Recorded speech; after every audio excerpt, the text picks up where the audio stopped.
Hey family, it's your boy Cosmic Harry. So today we are starting a long series. This series Season 1 Episode 1, 2, and 3 will launch today only in the gap of 3 to 4 hours. This is the Episode 1. I will create a playlist. Please like and subscribe for my motivation. Also join Patreon. Well, if she got that scar from being Potter's witch, then she was going to be Potter's witch. Ginny thought of using the spell some more. Harry gave Ginny a "You have got to be kidding" look, and said, "Everything?" Ginny got a sly smile on her face. She really had not intended to get Harry in the nip, but she had to admit it was tempting. Arthur and Molly were standing holding hands, looking out a hole in the wall of Hogwarts Castle. Ginny, still shorter than even Molly, was in front, and between them, the rest of the Weasleys, including Fleur and Hermione, were around them. "What if Harry's dead?" asked Molly of Arthur. "Then we still have to kill Riddle," Arthur said, a look of fierce determination in his eyes. "We still have to try to kill Tom Riddle, or die trying." "And the children?" asked Molly, unshed tears sounding in her voice. "We'll meet on the other side," Arthur said, reassuringly. "We all knew this could happen. At least we have a chance, and at least the children can fight and take some of the Death Eaters with them." "They're coming," Ginny thought, as Voldemort and his entourage approached the castle. Then she heard the news that filled her with dread and despair. Harry Potter was dead. She thought, Harry's dead. Harry's dead. No. No. No. If Harry's dead, I might as well die too. Looking out at the scene below, Ginny said, as much to herself as to anybody else, "We're all going to die. Today we're all going to die." "It's time to kill," said Arthur, without as much as a waver in his voice. "It's time to make them pay a terrible price." "Oh, Arthur, the whole family is here," Molly reiterated. "We must do our best to finish Harry's job," said Arthur, cold-blooded determination and an icy sadness in his voice. "We must all do our best to finish Harry's job. Or die trying." Ginny thought that this was the first time she'd ever known her parents to lack comforting words. They were all going to die. She was going to die. Ginny saw that Neville had a sword and that he had cut off the snake Nagini's head. Voldemort was coming into Hogwarts. "I need to find him," Ginny thought, her wand arm itching to be put to use. The notion of life without Harry appeared to be completely without substance. "I need to help kill him. Nothing else will avenge my Harry's death. I'm going to die anyway." Ginny ran ahead of the rest of her family, towards the heart of the battle. There Voldemort is, just on the other side of Bella, Ginny thought, and she started to fight Bellatrix Lestrange, who was blocking her way to Voldemort. Ginny was joined in the fight by Hermione and Luna. A curse glanced off her, and Ginny was stunned by how much it hurt. It hurt, oh it hurt, and her thoughts reflected the intense pain and confusion. "Oh, got to get up. Forget the pain."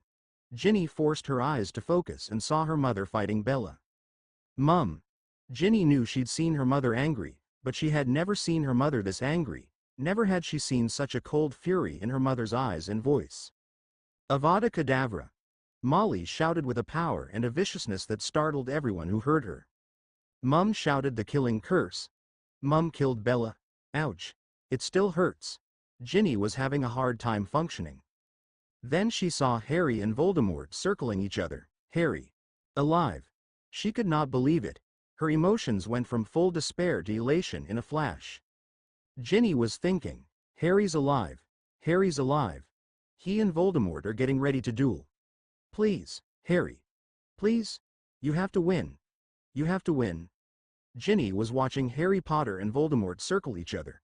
She and most of the people in the Great Hall had stopped what they were doing and were watching the two most notorious adversaries circling each other. Finally a ray of light entered the Great Hall through the broken walls of Hogwarts Castle. There were two powerful spells, and it was like a dream. Like the best version of the Harry Potter, Lord Voldemort duel she had been dreaming of since childhood. The two spells met. Voldemort was down. His wand flew up into the air, and Harry Potter, the hero of so many dreams from childhood to even the last few weeks, the dream of Harry Potter beating Lord Voldemort was coming true, with Harry catching Voldemort's wand in the most graceful and satisfying ending, one even better than anything she could imagine. Ginny was shouting, "Harry won! Harry won!" She ran over to greet Harry, looked back and saw her mother sitting, almost lying on the floor. She turned back to look at Harry. He was a mess, bruised and battered. He wore a look of one who had finished a hard task but was totally physically and emotionally drained. Somebody needs to take care of him, she thought. Ginny looked back at her mother. Fleur and her father were both there, and from their expressions she could tell that her mother needed her. Arthur and Fleur were both motioning Ginny to come over. Ginny hesitated for a fraction of a second, torn between embracing Harry for her happily ever after moment and fear for her mum. As it had so many times that day, fear, plus concern for her mum, won out. So she left the crowd surrounding Harry and went to her mother's side. "Mum, Mum, what's the matter, Mum?" She looked at her mother, who had collapsed on the floor and was sobbing, shaking. She asked, "Why are you sitting on the floor crying? Mum, please." Ginny still hurt. She hurt all over. The two big scars were really painful. Ginny's mother was just shaking, and she had never seen Mum like this. Ginny got Molly over to a bench and sat next to her, leaning her head against her mother's shoulder. Ginny caught her dad's eye again and called him over. She asked, "Have you ever seen Mum like this?" Arthur Weasley heard Ginny call and looked at his daughter and wife. "I've seen your mother collapse this way a couple of times over the years," he answered. "She needs to cry herself out. Get her up to the Gryffindor common room, transfigure a sofa into a bed and stay with her to help get her to sleep." "I will, Dad," Ginny promised. It felt good to have something to do. She looked at the chaos reigning around her. Fleur was tending the wounded along with some others. She couldn't see Charlie and George anywhere in the Great Hall. Her father, Percy and Bill were walking out through the main doors with Kingsley Shacklebolt. Where was Harry? Ginny had sat there with her mother for quite some time, unable to function.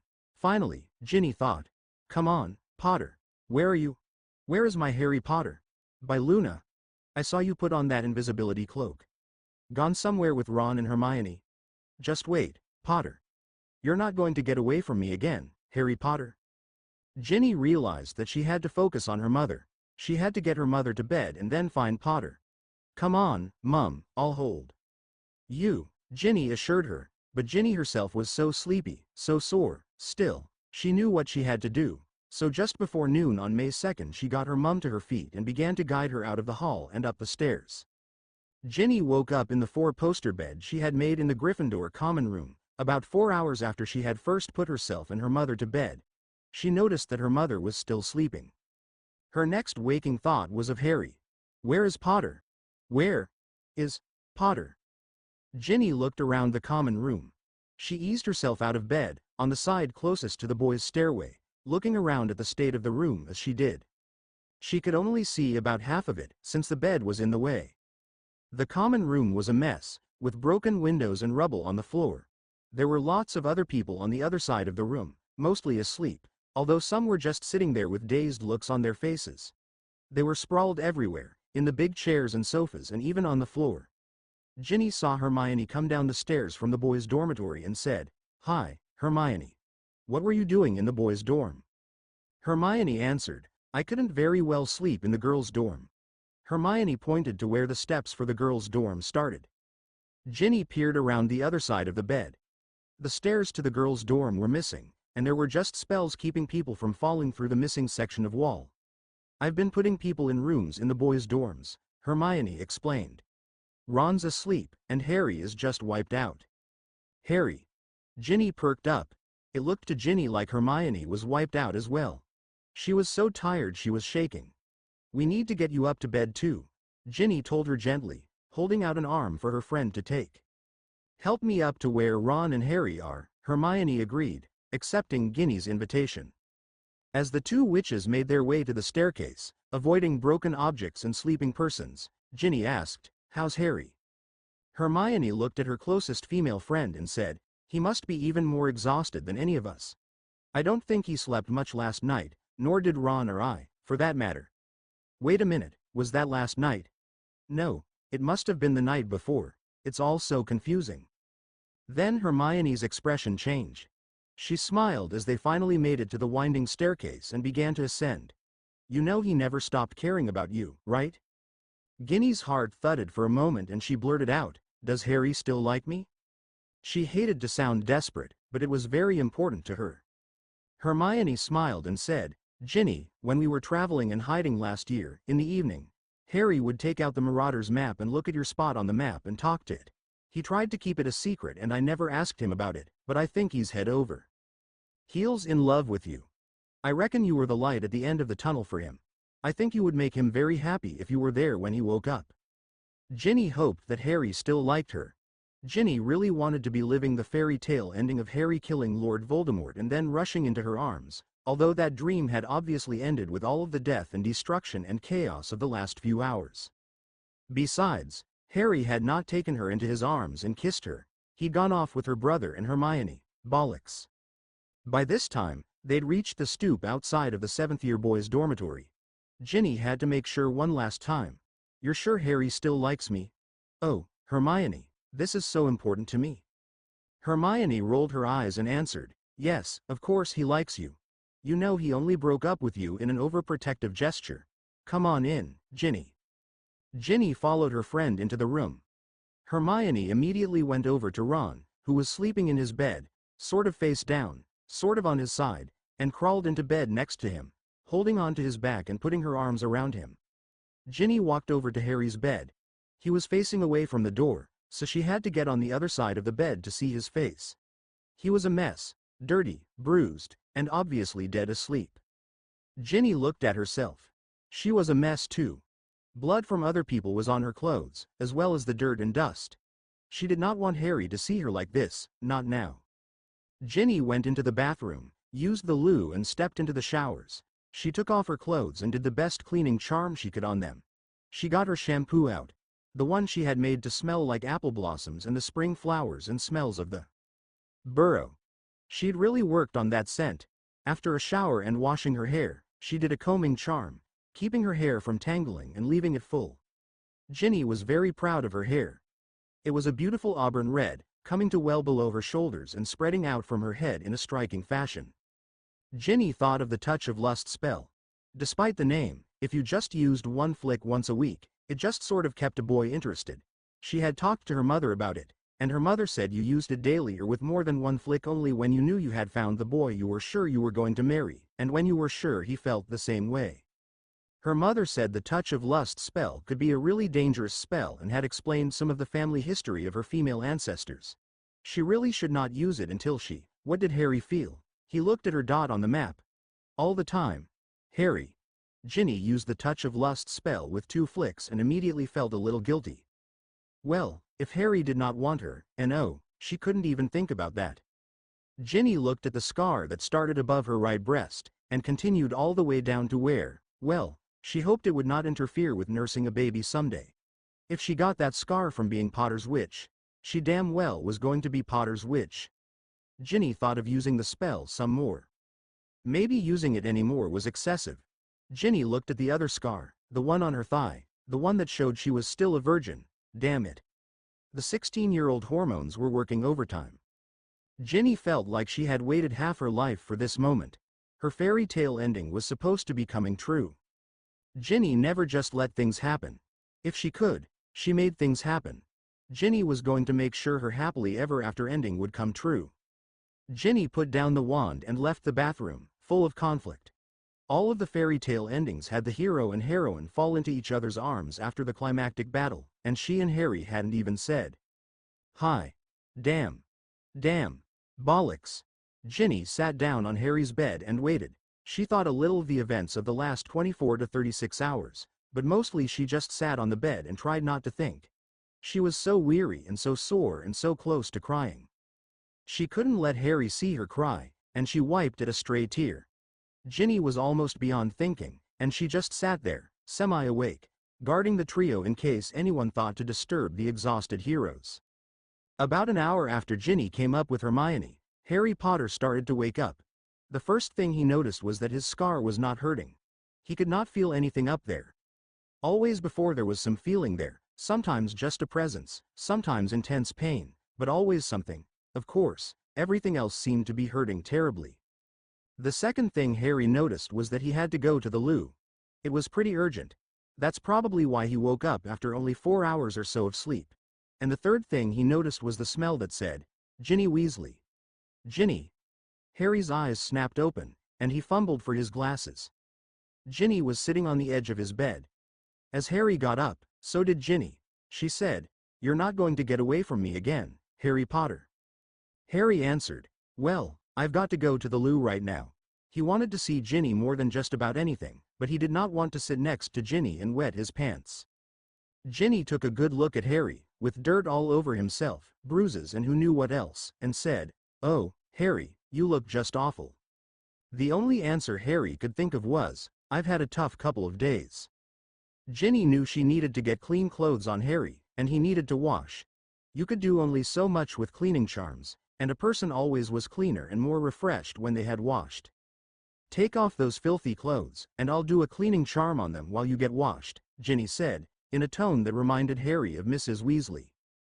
Harry gave Ginny a "You have got to be kidding" look, and said, "Everything?" Ginny got a snarky smile on her face. She really had not intended to get Harry naked, but she had to admit it was tempting. In the end, Ginny just answered with, "Harry, I was raised with 6 older brothers. I've seen them with nothing on but their boxers. Take off everything but your boxers and give them to me. Then, after you are in the bathroom, take the boxers off and get them to me." Ginny spoke to Harry with a tone of voice that indicated she was not to be disobeyed, so Harry took off his shirt and gave it to Ginny, who looked at his chest above his heart and gently touched a new lightning-shaped scar. Where did that come from? The scar looked very much like the one on his head, but it was new, larger, open and looked like it had dirt rubbed into it. Harry did look rather battered, and not just from that scar. There were a lot of injuries and scars on Harry's upper body. Harry took off his jeans and handed them to Ginny, saying, "I probably got that when Riddle killed me last night." He looked down, almost in surprise to see the gaping wound. Ginny practically yelled, "What, Harry, what happened? What do you mean, when he killed you?" "Harry," Ginny was frantic. Harry said, "Later, please. I really have to go to the loo right now," and Harry left for the bathroom. Ginny sat there stunned. She thought, "Oh great. What are you going to tell people when they ask, what were the first words Harry told you after the battle? That he loved you? That he missed you?" "Well, no, the first words he said were, 'I have to go to the loo.'" "What were the first words you said?" "Harry, you're filthy." "Well, they were actually, 'You're not getting away from me,' but the next words were, 'You're filthy.'" Some fairy tale ending this was turning out to be. She almost laughed at the ridiculous situation she now found herself in. Well, no matter, she would persevere. Harry looked so battered. More than anything, Ginny just wanted Harry well again. Then she choked back a sob, wondering what kind of pain a killing curse caused when it went awry. "When he killed me," she thought, and then quietly she said the words, "When he killed me." It just didn't make any sense. Harry took the time to grab a towel, take off his boxers, throw them out the door at Ginny, and went to the loo. From there he went to the showers and let the warm water soak his body. There were bruises all over his body, and he was really stiff. Maybe his scar didn't hurt, but everything else did. Right in the middle of the shower he started to think about all of the people who had died. Fred, Tonks and Lupin, Colin, all of the people who died, and he broke down in tears, but after at least 10 minutes of crying he managed to pull himself together. Drying himself off, he wrapped a towel around his middle and peeked out the bathroom door, painfully aware that he was naked and Ginny was waiting for him on the other side of the door. Ginny was waiting for him, and she got up and gave him his boxers with that fiercely determined, "Ginny," look on her face. After putting them on, Harry walked back into the bedroom, put his now clean clothes back on, cleaned his glasses and looked around the room. In Ron's bed, Ron and Hermione seemed to be sleeping in each other's arms. On the table next to his bed were 3 wands, his Holly and Phoenix wand, Draco Malfoy's Hawthorn wand, and the Elder wand. The Death Stick. The Wand of Destiny. Ginny was still staring at him with that fierce gaze of hers, hands on her hips, waiting for him to say something. Harry touched his face. He felt a 3-day growth of beard. Here was Ginny, who he wanted to be with and impress, and here he was scruffy and exhausted, causing him to feel utterly bewildered. Harry grabbed the 3 wands, did a quick shaving spell with his wand, put all of them in a pocket and then took Ginny's hand. Ginny had been practically frantic with worry when Harry left, but when he grabbed her hand, she felt just a little better. He went to the stairway, saying as he went, "How long have they been sleeping, and how long have you been here?" Ginny answered, Ron and Hermione tried to stay awake to guard you and keep people away from you. I came up less than an hour ago to allow them to get some sleep as well. Were they sleeping together like that when you were traveling? No, that's new, said Harry, with a grin. It had certainly taken those two long enough, although he had to admit that he was grateful that they hadn't been sleeping like that during their time in the tent. He had missed Ginny enough, without his two best friends constantly reminding him of what he was missing. Hermione has liked Ron for a long time, but your brother is kind of thick about that type of thing sometimes. Ginny gave a little knowing laugh and replied, Ron is thick about a lot of things sometimes. When are you going to tell me about the scar and what happened and how you survived and how you killed he who must not be named? Harry stopped to look Ginny in the eye and answered, Ginny, call him Voldemort or, better yet, Tom Riddle. I'll tell you everything, but give me time. It is a very long story, and it is going to take some time to tell it. As they got to the common room, Ginny said, Quiet. I have to check on my mum. There was a 4-poster bed in the common room, with curtains all around. Molly Weasley was sleeping soundly in the bed. Harry asked, What happened to your mum, Ginny? Ginny turned to Harry and, speaking quietly, almost in a whisper, said, I don't know. After she killed Bellatrix Lestrange and you killed Tom Riddle, she just shut down. She just held me close and kept saying, Fred is gone, and, I killed her. And, you're alive. Harry's alive, and, a mother shouldn't have to bury her children. Then she would break down and cry and hold me. After you disappeared, Dad told me to bring Mum up to the Gryffindor common room, transfigure a couch into a bed and get Mum down to sleep a while. I held Mum, and she and I went to sleep. I woke up about an hour ago. Hermione came down and told me about you and asked if I could come up so she and Ron could get some sleep. They are really worried about you. Harry, also speaking very quietly, said, I'm worried about your mother. I guess I'm worried about everybody. Where is your dad? Ginny answered, I think Dad and Percy are at the ministry. I saw them leave with Kingsley Shacklebolt. I think I saw Charlie or George on the other side of the bed. Fleur was helping heal people, and, oh, she's sleeping in that chair. Bill left at the same time as Dad and Percy, but I do not know where he went. Harry, I'll wait for you to tell me about most things, but getting killed? What happened? Were you dead when Voldemort said you were? When I saw you, I didn't care if I lived or died. I just wanted to kill Voldemort, and I didn't care if I got killed in the process. I felt that when you died, I died with you. All of my dreams dead. Dead. Dead. As she was saying these things her voice was rising, and she was beginning to speak, not quietly, but in an urgent tone of voice with a lot of emotion in it. With her face inches from Harry and looking directly into his eyes, she then said, Harry, I love you, don't leave me. Ginny, what did you say? Said Harry. He reckoned he heard her say that she loved him, but the words seemed so foreign to him. He couldn't ever remember hearing them said, not directed at him anyways. Ginny answered, her voice rising again. I love you, Harry. I love you, I don't want to lose you again. She then gave Harry the softest, gentlest kiss imaginable. At this, Harry broke down again, pulling Ginny's close to him, almost sobbing. The words were so very difficult to say, but he knew he must. I didn't want to die. I had to let Riddle kill me to kill. Harry stopped for a moment, holding Ginny's face close to his. To kill, part of him that was in me. I cried over every friend I was leaving behind, but just as the killing curse hit, just as I died, there was only one person. Oh, Ginny, I thought of your blazing eyes, your fierce determination, your kisses. Oh, to lose those forever, I don't know, maybe that's why I came back. Ginny's eyes had gotten big, and there was a look of horror on her face as she said, You did die. Oh, Harry, how come you're alive? It's sort of complicated, said Harry quietly, not really sure himself.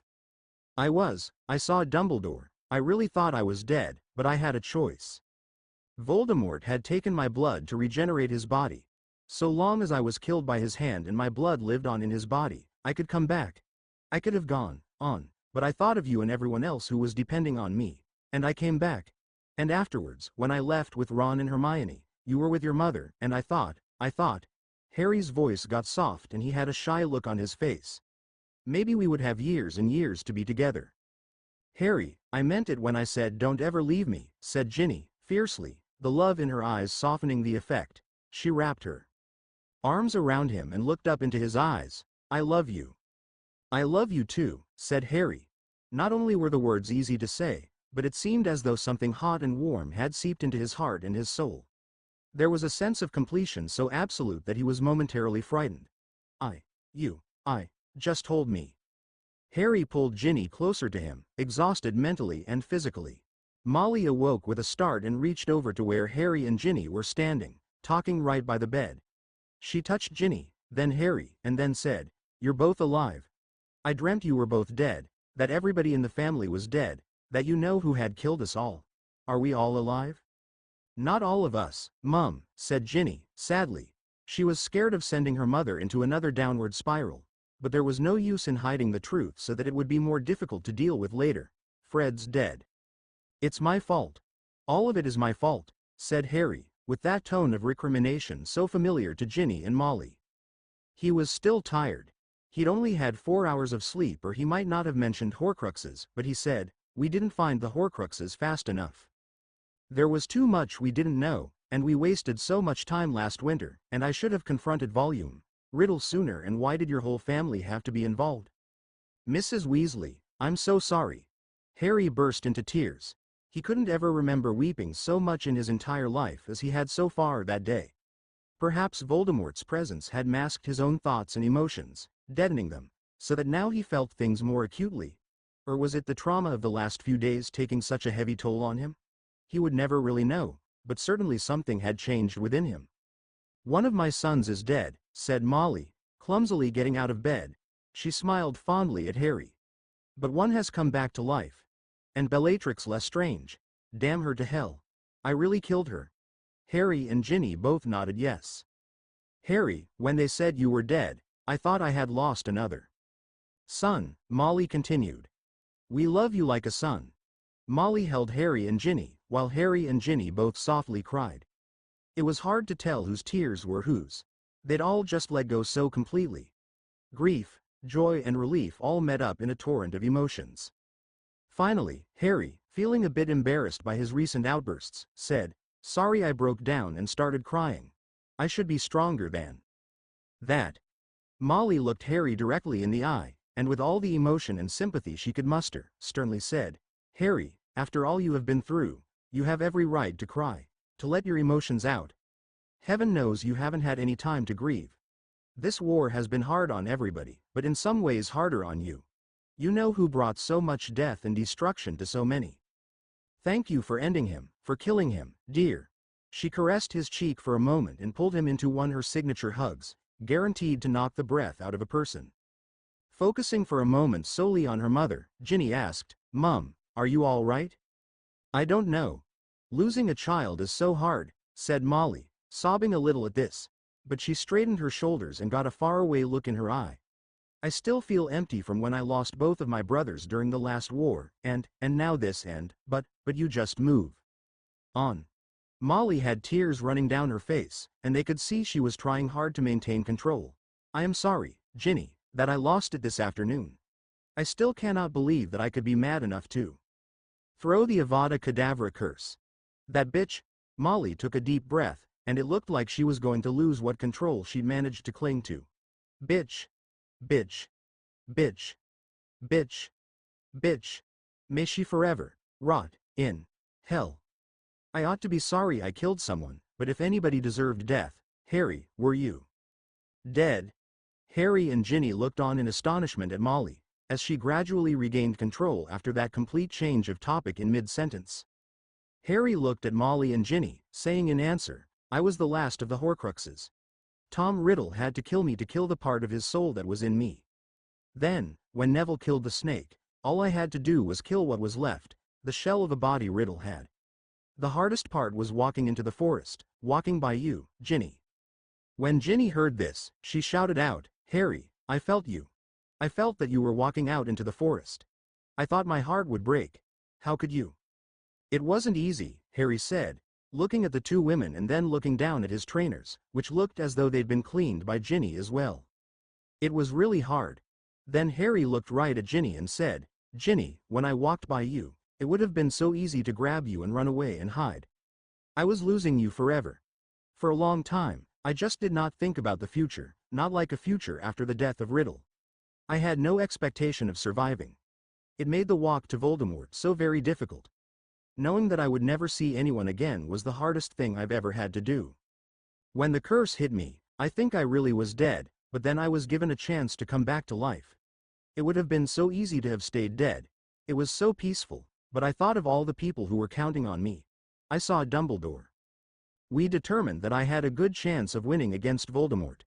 I had only one trick up my sleeve, but I had to at least try it. Dumbledore pointed out that I had less to fear of dying than Voldemort did. That too would give me the advantage. Ginny and Molly were both just amazed, standing there with their mouths agape.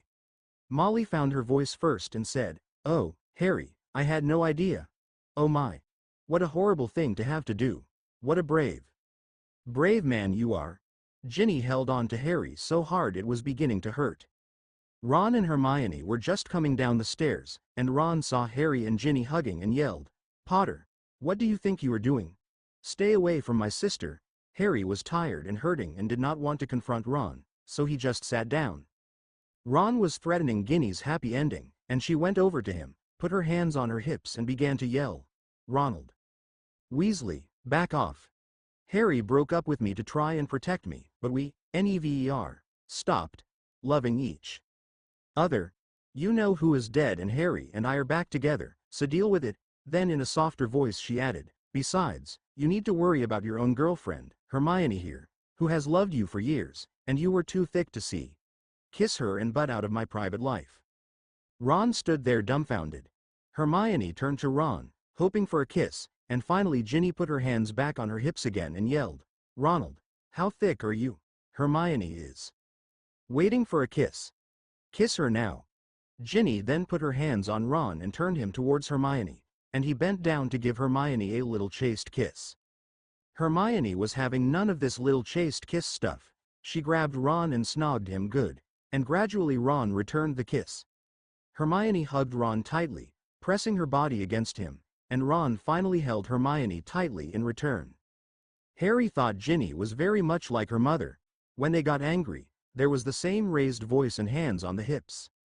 Ginny went back to hug Harry, but it was beginning to hurt even more, and he thought he could feel some blood seeping out of a new wound on his chest. Molly and Ginny both saw Harry in pain. Molly said, "Where is Fleur?" Ginny remembered seeing Fleur and joined in, adding her, "Fleur," to Molly's. "Somebody call. Let me wake up, please," said Fleur in a tired voice, from one of the chairs. Harry and Ginny both walked over to the chair where an exhausted Fleur had fallen asleep. Molly noticed that both of them were limping. Harry said, "Look at Ginny first, please," and Ginny shouted back, "Harry, you idiot, you're the one bleeding." Harry looked resigned, because he was bleeding and he really was hurting. Ginny realized that, after all her thoughts about romance, she had just called Harry an idiot. Maybe Harry was not the only one not being particularly romantic. Bollocks. Nothing was going right. Fleur looked at both of them and then said to Harry, "Take off your shirt, Ari." Harry's chest showed the effects of not only the killing curse but also all of the Cruciatus curses Voldemort had thrown at him and all of the dirt that had rubbed into his wounds that he had not been able to wash out. The scar on his chest had pulled apart, and although it might have started out similar to the scar on Harry's forehead, it was now open and really rough looking. There was also a scar on Harry's chest, where the locket had rubbed against his skin, still looking raw, although not as bad as the others because of the dittany Hermione had applied to it. There were also lots of scars, scratches and bruises from the last 2 days. Fleur waved her wand over his chest and said, "Such strong curses, most people could not move after." "Ginny made me forget how much I hurt, sort of," Harry said with a sigh. Fleur was trying to hide a smirk at the young couple's obvious need to be together overruling common sense, but her own exhaustion caused her to fail miserably. Harry was obviously still in pain. "Ari, anyone else I would, Avenue been in, hospital for week. Hermione, take these note to infirmary and get these potions for Ari." Fleur then spent some time waving her wand over Harry, trying to heal bruises and close the scar on his chest. Fleur then turned her attention to Ginny. "New curses too close to old scars," she said. Ginny nodded her head yes. Ginny was obviously in some pain and still tired as well. Fleur did some wand work on Ginny, and when Hermione got back, she sent Ron up for potions for Ginny. Before leaving, Ron asked, "Is anybody else hungry?" All of the Weasleys indicated that they were. Harry said, "Can we eat in here? I'm not ready to face crowds of people yet." Molly told Ron, "Go find Charlie and George, and tell them to come here." "Here we are," Charlie answered from the other side of the bed. George, Lee Jordan and Angelina Johnson's heads also appeared from that side of the room. Fleur turned her attention back to Harry now that she had some potions to work with. There wasn't much she could do about the one he told her was from a killing curse. Fleur was well aware that, to anyone's knowledge, Harry was the only one to have been hit by one and survive. She asked, "Ari, what did Zay do last time Z's happened, when you were baby?" Harry had no idea, but he knew that Hagrid and Professor McGonagall had been with Dumbledore when he, Harry, had been dropped off on the Dursleys' doorstep. In the end, after poking and prodding at the lightning bolt on Harry's forehead, hoping to get more information and not learning anything new, she just gave up trying to find any new treatment. Meanwhile, she had some lotion to rub into Harry's cuts, and Fleur, remembering how she felt when she'd treated Bill's cuts, turned to Ginny and asked, "Ginny, do you want to do Z's?" "Yes, please," said Ginny, and she rubbed the lotion into Harry's raw-looking chest, trying to look lovingly at Harry while she was doing it. Unfortunately, Harry was still in quite a lot of pain, and the loving looks went mostly unnoticed. Ginny could usually read Harry pretty well. When he looked at her, Harry was obviously very glad she was there. The lust, however, the animal romantic attraction they'd had for each other when they kissed the previous year seemed to have disappeared. Harry seemed too tired to want to, or maybe he just really liked her but didn't want her that way anymore. Maybe she should have used the spell with 4 or 5 or 6 flicks. What was wrong with her? Of course, the simple fact was that Harry was too tired, too physically and emotionally drained, and it was going to take at least a little more sleep and time to recharge before he could physically feel the animal emotions. Harry was just too tired to tell anyone anything, but he was sorry for all the pain. When Ginny was done with the lotion, Fleur bound his chest in bandages to keep the wound from opening up anymore. She told him, and Ginny, knowing that men tend to ignore such orders, to change it regularly. Harry put his shirt back on and said, "Creature," and the house elf appeared. Instead of asking for food right away, Harry paused and then said, "Creature, thank you for all you have done for me, for rallying the house elves to fight Tom Riddle. Is there anything I can do for you?" Harry was not sure why he asked, but he had not thanked Creature at all since the battle and felt it was time. "May Creature talk to Mr. William Weasley?" "Mr. William is not Creature's master," said Creature. "You may talk to Bill Weasley and to anyone he asks you to talk to and do anything he asks you to do. If you have any doubts or questions, you can ask me, but I want you to feel free to help as you see fit. I order you to do what you think is best for me in the wizarding community, without having to ask me for permission. There must be something you or the house elves want that I could do for you." Creature stood there looking embarrassed. House elves is not supposed to ask masters to do for them. But Harry replied, "After all house elves have done for us for all of these centuries, after fighting for us at the battle, please. What can we do for you?" "Creature is not asking for himself," Creature said, still obviously embarrassed and ill at ease. 2 house elves died in fighting, and other house elves wanted to know if they could be buried in a grave with marker like you dug for Dobby. "Sorry, I should not ask. Creature is bad house elf." Harry immediately grabbed onto the back of Creature's towel before the elf could do himself harm. "As far as I am concerned, you are a very good house elf," Harry said firmly, before letting go of Creature. "That is just what I wanted to know. Is there a graveyard for house elves around here?" Creature said, "There is a place where house elves is buried, but no markers, no one knows where but house elves." Harry replied, "Well, then we need a proper graveyard with markers. Can you wait a couple of days until we have a little time? I will make sure the 2 hero house elves that died have a proper burial with grave markers." Creature replied, "Elves will wait as long as it takes. We has already waited centuries." Creature still stood there like he wanted to ask Harry something but could not get it out. Harry said, "Thank you again for all you have done for us, for rallying the house elves. Is there anything else we can do for you, or anything else you want to ask me? Please feel free to talk to me." "Creature just wants to do what is best for Master Harry and for his world," Creature said. Harry looked right at Creature and gently said, "Then I order you to do what is best for Harry Potter and his world, without having to ask, but I also order you to do what is best for Creature and for house elves, what will make your conditions better, without having to ask. I also don't want you to punish yourself under any circumstances, even if you think you've done something wrong." Harry added the last, knowing that house elves could interpret even a slight mistake as a failure, hurting themselves in punishment. Creature responded quietly and was obviously pondering what Harry had said. His expression was one of awe, confusion and not a little amount of fear.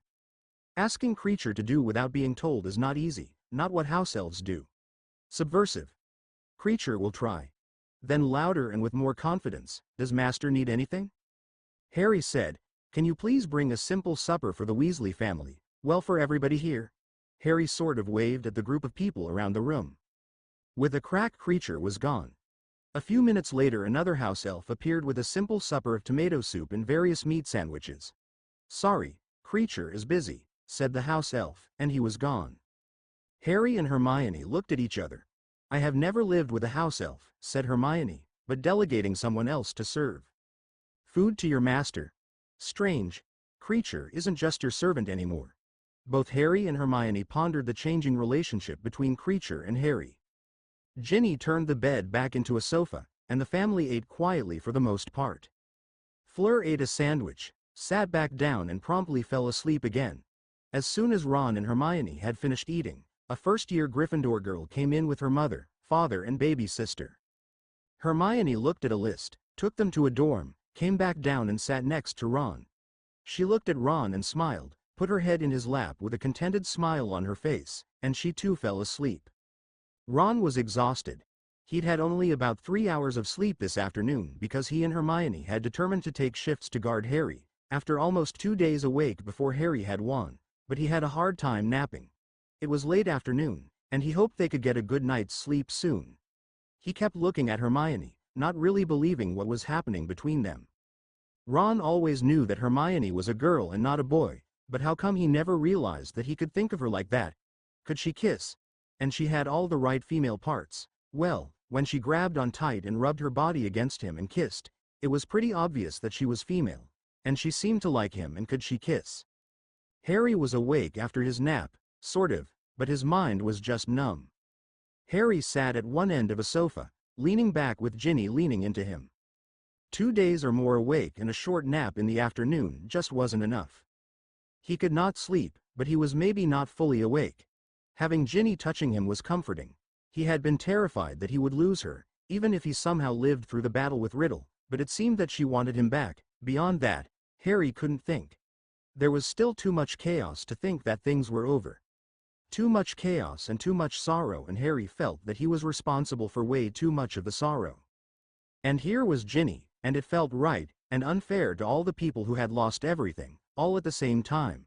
Harry thought he ought to be bawling over all of the deaths, all of the pain he had caused, and he did not even have the strength to cry. He was just drained. After the meal was done, Ginny just sat silently with her head on Harry's chest. She was terrified that things were not turning out like she imagined them. Fred was dead. Her mother was not in good shape, and several other people seemed to be in bad shape as well. Harry held her hand and said that he loved her. But was that real? Was that permanent? Was she going to get her happily ever after ending? Or was some other witch going to come and steal Harry away? Nothing would make all of the horrible hurts go away, the scars mental and physical, but would she at least get Harry? She was small, she was young, and she had to fight for everything she ever got, fight to be allowed to grow up. Was she going to have to fight for Harry too? She was not going to give up Harry without a fight. Harry, or her family, or, "I cannot let Harry see me crying. This is too much, really, but concentrate on Harry." Ginny looked up at Harry. "Smile at him. Hold his hand. Don't let him know you're scared." But Harry wasn't looking at her, Ginny thought. He wasn't looking at anyone. Harry was, if not asleep, not really awake and aware either. Harry seemed numb, Ginny thought. He seemed close to tears. Harry had won, but where was the victory? Where was the joy and celebration? Why was everyone so tired and so sad? Bollocks, author's notes. The plan is to have a series of stories. This is the first year. The next story is titled Broomsticks and Bad Guys and covers Ginny's Quidditch career and the capture of the last of the Death Eaters.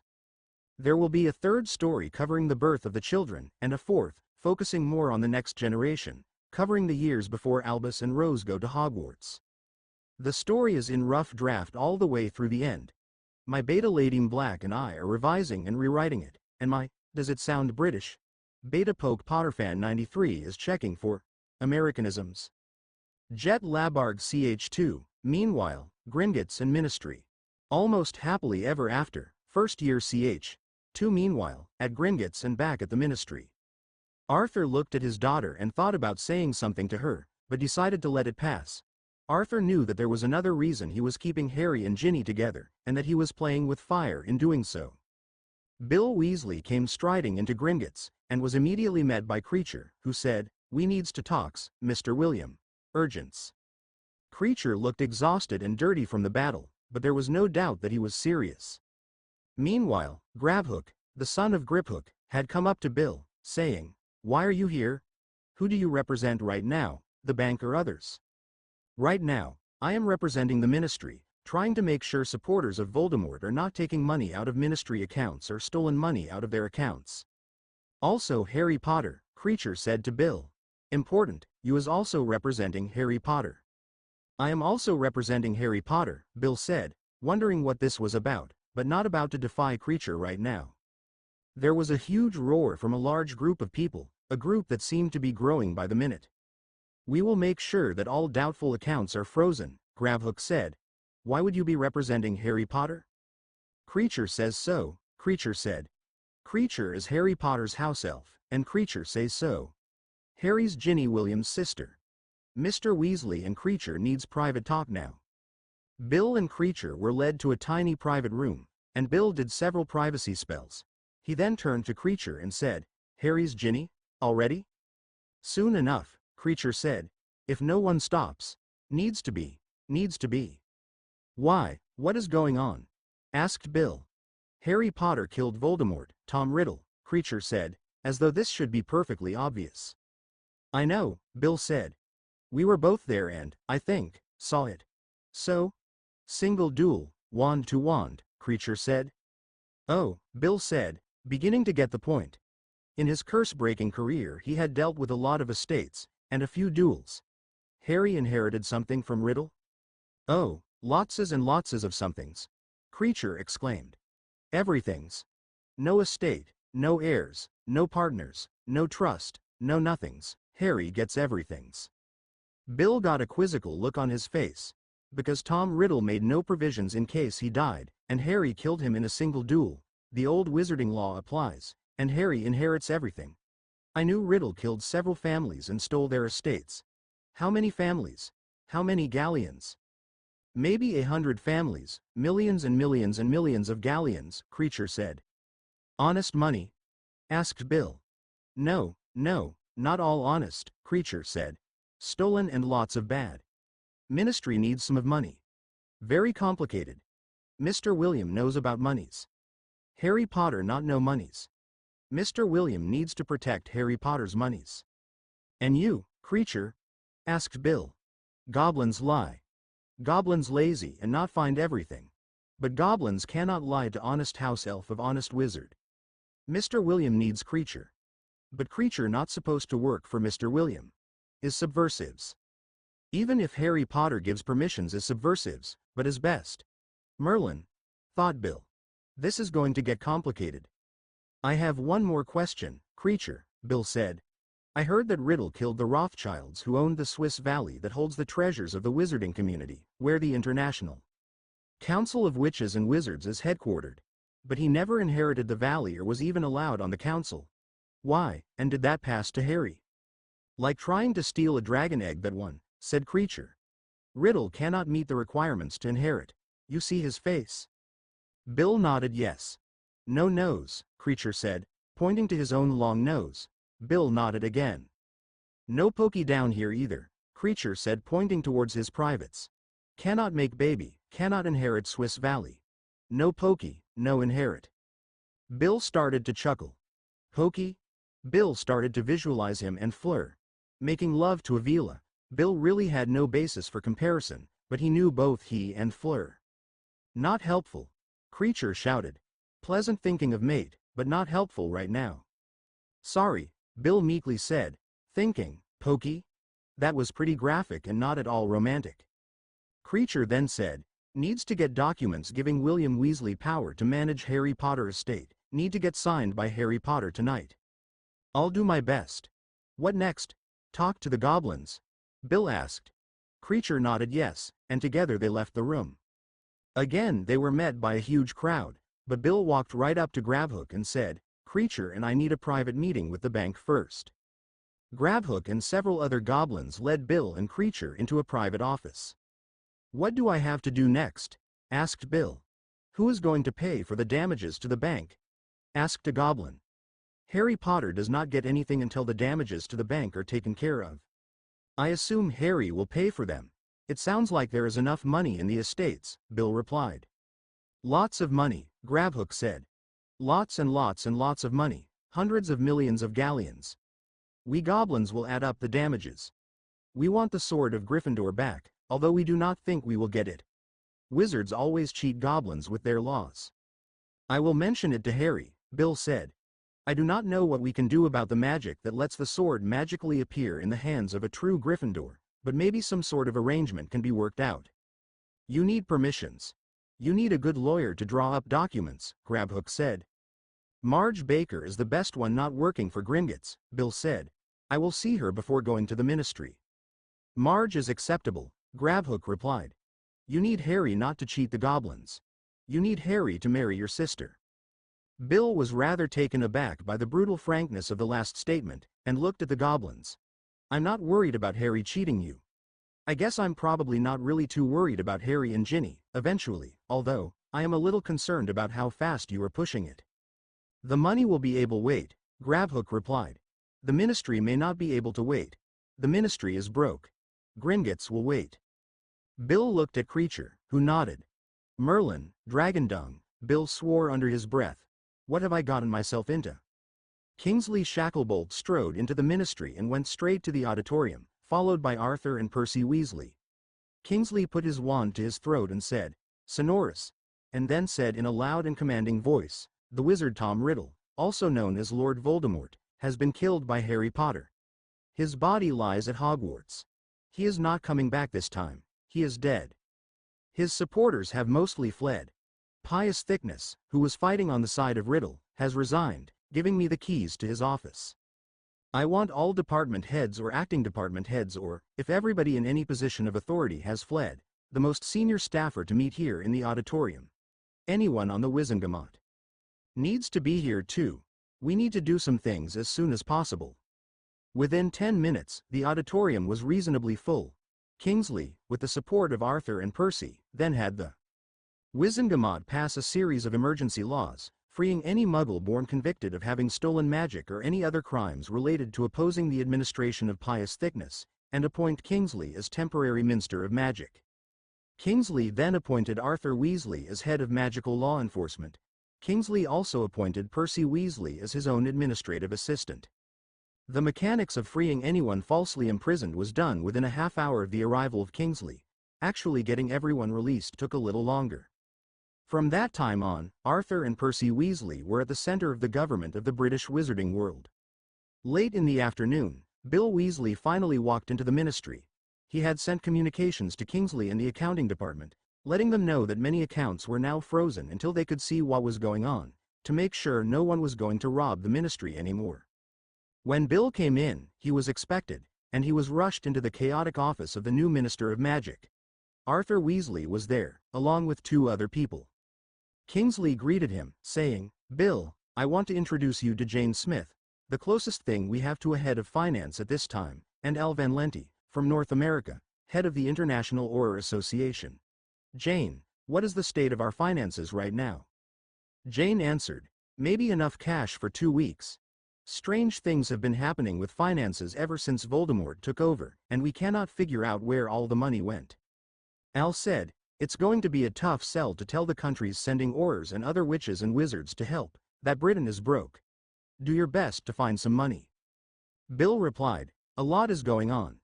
Goblins are always honest, as they say, but they are not always helpful. There is a connection between house elves and goblins that most wizards do not comprehend. When a house elf needs to get money to buy something his master wants, there is a special area at Gringotts where house elves go. Very private. Harry burying Dobby and his friendship with Creature has changed something. With Creature's help, the goblins are becoming helpful. There may be money available, lots of stolen money that we can get fairly quickly. The only problem is that only Harry can access the money. Kingsley looked surprised, saying, "Only Harry? No one else?" "Only the person who defeated Voldemort, or a relative, can get into most of the vaults," Bill confirmed. "I can get permission to figure out where the money is, but then we need to get into the vaults." "Only Harry can get into the vaults." "Only Harry?" asked Jane, reiterating Kingsley's previous question. "I think only Harry or his wife. Of course he's not married, but if he was, his wife could get into the vaults the first time. After that it gets a little easier. Relative by blood or marriage could do most of what needs to be done once the vaults have been opened that first time. The goblins would like me to help, but it is not easy. The only quick way to solve the problem is for Harry to marry my sister, Ginny. Any other possible solutions would take years. The good news is that Ginny has always wanted Harry, and I think Harry may feel the same way. The bad news is that Ginny is 16, and from what I'm told we don't have a lot of choice but to rely on Harry, for the time being." "Bill," said Arthur, his brows furrowed in thought, "are you telling me that if Harry and Ginny are back together, we should encourage it and not discourage it?" Bill looked at his father, not knowing quite how to answer. "Dad, I'm just stating a problem. Maybe Creature can help. He is Harry's house elf and he has been a part of these discussions. Creature, can you come here please?" There was a crack, and Creature was in the room. Bill asked, "Creature, are Harry and Ginny back together?" Creature nodded yes. "Should they be together?" Creature strongly nodded. "What do we need to do to encourage them?" "Just keep them together. Old magic will work very quickly, Creature thinks," Creature said.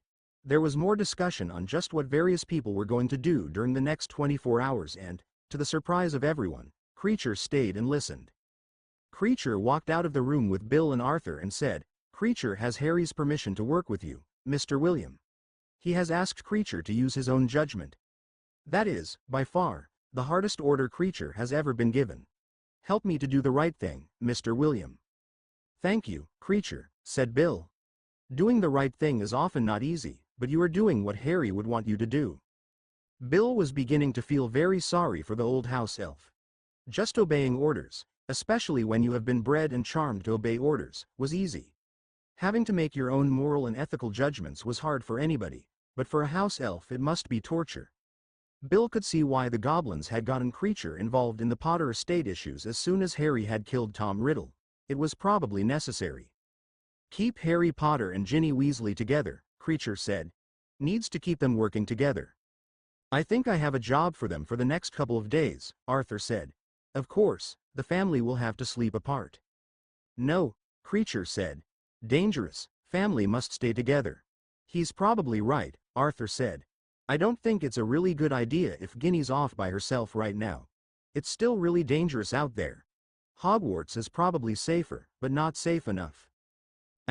Back at Hogwarts, it was about 6:30 when the Daily Prophet finally arrived.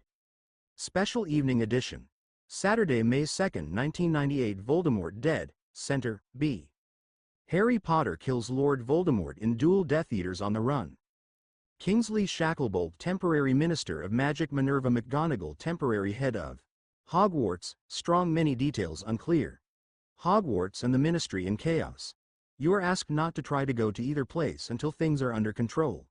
We will have many more details tomorrow. Please excuse us if the next couple of editions are late. On the front page of the one-page paper, there was the limited amount of information that the paper knew about what Harry, Ron, and Hermione had been doing the last months, plus some information on what others had been doing. Little of it was really new. There was also a little information on the Battle of Hogwarts, but the article was very incomplete. On the back, there was an article from Rita Skeeter about the life and loves of Harry Potter. Most of it was a rewriting of her previous articles on the subject. She finished up with, "We can only speculate what Harry Potter and Hermione Granger have been doing these last months." We do not see how Ron Weasley could hold much attraction for Miss Granger. As for poor little Ginny Weasley, who Harry dated briefly last year, it is hard to see how a little witch with such modest skills and looks could compete with all of the witches who are going to be after the famous Harry Potter. Someone gave Harry one of the copies, and he read the front, looked at the Rita Skeeter article on the back but did not read it, and passed the one-page newspaper to Ginny. He said, to no one in particular, they didn't say enough about Ron or Hermione or any of the rest of you or anybody else. The headline makes it sound like it was mostly me. I hope tomorrow they give others credit. Harry, Ginny said incredulously, you were just telling Mum and me how you had to allow Voldemort to kill you, to sacrifice yourself, before he was killed. And then, after you came back you were the one who jeweled him and killed him. Yes, other people helped, but give yourself some credit, in the end you did it. Harry reminded Ginny. Call him Tom Riddle, not Lord anything, please. He was just a man.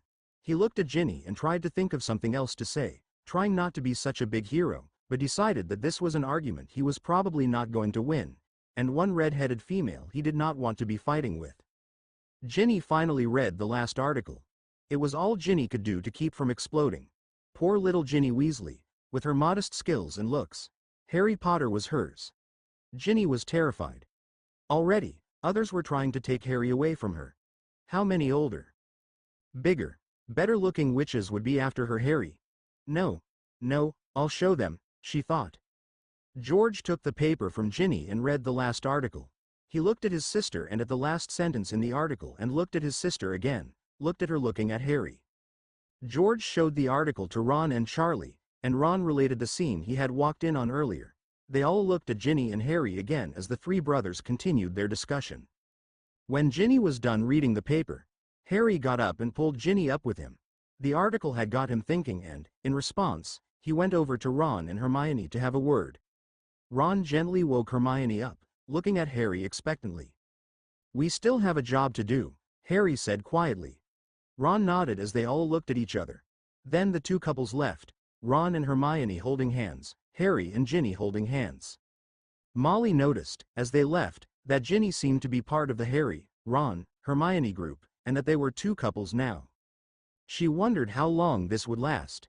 She thought back to some of the conversations over the last month or so, when Ginny had told her that Harry was the only boy she'd ever loved, that she had had boyfriends but Harry was the only one she could ever see marrying and spending the rest of her life with. Seeing Ginny and Harry together both pleased and worried her.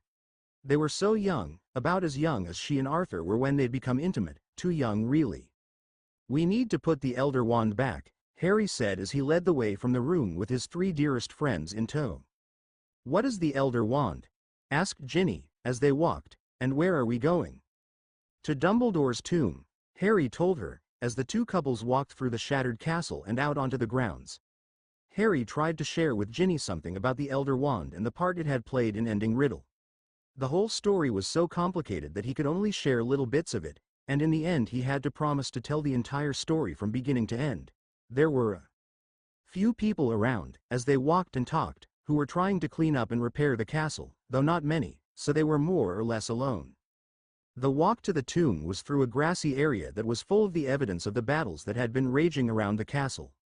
As they were approaching the tomb, Harry continued, as powerful as this wand is, I don't want it.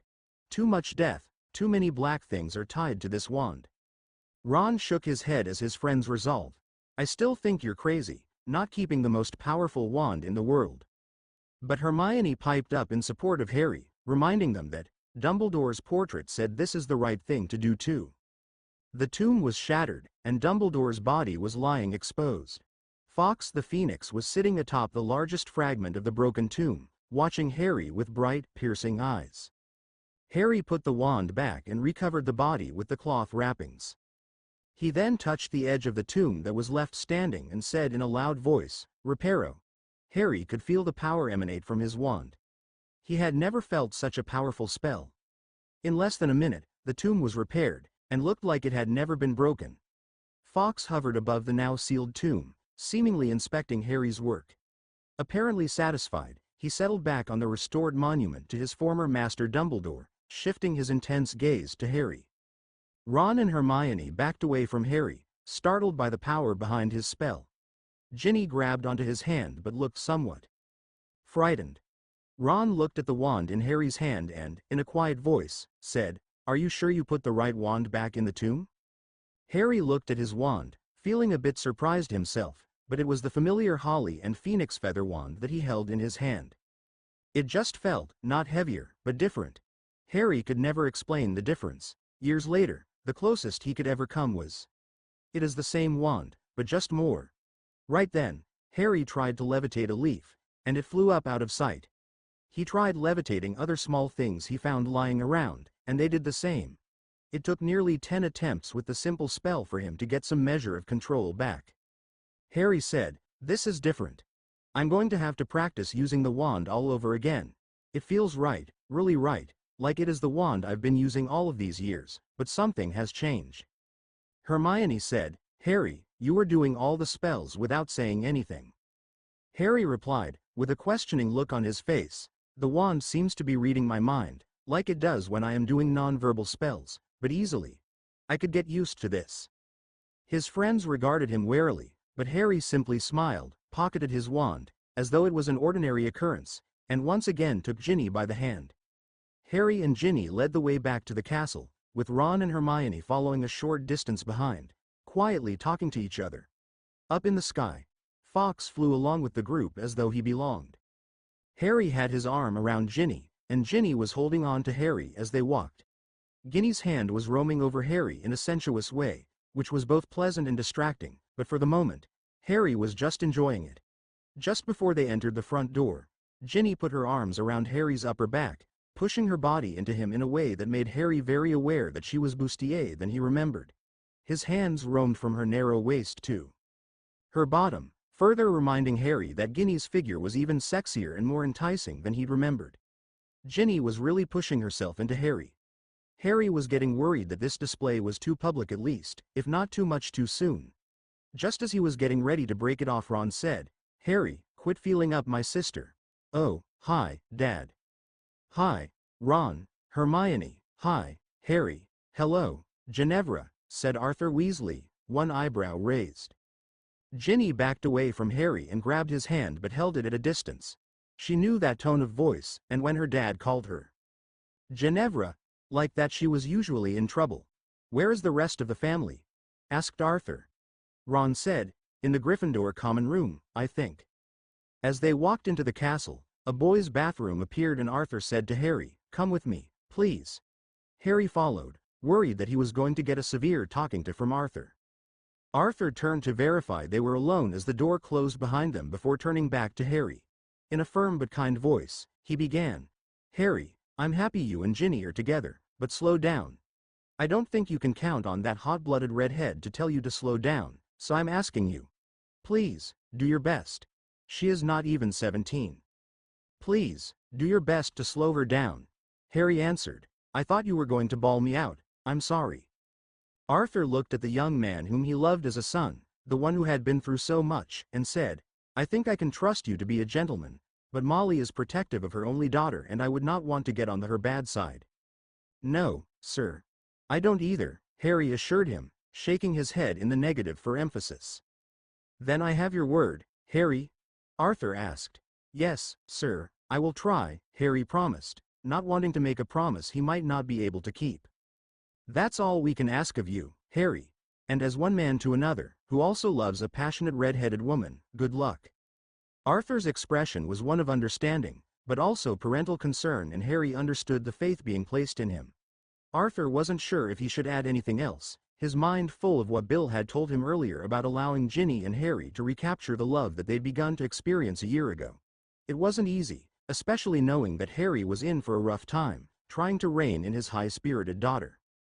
Fawkes had followed Harry into Hogwarts Castle, but not into the bathroom. As soon as Arthur and Harry came out of the bathroom, Fawkes spread his wings and left the head of the statue he had been resting on, and continued to follow Harry. The Phoenix seldom let Harry out of his sight during the 2 weeks Harry was at Hogwarts, but remained unobtrusively in the background. Meanwhile, Ginny followed Ron and Hermione into the Gryffindor common room, followed moments later by Arthur and Harry.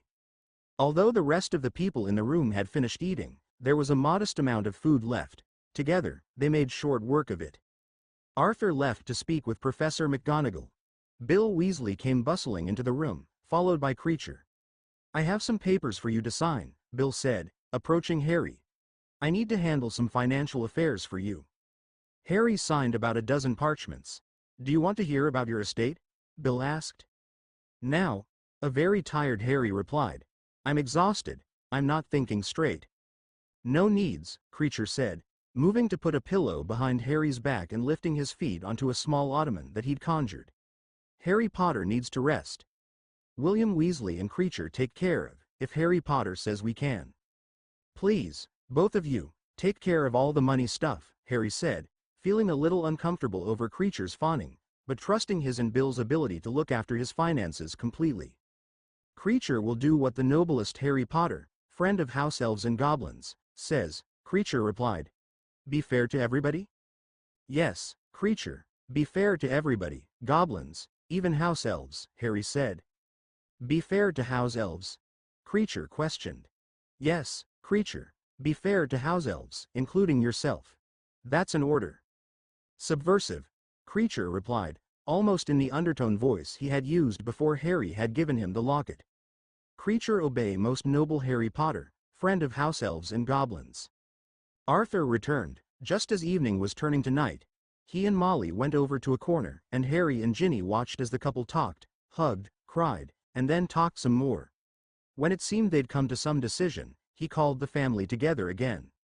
"We are lucky we are not all dead," he began. He paused a moment, knowing that, like him, they were all thinking about the people that had been lost. "Thank you, Harry, and thanks to all of you. We were so close to losing this war." Arthur stopped there, to let this revelation sink in. His voice had started to break. His eyes had begun to tear up and he removed his glasses to wipe his face with a handkerchief. It was how he said it, more than the words he'd used, that impressed on everybody just how afraid Arthur had been about losing his whole family to Riddle. Arthur continued, "We're just beginning to find out how much damage Voldemort and his allies did. Most of it before Voldemort was killed, but some of it in a brief spasm of violence that occurred afterwards. The amount of death and destruction is staggering, and it ranges far beyond Hogwarts Castle." "Call him Tom Riddle, please," Harry said to Arthur. "Oh, yes, Tom Riddle," Arthur said. Shortly after Harry destroyed Volume, Riddle, Kingsley Shacklebolt approached Percy and me and asked us to come to the Ministry. The Ministry is in terrible shape. Kingsley needed some people he could trust completely right away. Bill was asked to go to Gringotts to make sure Death Eaters were not drawing big amounts of money either out of their personal accounts or out of Ministry accounts, and we think stopped the looting of the Ministry. Way too many of the Death Eaters and their allies escaped right after the battle. Unfortunately, the Ministry does not have enough people to protect Hogwarts or some of the key people that are going to be targets of the escaped Death Eaters. They are really in a desperate shape. Percy and I will be working 12 hours or more a day, 7 days a week for at least the next 2 weeks or more. Also, Minerva is going to need help here, and, if you agree, I'd like to volunteer our extended family to spend the next 2 weeks here helping out." Arthur paused, looking expectantly around at their gathered midst. All seemed to be nodding or otherwise, tentatively in agreement with what he was saying, so he went on. "Thank you," Arthur said, again having a hard time controlling his emotions. "I cannot begin to explain how desperate our situation is right now. After these 2 weeks we hope to have support from foreign Aurors and other foreign help available to us as well, and we hope the situation at Hogwarts will be stabilized."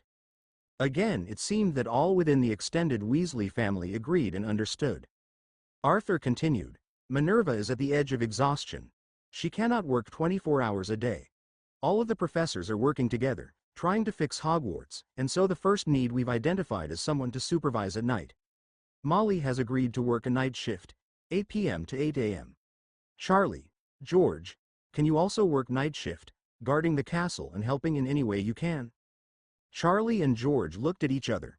"Yeah, sure, Dad, anything we can do to help," Charlie assured him as the two nodded in agreement. Lee Jordan and Angelina Johnson also nodded in agreement, and Arthur thought that was probably a good thing, more people, just in case. Arthur continued, shifting his attention to Ron and Hermione, "Would the two of you be willing to guard the Hogsmeade entrance from 8 a.m. to 8 p.m. Ron and Hermione looked at each other, and then nodded yes. Arthur then focused on Hermione and asked, "Could you also work with Molly to assign sleeping quarters for Gryffindor?" we may have a couple of additional rooms shortly, if they are in good shape. Hermione agreed. Arthur then looked at Harry and Ginny and said, your job may be the hardest of all.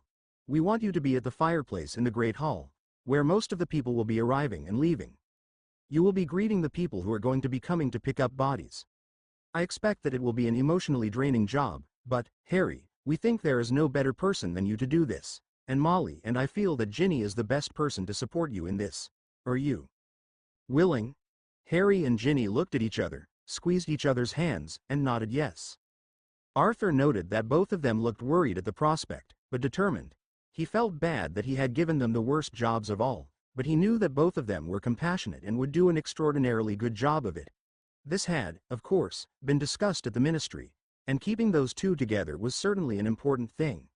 He rather doubted that Harry and Ginny would have accepted jobs that kept them apart anyway. Finally, Arthur said to the group, the last thing we are going to be talking about is sleeping arrangements. Because of the danger to the extended Weasley family, and that includes Harry and Hermione, we want all of us to stay together, and with Minerva's permission, we've appropriated the 7th-year boys' dormitory for the family. We are going to be crammed in there, but we have had to bring a number of terrified families here to Hogwarts to stay because there is no other safe space for them right now. Bill and Fleur will return to their own house nightly, since it was the only one to never be breached.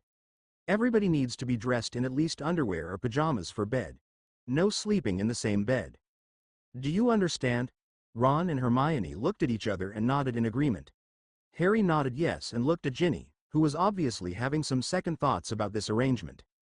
Molly looked at Ginny and said in a quiet voice, that did not hide the passion in it, Ginny Weasley, if Harry can be a gentleman, at least you can be a lady. Control yourself.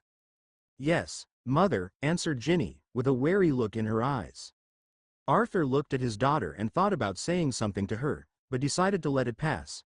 Arthur knew that there was another reason he was keeping Harry and Ginny together, and that he was playing with fire in doing so. Instead, he said, finally, I want to say that Molly and I love you all, Lee, Angelina, Harry and Hermione included, and we are so proud of all of you. We could not ask for a better family. Harry was just exhausted. Ginny was too, but she was still terrified. She had a hard time answering yes to her parents, partly because she was not quite sure what the sleeping arrangements were going to be. It wasn't like she was going to jump right into bed with Harry for sex, not that she didn't want to, but she knew that was hardly possible. How separate did they want them? Maybe it wasn't right, but Ginny had to admit that, right then, she was terrified of letting Harry out of her sight. Don't cry, Ginny, don't cry, she kept telling herself. Act like you're in control. Arthur motioned the two couples to follow him upstairs. Once he got there, he looked at the sleeping arrangements. Arthur sat down on one of the middle beds, utterly exhausted. Once the 4 of you are down, I will go to bed. Hermione and Ginny went into the bathroom to put on pajamas.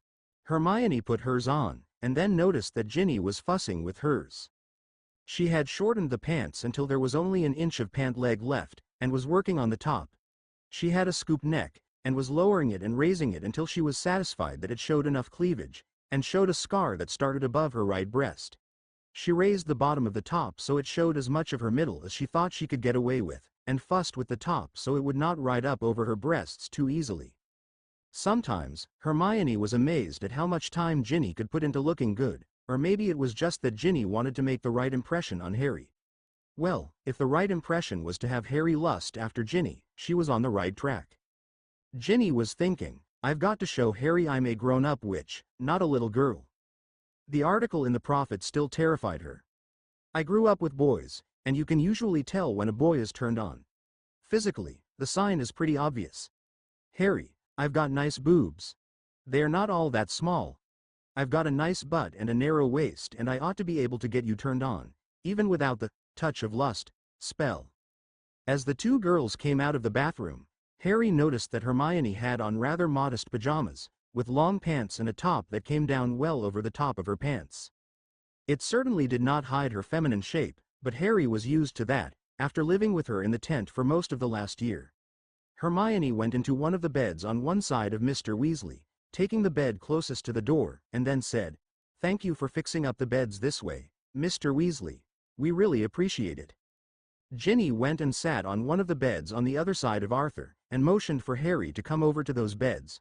She raised her hands over her head and the top rose up, and then put her arms down under her breasts and pushed them up, showing off her shape, and grinned at Harry. He just stared at her. "Ginny, how am I ever going to go to sleep after that?" he whispered. "After what, Harry?" Ginny said coyly, looking down at his pants. Praise Merlin, it seemed to be working.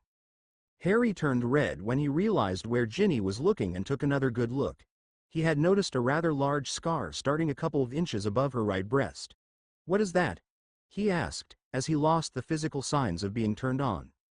Ginny replied, a lot of pent-up emotion in her voice. "A lot of good it did breaking up with me. Everybody knew I was your girlfriend, Potter's witch, so I got questioned often and hard. Besides, Neville and I were leading the DA." At this remark, Ginny had a very proud look on her face. Then, in a much more somber tone, she added, "They put wands there," and she pointed out a large spot where the scar started, and over time that scar developed. "Umbridge showed them how to do it so that it hurt and left a scar. I think it's like the one on your hand," and she pointed out the scar on Harry's hand from detentions with Umbridge. There was another curse scar on Ginny's thigh. Harry was horrified by looking at the scars. How could he ever make up to Ginny for what he had put her through? He said, "Oh, Ginny, I'm so sorry, what can I do?" Ginny answered in a firm voice, "Do not ever leave me again. Just treat me as your fairy princess and make me live happily ever after." Ginny leaned over to Harry and gave him a gentle kiss, and then held it for what seemed like forever. Eventually, Harry pointed out that Ginny's father was watching, and whispered, "We need to get to sleep." Ginny then slipped into one of the beds, smiling at Harry. Harry looked at Arthur, who was trying very hard to stay awake. Arthur thought of the discussion at Kingsley's office this afternoon. He shrugged his shoulders at Harry, almost like, "She is your problem now." Ever since he saw how the girls interpreted the bedding arrangement, he was thinking of how he could change it to boys on one side and girls on the other, but Hermione had made his task several times more difficult.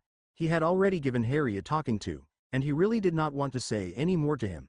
In the end, partly out of sheer exhaustion, he just let Ginny sleep next to Harry and Ron next to Hermione. Harry shook his head. Ginny was obviously a much more pleasant problem than what he had been facing, but the next weeks were certainly going to get interesting. Harry stripped down to his boxers at the side of his bed and got into it. Once they were in their beds, Ginny said in a quiet voice, "Are we going to have to meet families of the people killed?" Harry said, "Oh yes, we are. I did some of that after the duel, and it was hard. I expect tomorrow is going to be even harder. I'm glad you were going to be with me. When your father said that our job was going to be the hardest of all, he was probably right." Harry and Ginny fell into an uneasy sleep. Our eye reviews are the only way we know if we are doing a good job or not. I promise to answer every review, and with care. Jet, ICH3, greeting the grieving almost happily ever after, the first year CH3 greeting the grieving. "I need my brother back, you bastard," Ron yelled. "Bloody hell, you tried to kill us in the room of requirement, and Harry risked his life to save your sorry ass, and you don't even have a thank you, you ungrateful worm. I hope they send you to Azkaban." "Harry, I'm so scared, there's not going to be any happily ever after." Harry woke up at about 6 a.m. on Sunday morning, the day after the battle. He realized that he was still a little tired after the last few days, but once Harry was awake he could seldom go back to sleep. Ginny was still asleep in the bed next to him, her hair spreading out from her face in a most attractive manner, a smile on her face. Arthur was asleep in the bed next to them, Ron's old bed. Ron and Hermione were in the beds on the other side of Arthur, and in another bed Percy was sleeping. Harry thought for a moment. Did he have a nightmare last night? Did Ginny climb into bed with him?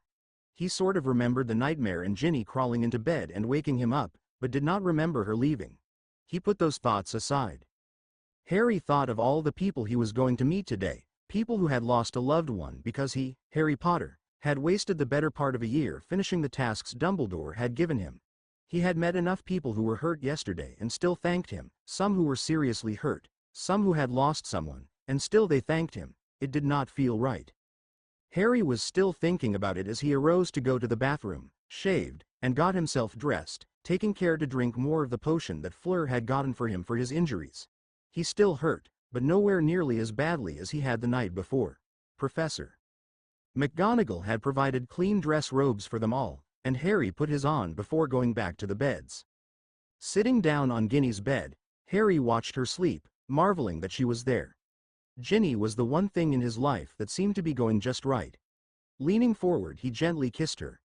Ginny's eyes fluttered open and closed, and she lay there for a moment with the biggest, most self-satisfied smile on her face. Ginny pulled Harry tight to her, hissed him passionately and said, "Hi, love. I get to spend all day with you." Harry found himself grinning as broadly as she was. "I'd like to spend a little time with you before we have to be in public again," he said as he stroked her hair, looking tentatively at the scar above her breast, revealed too plainly by her skimpy nightwear. "Ginny, remember when Bill was hurt, and Fleur said that it just proved that her Bill was a brave man, a hero?" Ginny nodded, wondering where he could be going with this. "Well, she's right," he went on.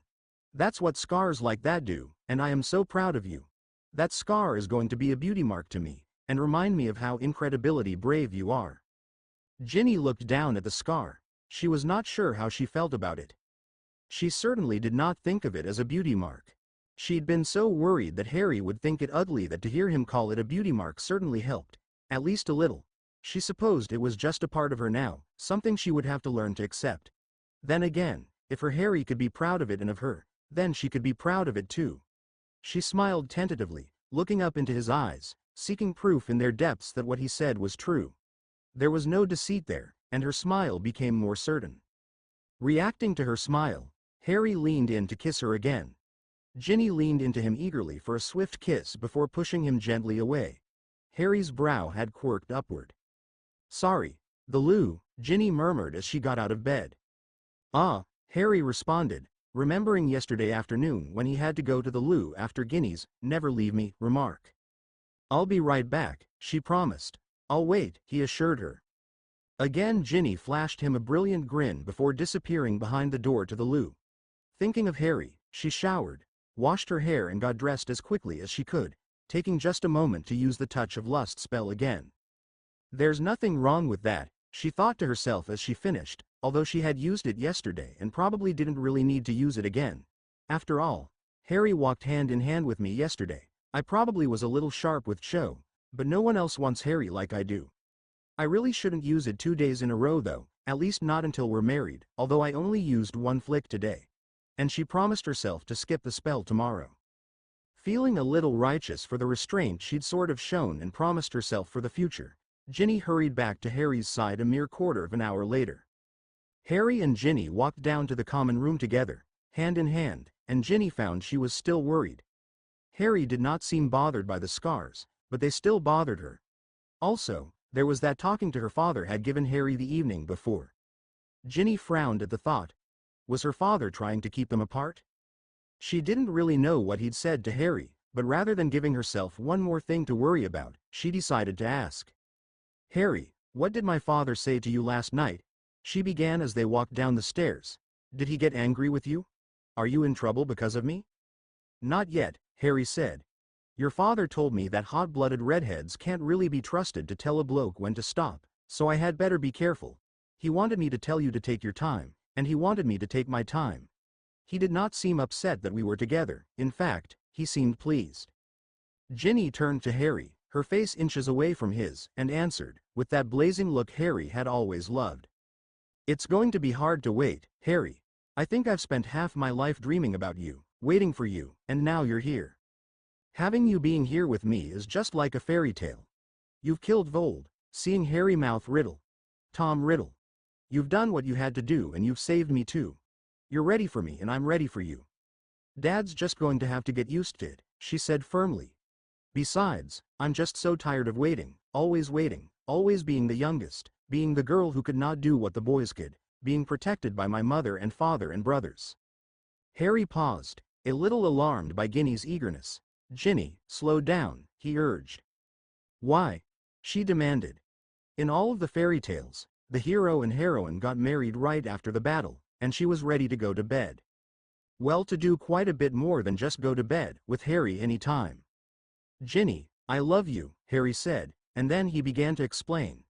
He gazed into her eyes, earnestly willing her to understand what he was saying before they began walking again. "You're 16. You have a year of school left. I promised your father that I would take it slow, and I will.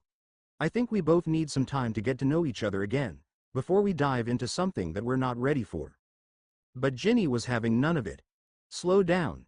You'll be old enough eventually. Take your time. I want to be old enough now," wailed Ginny, a little louder and faster than before. Poor little Ginny Weasley. "I'll show them," she thought. "Everybody wants me to wait, wait, wait and wait. Wait until some other witch comes and steals Harry away. I won't."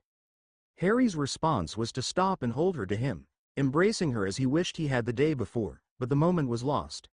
Before they had a chance to kiss or hold onto each other for more than a few seconds, about a dozen owls came for Harry, landing on their shoulders or on the furniture or on the stair rails, as they stood in the doorway to the common room.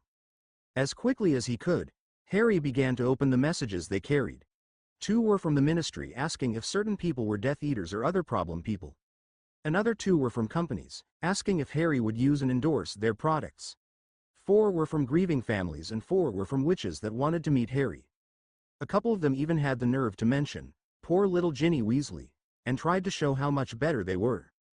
Harry sat down to answer the first 2 straight away, also sending brief notes to the 2 companies that he was too busy to talk to them right now.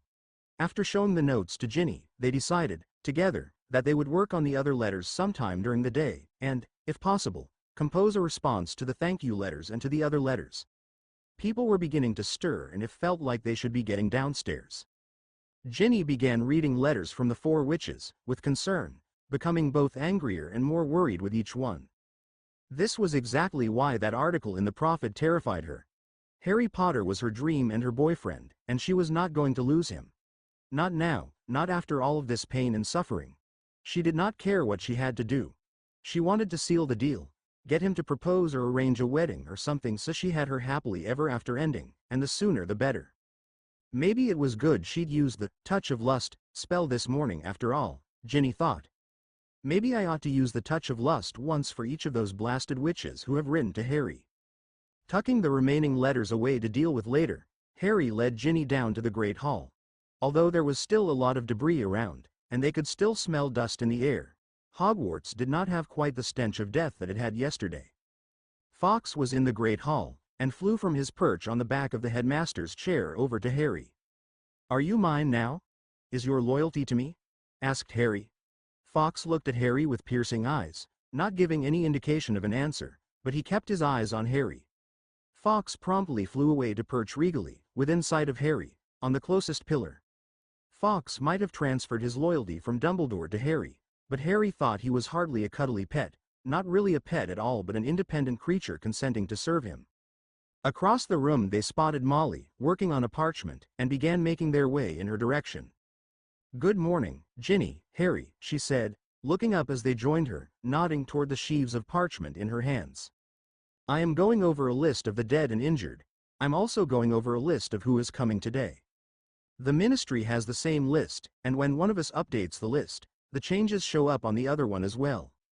They are beginning to release names and are making arrangements for everybody that needs to come to Hogwarts to use the flow from the ministry.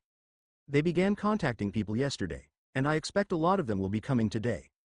The last I heard, the ministry is scheduling family groups and individuals to arrive every 20 minutes or so, starting at 8 a.m.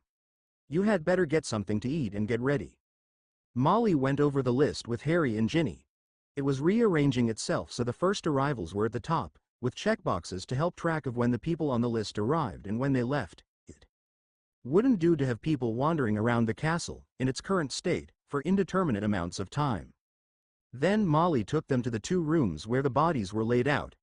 Harry and Ginny squeezed each other's hand as they looked at each body, and Harry thought that he died a little as they looked at each new person who, Harry thought, died because of him. It took them a while to look at each body, and see where on the list that person was. They would need to know that to direct the family members to them later. When they got to Fred, Molly said, "Fred, we." She paused a moment, looked at Harry and Ginny with tears of horror in her eyes, then composed herself and quickly said, "Fred Weasley." Stepping from one body to the next body, she said, "Bill Bayleaf," and again to the next body. "Grace Appledorn." Bill and Grace were found together. Molly continued to move down the list, but having to list Fred as one of the dead was obviously hard on all of them. There was a third room with the bodies of Death Eaters and other beings that had fought on the other side, about 25 of them. Molly said there had been many more, but some of the creatures had been piled into a bonfire last night and burned, and some Death Eaters had escaped with bodies of relatives. Only people that they thought might have relatives to claim them were in that room, and the relatives of the attackers were not going to be allowed to come until the relatives of the defenders of Hogwarts had a chance to pick up their dead. As they finished viewing the bodies, Molly said, "If anyone asks if they can help, have them show people to the proper rooms and have them offer to stay with the people picking up bodies. You will need to recruit some help, because there are only the two of you and everyone else is needed in other parts of the castle.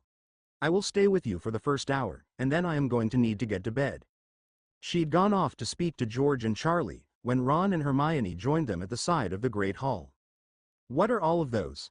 Hermione asked, looking at the parchments both Ginny and Harry had bulging from their robes. "Letters," Ginny told her, and she showed Hermione the stack of letters she was holding for Harry. "It's going to take us a while to answer these." Ron and Harry were talking to each other, and Ginny whispered to Hermione, "Almost half of them are love letters. What am I going to do with them? Others are thank you letters and other things. It's a mess." Hermione looked in her bag and brought out a file folder with places for the various types of letters, putting her special undetectable enlargement charm on it. They had just finished trying to organize them, to deal with as they had time, when another two owls came for Harry. Another thank you and another from a witch wanting Harry. This one had a photograph in it. Harry was briefly reading through each of the letters, except the ones from witches offering themselves to him. Harry looked up at his friends in dismay. "How am I going to answer these letters from all of these witches trying to throw themselves at me? You're my girlfriend, Ginny." "I don't want to even look at these," Harry said as he thrust them into her hands, feeling slightly guilty about foisting the job on her. "I'll take care of them," Ginny accepted, trying to say it sweetly, but not succeeding, as she accepted the letters. What she wanted to say to these witches is not publishable. Those letters were her worst nightmare, right there in her hands. "I'll answer the letters that only I can, and together we can answer the thank you letters," Harry suggested. "I'm glad you're taking care of the others." "Me too," Ginny thought, though she refrained from saying it. Maybe Harry wouldn't want her to if he thought she might be rude, and she did want to. At least she certainly didn't want Harry reading and trying to answer any of them. "Maybe I shouldn't be so insecure," Ginny thought. "Harry did say I was his girlfriend. But girlfriends and boyfriends come and go. I need something more permanent." A little before 8 a.m., Minerva McGonagall stood on the platform at the front of the Great Hall and called for everyone's attention. "I have some announcements to share with you all before we begin our day. If you need to know where any dead or wounded are located, please see Harry Potter, Molly or Ginny Weasley.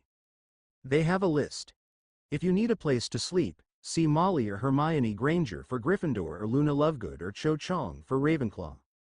Of course, for the time being, I will ask any Hufflepuffs to continue staying in Ravenclaw, since Gryffindor is already quite full.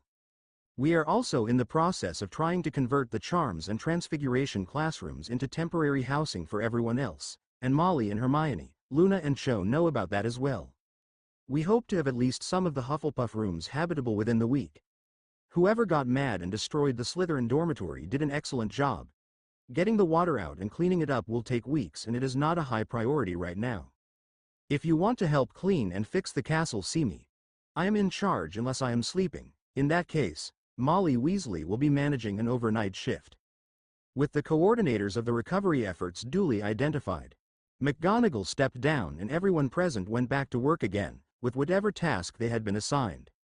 Arthur, Percy and Bill were among the handful of people who took the flow to the ministry just before 8 a.m., making it apparent to anyone who watched that Arthur was responsible for opening the flow so it could be used.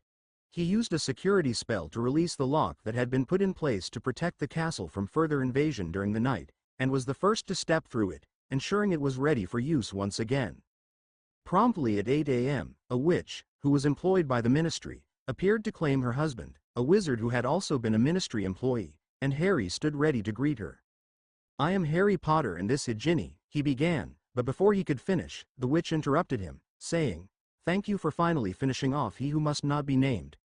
At the ministry, we are so grateful to you, for finally bringing our nightmare to an end. Call him Tom Riddle, Harry said firmly. Don't be afraid to use his name. I am so sorry we could not get rid of Riddle sooner, and sorry for your loss. The witch nodded at his words, clearly struggling to control her emotions with some success. Taking in the situation, Molly came up, saying, I will show you to your husband's body. And she led the witch away. Harry turned to Ginny and said, well, we got through the first one. Ginny looked at her mother leading the other woman away and squeezed Harry's hand again. Over the next few days, it would become their quiet and unassuming signal to each other that things were rough, but at least they were in it together.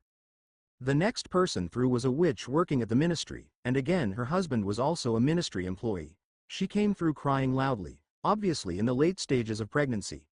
Harry started to say, I'm Harry, but she started to sob even harder, if that were possible, and Ginny rushed up to hold her, putting an arm around the witch's shoulders and taking her hand. She finally said, thank you, Harry. Can I see Robert now? And Ginny led her to the room where her husband was. Ginny had to spend some time holding the pregnant witch and consoling her, something she had never done before. Ginny got back just before the next people were due, shaking her head and crying, and said, their first child and she will never know her father. So sad. She hugged Harry like her life depended on them merging, muttering, I should be stronger than this. She looked up at Harry as she wiped her tears away and said, Harry, this is going to be hard. Harry felt empty inside, and very much responsible for the tragedy playing out around them. It's all my fault, he told her quietly, if urgently. If I could just have gotten rid of Riddle sooner, I must have done something wrong last year. Too much of the time we just waited, trying to think what to do next. Harry's self-recrimination was just what Ginny needed to get out of her funk. Harry Potter, she said, looking at him.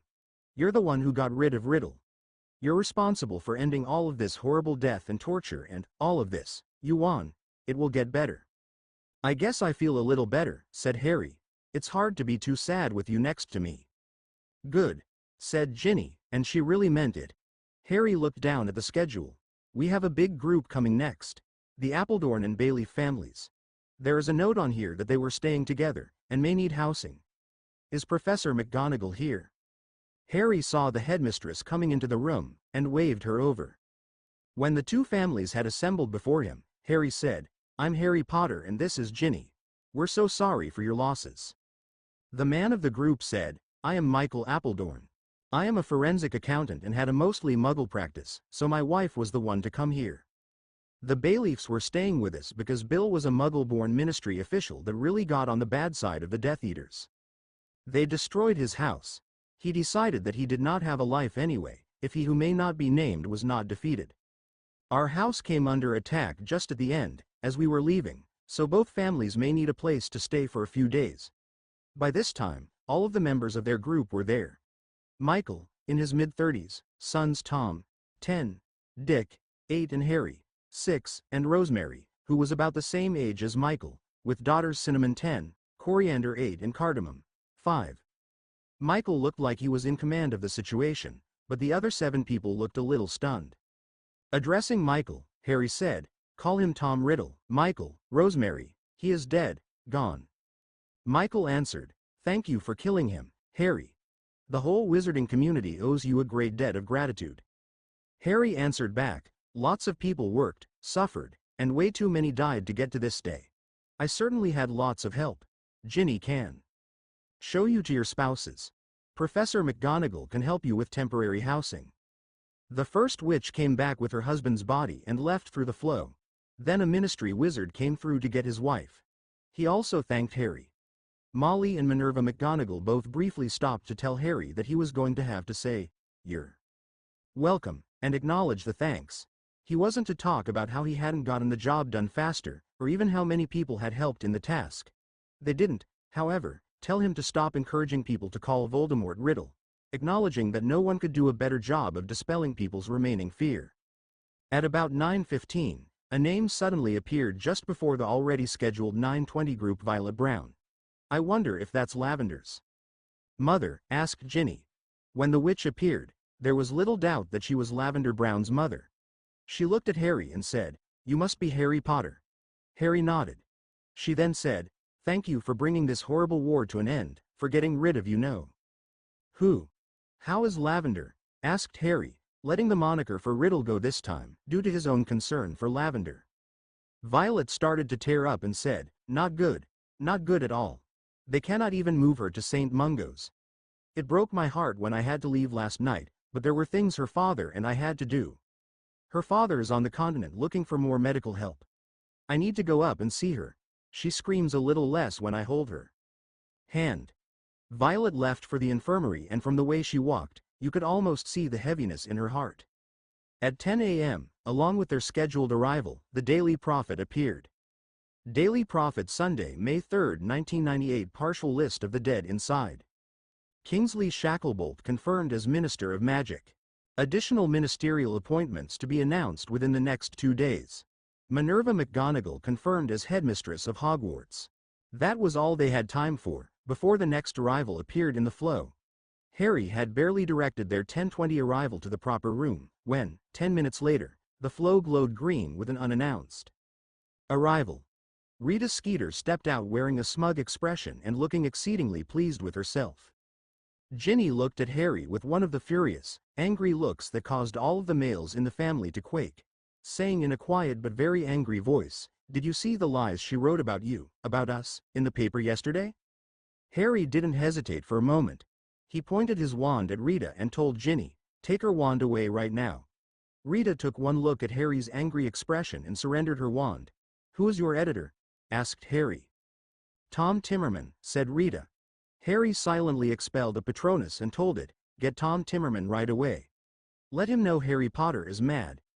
Harry sat there fuming for a full 5 minutes before a harried-looking middle-aged man came through the flow. To the editor, Harry said, very quietly but in a tone of voice that said he was deadly serious, "Never, never send this insect, this sorry excuse for a reporter, to cover me or any person at this school. Get her out of here and keep her away." It was not like Harry to lose his temper like this, and everyone was amazed. Only Harry knew that what he said was mild compared to what would happen if Ginny really got wound up. Tom answered, "We do need the situation here reported, and we do need you to talk to reporters, Harry." Harry replied, "I know, and I will do my best to help. My problem is with this one reporter who I want out of here." Tom Timmerman told Rita, "Go back to the office and wait for another assignment." After she left, he turned to Harry and said, "I was going to send 2 reporters, and Rita volunteered." After Rita left, one of the people in the office said to me, "You sent Rita? Harry and his friends have run into her before. She would not have been my first choice. Obviously I made a mistake. I will send 2 different reporters, and keep her as far away from you as possible. Harry, thank you for all you have done. Thank you for defeating Voldemort. Thank you for allowing us to print the truth again." Harry responded, "Call him Tom Riddle. That's who he was. Tom Marvolo Riddle, or Tom Riddle, who called himself Lord Voldemort. I will work with your reporters." "Can I have Rita's wand?" asked Tom. After Ginny reluctantly gave it to him, he took the flow to return to his office.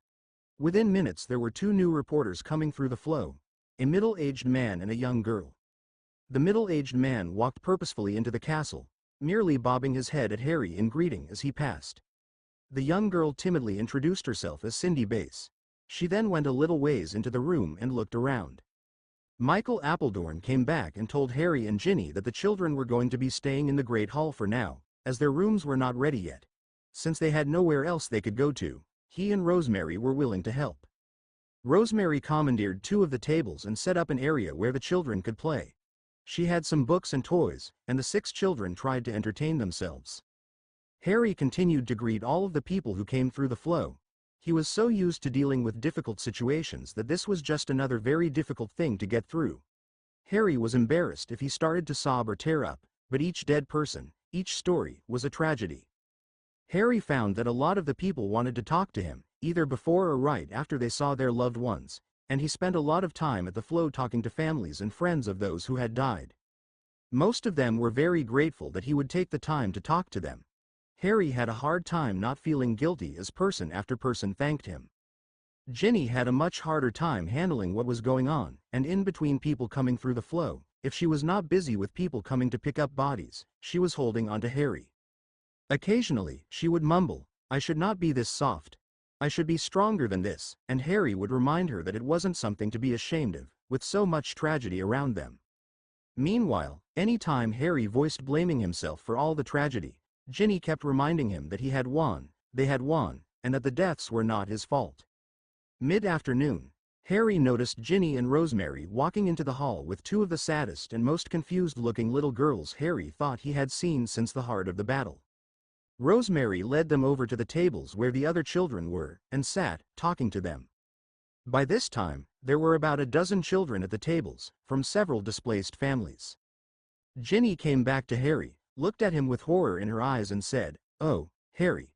She just lost her composure totally and held on to him, shook herself, took a couple of deep breaths while looking at the little girls, and said, "I did not think it could get any worse. They're in Gryffindor. Mary Lou Dippet, 4th year, and Anne-Marie Dippet, 1st year. Their brother Dan was in 6th year with Colin and me. They were best friends." "Were?" said Harry, his stomach sinking with dread. "Oh, Harry, it's even worse than that," said Ginny, her eyes showing a certain amount of horror. "Their mother was a Muggle and she was killed 2 years ago, and the family lost everything. What little they owned, their father carried in a backpack, including a tent they stayed in while on the run. Not only was Dan killed in the battle, but their father was as well. Their bodies are right next to Colin, and the girls have been sitting there crying, not knowing what to do until right now. Rosemary and I tried to talk to them, but it has taken this long for them to even be willing to talk to anyone." "We have to do something," said Harry, feeling angry all over again. "Somebody has to do something. They cannot be left to sit there by their brother and father's bodies for days or weeks." "Somebody has to do something," Ginny agreed. She wasn't sure what she could do, but at the very least, she would speak with her father later. At about 4:30 a witch came through the floor and asked for Luna. Harry brought out his map and found her in the Ravenclaw dorm, and directed the witch to her. About an hour later, a distraught Luna came back with the witch holding one of her hands, Cho the other. "Luna's father is at St. Mungo's," Cho explained. "He has been asking for Luna, when they can get any coherent words out of him." Cho turned to Luna and said, "We will visit you as soon as we can. You need to be with your father." Luna and the witch left through the flow, and that was the last they saw of her for several weeks. At about 5 o'clock, an unpleasant-looking witch came through the flow, dragging her husband behind her.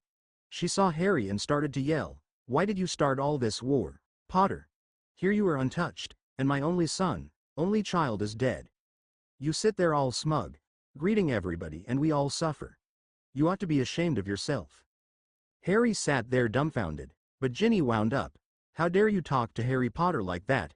He lost both his parents, his godfather and his best friends were killed in front of him.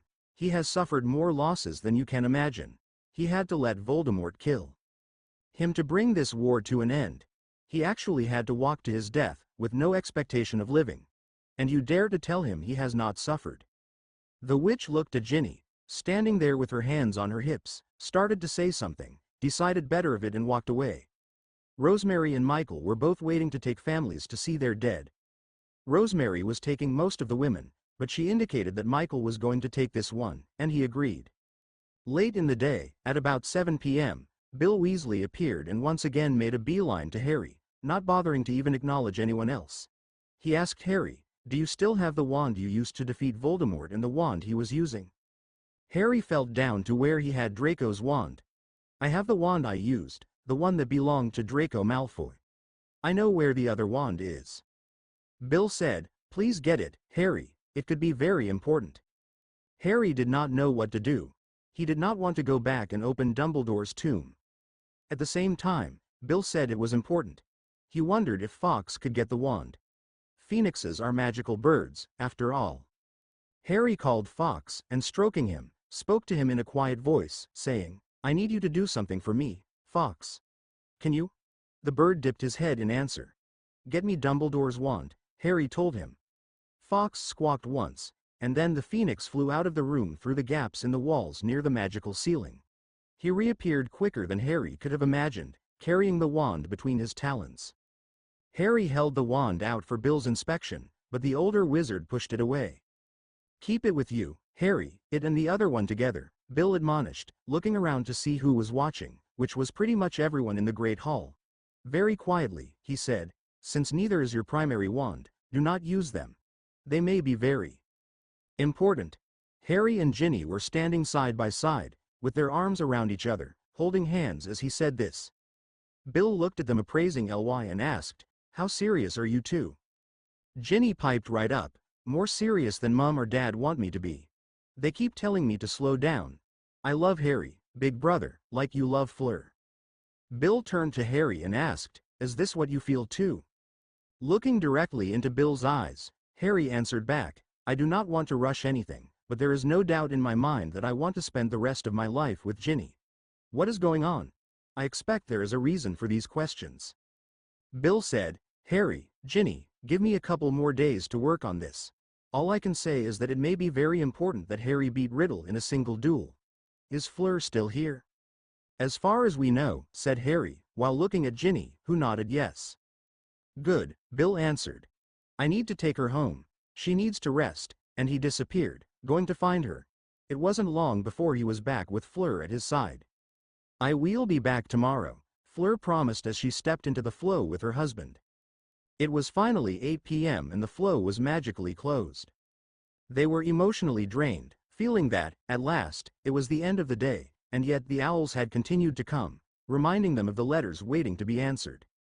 By now there were over 30 of them. Harry had already answered the few important ones, and Ginny had written to tell a few more companies that Harry was too busy. The thank you letters were piling up, as were the letters from witches who wanted Harry, sorting themselves out into the magical file Hermione had given them. Ginny felt panicky again when she saw how many letters there were from witches wanting to meet Harry.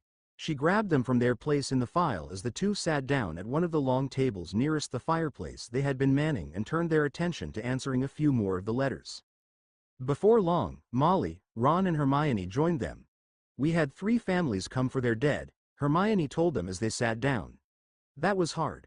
The rest of the day was not so bad, although a lot of people seem to have lost their homes or be too scared to go home, and housing is a real problem.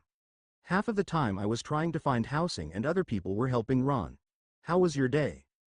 Ginny looked up from the letter under her hand she was answering. "Well, we had about 20 grieving families, 1 bitch of a witch, and Rita Skeeter. I yelled at the bitch and Harry was so mad at Rita that he called the editor of the Prophet. Lots of tears. It was really, really tough." She looked down at her hands. "I cannot believe how hard it was. I don't think it can get much worse. I should be tougher than this." As she was saying this, she was just successful in holding back tears. Harry did not say anything, but he turned in his seat and gave Ginny a big squeeze. Ginny hugged Harry back like her life depended on being close to him, just hugged him with her face buried in his chest for the next 10 minutes. Arthur was the last to come through the flow, saying, "The flow is closed for the evening. How is everybody?" "Tough day, Dad," said Ginny. She got up from where she was sitting, went over and hugged him, and this time she was not quite successful in stopping the tears.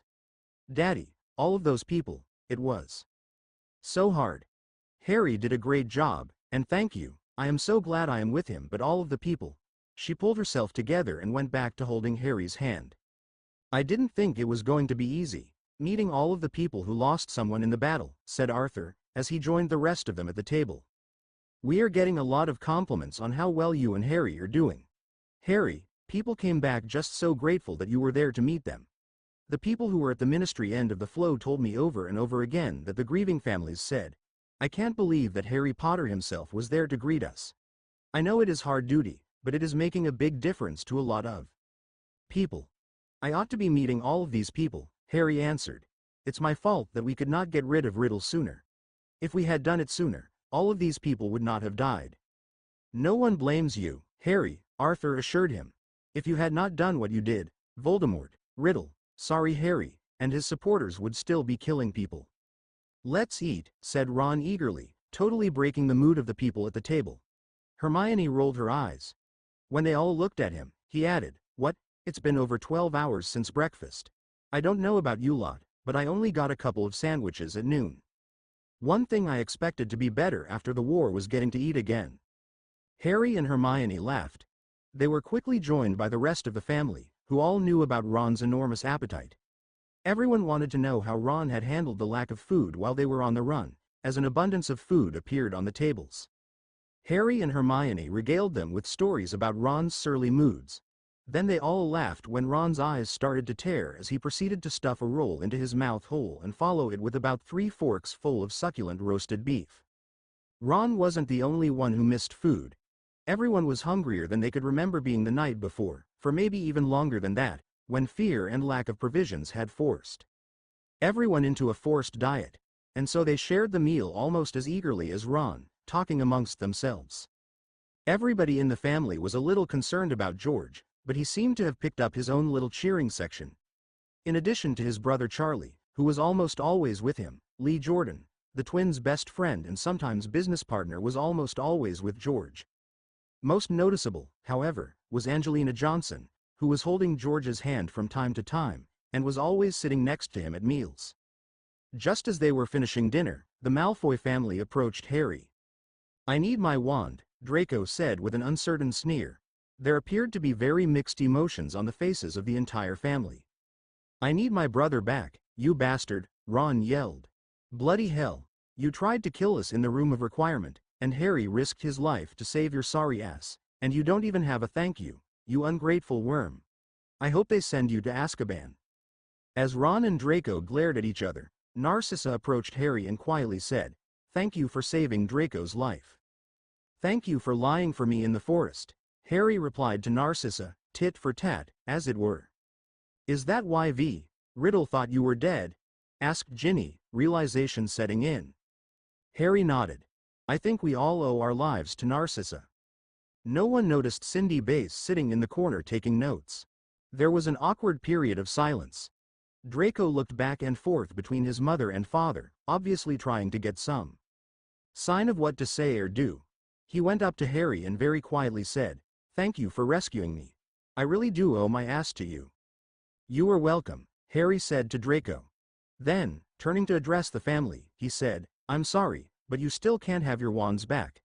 I just don't feel I can give them back until Kingsley or someone from the Department of Magical Law Enforcement says I can."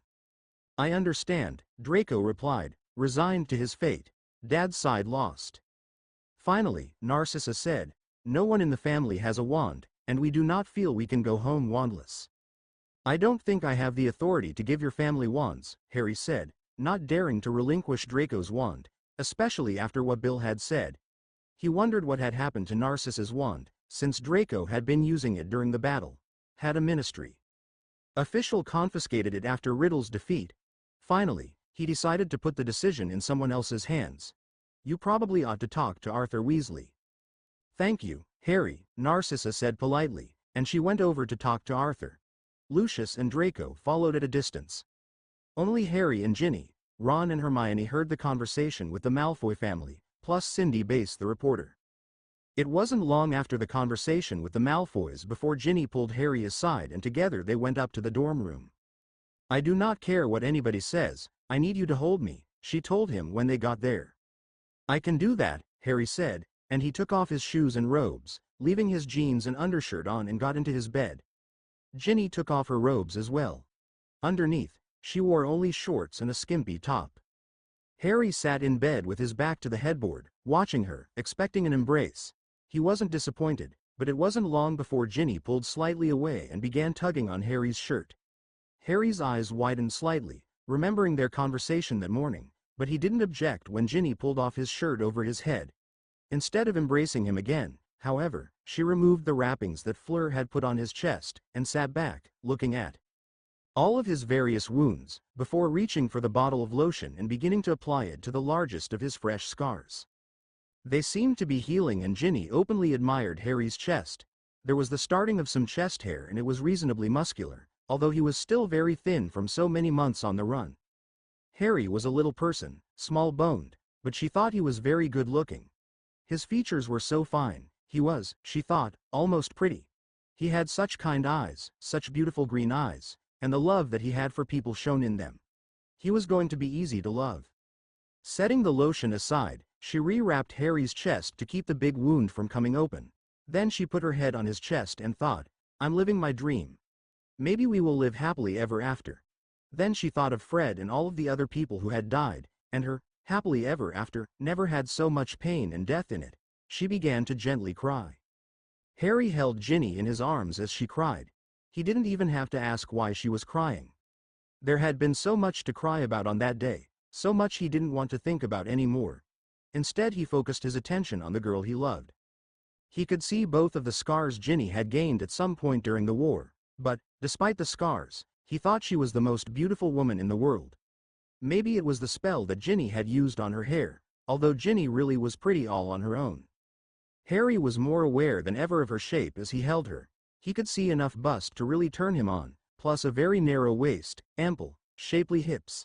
He never thought his love for Ginny was mostly a physical thing, but lying on his chest as she was. So sexy, so perfectly proportioned, so appealing. Then she started to cry slightly louder than before. "What's wrong, Jin?"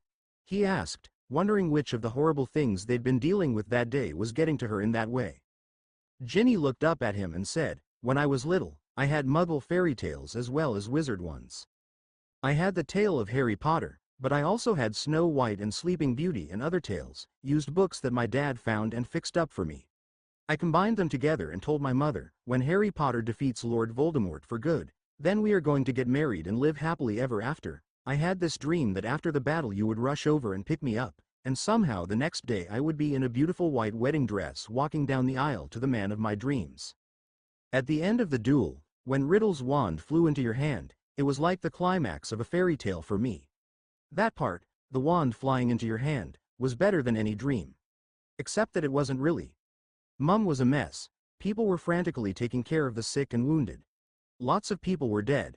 I never imagined all that death. Hogwarts was almost destroyed." Ginny sat up and looked at the scar on her chest. Hogwarts wasn't the only thing damaged. "I always dreamed of myself as the beautiful princess, my hero's dream, and here I am with this ugly scar. Harry, do you have any idea how much it hurt? When they put a wand on you and do the Cruciatus curse, it hurts and it keeps on hurting and I'm ugly and it'll never go away. Harry, I'm so scared. There's not going to be any happily ever after." At this Ginny collapsed back onto Harry's chest and started to sob again. "Ginny," he said, turning her face up to peer into her eyes. "I've been looking at you, at your body, and you look to me like the most beautiful woman in the world. You're so sexy, so beautiful, and so perfect in every way. I always thought you were cute, but I never realized how beautiful you were until the last couple of days. I have scars too. I still say that scar." Harry gently touched the start of the one over her breast, tracing it gently with his finger, "is a beauty mark, and it shows me that my lovely Ginny is also my brave and strong and courageous Ginny. I love you, scars and all, and just ask that you love me with all my scars too." Ginny lay her head back on Harry's chest and tried to control her emotions. By the time she had calmed down she was fast asleep. Harry thought that things could not get any more confusing. What else could happen? He was exhausted. Shortly after Ginny fell asleep, Harry fell asleep too, sitting up in bed with Ginny's head in his lap. It was about 11 p.m. when Arthur got up to the dorm room that evening. He found Ron and Hermione in adjoining beds, just like they were the night before. Harry and Ginny were still on top of the covers on the one bed. He gently woke them up and got them into their own beds, still partially clothed. Every story is the product of much more than one person. We are all playing in Joanne Rowling's universe, so first thanks go to her. I also owe a debt of gratitude to many of the authors on another site. My first beta Mrs._Granger's stories have been an inspiration to me, and although my story is very different in some ways, the universe I write in owes a lot to her. I will thank her for various pieces from time to time, and her thorough answers to my reviews have been very helpful. Her Beta Seeker 68 is well worth reading, and I use a couple of pieces from his 31 bottles as well. 1917 Farmgirl does not write much, but what she does write is first rate. I am going to refer to her, yes, Ginevra, there is a Santa Claus, with her permission. All the authors above are on the Harry Potter fan fiction site.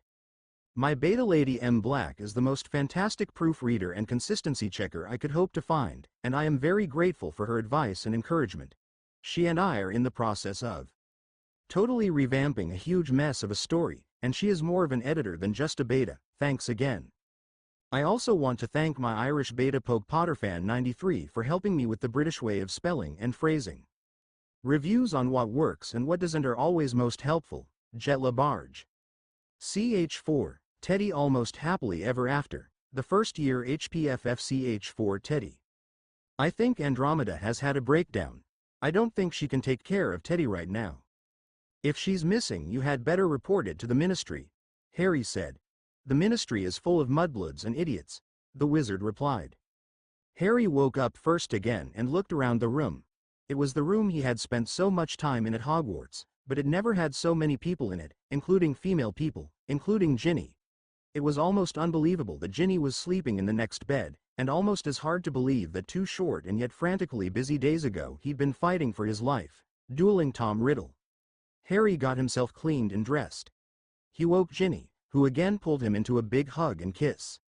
There should be fewer people today, so it should be easier, Harry told her as they got ready for their day. Harry hoped it would be easier. In all of the stories he'd read, once the hero killed the villain, everything got easier, and they lived happily ever after. What else could happen? Ginny went into the loo and got dressed. She thought of the eye touch of lust, eye spell, and her promise to herself not to use it every day. Ginny knew she should not be worried about Cho, but she was. Just one flick, thought Ginny, but then she mentally scolded herself again. I'm stronger than that, and I'm not that worried, am I? Then Ginny thought about all of the letters and one in particular with a photograph of a naked girl that had a pair that was huge. It made Ginny, who was reasonably well endowed for being less than 5 feet tall and reasonably thin, look tiny by comparison. Ginny was really nervous about using the spell at all, and knew the dangers of using it too much, but all of those letters made her very upset. I know I said I would not use it at all today, Ginny thought, feeling rather self-righteous for not using the spell. If Harry doesn't snog me good, I can always use it tomorrow, she thought. When they got to the common room, Harry sat down and pulled Ginny into his lap. I need a little good snogging, happily ever after girl, Harry said. Ginny gave a small shy smile at the happily ever after reference, but eagerly worked on the snogging, feeling pleased that Harry wanted to snog her even when she hadn't used the touch if lust spell. After the first day, when the spell didn't seem to work at all, at least now it seemed to be working. After about 10 minutes of some serious snogging, Harry looked at Ginny and said, I just can't see you as one of those helpless fairy tale princesses. I never said I wanted to be that type of princess, said Ginny, wrinkling her nose in disgust. I always reckoned that we'd take down Vold, Riddle and the Death Eaters together. That was what was so hard about not being with you, not being able to fight with you. Some of those princess stories are so stupid. I never wanted you to rescue me. I wanted to fight with you. My tough Ginny, said Harry, with a big smile on his face. Yesterday was really tough. All of those families who lost people killed, students, parents, everybody. I expected a lot of people angry at me, and most people just thanked me. And I was just so lucky to have my tough Ginny by my side. I wasn't very tough yesterday, said Ginny, frowning and remembering how many times she'd wept or otherwise held on to Harry because of the horrible situations they'd seen. I felt terribly helpless a lot of the time. I want to be strong like my brothers. I'm you glad you're not one of Ron's brothers, Harry enthusiastically exclaimed. I'm still a girl, said Ginny, smiling at his vehemence and using her hands to show that she had feminine curves. A very pretty girl, very sexy, said Harry. The eye touch of lust, eye spell really was working, on both of them apparently, and Harry spent a minute obviously ogling Ginny's curves as she proudly showed off her shape. Ginny was maybe too freckly to be a classic beauty, and she had a pretty substantial pair of hips for being as small as she was, but the result was a spectacular hip-to-waist ratio which was very sexy. She was no movie starlet on top, but she was a long way from being flat either. Harry thought she was just a delight to look at. I didn't mean to undress you with my eyes, Harry said shyly, as he got a little embarrassed by how obviously he had looked at all of Ginny's shape. I can't wait until you undress me with more than just your eyes, Ginny whispered in reply, spreading her arms out in a come and get me gesture. It's tough waiting. Harry thought that he should just be able to enjoy being with Ginny, but nothing was ever that simple. She wanted sex, wanted to marry him right away. Ginny wanted to be grown up right now. Harry, at 17, felt almost old. Too much had happened to him. He had suffered too much pain in the last year alone. But Ginny deserved another year of school. What was he going to do? There were another 6 owls waiting for them around the common room. Ginny quickly sorted them, watching them fly from her hands. Into the magic file, trying hard not to show how terrified she was of the letters from witches wanting her Harry, and went back to snogging Harry. After maybe a half an hour, Ron, Hermione, Percy and Arthur came down the stairs. The family ate breakfast together, joined by the Appledorn and Bayleaf families. Arthur approached Harry after they were done eating and asked, "What do you think we should do about the Malfoys, Harry?" "Put the whole cursed bunch in Azkaban," Ron enthusiastically volunteered. "Hermione was tortured in their house and Draco is nothing but a git." "Thank you for your opinion, Ron," Arthur said, "but I asked Harry." Harry thought for a moment. "Narcissa lied for me in the forest after Riddle killed me, lied and said I was dead when I was alive. She risked her life for me. She deserves some credit for that. I'm not sure that she was always a willing participant in the evil her family committed, but I don't know a lot about her." "What about Lucius?" asked Arthur. "Do you trust him?" "No," Harry exclaimed. "Not even a little. I imagine he's glad to see the end of Riddle, but only because he's been brought so low, not because he feels any remorse."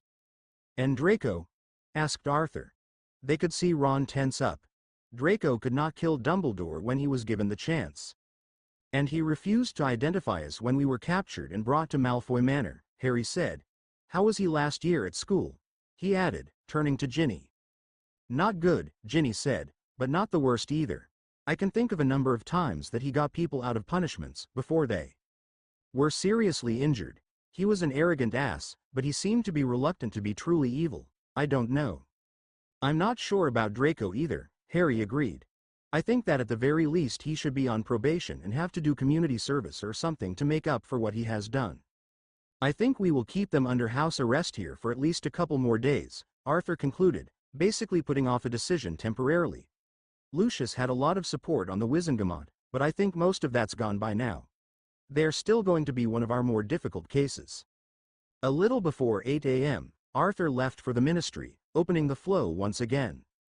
The first one through the flow from the Ministry today was Andromeda Tonks, carrying Teddy Lupin in a bulging baby bag. Teddy was wailing, and Andromeda was beside herself. "No one is telling me anything. What has happened to Nymphadora? What has happened to Remus? All anyone says is they are so sorry. Will someone please tell me what is going on?" "Oh, Andromeda," Harry said, feeling sick to his stomach and regretting the large breakfast he'd eaten. "How could no one have prepared her? No one told you they were killed in the battle." "WHO was killed. One of them is dead," yelled Andromeda, with a wild, almost feral look in her eyes. "They're both dead," said Harry sadly. Andromeda already had a harried look on her face, but, at this, she looked terrified and scared and numb all at the same time. Oh my, Harry, Ginny, can you take care of Teddy?" she said as she shoved the baby into Harry's hands, dropping the bag with Teddy's stuff at Harry's feet. Oh my, I have to see them. This is horrible. What am I going to do? How can I take care of Teddy? No. Rosemary Bayleaf started to lead a wailing Andromeda out of the room. Ginny went up to Harry and said, "Hold his head, Harry. Little babies cannot hold their own heads." "Good," as Harry was cradling Teddy's head more securely in the crook of his arm. Harry felt petrified, as though his heart had been constricted, as though someone had just put the full body bind curse on him. He'd never held a child in his life and was suddenly very grateful that, at least, Ginny seemed to know something about babies. Looking at the screaming bundle in his arms, he saw little tufts of mousy brown hair peeking out of the blanket. Harry held the baby a little tighter, guessing that he sensed that something was terribly wrong. He closed his eyes for a moment and decided then and there that he would not let this child suffer as he himself had. Harry turned to Teddy and said, in a quiet and gentle voice, "Hi, little boy. Hi, Teddy. Hi. I'm your godfather, Harry Potter. I lost my parents when I was little too. It's a tough deal, but with a lot of love you can make it. I'm your godfather. I'll love you. I'll love you." Harry kissed Teddy and gently rocked him, being careful to hold his head, as he'd been instructed to do. Harry kept up the gentle talking, and Teddy stopped crying. Ginny looked at Harry in amazement. Nothing makes a girl feel better about her guy than seeing him being so good with children. Ginny felt all warm and squishy inside. Her prince looked so natural holding the small baby in his arms. Andromeda stopped, just on the threshold of the Great Hall, and looked back at Harry. Ginny went over to her and Andromeda said in amazement. Harry got Teddy to stop crying. Then she wailed, "No mummy, no daddy, no money, no nothing. Take care of Teddy. Please." Andromeda was once again in tears, with a panicky look on her face. "Harry and I will take care of Teddy," said Ginny, patting the older witch for reassurance. "Thank you, Ginny," said Andromeda, who was, by this time, visibly shaking. "I feel like such a failure as a grandmother. Who'll nurse the baby? I can't, it's all gone. They're both dead?" At this she started to cry again, even harder than before. Ginny said, "Let me talk to Harry. We'll help. We'll think of something." Harry was still holding Teddy, but he was saying, "I smell something. Teddy, do you need your nappies changed?" Ginny looked at Harry and inquired, "Wet?" "A lot worse than wet," Harry replied, pointing to some brown stuff leaking out from the edge of the nappy. Ginny looked over to Rosemary Bayleaf in panic, waving her over. Together they approached Harry and Teddy. "Can I just scourgify him?" a worried Ginny asked. "Not a baby," Rosemary replied in horror. "Although in this case," she added, looking at the mess, "there is a variation of that spell to get us started. Take off the nappy, Harry." Harry reluctantly and gingerly took off the filthy nappy, brown goo leaking all over. "Scourgify minimus," Rosemary said, twirling her wand very slowly, as though she was gently removing the grime. Most of the mess was gone. At least it wasn't running all over anymore. "I hope there are wipes in the bag," said Rosemary. "You really are better off finishing the bottom with wipes." Ginny looked into the bag. There were Mother Minerva's magical nappies, spells to clean and reuse. Mother Minerva's magical breast milk container, with at most 2 days of breast milk left. Ginny almost lost it.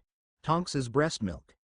Mother Minerva's magical burp clothes, and an order form that included listings for Mother Minerva's formula, instructions for duplicating the mother's milk if necessary.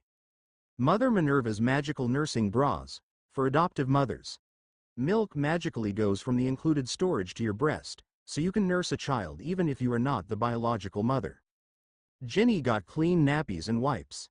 Harry held Teddy, while Ginny finished cleaning Teddy's bottom. Ginny looked worried and said, "I've never changed a boy's nappies." Harry replied, "I thought you had 6 brothers." Ginny looked exasperated. "Older brothers.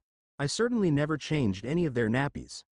I've changed a couple of baby girls' nappies when they visited Mum, but this is my first experience with boys' nappies or messy nappies." Harry and Ginny were feeling really proud that they had changed Teddy when, as he was lying on the clean nappy, but just before they got it on him, Teddy wet them, squirting both Harry and Ginny. Harry and Ginny both just suppressed a scream, while Rosemary just giggled. "I had 3 girls. They don't squirt you like that," Rosemary apologized, but she ruined it because she was unable to erase the huge grin from her face.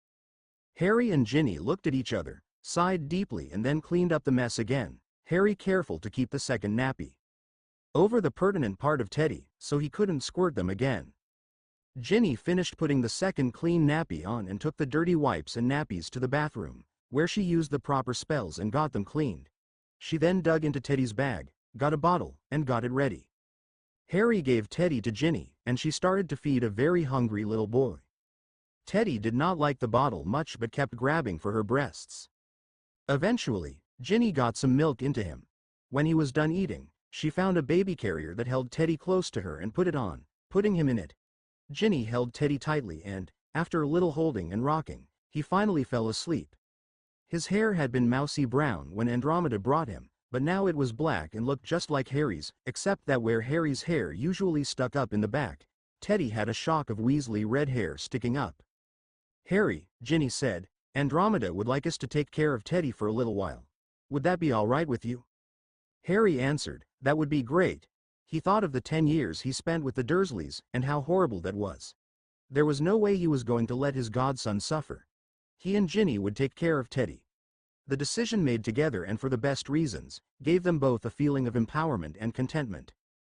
Just as Ginny was walking back to the fireplace, Teddy in the carrier she was wearing, another witch was coming through the flow. She went right over to Harry and said, "Thank you for all you have done for us, Harry," and, turning to Ginny and Teddy who, with Harry's black hair and the flaming red patch, looked uncommonly like Harry and Ginny's child, Thank you too, Mrs. Potter. She gave Ginny a squeeze and patted Teddy on the head, and sadly went off with Rosemary Bayleaf. Well, you wanted to grow up. How does it feel to be Mrs. Potter with a month-old baby? Said Harry. And I didn't even have to go through 9 months of pregnancy, Ginny grinned. But then in a much more serious tone, she said, I am really worried about Andromeda.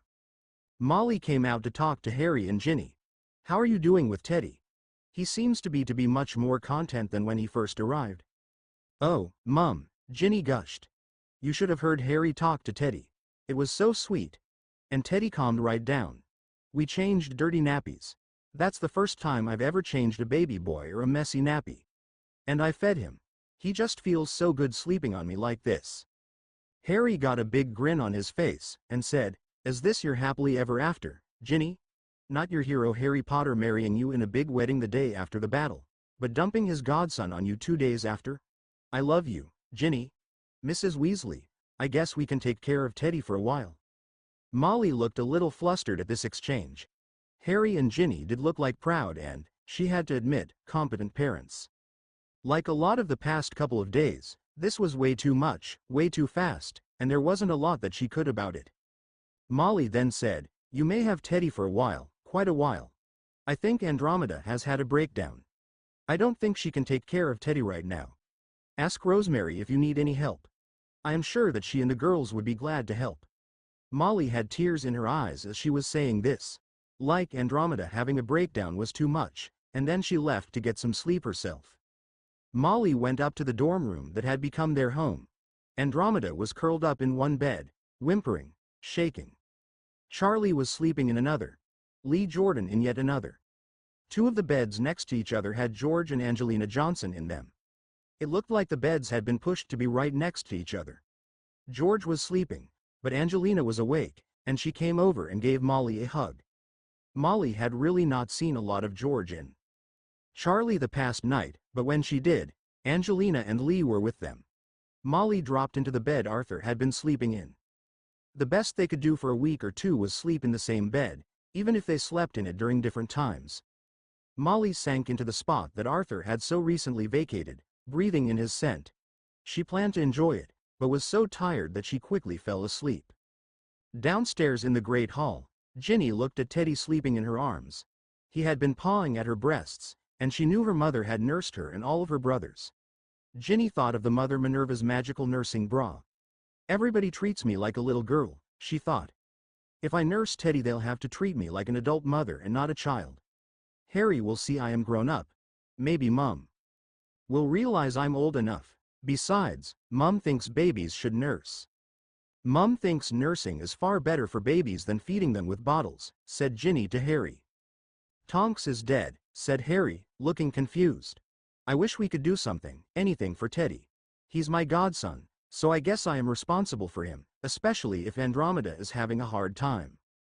Ginny got the coy look in her face that indicated she wanted something from Harry, and said, Would you mind if I nursed the baby?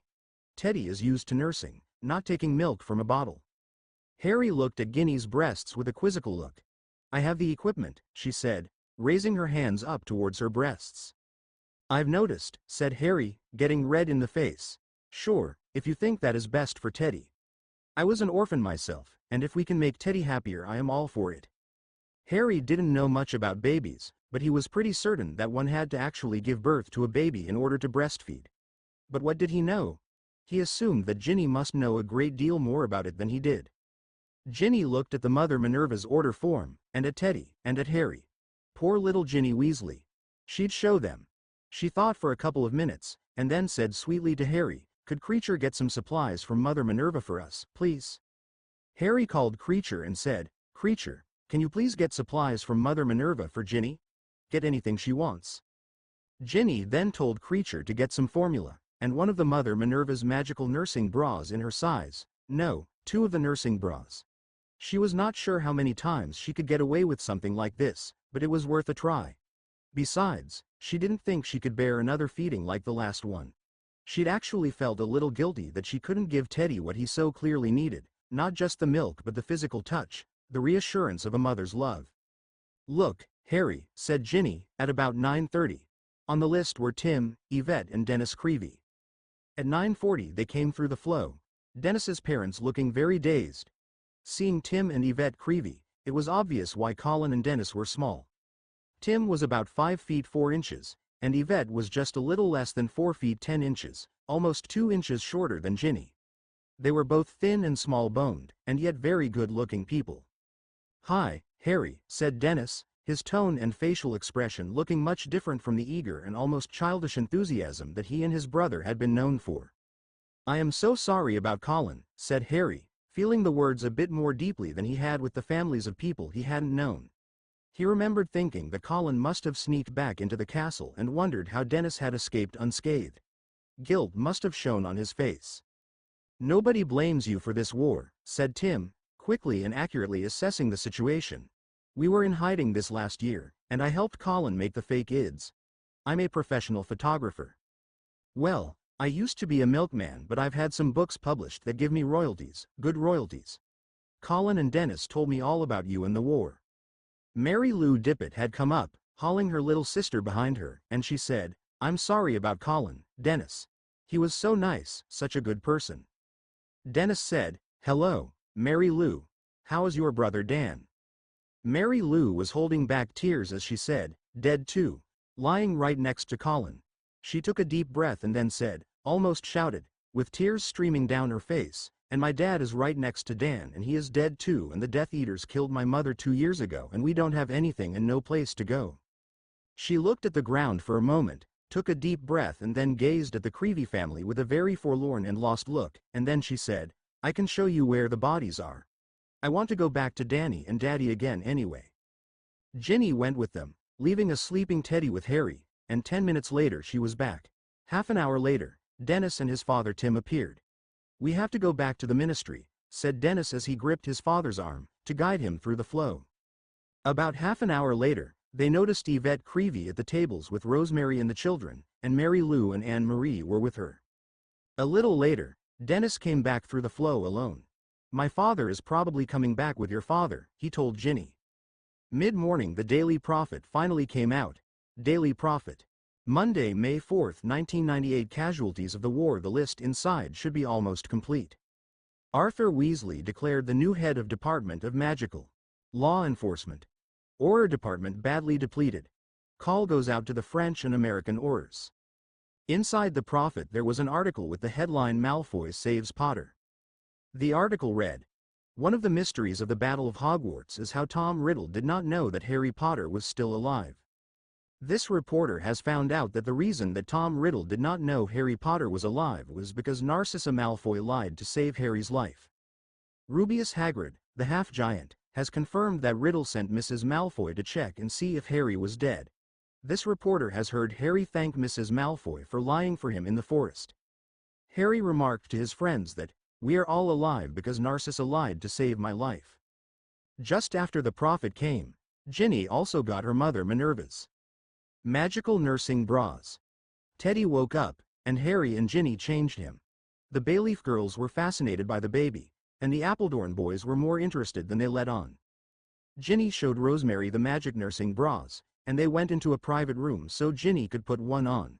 Rosemary did some magical alterations to Ginny's robe, putting in clever slits to give the baby access to her breasts while still maintaining her modesty, and showed Ginny how to get Teddy to latch on, how to hold him so he could nurse, how to take him off, so he could burp without exposing herself. Rosemary also took the time to teach Ginny the Scourgify Minimus spell. The first time Ginny nursed the baby, it was in private, and she was glad she was not on public display. She could feel the scar on her right breast when Teddy latched on, but it was just a dull annoyance and not a sharp pain, something she could put up with. The amount of suction a young baby could produce was amazing, however, and a little painful at first, although the sensation was not unpleasant. The second time, she went off into one of the classrooms with Rosemary again. They talked about how insecure Teddy was, and how Ginny's holding Teddy tightly was helping. By early that afternoon it was time to feed Teddy in public. Teddy had started out just frantic, but the more often Ginny fed him, the calmer he became, although he still wanted to nurse every couple of hours. Ginny knew that if she was not going to hide every time Teddy needed feeding, she was going to have to get used to nursing in public, and that she was going to have to let Harry know what nursing was all about. So at the first break she asked, "Harry, what do you know about nursing?" "What?" asked Harry, looking bemused. "Have you ever seen a woman nurse a baby?" she asked. "I don't think so," Harry said. "If I did, I didn't notice it." Ginny then proceeded to explain the mechanics of nursing, the slits in her robes, and that she would open flaps in the nursing bra, exposing the end of her breast, so Teddy could latch on. "How often is Teddy nursing?" asked Harry. "Teddy's frantic," Ginny said. "His whole world was his mum, and she left, and Andromeda was frantic and Teddy picked up on that, and so he was hungry for food but also for comfort when we got him." Ginny looked at Harry with that fierce determination that he loved. "I'm going to nurse Teddy and love him as much as I have to. Teddy's not growing up without love." "I love you, and I love you for loving Teddy," Harry said, as the couple's love for each other almost visibly jumped to a deeper level. When Teddy woke up and made the motion that indicated he was hungry, Ginny had Harry help her, and while Harry was shielding Ginny, he did see more of Ginny than he thought he would have before they were married. Ginny had Harry burp Teddy, and then had Harry help shield her while she exposed her other breast, and Teddy latched on and nursed some more. This nursing was complicated, Harry thought, trying to sort out his emotions. The only thing he knew for certain was that he was very grateful for how much Ginny was willing to do to help his godson. Harry had seen how much the Weasley family loved each other. He knew he was kind of included in that love, but always as an outsider. As one of the people caring for Teddy, he was a lover, not just one being loved. It was a different feeling, and a real good one, he and Ginny loving each other, and that love being big enough to include loving Teddy. "Change his nappies, Harry," Ginny said as she handed Teddy to Harry. "The wipes are in the bag, he's more than wet." "By myself, clean poop?" Harry asked. "You helped me do it the first time?" An exasperated Ginny said. "I'll feed him, but I'm not doing all the dirty work." Harry gingerly took off the nappy and wiped Teddy's smelly bottom. Everything was soft. There was a lot less than this morning's mess and not a lot of wet. He got the dirty nappy bundled up and a clean nappy under Teddy, and feeling very proud of himself said to the half-naked baby, grinning and giggling, "It doesn't smell any better, but when you're playing daddy you put up with a lot of shit." Teddy smiled and proceeded to wet Harry. The second time that day he received a yellow bath. Harry jumped and almost yelled, and Teddy got a frown and started to cry. Ginny laughed. Leaving the squirt gun exposed was probably a bad idea. "So I'm a slow learner sometimes," Harry said as he sighed, put a dry nappy on Teddy, then took his wand and cleaned himself in the area around Teddy that had also gotten wet. Early that afternoon, one of the more awkward moments came. Mrs. Crabbe came to pick up her husband, a Death Eater who had gotten himself killed. The 50 dead on Harry's side had been raised to 57, after all of the counting, and then including another 2 people, who had died of their wounds within the week. No one had a good count of the Death Eaters and their allies, a much larger number. There were about 35 Death Eater witches or wizards, not including those that had been removed from the castle before Riddle's defeat. But of the evil creatures there was no count. She wanted to know what had happened to her son Vincent. Harry said that Vincent had set Fiendfire to try to kill Ron, Hermione, Draco Malfoy and Goyle, but only killed himself, and Harry thought that the fire had reduced everything to such fine ashes that there was no body to find. It was an extraordinarily tense and loud exchange, and eventually someone got Professor McGonagall and she escorted Mrs. Crabbe to get her husband and had her leave promptly. Ginny went with Professor McGonagall, since she had not gone into the room with the Death Eater bodies since the previous morning, and wanted to make sure she knew where it was and who was in it. She stayed, even after the headmistress left, because there were 2 additional bodies that had not been there the day before. She was told by a student, who seemed to be the person stationed in that room, that the bodies were the Carrows and that they had been beaten to a pulp. Ginny spotted a bloody beater's bat by their side. The student whispered, "I think that everyone who suffered under those 2 bastards had got a good hit at them." "Where were they yesterday?" asked Ginny. "Hanging up in the dungeons," said the student, conspiratorially. "Someone tightened the chains until their feet were off the floor, and students kept going in and hitting them. By this morning, both were dead." "Does it feel better after hitting them?" asked Ginny, remembering their decided attention on her and her friends because of their attachment to Harry. "Not really," said the student, sounding somewhat disappointed.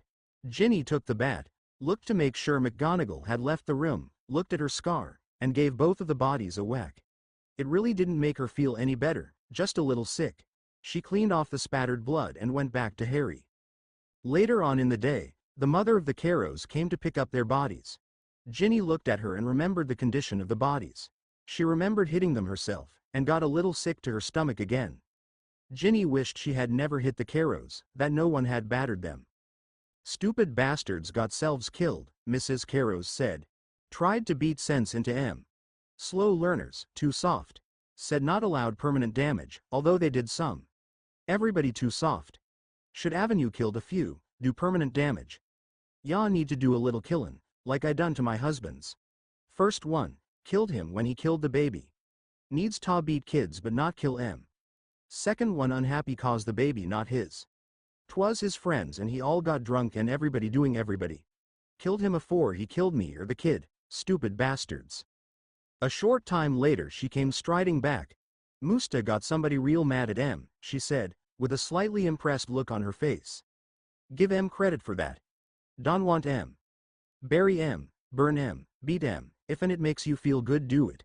Don have any money for'n that. Never had any money anyhow. Life'n not fair afore, no reason for it being fair now." She left through the flow. Shortly afterwards, an unpleasant-looking wizard and witch came striding into the great hall. "Potter," the wizard shouted, "you're responsible for this whole disaster. Do you have any idea what happened to Pansy?"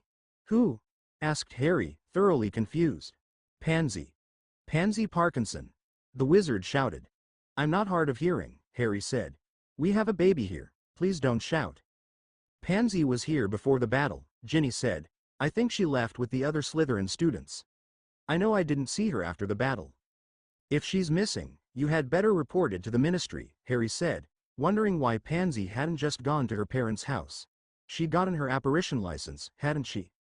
"The ministry is full of mudbloods and idiots," the wizard replied, spitting on the floor for emphasis. "Who are you?" asked Harry. The wizard looked at Harry with a sneer.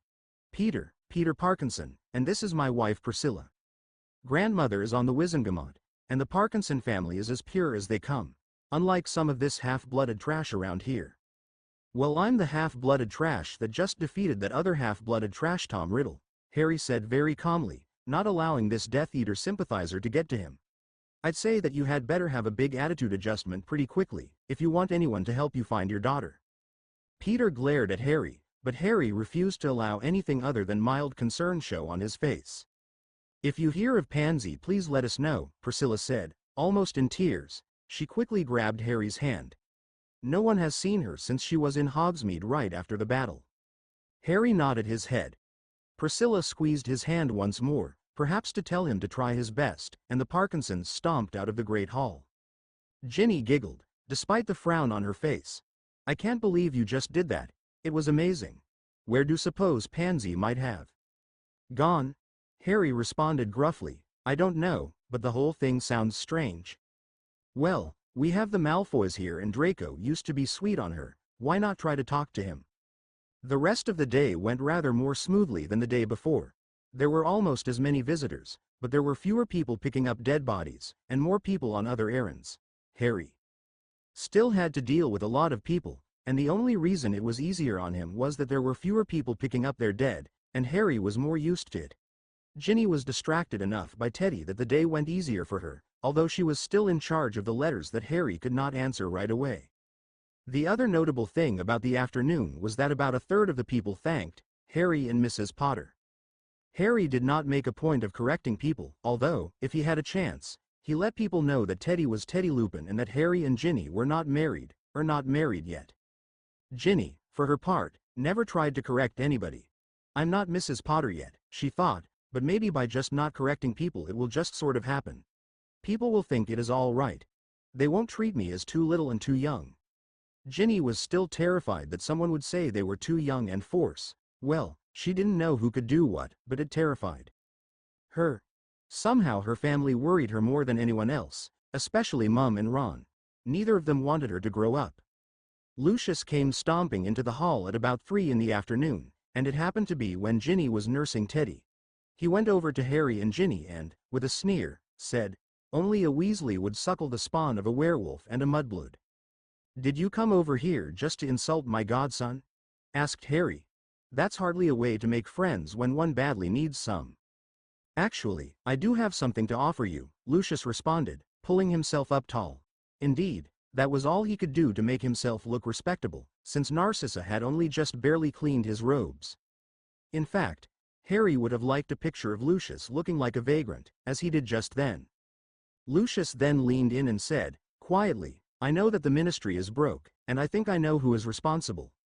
If you could promise leniency for me and my family, I could help the ministry find some of the missing money. I'll fight for Narcissa and Draco if your leads check out, Harry said, knowing how hard everyone was working on the finances at the ministry. I'll not ask for leniency for you. I'm being honest. I don't ever think I will be able to trust you, and I don't like you, but if you are honest, I will believe you love your family. Lucius looked at Narcissa and Draco, who had come up behind him during this exchange. If you love us, then that is what you are going to have to do, Narcissa said, emphasizing every word and looking him straight in the eye. Even if you don't love us, if you want your son to survive and have offspring, and pass on the Malfoy name, you need to keep him out of Azkaban.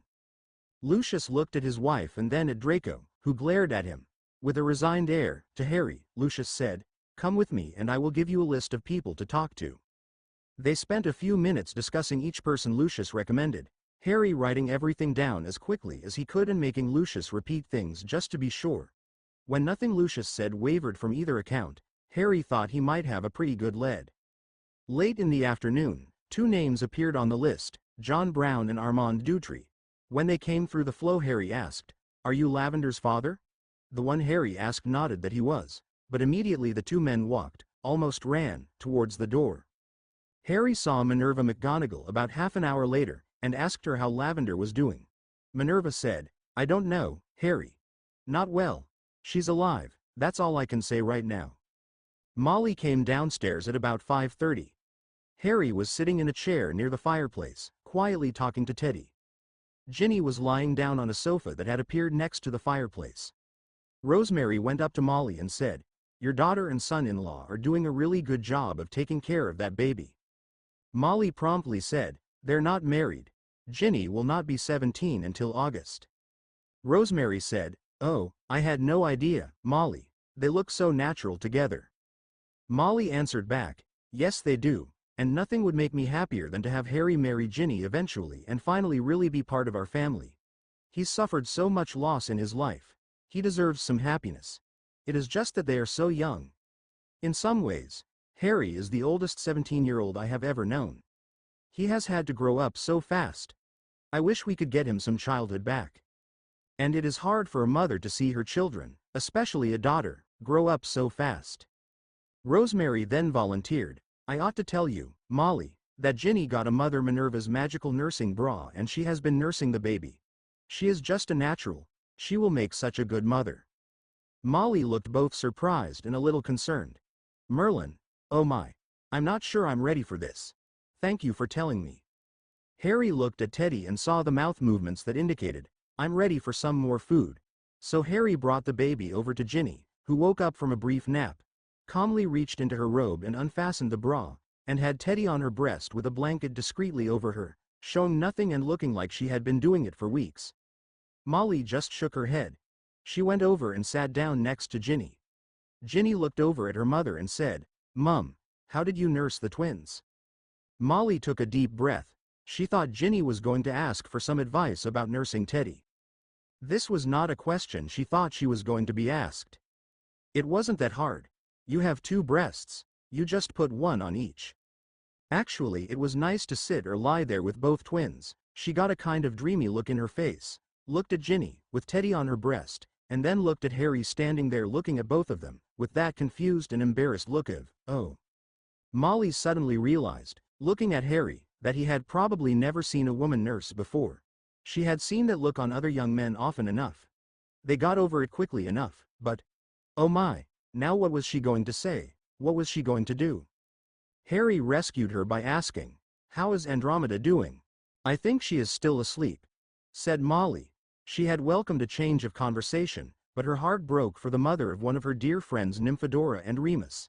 Andromeda had lost her husband, only child and son-in-law in less than a year. She is an emotional wreck, and I don't think it is just from lack of sleep. I am not sure she was ever a natural as a mother, and the thought of raising Teddy alone has got her in a full-fledged panic. She doesn't have any money either. It was hard when Ted died, and then to take care of a baby. She does not think she can. Tonks was the only one working, as an orer, and she had to quit that job the last 3 months, before the baby was born and was not yet back to work. We have given them food and I think Bill and Fleur gave them food and some money. Harry promptly and firmly said, he is my godson, and I'll help. I've got money. There is no way my godson is going to be raised a pauper. Ginny said just as firmly, I'll help too. Harry and I will help together. Molly was warmed by their immediate offer to help, but she was also worried. She looked at Ginny and said, babies have to be changed and fed in the middle of the night too. Once you have started nursing, you can't just stop and start. You're going to be stuck with Teddy for a while. I'm sure we can manage, Mum, Ginny said, as she raised Teddy up and told Harry, burp him, dear. Harry gently put Teddy on a burp rag and tapped his back until an air bubble came up since he now seemed close to sleep. Harry held him gently, talking to him. Ginny reached in and refastened the bra, gave her mother a self-satisfied smile, and settled back into the sofa. Molly did not know if she should be happy that Ginny and Harry were doing so well with Teddy or panic because Ginny was only 16 for goodness sake, and here she was looking like she was married to Harry with a child. Molly was just very flustered. Andromeda looked terrified as she came into the room, approaching them. Ginny said, Mrs. Tonks, there are only 2 outfits of clothes in Teddy's bag. Can you get the rest of his clothes? Andromeda said, in a small voice, he doesn't have any more clothes. She turned to Molly and said, in a voice halfway between panic and tears, we're going to starve. We don't have anything. Andromeda collapsed down on the floor, crying and shaking. Molly took hold of Andromeda's hands, pulled her up into a hug, and said, no one is going to let you starve. Harry said, Teddy is my godson, and I have plenty of money. I will make sure my godson and his grandmother are taken care of. He was very careful to include Andromeda in that statement, in case she thought that they might take her grandson away from her. Andromeda went over to Harry and hugged him, saying, thank you, over and over. She was still shaking, and eventually Molly took her over to a sofa and sat down with her to try and comfort her. Andromeda eventually calmed down some, but just sat on the sofa with her head down, looking very sad. Molly came back to Harry and Ginny and tried to explain what Andromeda might be going through. The mental wounds can be harder to heal than the physical wounds. Fleur has talked to Saint Mungo's, and unfortunately there are plenty of people in much worse shape. We just need to take care of Andromeda as best as we can for a while. Ginny looked into Teddy's bag for the Mother Minerva's order form. There was a note on the order form saying you could owl for a catalog of baby clothes, so Ginny called for Fox and wrote a note asking for the clothing catalog. Ginny and Molly went to see how many bodies were left of the Hogwarts defenders. There were only 7 bodies left, only 2 students. Ginny and Molly came back to where Harry was. Ginny looked at Harry and said, remember the little girl that I was comforting when you went to meet Riddle? Even dreading the answer, he asked, how is she? When we got back to Hogwarts, something happened to her, like something inside was damaged or a delayed curse took hold. All of a sudden she said, tell Mummy I love her, and I'll give Daddy a kiss for her, and she died, right in my arms. Oh, Ginny, said Harry, horrified that Ginny had to have the little girl die in her arms. And her parents have not come for her yet? Ginny said, McGonagall said that her father was a Muggle who was killed. The boy next to her had his Muggle mother killed. Their mother and father were living in his house hiding out, and the 2 students met the summer before last. He was older and tried to protect her and was killed first. I think both were only children. Harry said, I hope their surviving parents are all right. I guess if your only child is dead, nothing will make it all right. Too much tragedy. I just wish somehow we could have taken care of Riddle sooner. It seemed as though it was Ginny's turn to do the comforting. She gave Harry a look that told him he ought to know better. He smiled, albeit sadly, and pulled Ginny into a soft hug. There didn't seem to be any rules here. When one of them hurt, the other did everything possible to make things better, whether by a smile or a caress, a kiss or a hug. They both used every weapon in their arsenal to make sure that the other one didn't feel bad about whatever horror they had to deal with. Bill came through the flow at about 7:30. He wasted no time with pleasantries and said to Harry, more papers for you to sign. The goblins and the ministry want me to do things that I need your permission to do.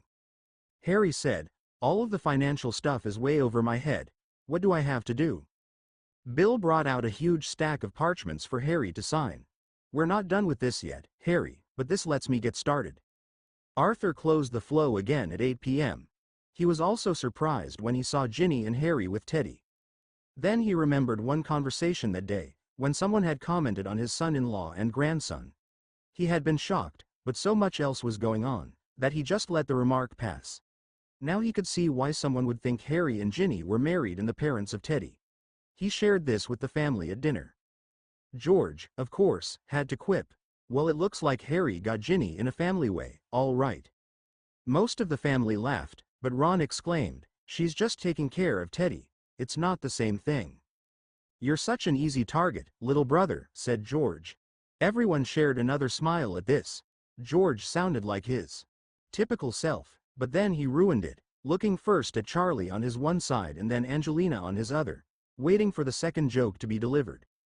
Faces fell around the table, and everyone quickly worked on their meal, trying not to think too much about the lack of Fred trying to top George's joke.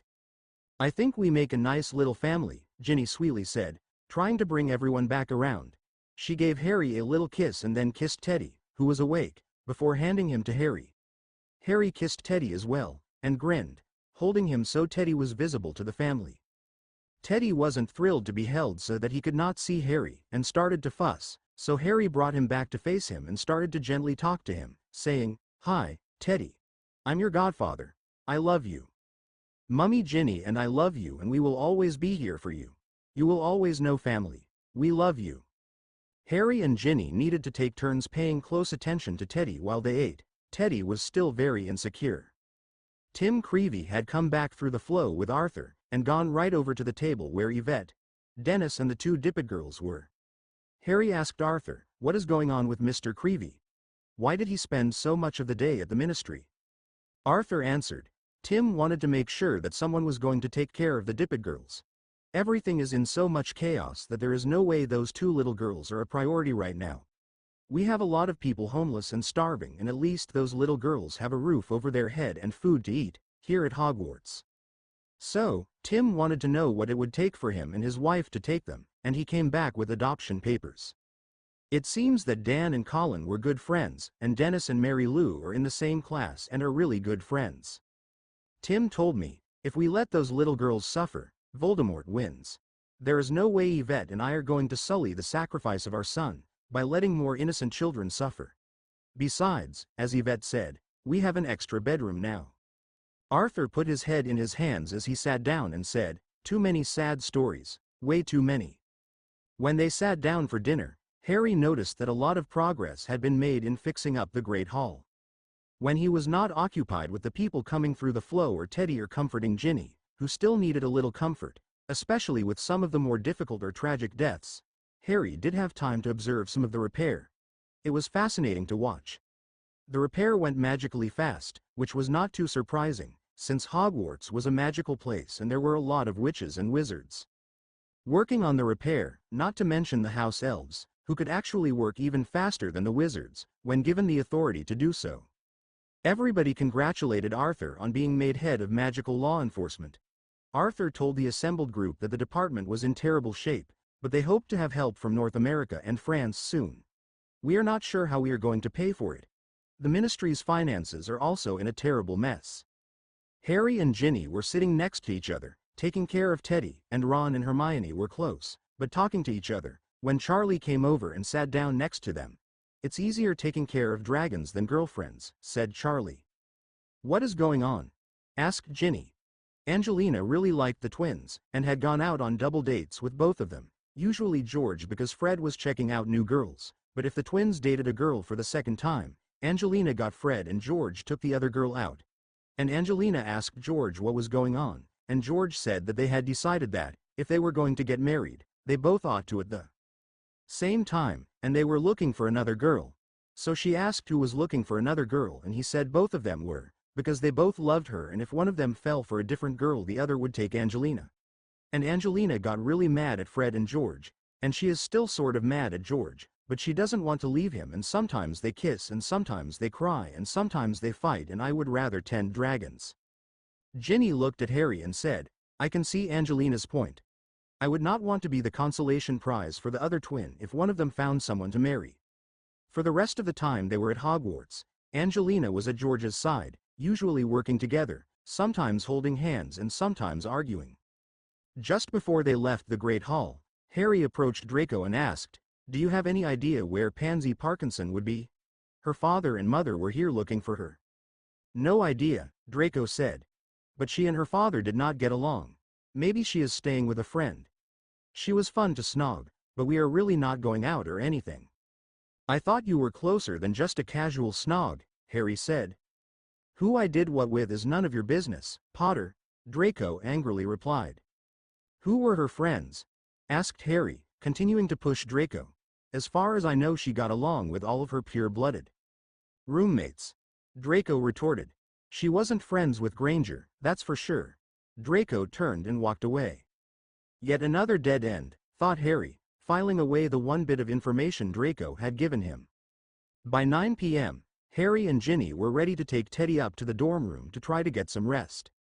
Ginny turned a chair that was on the side of her bed closest to her parents' bed into a crib for Teddy and put him down in the crib. To make a little room for the crib, she pushed her bed and Harry's bed until they were touching. She took off the robes. She had the same short shorts on, but on top was just wearing the magic nursing bra. Without unfastening them, she showed Harry where the flaps were. On the front of the bra that let her nurse Teddy, Harry noticed that the bra did not hide the scar over her breast. All of this talk of nursing and breasts and showing Harry was driving him nuts. On the one hand, he was very protective of his godson and Ginny, with a pride and protectiveness that was paternal and not sexy at all. At the same time, seeing Ginny nursing or in just a bra or talking about breasts really turned Harry on. He was almost ashamed by how much it turned him on, not that he wanted to do anything while she was nursing, that would be gross, but that she was a woman. She was a beautiful woman. Harry was also sure that Ginny knew what she was doing to Harry.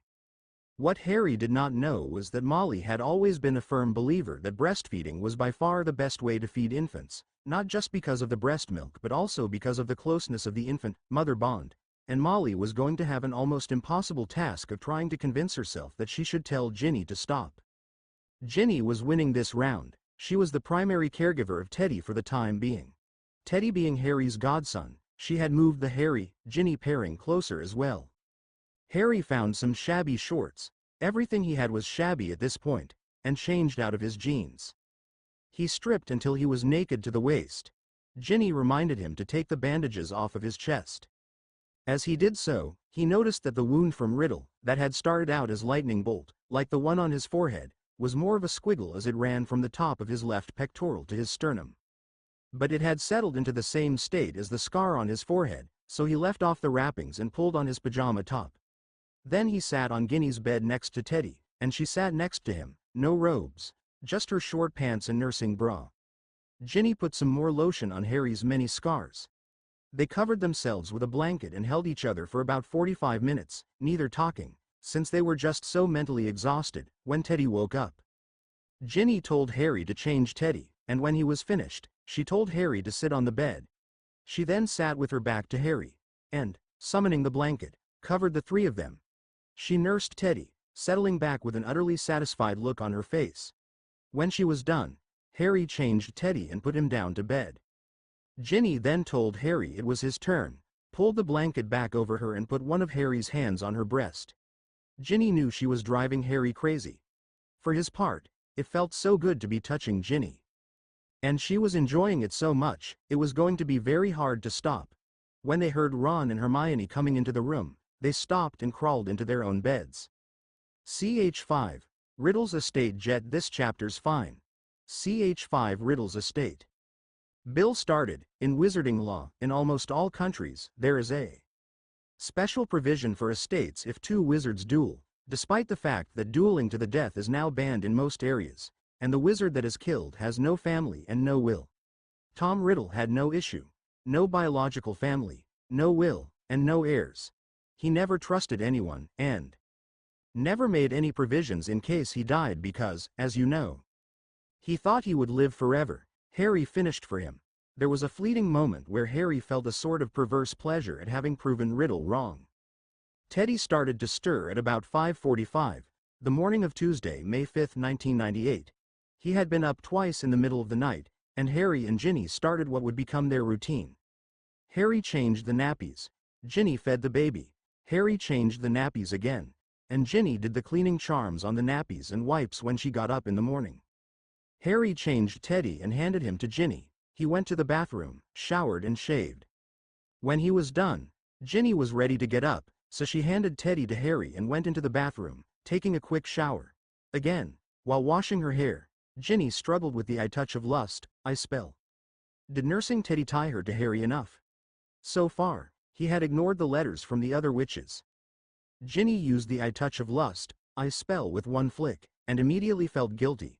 She put on her clothes and left the loo. Teddy was back asleep, and Harry and Ginny both took off their robes, but kept on the rest of their clothes, got into one of the beds, and spent about half an hour just holding each other. They were both too tired to do much else. Ginny fell asleep as Harry held her, but Harry, who needed less sleep than most people, stayed awake and thought that things were still happening too fast. Teddy. Harry thought of the nightmarish 11 years he spent with the Dursleys. There was no way he was going to let Teddy go through that. Andromeda was barely functioning. Ginny had eagerly taken to becoming Teddy's mother, which was good for Teddy, but something about it made Harry a little uneasy. Ginny was so eager to grow up. Then there were the financial things Bill was hinting at, and something to do with the wands and how he had defeated Riddle. And all of the sad stories they'd heard and experienced these days past. Somehow, finally defeating Riddle should have felt like a victory, and it did. Sort of. But where was the rejoicing? Harry could not help feeling guilty that he had not found a way to do it sooner. Finally, there was a stirring and Arthur woke up, followed by the rest of the family sleeping in the dorm room. Their movements caused Ginny to stir, and since the others were starting to get up, both Harry and Ginny got up too, put their robes back on and taking Teddy with them, headed downstairs. Everywhere they looked, on their way down to the Great Hall for breakfast, it was evident that more cleanup and repair had been done overnight, while the rest of them had slept. They arrived to find the Appledorn and Bayleaf families eating breakfast. Harry and Ginny joined them, with Ginny talking to Rosemary and the little girls while they ate. At 10, 8 and 5, they were fascinated by babies. While she talked to the girls, Harry turned to Michael. "What is a forensic accountant?" he asked. "Well, Harry," Michael answered, "a forensic accountant is sort of like an orer for money. Someone who can look at companies or individuals' financial statements and figure out if there has been fraud or theft." Harry asked, "Do you work with Muggle or wizard money?" Michael replied, "A little of both, since the two are more entwined than most wizards would expect. So, if the ministry thinks something funny was going on with their money last year, you could help them find out what was going on?" Harry asked. "Yes, Harry, I probably could," said Michael. Harry saw Arthur enter the Great Hall and motioned for him to join them at the table so that he could introduce him to Michael. "Tell Arthur what you were telling me about forensic accounting," he told Michael. And the two men launched into a discussion of the subject, just as a flock of owls flew into the Great Hall, clearly all bearing newspapers. The Daily Prophet had come early, for the first time since Voldemort's defeat, distracting both men's attention as they turned to read it while breakfasting. It read, "Daily Prophet Tuesday, May 5th." On the front page was a nice photograph of Harry, Ginny and Teddy. Under the photograph was the caption, "Harry, Ginny and Teddy Lupin Potter." Beneath that, there was an article that read, "I, Harry and Ginny Potter, have been greeting all of the visitors coming to Hogwarts over the last couple of days. Many of the witches and wizards have told this reporter that they were very moved by the Potters. Harry is so nice, so compassionate. We are honored that someone of his reputation would take the time to grade us. He seems to have such a nice family." This reporter has been thrilled to see Harry gently talking to his son, calming him when he is fussy. Ginny is a natural nursing the baby, who looks just like his parents. By Cindy Bass. Arthur was one of the first to read the article and immediately showed it to Harry and Ginny, saying, "You may want to talk to this Cindy Bass." Harry said, "She's a reporter, and we met her, but she has been talking to other people here in the hall and not directly to us. As soon as I see her, I will let her know the true story, and get a correction." Printed. More owls came for Harry, and again Harry answered a few, and Ginny saved the rest for later. There were even more letters from witches wanting to meet Harry than there had been before, many saying how they would be ideal girlfriends or wives. Some just offered to have sex with Harry. All of these witches writing to Harry was driving Ginny crazy. Harry sort of knew they were coming but let Ginny have them, and there was no way that Ginny was going to encourage Harry to look at the letters. They were from her rivals, and she was going to win. There was also a catalog of baby clothes from Mother Minerva, and Ginny picked out 3 cute little boy outfits and asked Creature to get them, while she and Harry were working that day. After Creature left, Ginny asked Harry, "How is Creature going to pay for the clothes? How did he pay for the things I had him get from Mother Minerva yesterday?" Harry replied, "House elves, with the trust of their masters, can get modest sums of money from their owners' accounts. I do not know how it works, but I do know that it does." Right after breakfast, Harry and Ginny reported to the flow, same as they had the days before, to assist whoever would be coming through. Arthur opened the flow precisely at 8 o'clock and was the first one through, leaving immediately for the ministry.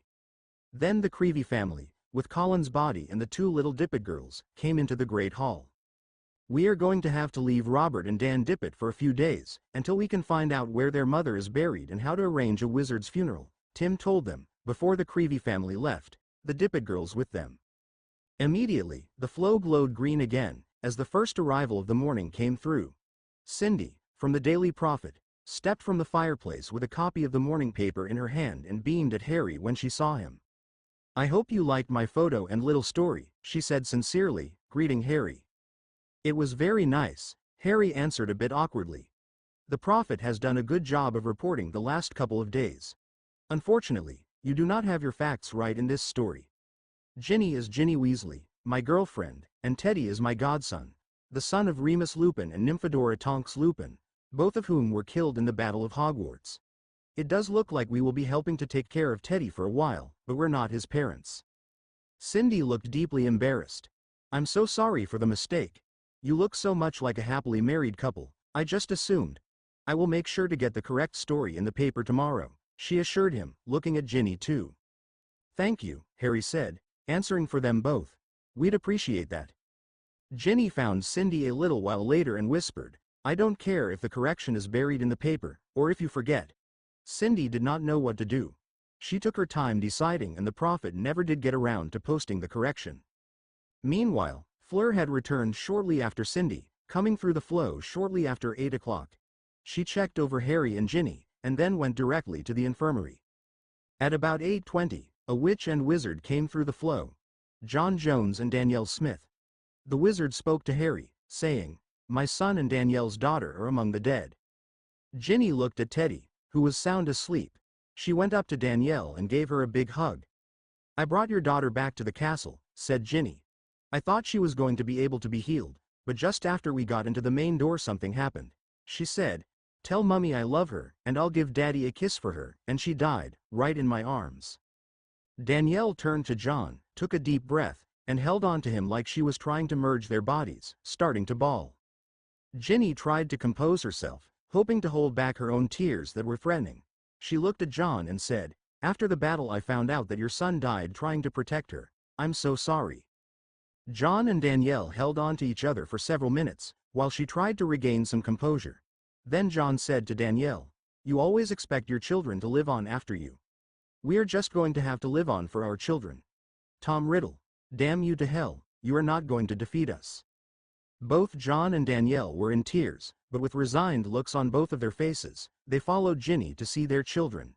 Ginny felt that it was small comfort, the girl should be alive. At about 9:30 a.m., Bill Weasley arrived. "I need to talk to you privately, Harry. Ginny should come along too. Can someone else tend the flow?" Michael and Rosemary volunteered, and they promised to recruit some other help as well. Meanwhile, Bill, Harry, Ginny and Teddy went into a spare classroom.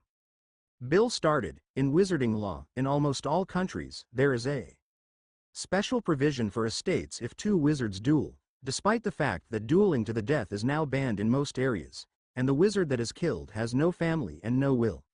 Tom Riddle had no issue, no biological family, no will, and no heirs. He never trusted anyone, and never made any provisions in case he died because, as you know, he thought he would live forever. Harry finished for him. There was a fleeting moment when Harry felt a sort of perverse pleasure at having proven Riddle wrong. Precisely, Bill went on. Therefore you are entitled to all his assets. I didn't think Voldemort was a thief. I thought he was just interested in power, said Harry. You can't be powerful if you are broke, replied Bill. From what little we have seen, so far, one of the first things Tom Riddle did was bloody well made sure he had plenty of money, and the money greased his way into power. We need your help, so that his allies do not get possession of all of these assets. What do I need to do? Harry asked, prepared to do whatever was necessary to prevent Death Eaters from claiming Riddle's ill-gotten gold. We need to proclaim you as the winner, in formal language, to make sure the provisions of these laws are followed, Bill explained. I am going to go over the wording with you, and this afternoon we are going to have a news conference to proclaim your victory. Harry nodded. How much could he have? He thought to himself. As far as he knew, Tom Riddle had never had a home nor much in the way of personal possessions. Bill watched him closely, correctly interpreting Harry's expression. Make no mistake, Harry. Riddle was very aware of these provisions. As near as we can tell, he is on record claiming the estates of 41 British families that he wiped out, killed to the last member, and another 63 families outside of Britain. All of the proper paperwork was filed and witnessed, saying he followed the law and killed them in duels. It really does not matter if he did or not. Some of the estates are very small, but others are huge. In addition, we think there is a lot of money that was stolen from the ministry, and this money is urgently needed. Our worry is that if you do not claim these assets, there are other people who may be able to get at some of the assets, and most of them are people we do not want to have access to the money or other treasures. Harry nodded, looking at him warily. This was vastly more than he'd anticipated, and already, he was wondering if there was some other way. Bill went on. It looks like many of the vaults, maybe all of them, are protected by spells that can only be broken by the heir of Riddle, or his immediate family.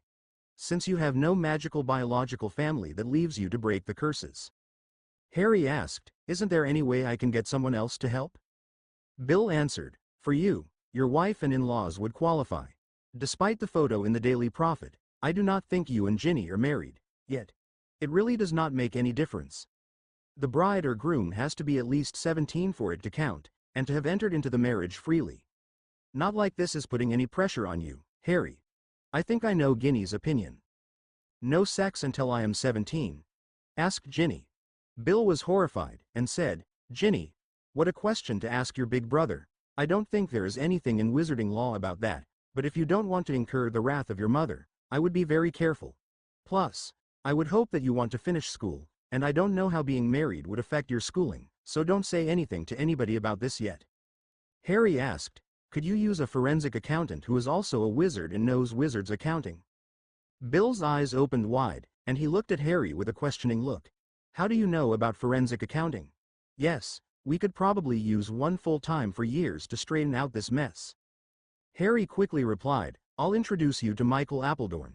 He is staying at Hogwarts with his children. I think he needs a job. Harry told Bill that if he was going to make a statement, there were some other things he had to do, and explained about the Sword of Gryffindor. He felt that before they started to access the vaults, they needed to get the possession of the sword cleared up. Bill nodded as Harry explained. Dad and I have drafted what we thought you might say. We could adapt it, once we get the bit with the sword cleared up. Would that do? Yeah, I think it would, Harry agreed, feeling a bit relieved. Do you want to go over it? Bill offered. Harry sighed, resigned to the fact that, once again, he was going to have to do something he'd rather not do. Yes, I do, he said. Bill and Harry went over Harry's statement. Once they were done, Harry introduced Bill to Michael. When Michael understood what Bill wanted, he spent a little time talking to Rosemary, then told his boys, obey Rosemary and all of the adults, boys, and left with Bill. Harry and Ginny went around the castle and found all of the people who they thought should be there when Harry made his statement. Harry also called Creature and asked him to contact the goblins, especially Griphook. Shortly after 1 p.m., they were ready. Harry, Ginny, Teddy, Ron, Hermione and Neville Longbottom. Several of the Hogwarts professors and other people who had been at the battle were gathered at the Ministry of Magic for Harry's news conference. There were reporters and officials from other countries there too. Harry started, "Thank you for coming. As many of you know, I am here to proclaim my victory over Tom Riddle to clear up some legal issues. I want to make sure that everybody knows that, although I did duel Riddle alone in the final battle, that was just the last act in a very long war that started well before I was born. Many people worked very hard, suffered and, in all too many cases, died. They all need to be remembered and honored. I feel I have to mention 5 people by name. The first 2 are my full partners in all we did over not just the last year, but the last 7 years, Hermione Granger and Ronald Weasley. Over the next days and weeks, I hope you find out more about just how much they were full partners in what we did. I also want to mention the 3 students who led the resistance at Hogwarts, while the 3 of us were doing the tasks we were given by Dumbledore. Those students are Neville Longbottom, Luna Lovegood, and Ginny Weasley. Neville is one of the bravest people I have ever met. He honors the memory of his Auror parents. Without his courageous act in killing Riddle's snake, I could not have killed Riddle. Luna, who is taking care of her father at the moment, is a brilliant young witch who helped the Quibbler to continue reporting the truth for as long as possible. She worked as hard as she could to take care of the students here at the school. Ginny, how can I ever make up to you for all of the suffering I put you through? In some ways, your suffering was more personal. Thank you for continuing to believe in me and for being there for me now. Harry then said, on Saturday, May 2, 1998, just as the sun was rising, I, Harry James Potter, defeated Tom Marvolo Riddle, who called himself Lord Voldemort, each of us throwing a single curse. No one else was involved, either on the offense or on the defense. I have before me both of the wands, the one that Riddle used and the one that I used. That wand has not been used since, so you can verify that the last spell I threw from that wand was the one that countered Riddle's spell. The other wand is an old one. It had one spell cast after the one that Riddle cast, which backfired and killed him. It has never been my personal wand. Both wands will be available for examination, but only under my supervision. There are many people here who witnessed the duel, and who will sign copies of this document to testify that I, Harry James Potter, killed Tom Marvolo Riddle, who called himself Lord Voldemort, each of us throwing a single curse.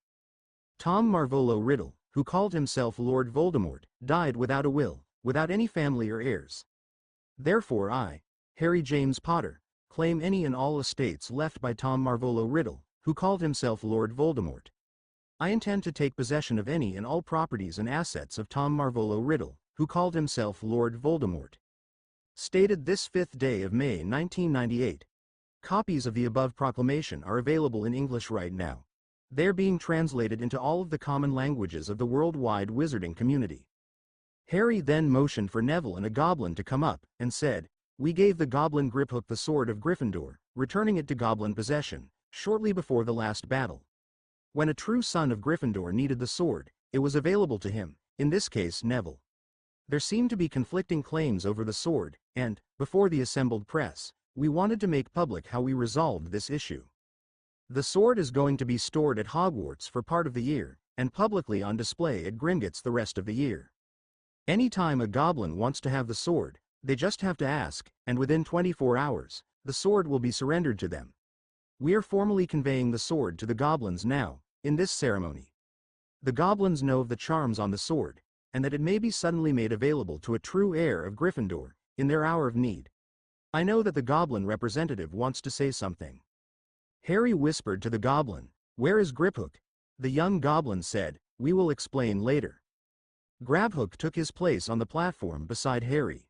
Climbing up on a chair to face their witnesses, he said, we accept this sword, not as a gift, but as a right. Far too often wizards have cheated the goblins, and we have never cheated the wizards. For us, this sword is a symbol, and the conveying, several times a year, acknowledging our rights, is more important than the possession. We thank you, Harry Potter, not for the sword, which is ours by right, but for being the person you are, friend of elves and goblins. Harry then said, any questions? The first question was, Mr. Potter, any idea how many estates may be involved? He answered, I am going to ask Bill Weasley, who is working for me in the ministry on these issues, to answer most of these questions. Bill stepped up to stand on Harry's other side.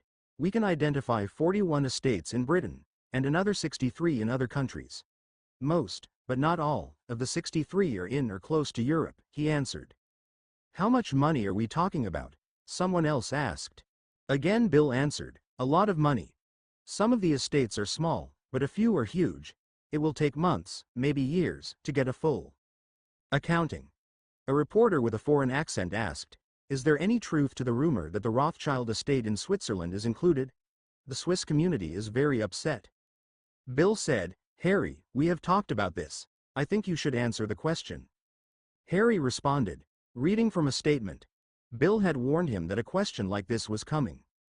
I do not, in any way, want to take from the wizarding community of any country their ability to enjoy land or property that has generally been held in or used in trust for the community at large.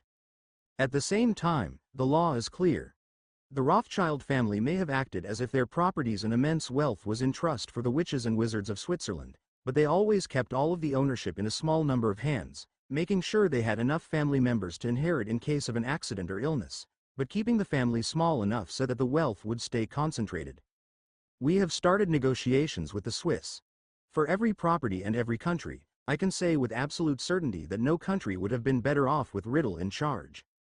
A reporter asked, Bill, are you Harry's brother-in-law? Bill answered, not yet.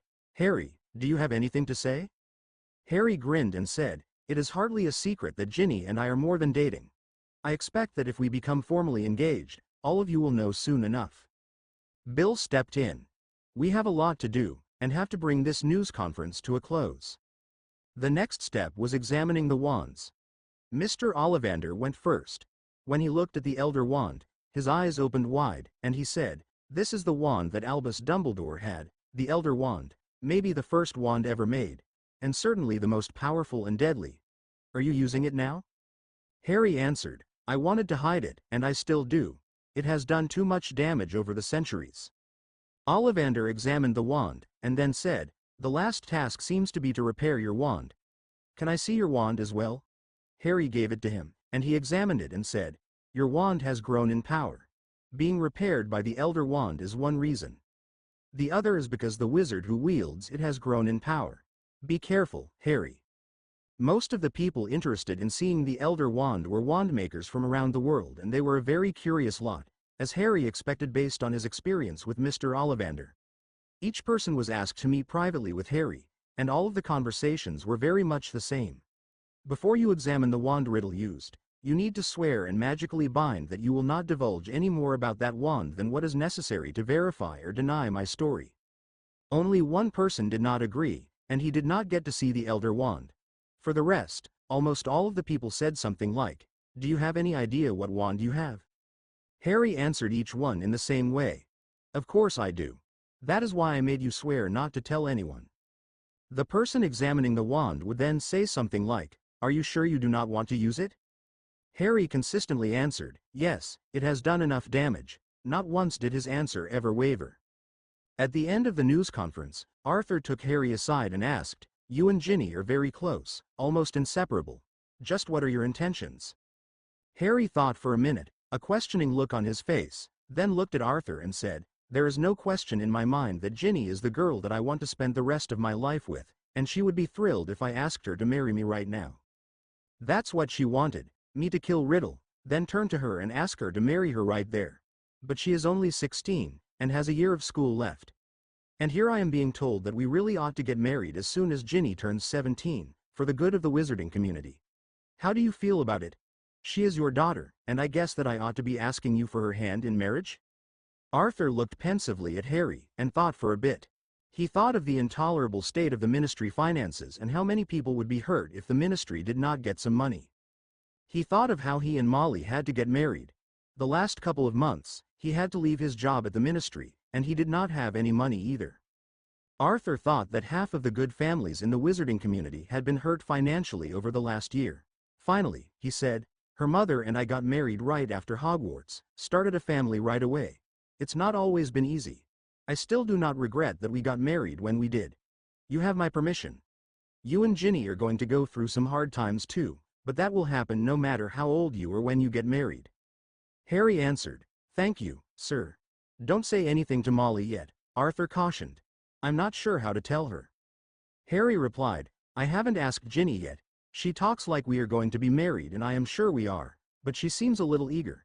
Harry thought that Ginny was more than a little eager, but was not quite sure what to say about that to his future father-in-law. Kingsley Shacklebolt approached Harry, as he and Arthur were coming back into the room. Harry, you really need to tell us what you were doing last year. Could you tell a small group of people what happened? Could we have some of the DA come? They deserve to know the truth too, Harry answered. But I would like to make sure we limit the people attending to those we can trust.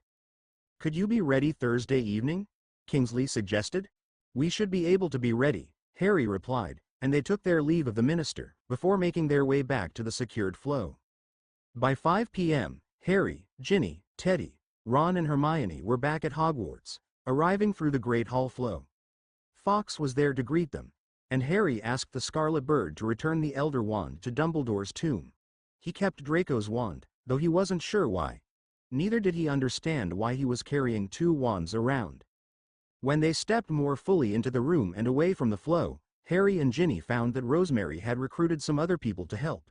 Other people who had been staying at Hogwarts, since their homes had either been destroyed or they felt they were not secure, so they were readily available and had free time.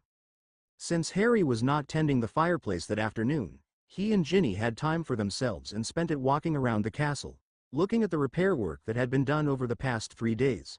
Eventually, they came upon some very large stones being moved by a crane that looked like some sort of combination of Muggle and magic technology. One of the people in charge introduced himself as Mr. Grunt, of Granger and Grunt Magical and Muggle Construction. Not easy to move everything by just waving your wand, he said. Too much structural damage. Harry introduced himself and Mr. Grunt gave Harry his card. If you ever need anything, just send us an owl. We would be thrilled to work for the famous Harry Potter. And thank you for all you did. Killing Voldemort and all that. Harry kept the business card, just in case. That evening, as they were getting ready for bed, Ginny did not bother to cover herself with a blanket when she nursed Teddy. When Ron and Hermione came into the room, Hermione came over to talk to Ginny and see Teddy. Ginny asked Hermione if she would like to burp the baby. I don't know, Ginny.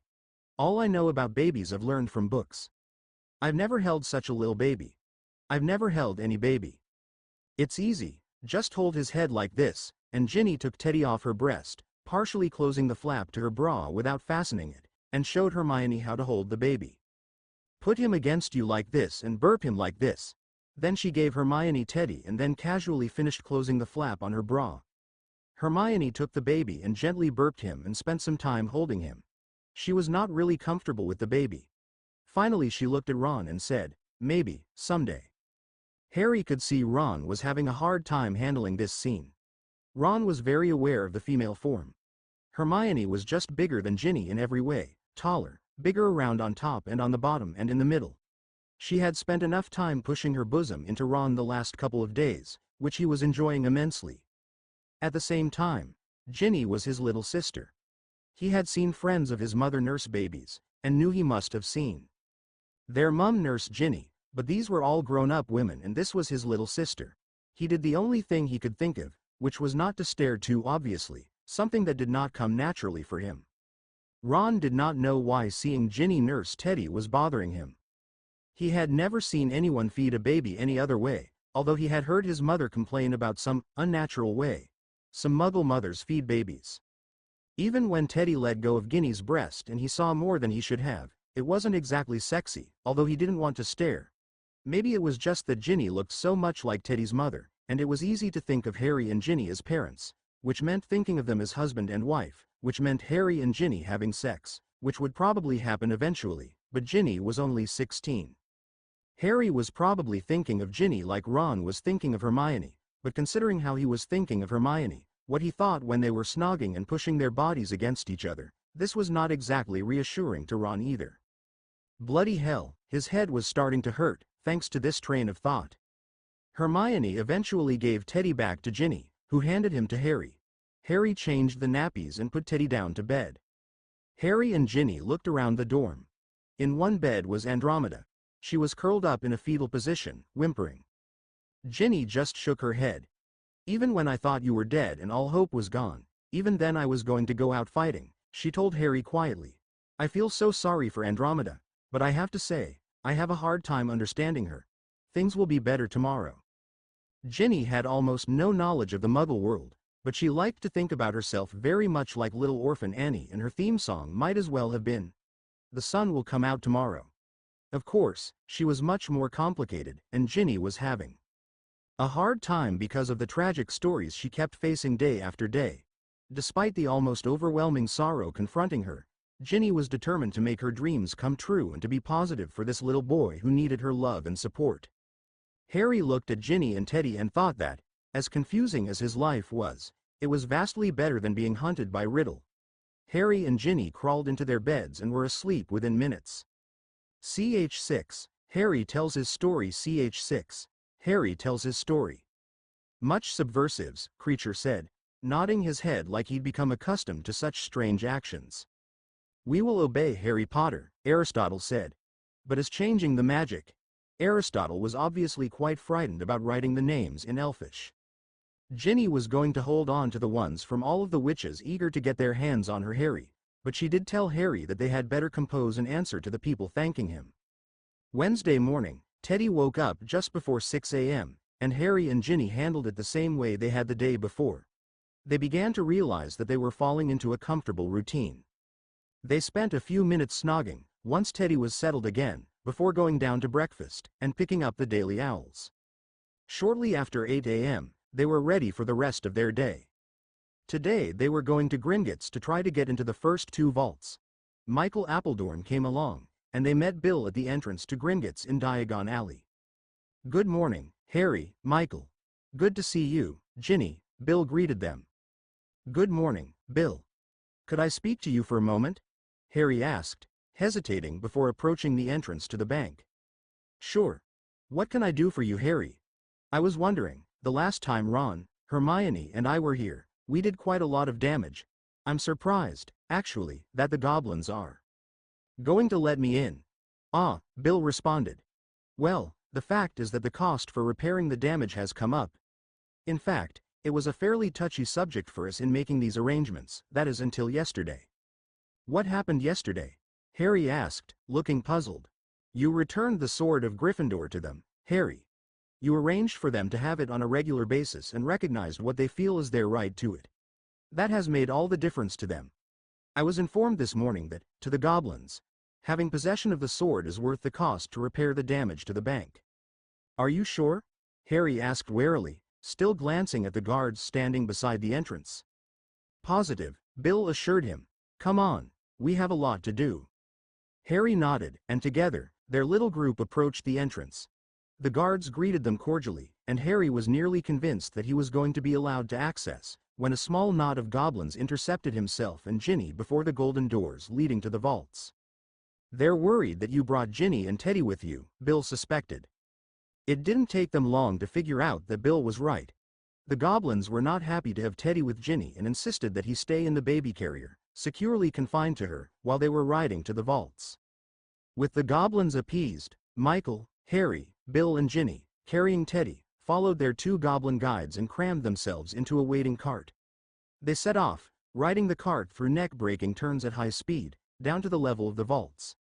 Teddy, who was already not happy to be confined, was even unhappier with the ride, and shrieked loudly in protest, promptly throwing up over the side of the cart upon arriving at their first stop, and he continued to wail.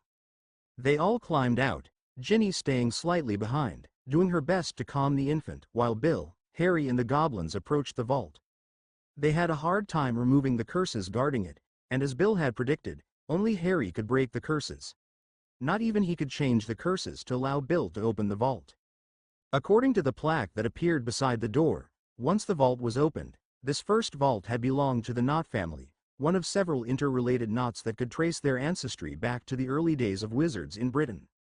Bill, Michael and the goblins went over the records until almost 12 o'clock noon, with Harry having to unlock inner vaults and to cast counter spells to allow various records to be viewed. In the end, they identified a substantial amount of suspicious money, which was confiscated and moved to the ministry treasury. They also took documentation that allowed an appointment to a permanent seat on the Wizengamot. It's almost noon. Shall we have lunch? Bill suggested as they finished. Good idea, Ginny agreed, as her stomach rumbled. Don't we have more to do? Harry asked, looking around at all of the many vaults on this level, wondering how many of them they were going to have to enter and go through.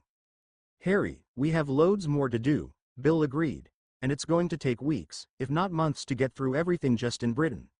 We've made a good start this morning, and this is a good stopping point before we continue. Good point, Harry conceded. Lunchtime it is. How about the leaky cauldron? Ginny and Bill smiled and it was decided. Harry invited the goblins to join them, but they declined, saying they didn't much care for wizard's food, as they all climbed back into the cart for the ride back up to the top. Teddy's second ride in the cart didn't agree with him any more than his first one had, and Ginny spent their walk through Diagon Alley trying to calm Teddy back down. Bill got them a table, and they all sat down, talking over what had been discovered. By the time they'd ordered and been served, the discussion had drifted and Bill began to go over some of the Weasley family history as they ate. Bill started in, at one time, the Weasleys had property and a seat on the Wizengamot. Then, several centuries ago, they got into a battle with several other old families because of their support for the rights of Muggleborns. In the end, on what were almost certainly trumped-up charges, the Weasley family lost its property and seat. Ironically, Harry, the seat that you inherited was the original Knot seat and the living Knots have the seat that was originally a Weasley seat. That's amazing, Harry declared, as he considered the pattern in which the Wizengamot seats had changed hands. Isn't it though? Bill agreed. Our history is full of instances like that. There are so few of us, with the same families interacting over the years, it was bound to happen from time to time. I suppose, Harry agreed, immediately deciding what he wanted to do. I think I know what I want to do with this seat now though. What? Ginny asked curiously. She'd been struggling to follow the conversation while also trying to eat and to tend to Teddy. I'd like to give it to Arthur. Then, since it's a permanent seat, Arthur could leave it to you, Bill, when he wants to retire. That way your family will have its seat back. Are you sure, Harry? Bill asked. That's quite a valuable thing to just give away. I'm sure, Harry told him firmly. I already have a seat representing the Potter house. You do? Ginny asked. Of course he does, Ginny. The Potters are an old, established family that has been prominent for centuries, until Voldemort came to power, Bill informed his sister. I didn't know that. I thought it was only Harry, she murmured, looking at her boyfriend with newfound respect. Harry's the only modern representative of that line, but the seat has been his since his parents died, Bill told Ginny.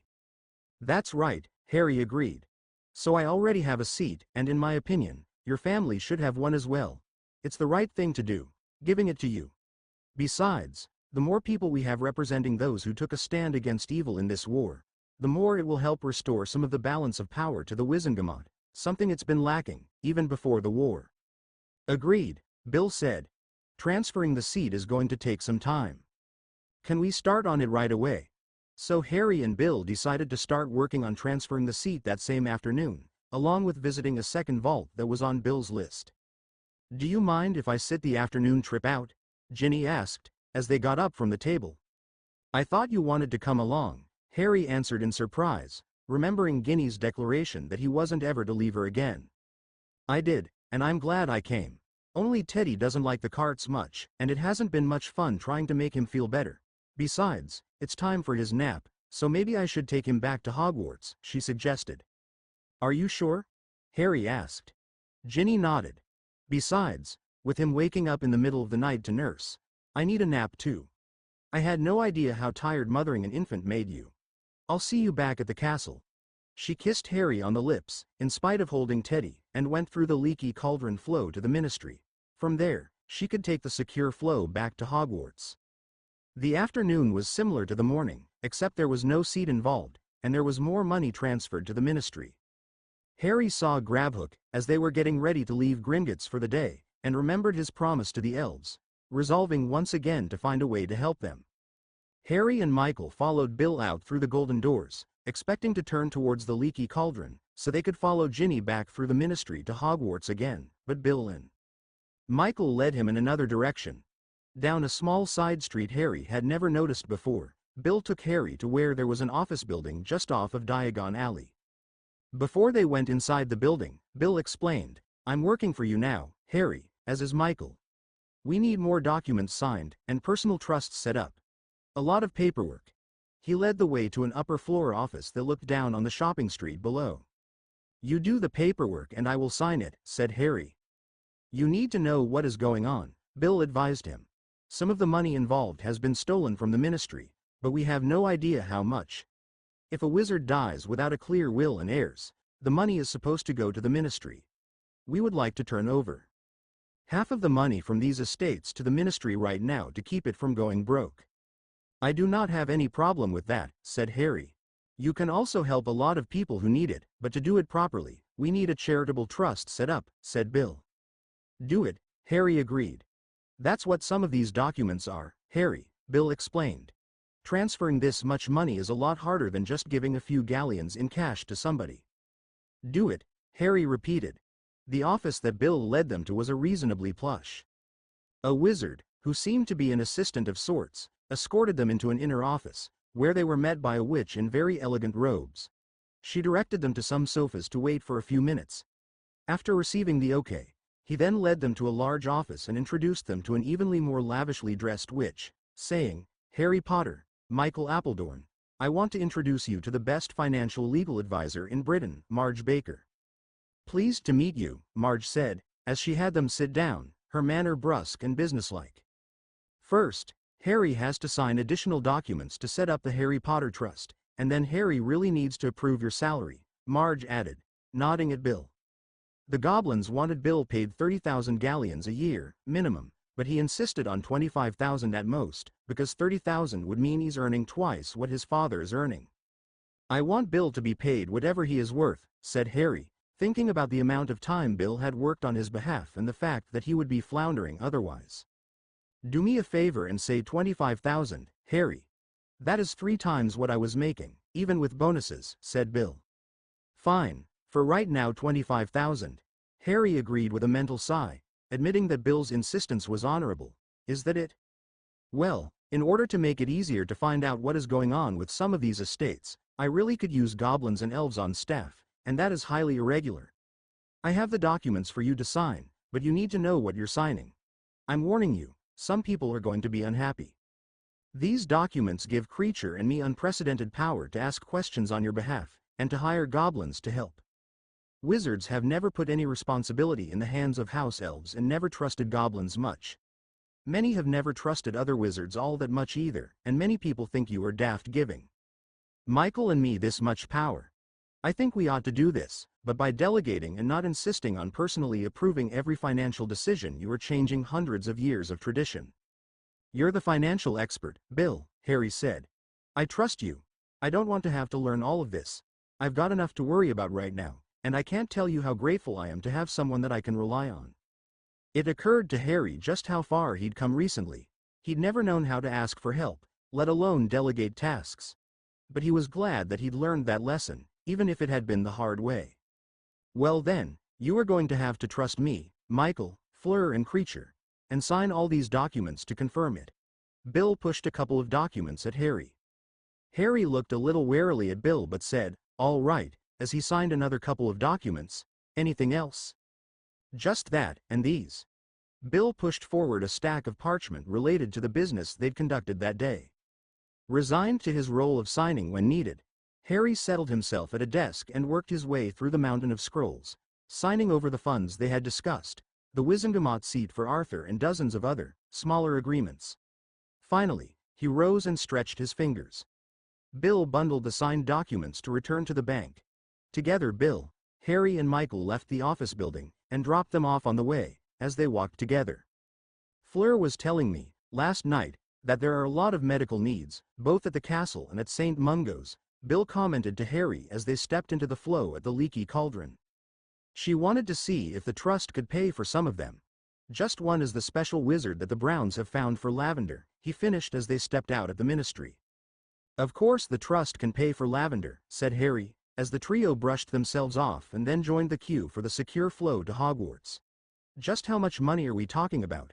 It sounds like a lot, maybe 1,000,000 galleons or more. Both the Potter and the Black estates are worth about 1,000,000 galleons each, said Bill, as they arrived at the front of the line. The total galleons we are dealing with, not even counting the Swiss, could easily climb to over 100 million galleons, maybe well over that. That's a lot of money, said Harry, as he and Bill stepped into the flow. Harry, we could easily be talking about 1 billion galleons, said Bill as they arrived at Hogwarts once more. That's a huge amount of money to have killed for and stolen, and a huge amount of money to manage. Harry nodded. He was just beginning to get a feel for how much was involved, but there was no time to talk about it anymore now. It was nearly 7 p.m. and dinner was being served, earlier than it had been the days before, when they had been working until 8 o'clock.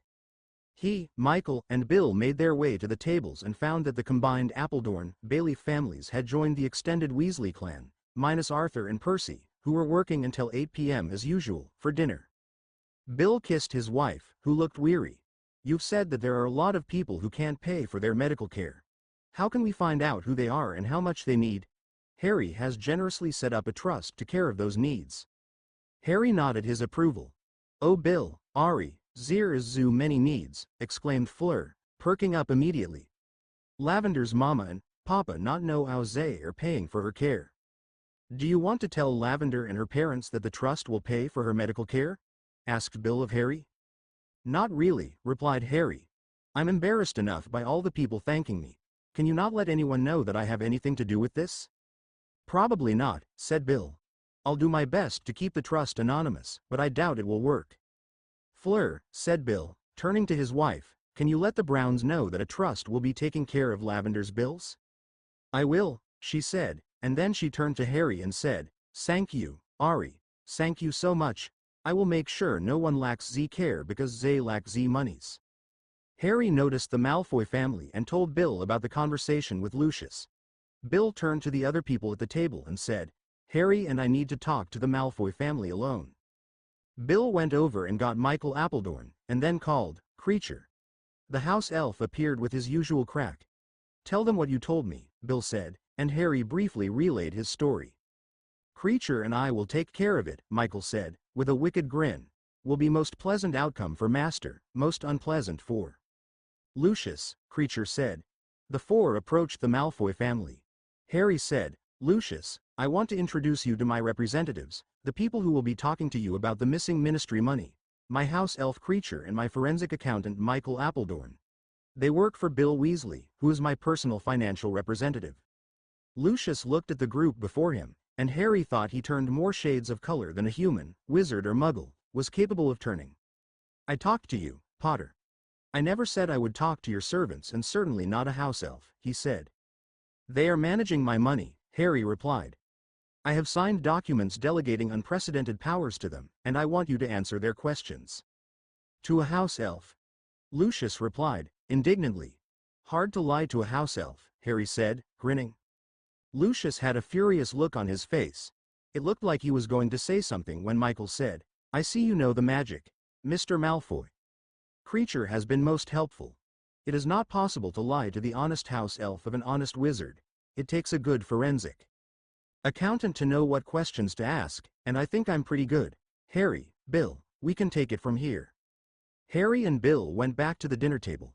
Glancing over at the Malfoys, they could see a very unhappy Lucius talking to Michael and Creature. After dinner, Harry and Hermione went down to the kitchens to talk to the elves about Creature's request to bury the two house elves.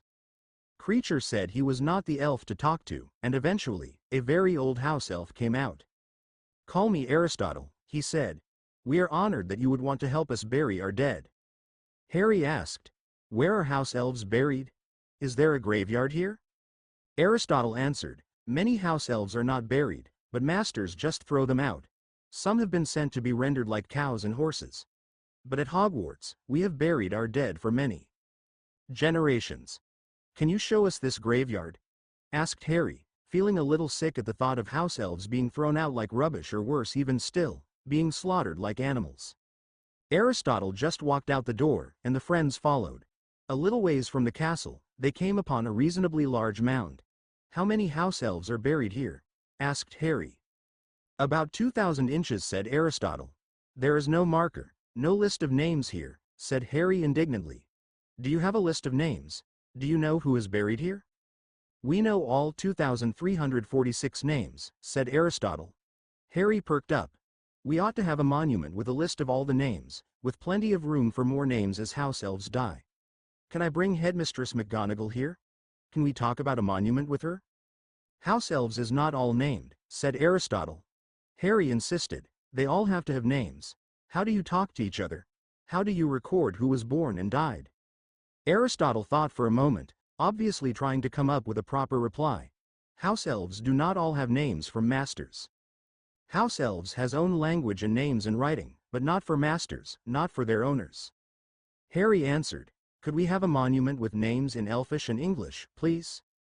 Aristotle looked startled and asked, is that what Harry Potter wants? Harry answered back, yes, very much. If I get the monument, can you take care of writing the names? Elfish on top, English below if there is an English name. Aristotle again looked surprised, even scandalized, and commented, Elfish on top. Oh no, Harry Potter, we cannot do that. But Harry insisted, yes, Aristotle.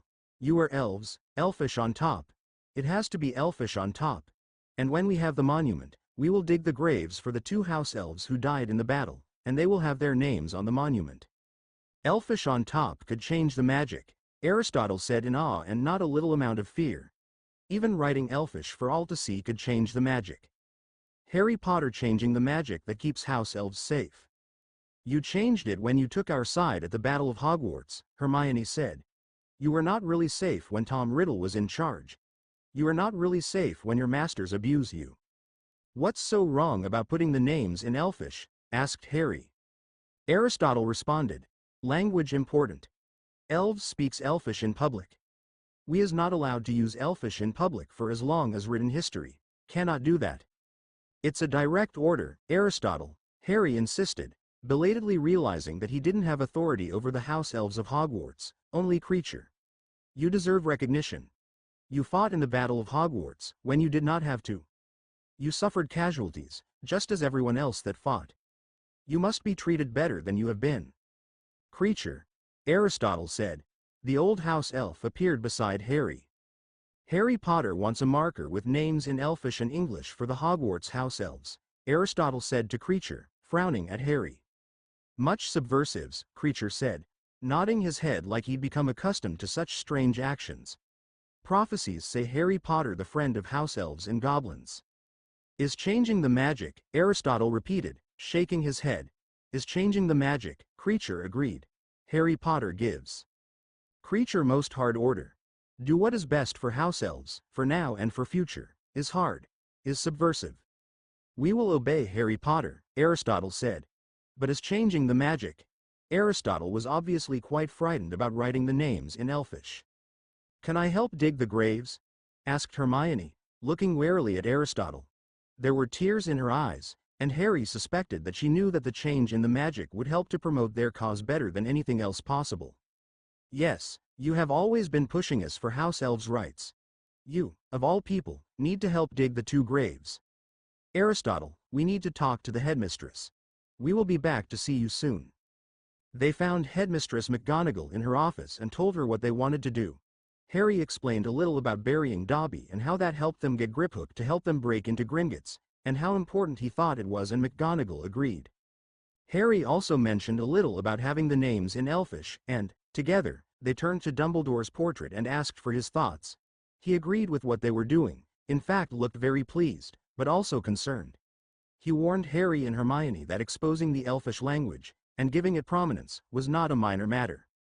Dumbledore explained, I've tried to learn how the house elves were enslaved, Harry, Hermione.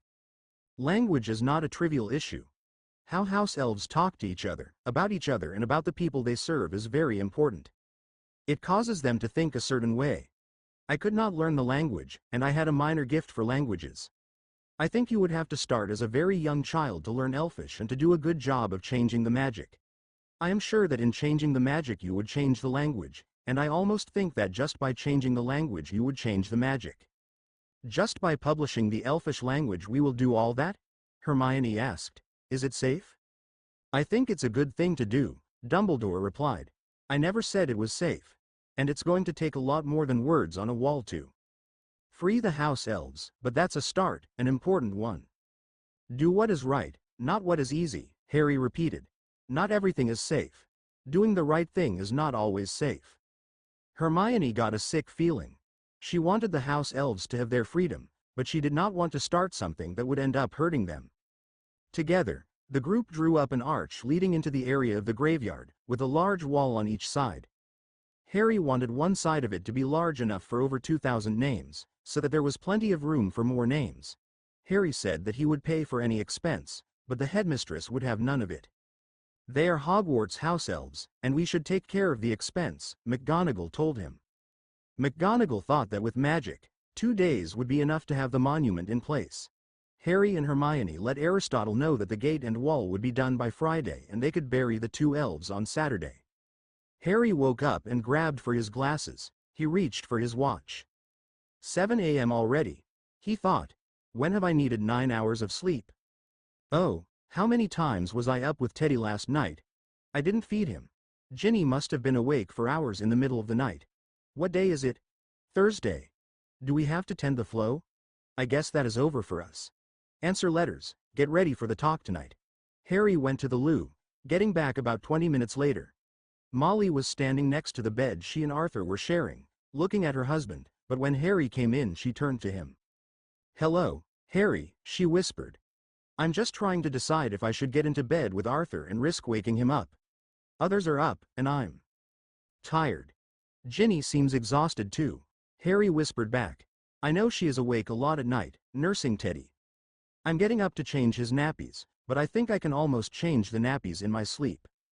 By the time we had Charlie, Arthur could change nappies in his sleep. Ginny really appreciates you changing the nappies, Molly quietly replied. Molly gently sat on the bed next to Arthur, and Harry went into bed next to Ginny. She had started to stir, and he gently kissed her. Ginny looked at Harry and smiled, reached for her breasts, felt them and then reached for the baby bag and got the bottle with the milk, the formula and her wand. Ginny saw her mother sitting on the bed next to them, grabbed a nightgown, hastily put it on and stumbled to the bathroom. Ginny went to the loo, made more milk and used the charm to fill up the nursing bra, almost without thinking. She finally looked at her wand and thought, do I have to use the eye touch of lust, I spell? No, probably not. I'm too tired, and nursing seems to be, and Harry seems to be. Ginny really was tired, and she stumbled back to bed. Ginny looked at Harry, gave him a little kiss, got out of the robe, crawled into the bed and almost immediately went back to sleep. Just before 8 a.m., Harry heard Teddy making gentle noises. He went over to the crib and picked up Teddy, changed his nappies and laid him on the bed. Harry started to quietly talk to Teddy, but soon Teddy made the mouth motions that said, I'm hungry. Harry gently shook Ginny and said, Teddy's hungry. Wah, all right, said Ginny. Close the curtains, Harry. Harry waved his wand to close the curtains. He made them close around both beds so that the 2 beds were in their own little closed-off area. Ginny felt both breasts and opened one of the bra flaps, then looked towards Harry and Teddy. Give me the little bugger, she said. Harry handed Teddy to Ginny, who positioned him close to her and waited for him to latch on. Very quickly Teddy found what he was looking for and started to suck greedily at Ginny. I love you, Ginny, said Harry. Thank you for taking care of Teddy. You're welcome, Mr. Potter, Ginny replied, grinning. Nursing feels so good, and having your approval and love feels even better. You're welcome, Miss Weasley, Harry said with a flourish. Harry saw more of Ginny when she opened the bra, before Teddy latched on, but it was just part of feeding Teddy. It was sexy, sort of, well, it was really sexy, but it was also so natural. Harry just marveled that something like nursing could be both the sexiest thing in the world, seeing your girlfriend with a baby sucking on a breast and the most paternal thing in the world at the same time. August 11th, said Ginny. Remember, if the ministry needs us to be married when I turn 17, we need to get married August 11th, and I'll be Mrs. Potter. Harry gave Ginny a gentle kiss, and thought, this marrying thing is getting serious. I really want to marry Ginny, and would love to marry her when she turns 17, but how can you ask your 16-year-old girlfriend to marry you? How are we going to work this out? The discussion ended here, however. When Harry, Ginny and Teddy got downstairs, there were more owls for them over breakfast. All of the urgent ones had been answered, but the ones thanking Harry and the ones expressing their love for Harry had not been answered and the pile of them was growing. Ginny was going to hold on to the ones from all of the witches eager to get their hands on her Harry, but she did tell Harry that they had better compose an answer to the people thanking him. I think that we should include Hermione and Ron, and ideally Neville, and you, obviously. Maybe Luna too, Harry insisted. Ginny argued some, but they worked together and eventually they had a form letter that she could duplicate and use to answer the letters thanking him or them. It read, "Dear, thank you for your kind letter. Many suffered for many years under Tom Riddle and his supporters, and we were just the last to add our support to the struggle. We are very fortunate to have played a part in getting rid of Tom Riddle for good. Like many of you, we have suffered losses in the war, with family members being tortured or killed. We are sorry for your losses. We are sorry we could not mention all of the hundreds of people who helped in this struggle. 1. Luna Lovegood was a full partner with Neville and Ginny at Hogwarts last year, but unfortunately she was not available for the enclosed photograph or to sign this letter, because she is taking care of her father, another victim of Tom Riddle. Harry Potter, Hermione Granger, Ron Weasley, Neville Longbottom and Ginny Weasley."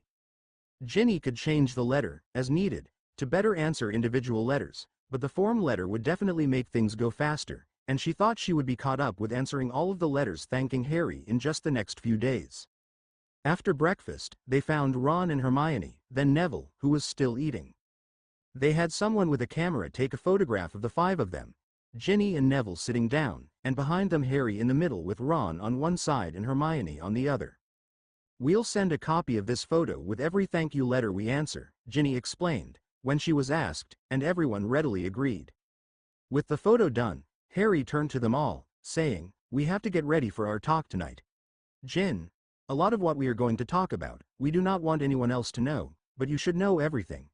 Is that acceptable, Ron, Hermione?" "Yeah, Harry, you're the boss," said Ron, and Hermione nodded yes. After taking over an old abandoned classroom, they explained what Horcruxes were to Ginny, and how they had to destroy all of them. "Are you going to tell everybody that?" Ron asked. Maybe. I think it's okay for people to know that we had to destroy objects to kill Riddle, but maybe we shouldn't say what the nature of the objects was," Harry suggested, looking at Hermione. "I agree," his bushy-haired friend said. When they got to the Deadly Hollows, they explained everything to Ginny, but decided not to mention them to anyone else. Ginny learned that Ron had left and some of the problems that the locket caused, but they decided not to talk about those with anyone else either. Harry wanted to keep the talk down to about an hour, something that ended up being impossible to do. It took most of the day to get a good outline together. After dinner, they went to a classroom. All of the Weasleys were there. Almost all of the Hogwarts staff was there too, including Professor Binns. Harry assumed that some version of the talk would become part of a dry history lesson someday. Most of the remaining members of Order of the Phoenix were there. All of the DA was there, including those recruited in the last year, and some ministry officials that Kingsley and Arthur had approved. As they waited to begin, Harry, Ginny, Ron and Hermione sat quietly, each lost in his or her own thoughts. Hermione was going over the outline, trying to make sure, for the 100th time, that they did not say too much or too little, trying to anticipate questions. She looked over to Ron and thought briefly about their relationship. Ron was surely in love and trying hard not to be an idiot about it, something that was not all that natural for him. Ron really cared for her, one of the things that she loved so much about him. As for the physical part, that was enjoyable too. If they were going to do it, they were going to get really good at it, but there was a time for that and now was not the time. Her eyes flitted to Ginny, who was watching Harry like a hawk. Ginny's terrified because of all of those other witches wanting him. And Harry does not even want to look at the letters, thought Hermione. Relax. Ginny. Her eyes drifted to Harry, who like her, was looking over the outline. Hermione shook herself mentally and went back to the outline too. Ron was trying to think about the speech. They were going to talk about him saving Harry and destroying the locket but not about him leaving. He was going to come out looking more like a hero than he deserved, thanks to Hermione and Harry and how they wanted to tell the story. Most of Ron's attention was focused on Hermione. When did she get to be so gorgeous? He always knew that she was a girl and not bad looking. She was no Fleur, and all of her parts were sort of average sized, but she had all of the right parts, and they all felt really good, at least all of the parts she had let him touch so far. She had let him touch a lot of her. She was trying to teach him how to turn her on. Well, she was always trying to teach you something or learn something. That was Hermione. But when she talked about needing to learn about each other's bodies, what a turn on. Only Hermione would make out like it was a scientific experiment. Except, when you did it gently enough and got to the right spots, the scientist would disappear and the passionate girl, woman, would appear, of course. These moments always ended with, well, that worked. We have to do that again. She said the same thing when something turned Ron on. He knew that he was ready at any moment, but Hermione had everything in compartments. If he was not an idiot, which was hard sometimes, and complimented her and was gentle, then usually, at the end of the day, she was ready for some serious snogging and learning. This whole idea of having to get really good at sex intrigued Ron. If she was going to approach sex with the same passion that she approached everything else, Ron thought that learning with her was going to be, well, typical Hermione. Exhausting, but a lot of fun. Ginny was still trying to absorb all that she had learned that day. She had a copy of the outline too, if just so she could understand what Harry was saying. She was going to have to learn about this, if she was going to understand Harry. She ought to feel relieved that Harry had spent so much time looking at her dot on the Hogwarts map, and she did. Sort of, but that was before all of those letters from the other witches came. I'm still just a girlfriend, she thought. I could still lose him. Harry was just trying to go over the outline and make sure he was telling the story the way that they wanted it told. He was very grateful to Hermione for making the outline, and he was glad that Ginny knew everything as well. The last days, really the last year, had been very hard on her. She was very uptight about something or everything, he couldn't be sure which. Once he thought that everyone was assembled and ready, Harry started, I'm not sure if we have won this war, because of the Death Eaters that are still out there. The defeat of Tom Riddle is the most important victory in this long war, and I hope it will make final victory possible. We want to tell you what Hermione, Ron and I have been doing during the last year, and how we came to this point. We are not going to tell you everything. There is not enough time and some of what we were dealing with is very dark magic. We do not want to go into any detail on the dark magic part. I'm not sure if anybody knows everything, even Dumbledore, although he probably knew more than anyone. Harry started with the battle at the Ministry. When he told them about the prophecy, Neville looked at Harry, and Harry said, yes, Neville, the prophecy could have applied to you. When Riddle tried to kill me, I became the object of the prophecy, destined to do what the prophecy said. Dumbledore tried to prepare me for this task. Harry went into the tasks that Dumbledore had given him and the insights into Riddle's life. He told them that they had to destroy objects before they could kill Riddle, but avoided telling them what the objects were. He told them that Dumbledore was hurt trying to destroy one of them. Harry went into the bargain Dumbledore had with Snape and how Snape was supposed to kill Dumbledore. Harry was asked if he was sure of this part of the story, and Harry told them that he saw Snape's memories and could share them with a couple of the people there if they needed to see them. Harry realized that if he was ever going to get Snape's name cleared entirely, he would have to share those memories. Harry told the group that Dumbledore had warned him that if Riddle ever found out what he, Ron and Hermione were trying to do, there would be big problem. So last summer they set out to try to finish the task of finding the objects and destroying them. He told them about how they had tracked the locket to the Ministry, but did not tell them how many problems the locket had caused afterward. He told them about Godric's Hollow and the snake but avoided talking about the Hallows. He told them about the visions he had been seeing, giving them some insight into how he had known what Riddle was doing. He told them nothing about Ron's leaving but did explain about the silver doe in the forest and Ron saving his life and destroying the locket. He glossed over most of what happened at Malfoy Manor, although he did mention, in passing, that Hermione had been tortured. He felt that others had to know that it was not just Harry who had suffered. Harry told them about their escape and about Dobby's death. He described how they found out that one of the objects was at Gringotts. He spent a little more time than necessary on Gringotts. It was just such a great story to tell. Harry said, then Voldemort knew what we were doing. I could tell that he knew and was very upset and angry. The last two objects that needed to be destroyed, as far as he or I knew, were the snake and one other object that was at Hogwarts. Neville took care of the snake, and that was critical to getting rid of Riddle. Voldemort, thank you. Neville said, you asked me to kill the snake, and when the sword of Gryffindor was put in my hand, I did what you asked. We all trusted you, Harry. There is a sad story about how the other object was destroyed, that we will not get into here, Harry said. After that happened, Ron, Hermione and I went to the Shrieking Shack, because that was where Voldemort was. The snake was there, but so was Snape. Voldemort told the snake to kill Snape, and before he died, Snape gave me some memories. I left Ron and Hermione and went to use Professor Dumbledore's pensieve to see what they contained. Professor Snape had information that will clear him and make you know that he was a hero in this struggle. He also had some information that I was not supposed to know before the end. By the time Voldemort tried to kill me as an infant, he had done so much killing that his soul was very unstable. A piece of his soul came loose, and it attached itself to the only living thing in the room, me.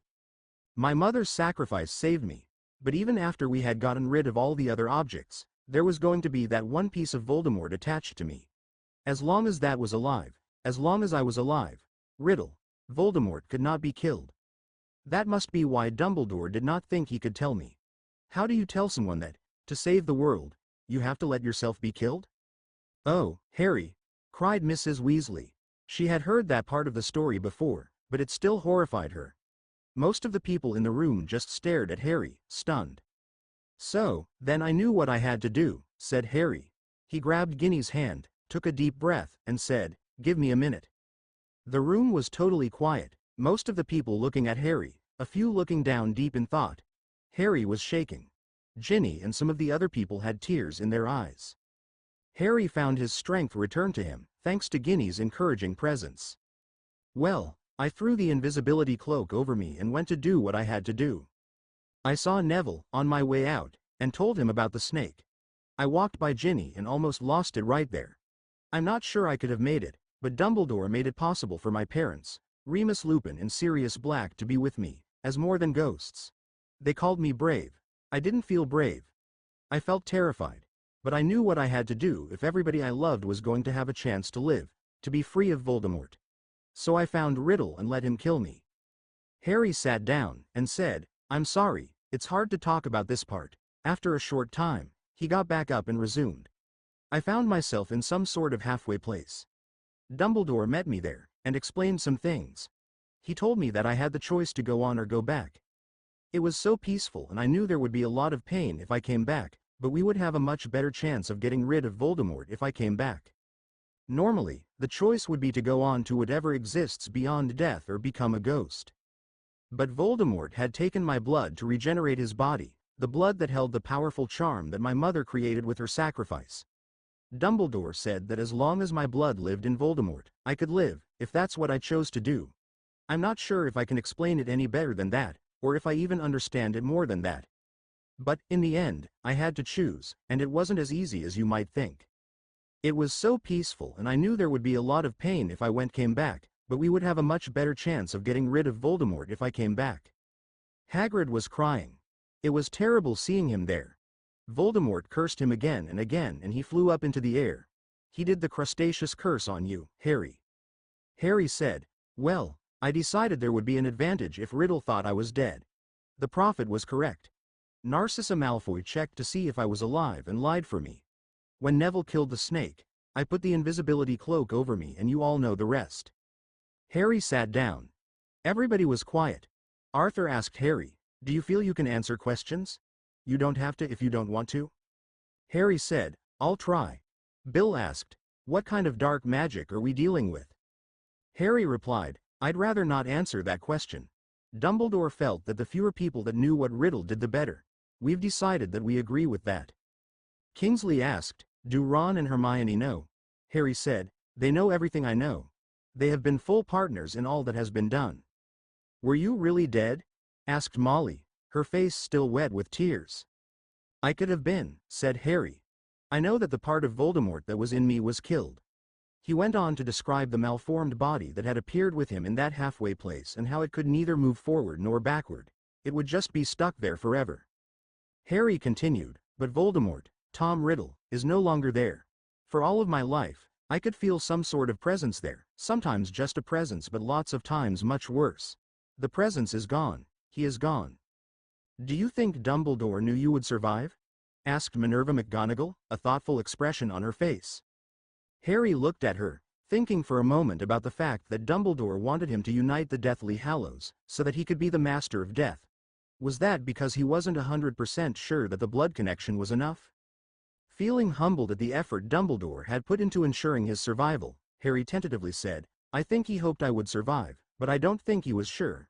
I definitely thought I wouldn't. Maybe if I'd known I could live through it, it wouldn't have worked? No one seemed to move for several minutes. Kingsley eventually cleared his throat and asked if all of the DA members could come around him, and he told them, the Aura department at the ministry is in terrible shape, and we want to recruit as many of you for the Aura department as possible. How many of you want to become an Aura? Harry. Harry nodded yes. Ron, Hermione, you were Harry's partners. Could we get you to join him? Hermione declined, and Ron said that he was not ready to make a decision yet. Neville indicated that he would, that he was helping at Hogwarts now and eventually wanted to come back, but he would be an Auror for now, if that was what was needed. Hannah Abbott was holding Neville's hand, but she answered she was not going to join. In the end, Terry Boot, Cho Chong, Michael Corner, Justin Finch Fletchley, Seamus Finnegan, Anthony Goldstein, Ernie Macmillan also promised to consider starting in the autumn. Padma and Parvati Patil said that they would have to ask their parents, but if they could, they also wanted to join.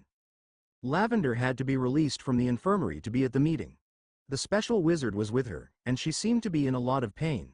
She needed to go back to the infirmary, but thought she would be okay by September and really wanted to be an Auror and catch the rest of the Death Eaters.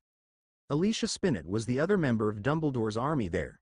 She had also been wounded, but not as severely as Lavender, at least physically, but she indicated that she never wanted to fight again. Later on, Harry would find out that Alicia would take a few years to get over the battle, and mentally, she was always a little fragile. Teddy had been sleeping through most of the presentation, but he started to stir as they talked, and Ginny went to a corner of the room, changed him, and started to nurse him. Harry was sitting down, and very few questions were being asked.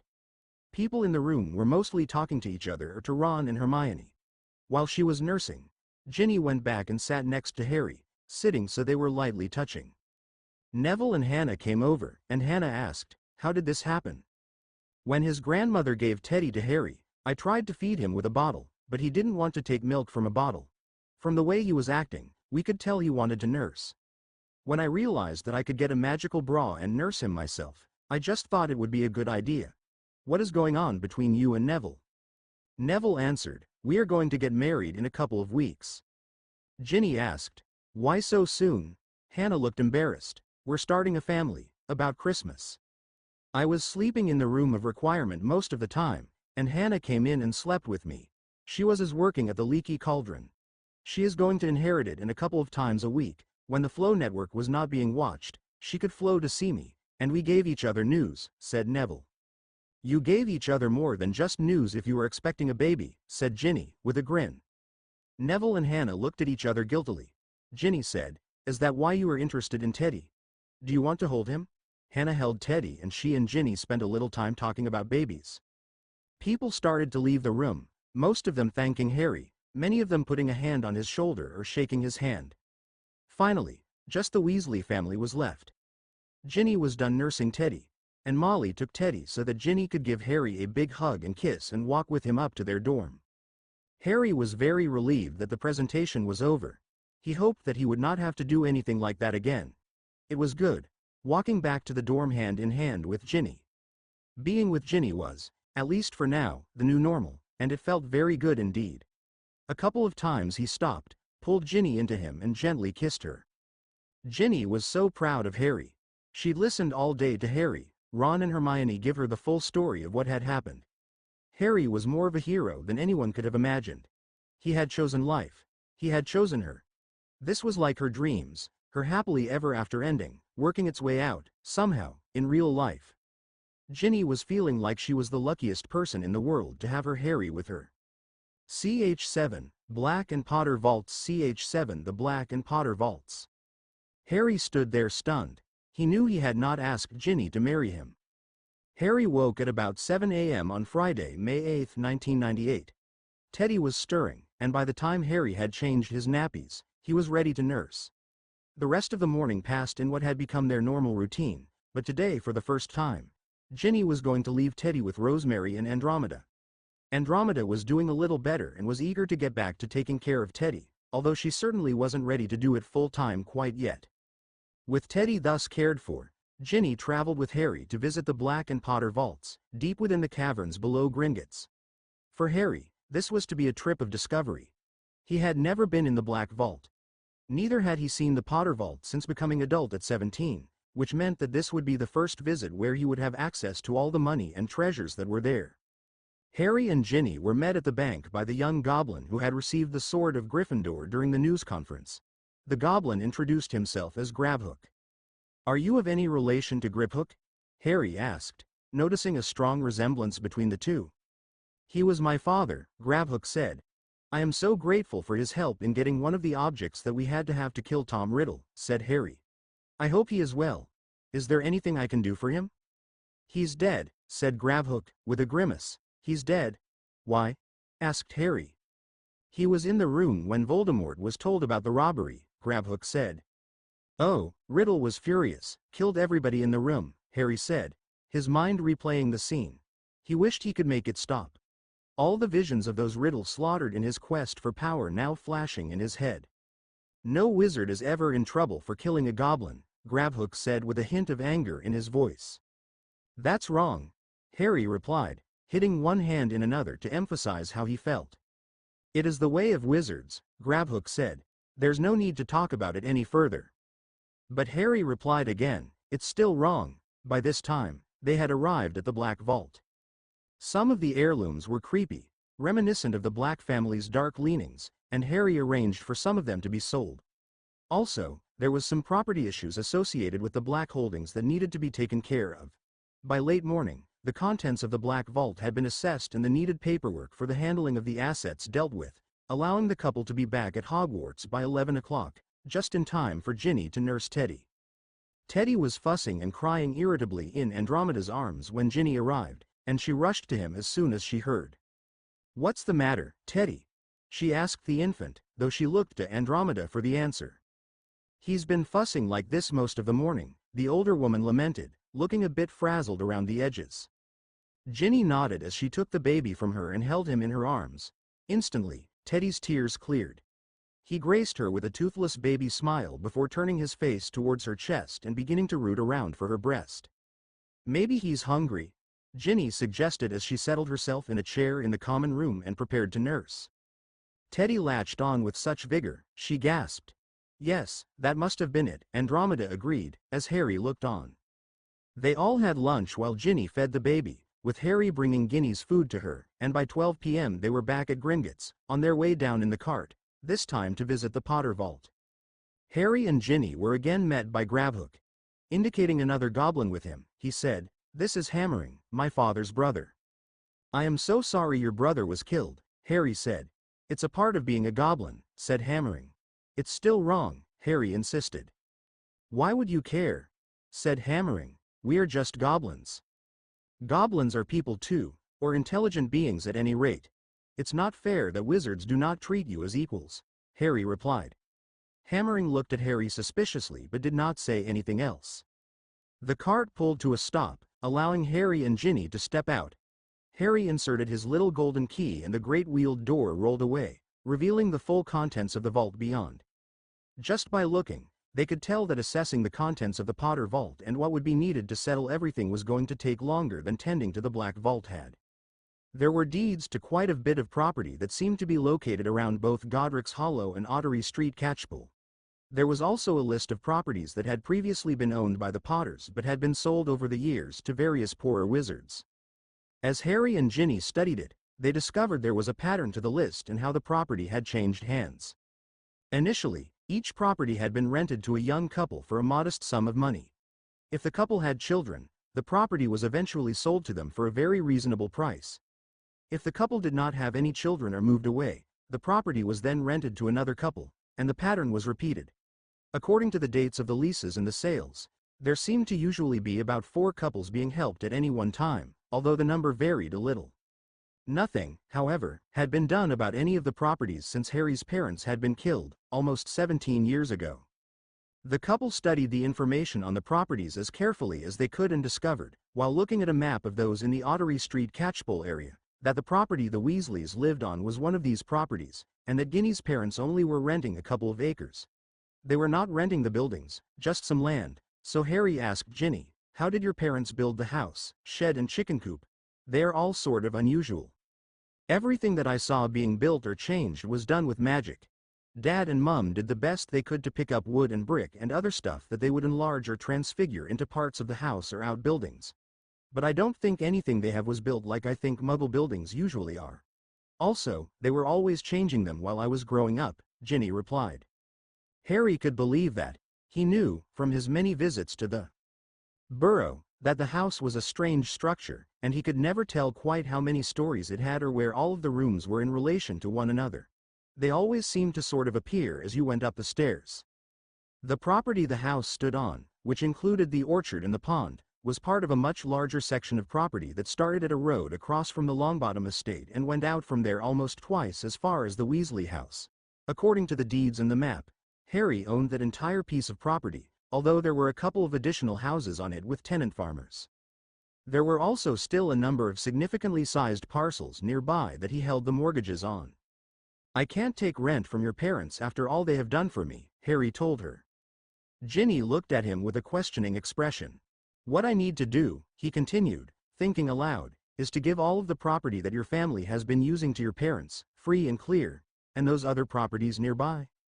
Ginny nodded as he pointed to them on the map, wondering what he had in mind. There is plenty of room there for more houses on or near that property they're using. We could give parts of it to other family members or friends, he suggested. Would that be okay, do you think? Yes, Ginny agreed, once again warmed by Harry's big heart. I think it would be nice to have a little suburb of Ottery Street Catchpole, if Mum and Dad agree. We'll ask them, Harry promised, and they turned their attention from the real estate to the other assets in the vault. Finally they came to a variety of jewelry that had been set aside in a modest-sized wooden box on a shelf. Inside, they found a matched set of rings that included a beautiful engagement ring, a masculine wizard's ring, and beautiful, very old wedding rings. There was also a parchment in the box that gave a list of all of the Potters that had worn these rings, going back over 350 years. There was a second parchment with the rings that said, if you are thinking of giving these rings to each other, they come with a blessing and a warning. Every couple who has worn these rings has been blessed with children to carry on the Potter name. The Potter fortune has increased, and all of the Potters have been generous because of their good fortune. With wealth comes the obligation to be generous. Do not curse yourselves by being miserly. If you want the blessing, you must promise to love each other in sickness as well as in health, in bad times as well as in good times, through sorrow as well as joy, knowing as you promise to love each other that there will be sickness and sorrow and hard times. Harry looked at Ginny and she back at him. I guess the parchment is trying to tell us that we will not live happily ever after, Ginny said, looking carefully at the rings. She glanced at Harry, who was also studying them, wondering how she could get the engagement ring on her finger. Was this her chance? She always thought you could get away with practically anything if you had enough guts, and damn it, she did want Harry, more than anything.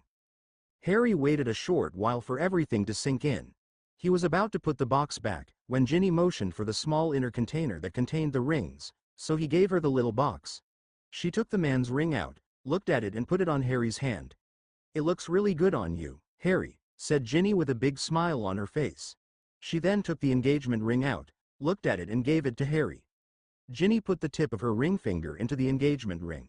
She gave Harry a look that said, put it on. Harry looked at her, trying to figure out what to do.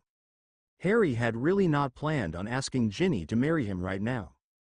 It was not that he did not want to get married, and in all honesty, he held on to the rings longer than he would have if he had simply dismissed any thought of asking her. He was still trying to figure out how to handle it, when Ginny got an impatient look on her face as she continued to hold her hand with the ring just started on the finger, so Harry pushed it the rest of the way onto the finger, feeling concerned that this would start the most serious discussion yet on getting engaged and maybe really getting married August 11th. Ginny jumped up and down, gave Harry a very long and passionate kiss and said, "Oh, Harry, yes, yes, 1,000 times yes. No happily ever afters. I'll love you and be by your side through anything. Thank you for asking. Thank you for the ring. I love you, I love you, I love you." She followed this by another long, passionate kiss, and then looking at the ring, said sort of wistfully, "Engage. I can't believe it. Oh Harry, I'm so happy, thank you." Harry stood there stunned. He knew that he had not asked Ginny to marry him, certainly not formally, although they had talked as if they knew they were going to get married. Ginny had all but assumed that they were going to get married on her birthday, and Harry really was willing. He did want to marry Ginny, and the ministry had sort of told them that it would be better if they were married August 11th of this year. Then there was Ginny's temper to contend with. Harry had just defeated the most powerful wicked wizard in the world, but telling Ginny to take the engagement ring off was much more terrifying than walking towards Riddle to be killed.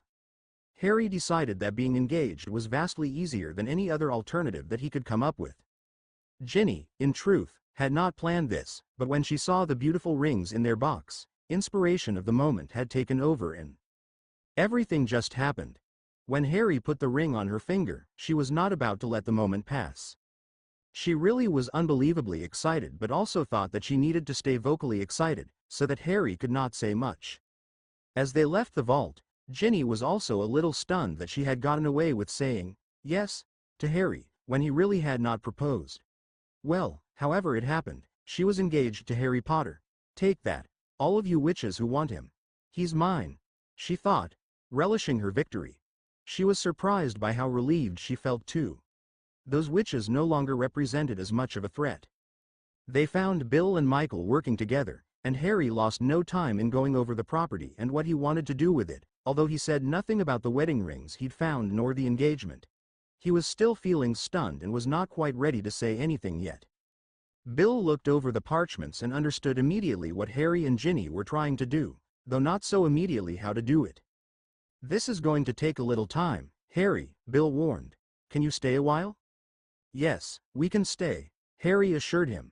Michael Appledorn looked up from what he was doing. Are you going to need me for this, Bill? There's still that stack of documents in the next office we were going through. I'd like to continue that if you don't need me. Bill assured him, you go ahead while I take care of this for Harry. We'll call you if we need you. Michael nodded and stepped out to the office next door, while Bill worked on the associated real estate forms. Harry watched as Michael left the room. Bill, does Michael need a house? Would he like to live near the Weasleys, do you think? Bill looked up, considering Harry's question thoughtfully. You know, this may be just what Michael and Rosemary need. Other things are in the works too, but let me work on this for you. Ginny watched the two men as they talked, totally absorbed in conversations about parcel plots and landmarkers and property rights, totally ignoring her. Finally, she couldn't stand it anymore. Holding her hand with the ring out in front of Bill, she blurted out, Harry and I are engaged. Bill looked questioningly at Harry. Harry raised his eyebrows and shrugged his shoulders. The ring came with these parchments, he explained, and he handed Bill the parchments they'd found in the box, giving him time to read them. Bill looked at Harry again. You asked her? Bill said. You got down on your knees and proposed? Well, not exactly, said Harry awkwardly, unsure of how to tell Bill that he hadn't asked her at all, but she said yes. Bill grinned and said, hell, Harry, she's been saying yes to the idea of marrying Harry Potter since she's been 5 years old. That's not really the question. Did you ask her? Well, not exactly, Harry repeated, looking at Ginny. She was getting, well, Harry was not sure if she was getting embarrassed or mad, but he was not really eager to find out. I do want to marry Ginny though, and I thought that the ministry really wanted us to be married on Ginny's 17th birthday. Ginny Weasley, what kind of a stunt did you pull this time? Bill said, not in an unkindly voice. I'm engaged, Ginny said, pretending to be innocent and stating the obvious, thinking she was maybe on shakier ground with her favorite brother than she was comfortable with at the moment. We're engaged, Bill, Harry reiterated. The ministry wants us, needs us, to get married on Ginny's 70th birthday, so we're engaged. Harry looked at Ginny and squeezed her hand. She squeezed back and gave him a relieved look, for backing her up. Bill took a deep breath, looked at both of them, and asked Harry, did you ask Dad? Yes, sort of, Harry said. I had his permission. His worry was how to tell your mother. Oh, boggarts, said Bill, who looked at the ceiling, and then stared at the couple. Dad was worried or terrified. You both know, well no, I don't think Harry has ever seen Mum in full rage. Dragon fire. Wow. Bill then sat with his eyes closed for a minute or two, Harry and Ginny awaiting his final assessment of the situation. Ginny hadn't really thought about her mother's reaction and had to admit that she was nervous. Finally, Bill opened his eyes. The ministry urgently needs the money, and this is the best thing that could possibly happen for them. We just have to find a way to tell Mum. Merlin. I will see you tonight for dinner, and Fleur will be with me. Maybe she can help to diffuse things. Go to the ministry and tell Dad before you go back to Hogwarts. Maybe I can explain to the family about the estate problems and how you marrying Ginny will help the ministry get urgently needed money, and maybe that will keep Mum from exploding. Maybe, if we are very lucky. Thank you, Bill, said Ginny, a big smile on her face which hid a growing terror of her mother's reaction. If anyone could soothe her mother's wrath, it was Bill and sometimes her father. I'd hoped you could help us keep Mum from being too upset. Ginny, said Bill quite forcefully, looking somewhat concerned. I'm upset. I'd be even more upset if we were not fighting all of these money and estate problems. You're only 16. You ought to have to wait at least until you graduate from Hogwarts. Frankly, I'm going to be delighted if Mum is just upset. I'm concerned she is going to be furious. Ginny nodded, looking warily at Bill. I'll see what I can do, he promised. But in the meantime, go talk to Dad. I can finish up here on my own, Harry. Thanks, Bill. We'll go speak to him right away, Harry assured him. Feeling rather chastised, Harry and Ginny left for the ministry without delay. Arthur was in his new office, talking to a couple of people when they got there. He called them in as soon as they'd finished and asked, "What brings you here?" Ginny cautiously held out her hand and showed her dad her ring. Then Harry showed Arthur the parchments. I thought I might ask Ginny after she graduated from Hogwarts, or if I asked her sooner, we would not get married until she graduated. But all of these estate problems seem to be pushing us ahead a year, Harry told Arthur. Arthur looked at Harry, then at Ginny, then back at Harry and said, I would like to talk to you alone, Harry. Ginny, please wait outside the office. Ginny was very worried by the tone of her father's voice, although it was a small comfort that he hadn't called her Ginevra. She could argue with her mother, but her father gave so few orders that she really could not, in good conscience, defy him. She was still intimidated by her father, something she supposed would never change. So she left the office to wait outside the door and began to pace. She looked at the ring on her finger as she walked back and forth. There is no way they're going to get this ring off my finger, she thought. I'll wait until I'm 17, but they had better not make me wait any longer. Back inside the office, Arthur asked Harry, how did this happen? The rings were a part of the Potter estate, Harry explained. I showed them to Ginny just when I found them there, and as I was getting ready to put them away, she took the box and put the man's ring on my finger. Then she held her hand out like she wanted me to put the engagement ring on her finger in exchange. She had that intimidating look, and I was not quite sure how to tell her I did not want to quite yet. Well, I'm not sure what I wanted. There is no question that I eventually want to marry Ginny. Maybe if we had sat there talking I would have asked her, but everything happened so fast. So, I did not really know of a way to not put the ring on her finger, so I did, and before I knew it, she was thanking me for asking and saying how happy she was that we were engaged and kissing me. Arthur laughed at the young man's rambling explanation and said, with a twinkle in his eye, you are not the first man to be surprised by one of the Pruitt women, and I was not either. So what do you want to do now? I think that by far the easiest thing is to marry Ginny, Harry answered. If the ministry could use us to be married on her 17th birthday, that's probably what we should do. Arthur smiled.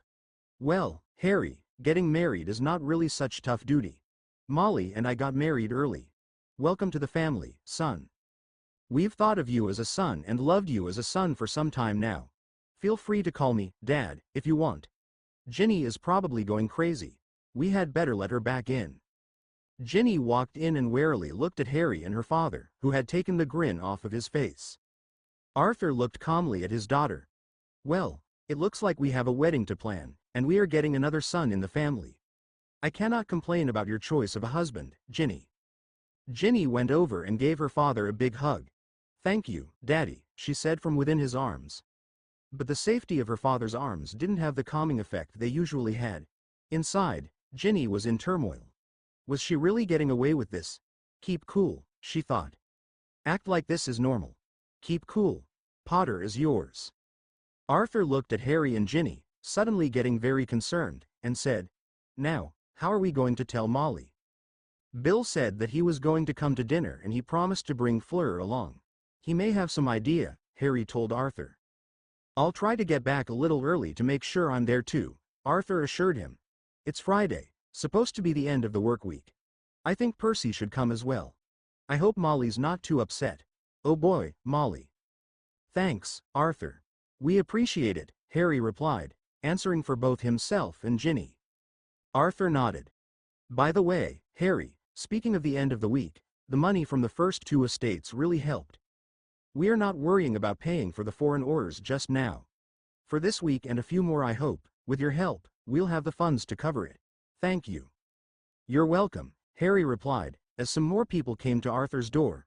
I was glad to do it. Harry glanced at the newcomers, realizing that his future father-in-law still had business to attend to before he could leave. We'll see you back at Hogwarts, he told him, and he and Ginny showed themselves out. Harry and Ginny got back to Hogwarts a little after 6 p.m. to find a crying Teddy, Rosemary very frustrated, and an equally frustrated Molly. Andromeda could not take seeing Teddy cry and had left in the middle of the day. He will not easily take milk by a bottle. He has been fussing since mid-afternoon, and we cannot do anything about it. No wonder Andromeda was at her wit's end, said Molly. Ginny took Teddy and put him to her breast. Teddy settled right down and nursed greedily. How does a new mother take a break from her baby if she can't leave him to drink from a bottle? Asked Ginny. I came back for lunch. Molly looked at Ginny with an exasperated look, hands on her hips, and said, Ginny dear, I had months and months of raising all of you where I had a child on my breast or my hips or next to me without a break. You decided you wanted to nurse Teddy, and for a few months at least, that responsibility is yours. I am sure we can work something out before you go back to school, but no baby can be weaned to a bottle so suddenly. What Molly thought but did not say was, you wanted to be a grown-up, well you are, tough it out now. Somebody ought to nurse the baby, not use those bottles some muggle ladies seem to like. Teddy nursed greedily for about 15 minutes and then stayed on Ginny's breast for another 15 or so before falling asleep. He was fine while Ginny was holding him, but as soon as Ginny tried to put Teddy down, he woke up in a panic and wanted to nurse again. Teddy really did not want any food this second time, just the comfort of Ginny's breast. Harry was watching, even holding Teddy's hand a couple of times while Teddy was nursing. It's like the family I've never had, Ginny, Harry said. Ginny looked at Teddy all but attached to her, Harry lovingly looking at her and the ring on her finger, and suddenly the permanence and complexity of what she had done hit her. This, being a mother, was not so easy, and Ginny thought back to the parchments with the rings. Molly, for her part, noticed the rings on Harry and Ginny's hands, and both Harry and Ginny could see her looking at them with a frown on her face. Molly thought that Harry looked a little like a stunned garden gnome, although he was obviously head over heels in love with Ginny. Ginny occasionally had that smirk on her face that said she had gotten away with something, although at other times she looked really concerned, and often, with Teddy, she just looked frazzled. She is only 16, she thought, way too young. Well, she and Arthur, no stop, do not think about that. They're not saying anything. Molly was worried. It was a little before 7 p.m. when Ron, Hermione, Bill, Fleur, George, Angelina, Lee, Percy, Charlie and Arthur all showed up for dinner. Arthur pulled Molly aside for a brief conversation before they sat down to eat, but Molly did not try to find out why all of the family was there, although she had a concerned look on her face throughout dinner. Toward the end of the family meal, Bill started to explain the problems with the estates and how only Harry could break the curses. He finally went into the one possible solution. Harry and Ginny getting married on or shortly after her 17th birthday. Everybody was looking at Molly, waiting for her to explode. When Bill was finished, he looked at Harry and Ginny, who were holding hands under the table. Harry finally pulled Ginny's hand up and put it on the table, and she showed everybody the ring. Everybody looked at the ring and then looked at Molly. She had a grim look on her face, but she just stared at the couple. The air had gotten very tense. No one said anything. Everyone continued to look at Molly. Molly finally said, Ginevra Weasley, what did you do? In a small voice, Ginny said, I said yes. I put the ring on her finger, Harry volunteered, not wanting Ginny to take all the blame. If and when Molly ever learned that Ginny had said yes before Harry had proposed, Harry expected there would be. He wasn't sure what there would be, but he surely did not want to find out. The estate issues are really pushing this, and we cannot get married until she turns 17 anyway. I'll be 18, and I have plenty of money so I can support her, And I love her, and I'm sorry if we are rushing this and please don't be mad, Harry said, the words tumbling out. Who asked whom? Molly said, looking right at Ginny. Ginny did not ask me, Harry said, squeezing Ginny's hand. The first word she said was, yes. Molly looked at the couple, then the rest of the table, then the couple again, for what seemed to be hours, although it was really only 2 minutes. Finally, Molly said, are you really talking about getting married? This August 11th? Harry and Ginny nodded their heads. And that ring means? Molly asked, knowing full well what the answer was. I'm engaged, Ginny said. It's part of a set that includes wedding rings. That's what I thought it was, Molly said with a sigh. Looking around at her terrified family she asked, am I really that scary? You all look scared to death of what I have to say. And Ron, bless him, said, you're really scary when you're mad, Mum. All of us boys were scared of you yelling at us when we were younger. We're still scared of you. Charlie piped in, it's easier working with dragons. After a little more silence, Molly answered, I'm not happy. If it were anyone but you, Harry, it would be easy to get mad, furious. I can't do that with you. How can I get mad at you for loving Ginny? Then she turned to Ginny. Ginny, you have no idea what you were getting yourself into. But you picked up the responsibility for Harry's godson Teddy and took to it like it was the most natural thing in the world. How can I get mad at you for loving Harry and Teddy? I'm not happy, you're too young, but I'll not stand in your way. Thanks, Mum, said Harry. I love Ginny, but I have fallen in love with the entire Weasley family too. Molly's face lit up at that. While she'd never wanted to take Lily's place, she'd certainly done all she could to give him a mother figure. Now she'd actually be able to call him son. And clearly he felt comfortable calling her Mum. Perhaps things weren't so bad after all. From that day on Harry called Arthur and Molly Mum and Dad. The dinner conversation started again, with Harry and Ginny sharing the parchments that came with the rings and showing off the wedding rings. When everybody was finally done eating, including Ron, George stood up and said, all of the boys need to get together and talk to Harry. Come on, Harry. Harry had no idea what he was facing with all of Ginny's brothers ganging up on him. George nodded to Arthur. That he should come along, which he did. When they were by themselves at the other end of the Great Hall, George said, I won. I knew it. Rita got her so mad, Harry didn't have a chance. She is one determined witch, said Bill. Give me some credit for coming in second. I thought they would get engaged this summer, said Charlie, sounding disappointed. Blimey. I thought Harry would wait at least until Christmas to ask her, said Ron. Who said Harry asked Ginny? Said George slyly, laughing. It was good to hear George laugh and be mischievous again. Out with it, Harry, did you ask her, did she ask you, or did she get the ring on her finger before you knew what had happened? What is this all about? Said a confused Harry, who was immediately suspicious of George's questions. Well, said George, bursting into laughter again. When Ginny saw that article by Rita Skeeter, and when she saw that reference to poor little Ginny Weasley, I thought she was going to explode. Then she got that look that I know too well, like when I pulled something over on her, and she was going to get back at me. Bat bogey hexes are mild compared to what she can do when she is really mad. And I could see she was going to land you quickly. Ron and Charlie were there, and I took them aside and we bet on when she would get engaged. You what? Said Harry.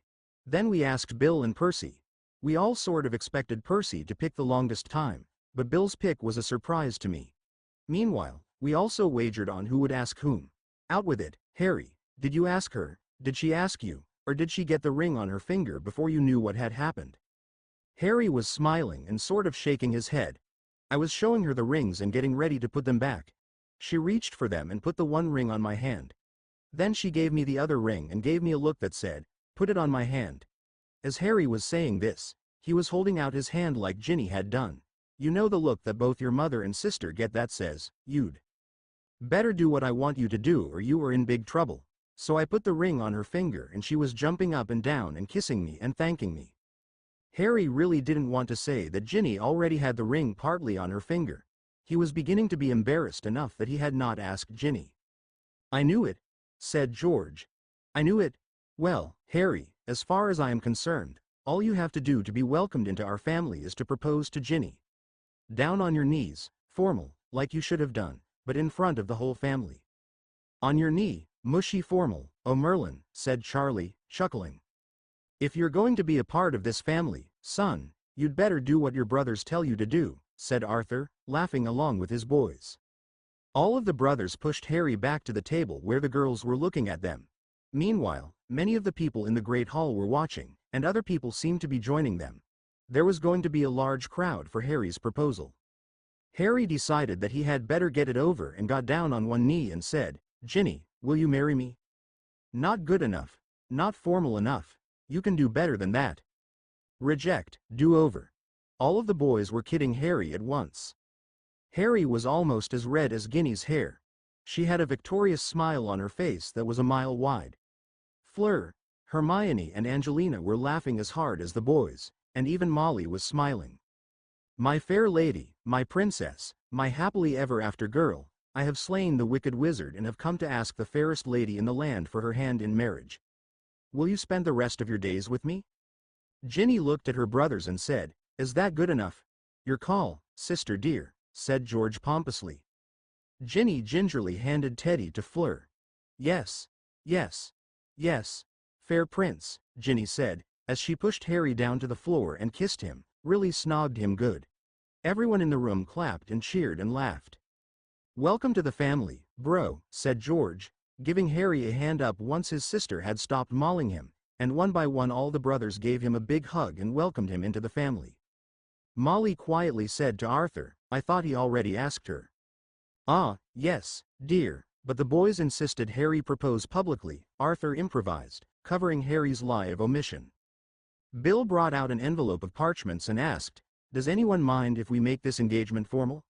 It will make my job with the estates easier. No problem, Harry said. Great, Ginny exclaimed. They both signed the documents in about 4 places. Ginny's only 16, so you have to sign too, Bill said to his parents. He brought the parchments over to where Arthur and Molly were sitting. Arthur signed. Molly looked at Bill and whispered, Is this what I think it is? Yes, these are formal betrothal papers, as binding as a marriage. They don't know what it is, Bill whispered. It makes my job much easier. Have a wedding August 11th or so. Molly glared at Bill. You give Ginny a hint that she's all but married and I'll have your head, she whispered. She's way too eager to have Harry in her knickers already. Not a word, Mum, but please sign the papers, Bill said. Molly continued to glare at Bill but signed the parchment. Shortly after this exchange, Arthur asked Harry, What do you know about prophecies about yourself?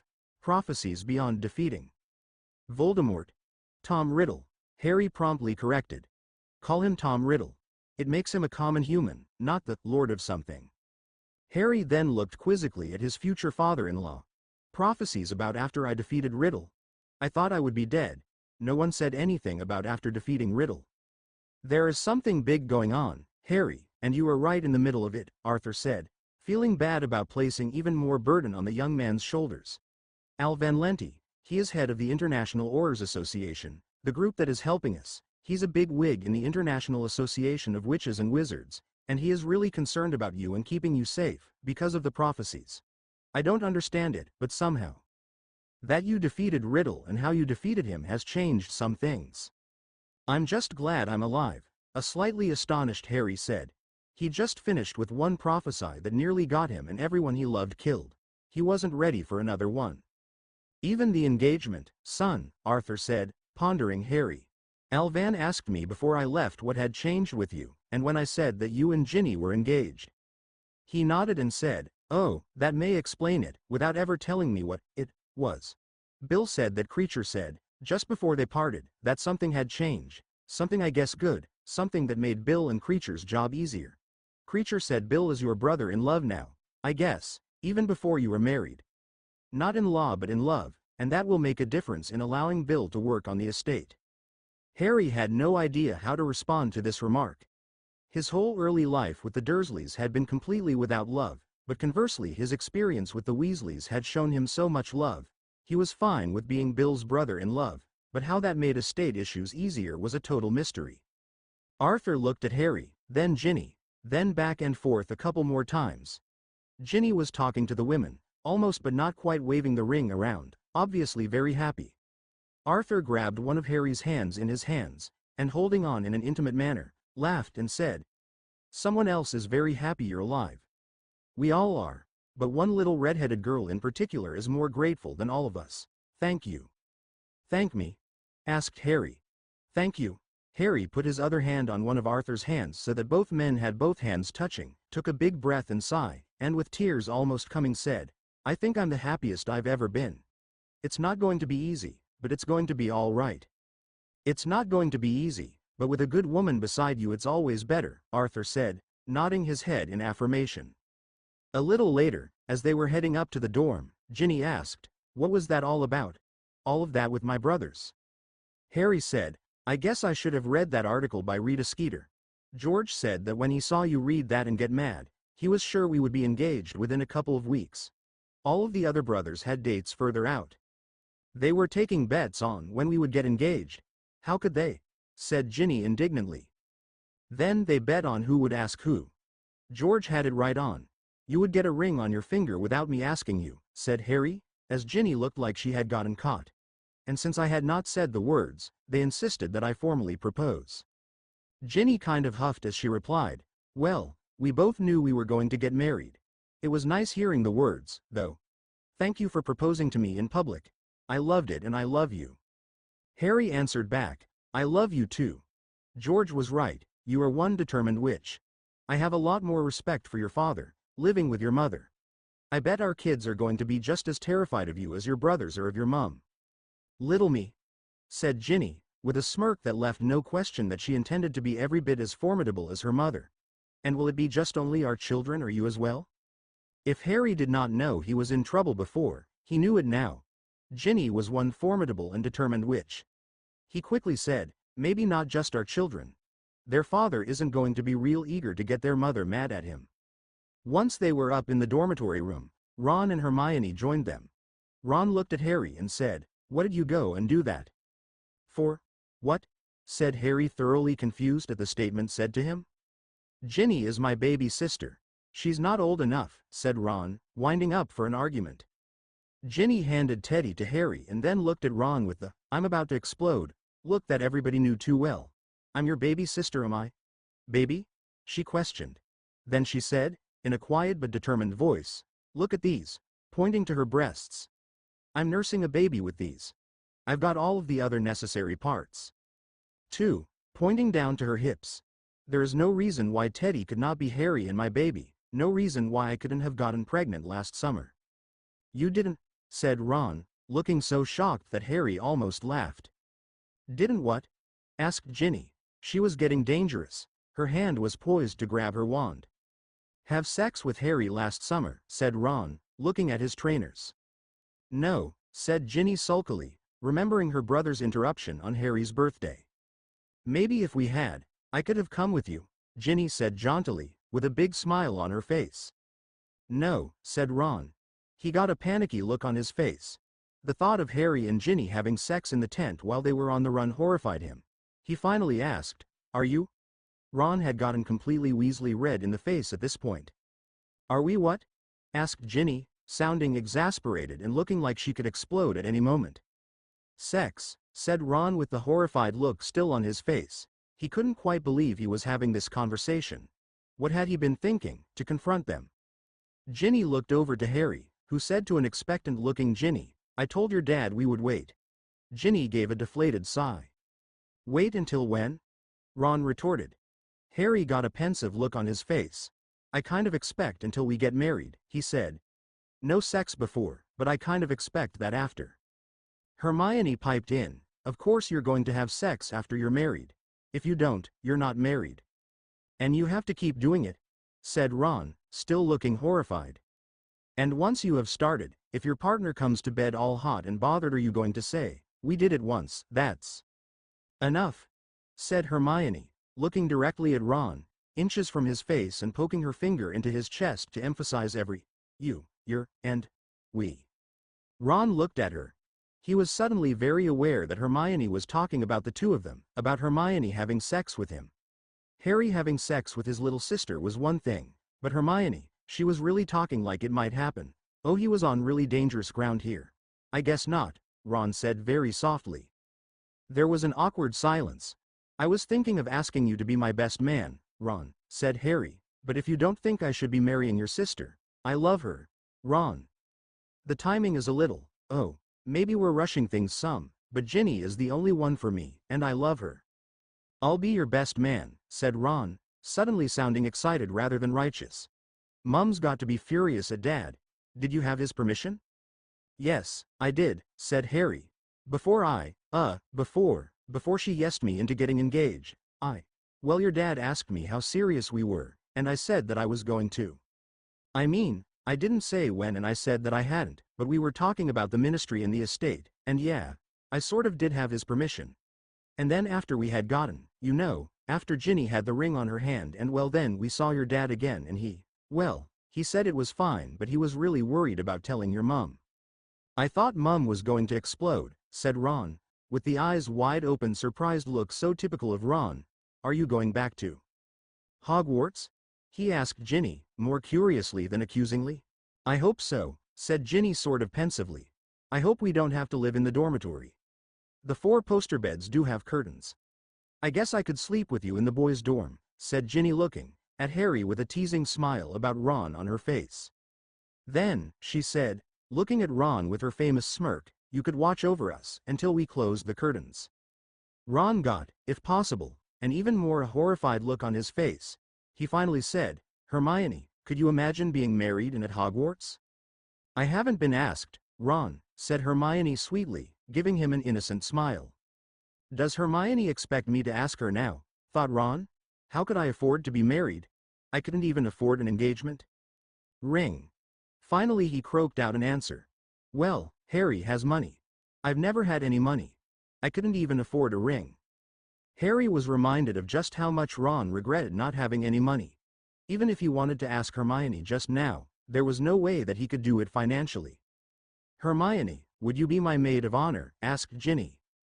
Oh, that would be wonderful, exclaimed Hermione, smiling at her friend to express her gratitude for not letting things get any more awkward. Harry went to bed in awe of how Ginny had engineered the day's events and a little relieved that Ginny's parents were not furious at him. Ginny went to bed sort of stunned that she had gotten away with saying yes to Harry's not proposing. She was surprised that her parents had not put up more of a fight, although she was still worried. Well, she was still a little worried about everything. Teddy was going to be very demanding. She also felt somewhat triumphant. Poor little Ginny Weasley. It's soon to be Ginny Potter. It is, she thought, and then, oh my. I got away with it. I actually got away with it. Author's notes: the original ending of this section didn't work, and I knew it. When a reviewer mentioned a scene I had to write by Ron to get by the censors on another site earlier, and another reviewer liked it, I knew what I had to do to make this scene better.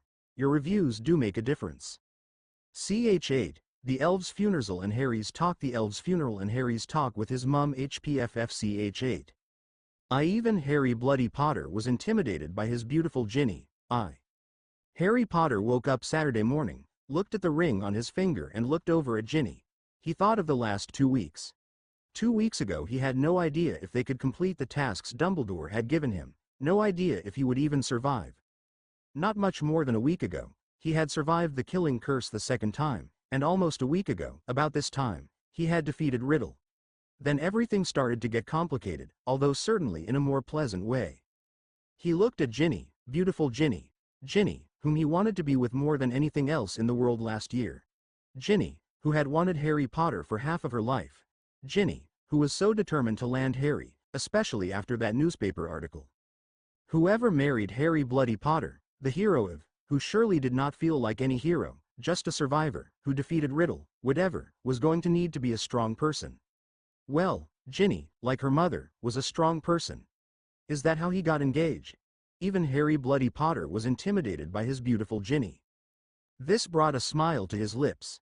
It was humbling to know that he could still be intimidated after having defeated the greatest dark wizard of all time. When Harry got up, Ginny was still sleeping.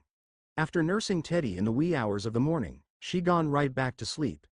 It had been a short night. Harry could change nappies twice and hardly wake up, but Ginny was awake for the nursing and usually from the time Harry started to change a nappy until he was done with the last one. Hermione, however, was up when Harry got up and greeted him enthusiastically. "Shall we go to see the house elf monument today, Harry?" she suggested, nearly in the same breath as she'd said, "Good morning." Harry grinned at his friend. He was hardly awake, but he knew the passion Hermione held for the house elves. It was somewhat of a surprise that he too was eager to see how it looked. "Sure, Hermione. No one else is up though. Could it wait until after breakfast?"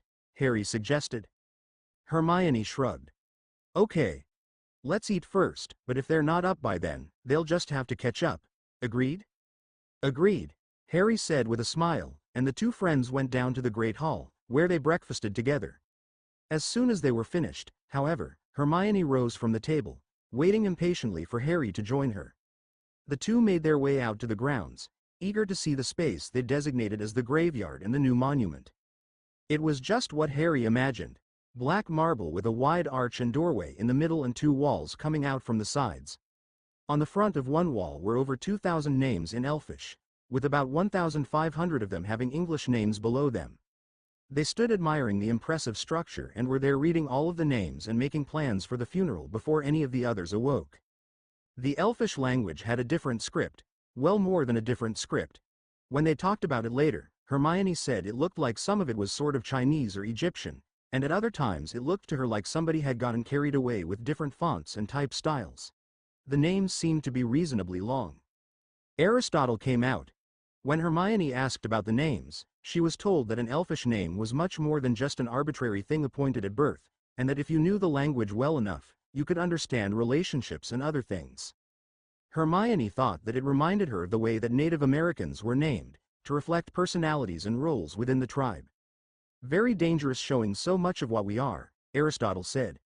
Looking right at Hermione, he said, "Good but not safe." "No, not safe at all." Harry and Hermione were silent for about half of the walk back.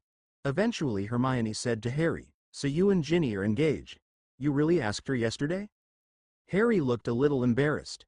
"Well," he said, and then took a deep breath. "Bill is telling the truth about how much the ministry needs the money. Several people have taken me aside and told me that I am very lucky to have someone as smart and honest as Bill Weasley working on my finances. And Mr. Weasley asked me about my intentions after I proclaimed that I was going to try to take Riddle's estates. I said I wanted to spend the rest of my life with Ginny, and I knew the ministry would be helped if Bill was my brother-in-law, but that everything was moving too fast. Mr. Weasley, Dad Weasley, gave me permission to ask Ginny."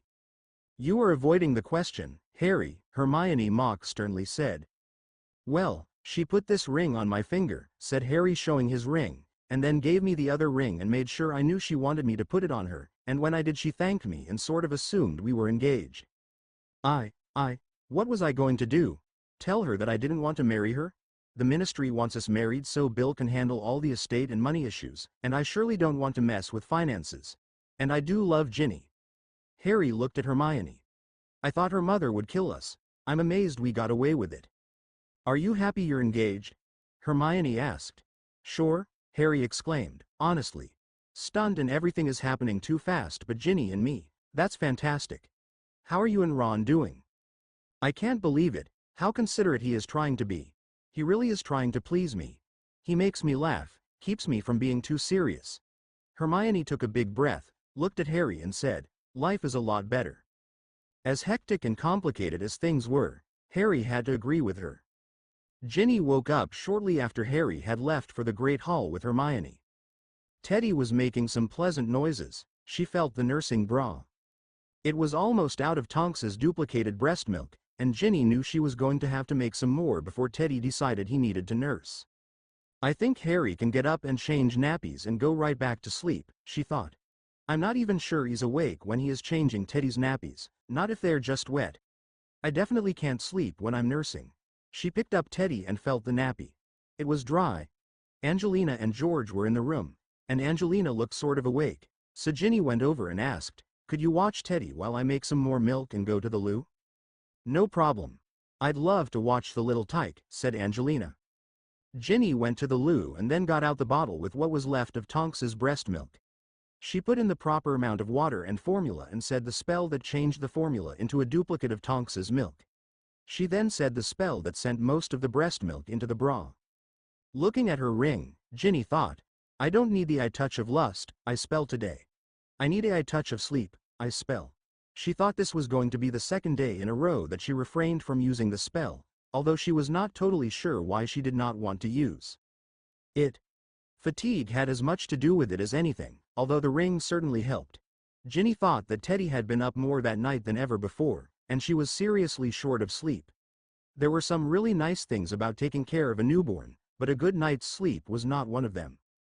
Ginny had been awake for just over an hour, thinking how amazed she was that she had gotten the engagement ring on her finger, while she finished preparations in the loo before her next nursing session with Teddy. She briefly considered sleep as he finished, until Teddy made it very clear that he was not ready for sleep. Gradually, hunger overcame tiredness for Ginny, and she took the baby downstairs with her to get some breakfast. By the time Ginny was done eating, Harry and Hermione appeared in the Great Hall too, having finished making the arrangements for the elves' funeral. Ginny saw Harry and Hermione come into the Great Hall. I'm not even engaged 24 hours and you're already out with another woman, Ginny said in mock anger, leaning her cheek up for a kiss. A mighty beautiful woman too. Ron jumped in, earning himself a lovely blush from the witch under discussion. Then, in a loud aside to Harry, he added, I'm glad you're engaged to someone else or I'd be jealous. Hermione laughed. Ron got up and hugged Hermione, and they passionately kissed. Molly was sitting at the table. She cleared her throat and said, There are other people at the table, Ronald. Oh, said Ron, looking intently at Hermione. I hadn't noticed. Then looking at his mother Ron said, Sorry, Mum, but I was such an idiot ignoring Hermione the last 7 years that I'd better make it up to her now. Oh, you are going to spend years making up to me, Ronald dear, Hermione said with a superior smile, and Ron got a mock horrified look on his face. Harry sat down next to Ginny and they lightly kissed, certainly more chastely than Ron and Hermione had done. Then they turned to Molly, Ginny with a superior, I'm better than my brother, smile on her face. For Ron and Hermione's benefit, Molly pointedly said, Good morning, my children who are engaged and who deem it fit to behave themselves. Harry said, Thanks, Mum. He leaned over to kiss Molly's cheek in greeting, and she smiled fondly at how he had addressed her. You're such a respectful son, she said approvingly.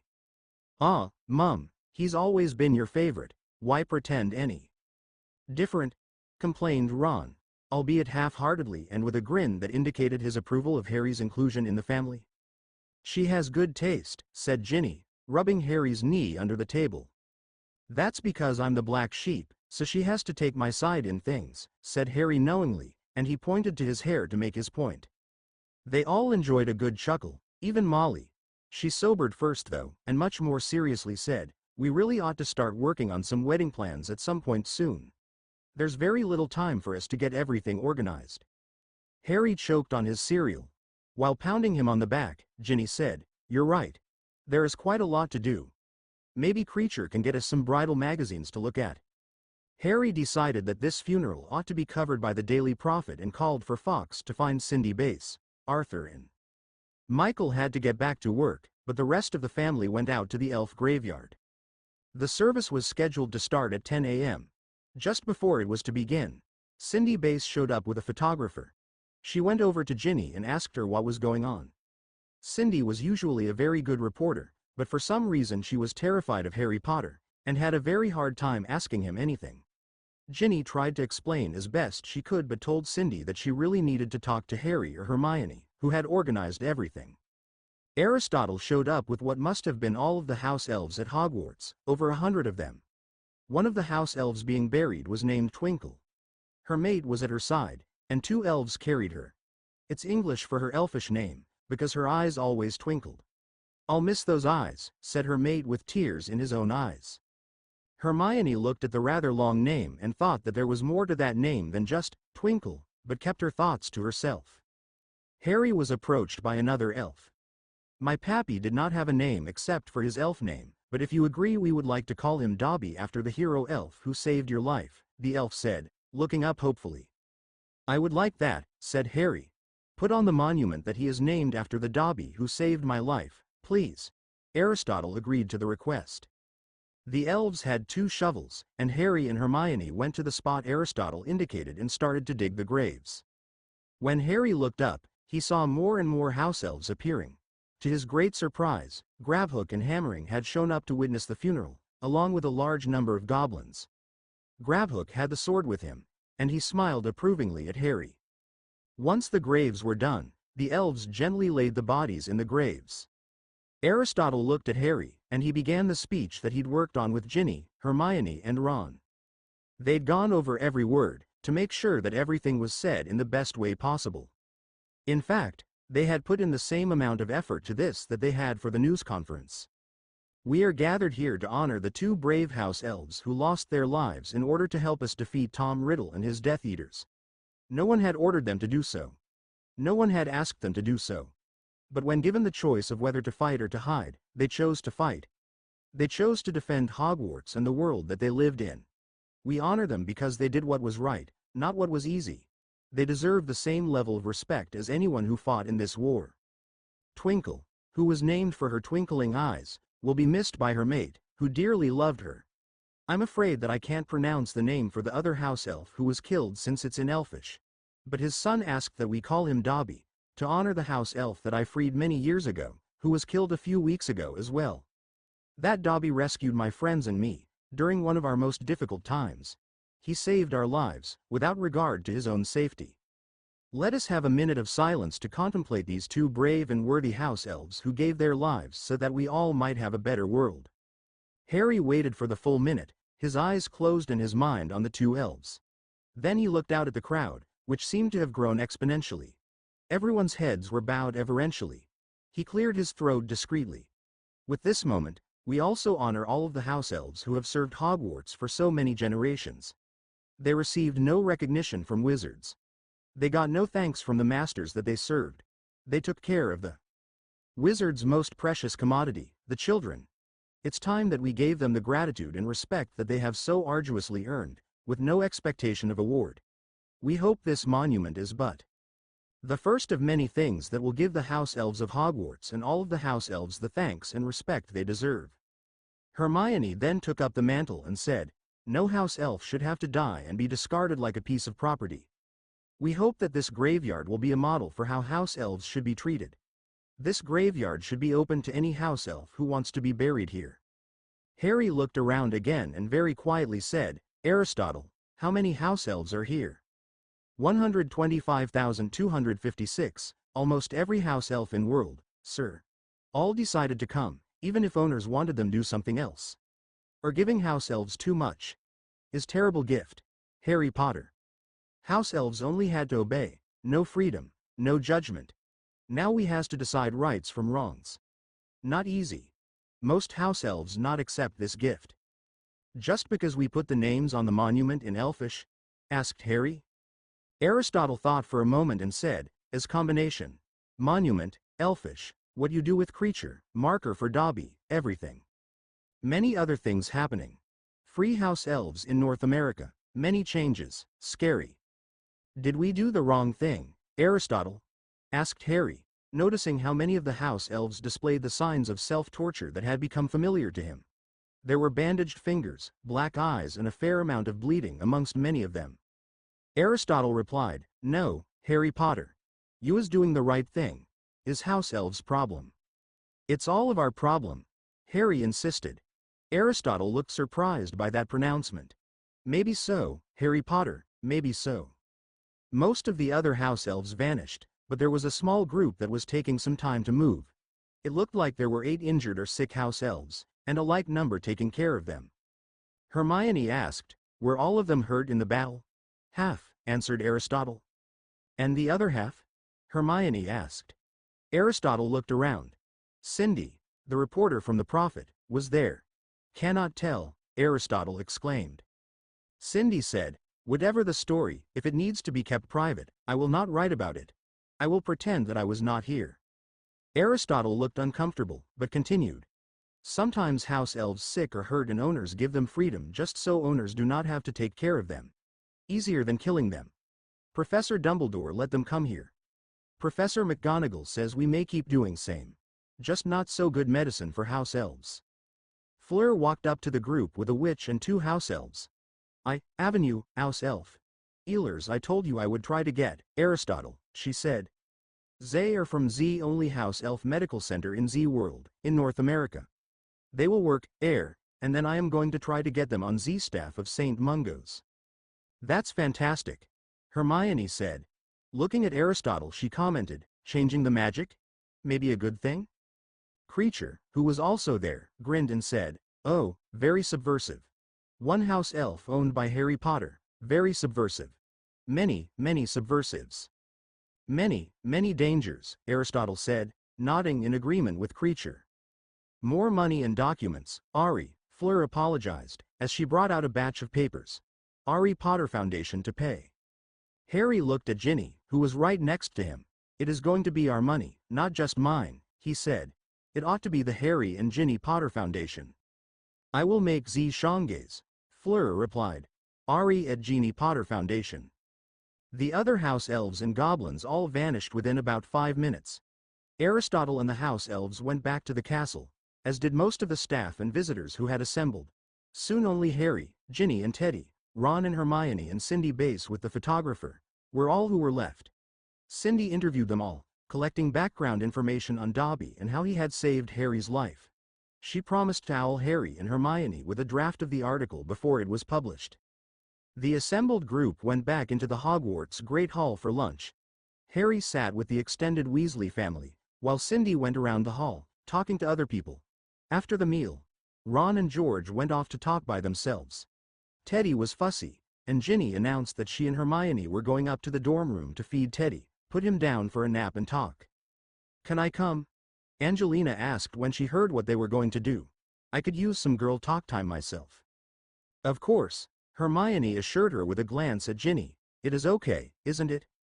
It's okay if you don't mind my feeding Teddy and changing his nappies while we talk. I don't mind at all, Angelina laughed, and the 3 young women left the room. Harry and Molly were the only ones left at the table when Cindy approached Harry, saying, Thank you, Mr. Potter, for inviting me to the ceremony with the elves. It was so amazing. Harry answered, You're welcome, Cindy. Please call me Harry. Cindy turned red and shyly said, Yes sir, Mr. Potter. He insisted, Harry, please.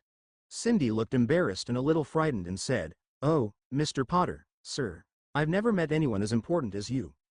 My parents are lower-class muggles. My dad works in a factory and my mum at a greengrocer. They taught me to always respect my betters. I could never address someone so important as you, someone who has been famous and important his whole life, by his first name. Harry asked, How long have you been a reporter, Cindy? I don't remember you from Hogwarts. You must have met some important people in your career. Cindy said, I was sent to school at the Salem Academy in the US because of all of the dangers to Muggle-borns here. When I graduated a year ago, I had an offer for a job at the Daily Prophet, but then the ministry fell and I was told to stay in the US after you defeated Voldemort. The Prophet contacted me and offered me a job. I was in Tom Timmerman's office when your Patronus arrived, and as soon as he got back, he said to me, You have your first assignment. Stay close to Harry Potter and his friends and come back every day with stories.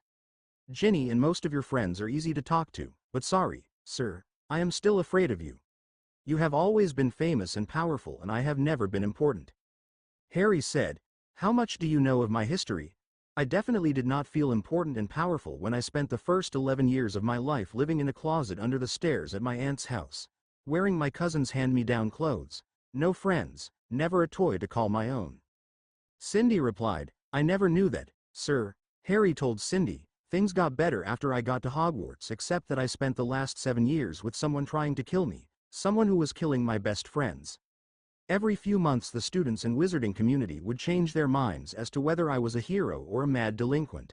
I still don't feel all that powerful or special. I had so much help, and I wish other people would share much more of the credit.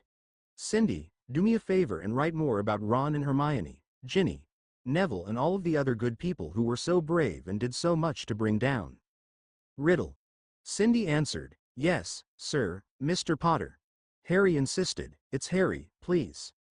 Finally, Cindy said, Yes sir, ha, ha, Harry sir. Oh, Harry, congratulations on your engagement. Ginny told me. I think I need to put it in the paper to make the record accurate. Harry agreed to publishing news of the engagement. Cindy went off to talk to other people, and Harry turned to Molly. Am I really that scary, Mum? Molly looked at Harry and said, I might ask you if I am really that scary, Harry. Harry thought about that for a few moments and said, your sons are still scared of you. I'm not sure if Ginny is. Molly shook her head and said, Ginny, she isn't scared of things she should be scared of. Harry asked, like taking care of Teddy? Molly answered, like taking care of Teddy 24 hours a day, 7 days a week. Harry asked, how do you feel about her nursing Teddy? Is she too young to be a mother? Molly replied, Arthur and I got married young, and because of that I ended up counseling a lot of very young mothers. The youngest turned 16 the month after she gave birth. It's not easy being a young mother. And nursing? Asked Harry. Well, I don't really approve of bottles, said Molly, wrinkling her nose in disgust. Not natural at all. But nursing keeps Ginny tied to Teddy, and she is just so young. Harry then asked, how old were you when you got married? How old were you when you had Bill? Molly said, Arthur was 18 and I was 17 when we got married. Harry looked at Molly with a questioning look, and asked, did you graduate from Hogwarts at 17? Molly took a little time to answer, looking down at the floor and then back at Harry. Well, no, Harry, I might as well tell you the whole story. You're going to find out eventually, and you might as well hear it from me. Arthur was a year ahead of me at Hogwarts. He graduated June of 1970. I was in my 6th year. We got married that June, and Arthur took the first job he could at the ministry. None of the jobs he has had ever paid well. The politics of the ministry always worked against him. Plus being in the order, he felt he could not make waves in the last few years. He is making 50% more than now as he has ever made. And then Bill was born 6 months later, and no, he was not early. There was an awkward pause. Harry, this is hard for me to talk about, said Molly with just a slight hint of embarrassment or even panic on her face. Harry just looked at Molly, trying to be as compassionate as possible. Molly then said, Harry, it was not the first time, but please don't ask me any more. You're too close to the age we were. You're engaged to Ginny, who is probably as eager as I was, and from all I can see you are trying to do the right thing. Well, I never went back to Hogwarts. That's probably why I want Ginny to have her last year and graduate, why it was so hard that the twins never finished. I had my hands full trying to raise a family that kept getting bigger and bigger on a paycheck that never seemed to be enough. If I am good at magic, it is because I've had to be. Every used or broken thing we could get our hands on had to be transformed, stretched and made to do the work of 10 non-magical things. I never regretted having any of the children. I wanted them all and love being the mother of a big family. When the time is right, I am sure I will like being a grandmother. For all of the struggles, we have had a good life. With Voldemort gone, maybe we can go on to have a much better life without that threat hanging over us. At least you have the burrow, said Harry. Molly answered, tears starting to form, Harry, we don't even own the burrow. We rent a couple of acres, and the rest is owned by an absentee landlord that we have never met, who lets us use it. Harry, who already knew some of the answer, asked, how did you get it? Molly said, getting control of her emotions. Dumbledore arranged for us to meet a property agent just before we got married. He said the owners wanted to rent and eventually sell land to poor witches and wizards. But you had to build the house and shed, Harry prompted. Yes, said Molly. The best wizarding houses are like your house at 12 Grimmauld Place, built sort of muggle-like but strengthened and modified by magic.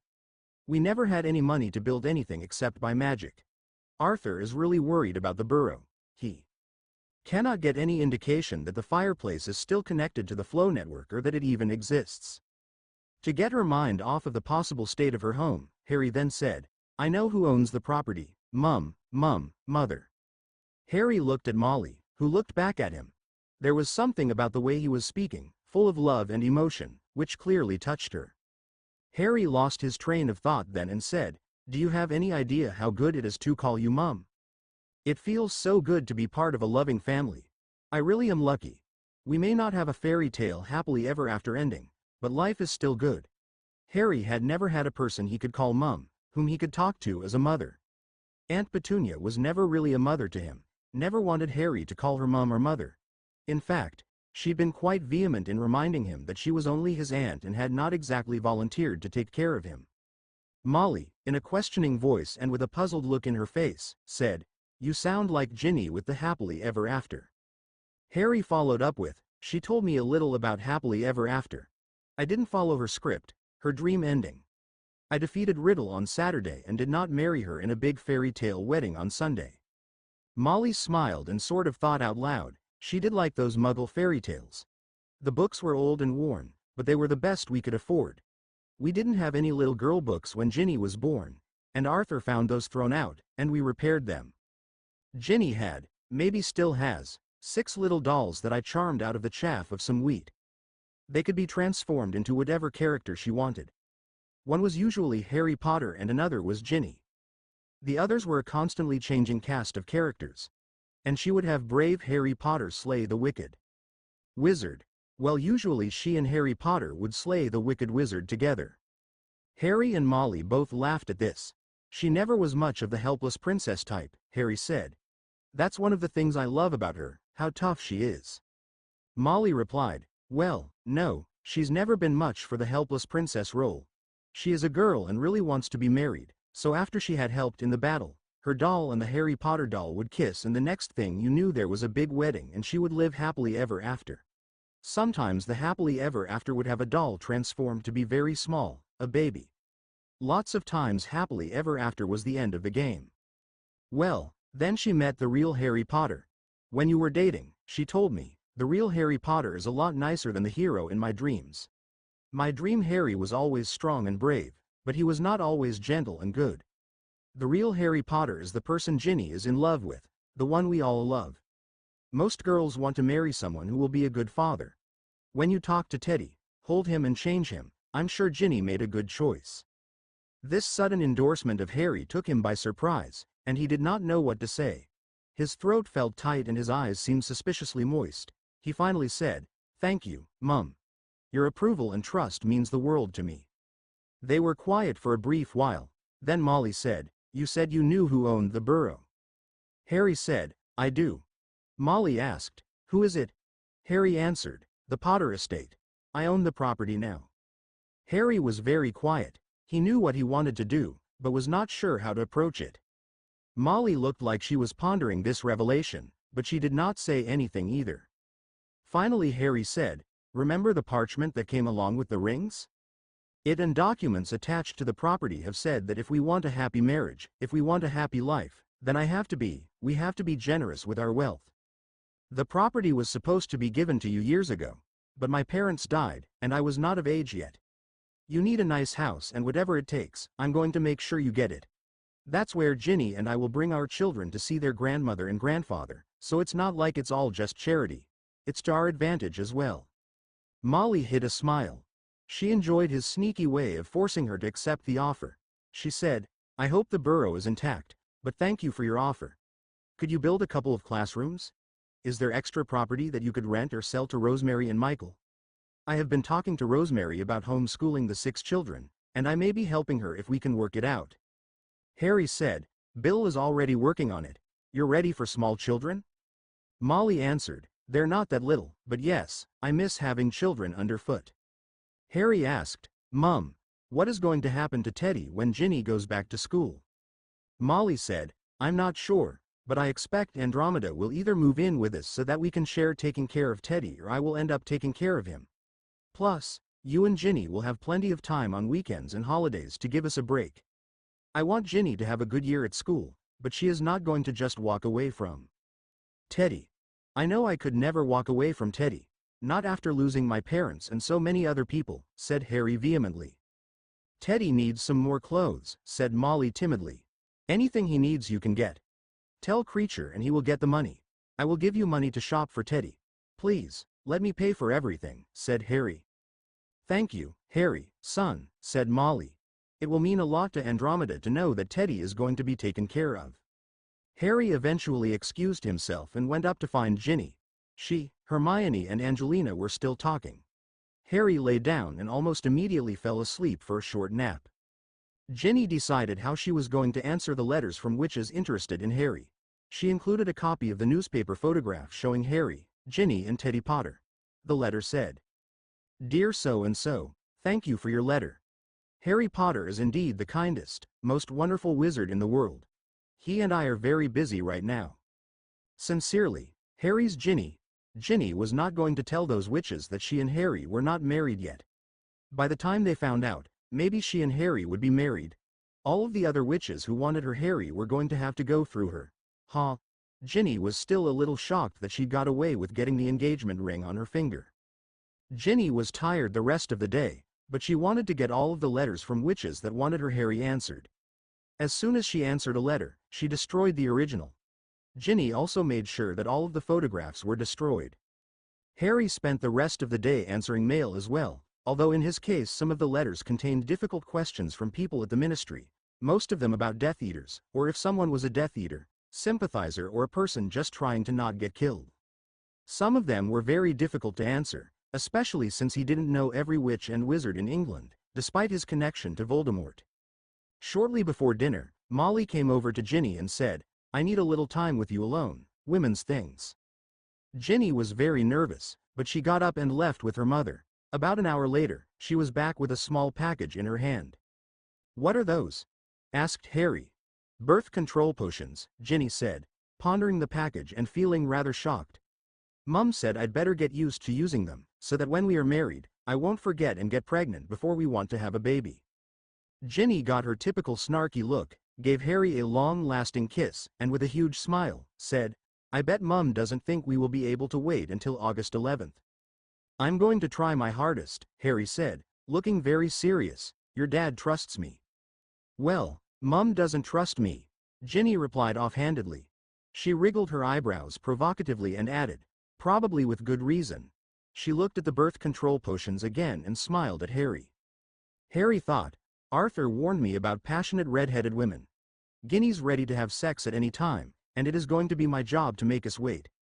Harry was torn between his raging hormones, unknown to him augmented by Ginny's eye touch of lust, eye spell, and his desire to be faithful to the promises he had made to Arthur, his soon-to-be father-in-law. He was sure Molly wanted them to wait too. Just one more difficult situation. The next morning, about 3 a.m., the entire Weasley clan was awakened by a Patronus asking for help at the Hogsmeade entrance. Harry told Ginny to stay with Teddy, and the rest of the family rushed out of the castle to the entrance. The wards that protected the castle were under attack, but holding spells usually did not work across the wards in either direction, but Harry cast a powerful spell right through the wards, knocking out a couple of the attackers. At this, the attack was broken off, and all of the attackers vanished, taking the two knocked-out wizards with them. Less than an hour later, everyone was back in the dorm to try to get some sleep. Ginny was awake and furious. "I hated having to stay behind," she fumed. Harry apologetically answered, "You had to stay with Teddy, Ginny. It was your choice to become his surrogate mother, and I love you for it. I'm sorry you could not be with us." Ginny mumbled to herself and tried to get back to sleep, but the commotion had awakened Teddy. Between watching and playing with him and fuming about not going with the rest of the family, Ginny was awake another 2 hours. CH9 who is going to Hogwarts this fall. CH9 who is going to Hogwarts in the autumn. Harry woke up Sunday morning later than he usually did, a little after 7. He remembered that they were having breakfast and lunch buffet style, so there was no fixed schedule. Rosemary had to show the house elves what a buffet was, and they became invisible and visited a couple of Muggle restaurants to show them different styles of buffets. That way, the guests could wake up and eat whenever they wanted to. In general, this Sunday was going to be a day as of much rest as they could get away with. There was a general agreement that almost everybody was exhausted. Harry went to the loo and got dressed for his day. He came back to the beds. He and Ginny were not married, but they were engaged. Somehow they were functioning sort of like a little family, and Harry felt good about it. He looked at Ginny, still sleeping, as was Teddy. Harry lay back in bed just looking at Ginny and Teddy, grinning. Other people started to stir and get up, and finally just after 8, Ginny started to stir. Harry leaned over and gave her a very light kiss. Ginny smiled. Ginny started to wake up. She thought, "What do I have to do now?" as she kept her eyes closed. "The nursing bra is almost empty. I have to get milk into them. The letters are answered. I have to.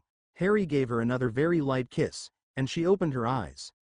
Harry had that absolutely fantastic smile that could light up a room, and that certainly lit up her life. "What do we have to do today, Harry?" she asked. "Not much," said Harry. "From what Bill says, my next week is going to be pretty full of going to vaults to get money out of estates, money and records and all sorts of financial things I don't know much about." Ginny excused herself to the loo, and when she returned, she looked around and asked, "Do you think we could put the curtains up and get some privacy?" Even though there were two beds side by side, they were still in the framework of the four-poster beds, and Harry closed the curtains all around the bed. "I love this part of taking care of Teddy," Ginny sighed, as she let the baby latch on. "I'm so proud of you, Ginny," said Harry, still beaming.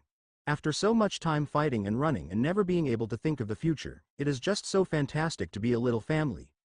Maybe we're young, but we've got the rest of our lives ahead of us, together." "Well, don't leave me hasn't exactly worked out," Ginny replied, a little pensively. But then she beamed back at him, saying, "But I'm so happy we're engaged. I can't wait until August 11th. "We haven't exactly set a date yet," Harry said with a questioning look on his face.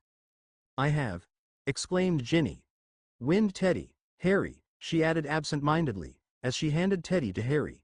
He picked up Teddy and put him on his shoulder, eventually getting a big burp out of Teddy, along with a little milk on his shoulder. Teddy then made the mouth motions that indicated that he was still hungry, and Ginny opened the flap on the other breast without closing the first one. Harry reached over and gently closed the open flap. Ginny made a mouth motion like she wanted a kiss, and while she was nursing, Harry and Ginny lightly kissed. After Teddy was done, Ginny went back to use the loo, and thought, "I didn't use the I touch of lust, I spell Friday or Saturday. We're engaged, so it couldn't hurt to use it today." She used it with one flick. Ginny then went back to the beds, ready for, she thought, some good snogging. Harry was playing with Teddy, so she lay down on the bed and promptly fell soundly asleep. Harry looked at Ginny with dismay. He was really hungry, so he carried Teddy downstairs and got some breakfast before going back upstairs. At 9:30 Ginny was still not awake, so Harry gently kissed her. "It's 9:30, sleepy Ginny. Breakfast is almost over," said Harry. Ginny shook herself awake and pulled on some clothes. "I'm famished, Harry," she said, suddenly feeling ravenous now that she was alert. They went downstairs, Harry with a sleeping baby on his shoulder. When they got there, Ginny spotted her mother and said, "Mum, when do babies sleep through the night?" "Oh, about the time you're going back to Hogwarts. Teddy should be sleeping through the night. Meanwhile, he's your problem, I'm afraid. No one else can do what you can do for him," Molly said, while smiling at Ginny. Harry thought he could see more than a touch of the Ginny Weasley smirk on Molly as she kidded her daughter. "You think it's funny, don't you?" Ginny ruefully said to her mother. "I'll call it payback," Molly exclaimed, laughing. "Payback for all of the nights I stayed awake for you." "Thanks," Ginny growled, her lips twisting at the irony. Molly laughed some more, saying, with a big smile, "Oh, you're very welcome, miss. I never get to be grown up." Ginny looked at the ring on her hand and at her mother and realized that she was going to get no sympathy for her lack of sleep. No sympathy for being tied down with Teddy, not from her mother and probably not from anybody else either. At about 10 a.m., after almost everybody was awake, Professor McGonagall met with everybody at Hogwarts, staff and guests alike, and they agreed on strengthening the defenses of the grounds. As usual, Ginny was stuck taking care of Teddy. She did ask the headmistress, "Is there any way I can help with keeping the grounds safe?" "With a month-old baby you are best off just staying out of the way, Ginny," Professor McGonagall answered. "I feel so useless, being tied down with a baby," Ginny said to Harry and the headmistress. "Taking care of a baby is the most necessary and useful and loving thing in the world, Ginny. Your job is honestly more important than anyone else's," Professor McGonagall answered gently, with a more motherly and sympathetic tone of voice than either Harry or Ginny had ever heard her use. "I'm sorry I'm grumpy," Ginny said. "I'm just used to doing things, and there is so much just being there and not doing with a small baby. Ever since my wand was repaired, I have been having a little trouble controlling it," Harry told Professor McGonagall, hoping to deflect Ginny's mind off of not being able to do much. "It seems more powerful, and I have to be really careful with it. Is there anything you know that could help?" "You are hardly the first person to have that sort of problem," Professor McGonagall said. She took Harry to a room next to the infirmary where there were light and heavy objects, an obstacle course and a variety of other magical objects. There was an instruction book with exercises. Professor McGonagall said, occasionally, when someone has been hurt or has to get a new wand, they have a hard time controlling it, so this room has been set up to help. Is this dangerous? Asked Harry. Could Ginny and Teddy be here while I practice? There are some exercises that ought to be done with two people, Professor McGonagall told Harry. We've made sure nothing is dangerous, so there is no reason Teddy should not be with you. Harry, Ginny and Teddy spent quite a bit of Sunday in the room while Harry practiced with his repaired wand. He quickly found that most spells worked as well or sometimes better if they were done non-verbally, and that with a little practice he could do some of the hardest exercises. Harry also found out, almost by accident, that he could do some of the magic without a wand in his hand, something he decided he would have to ask Professor Dumbledore and Professor McGonagall about. The Daily Prophet had a very nice front-page article about the elf funeral. The only notice of the formal engagement was a mention in the article saying, Ginny Weasley, wearing Harry Potter's engagement ring, was by his side as usual. Sunday night there was an announcement that Arthur Weasley, the head of magical law enforcement, was going to talk to everybody about security at 7:45 the next morning. Monday Arthur got up and said, for those of you who do not know me, I am Arthur Weasley, the new head of magical law enforcement. Your ministry is working frantically to try to restore order and security. Unfortunately, right after Harry Potter defeated Tom Riddle, the wizard who called himself Lord Voldemort, a large number of Death Eaters and their allies escaped. We are aware of killings, damage to property, and we think, although we cannot be sure, some kidnappings tied to the end of the battle. It is not yet nearly as safe as we would like. We have been getting substantial help from the International Auror Association and the International Council of Witches and Wizards. By the end of next week most of you will be able to go home. Before you do, we need to interview you family by family. My immediate family is probably the most at risk, and we are going home, but only toward the end of the week. Then at breakfast, Professor McGonagall approached Harry, Ginny, Ron and Hermione and said, I would like to talk to you about finishing your schoolwork. Are you four coming back to school in the autumn? I am. Hermione popped up eagerly, surprising no one. I can't imagine not finishing. There are too many things to learn, and I would never feel good if I didn't finish my classes. Ginny, are you coming with me? We'll be in the same classes. Maybe we can room together? Harry looked at Ginny and said, we did talk about you finishing school.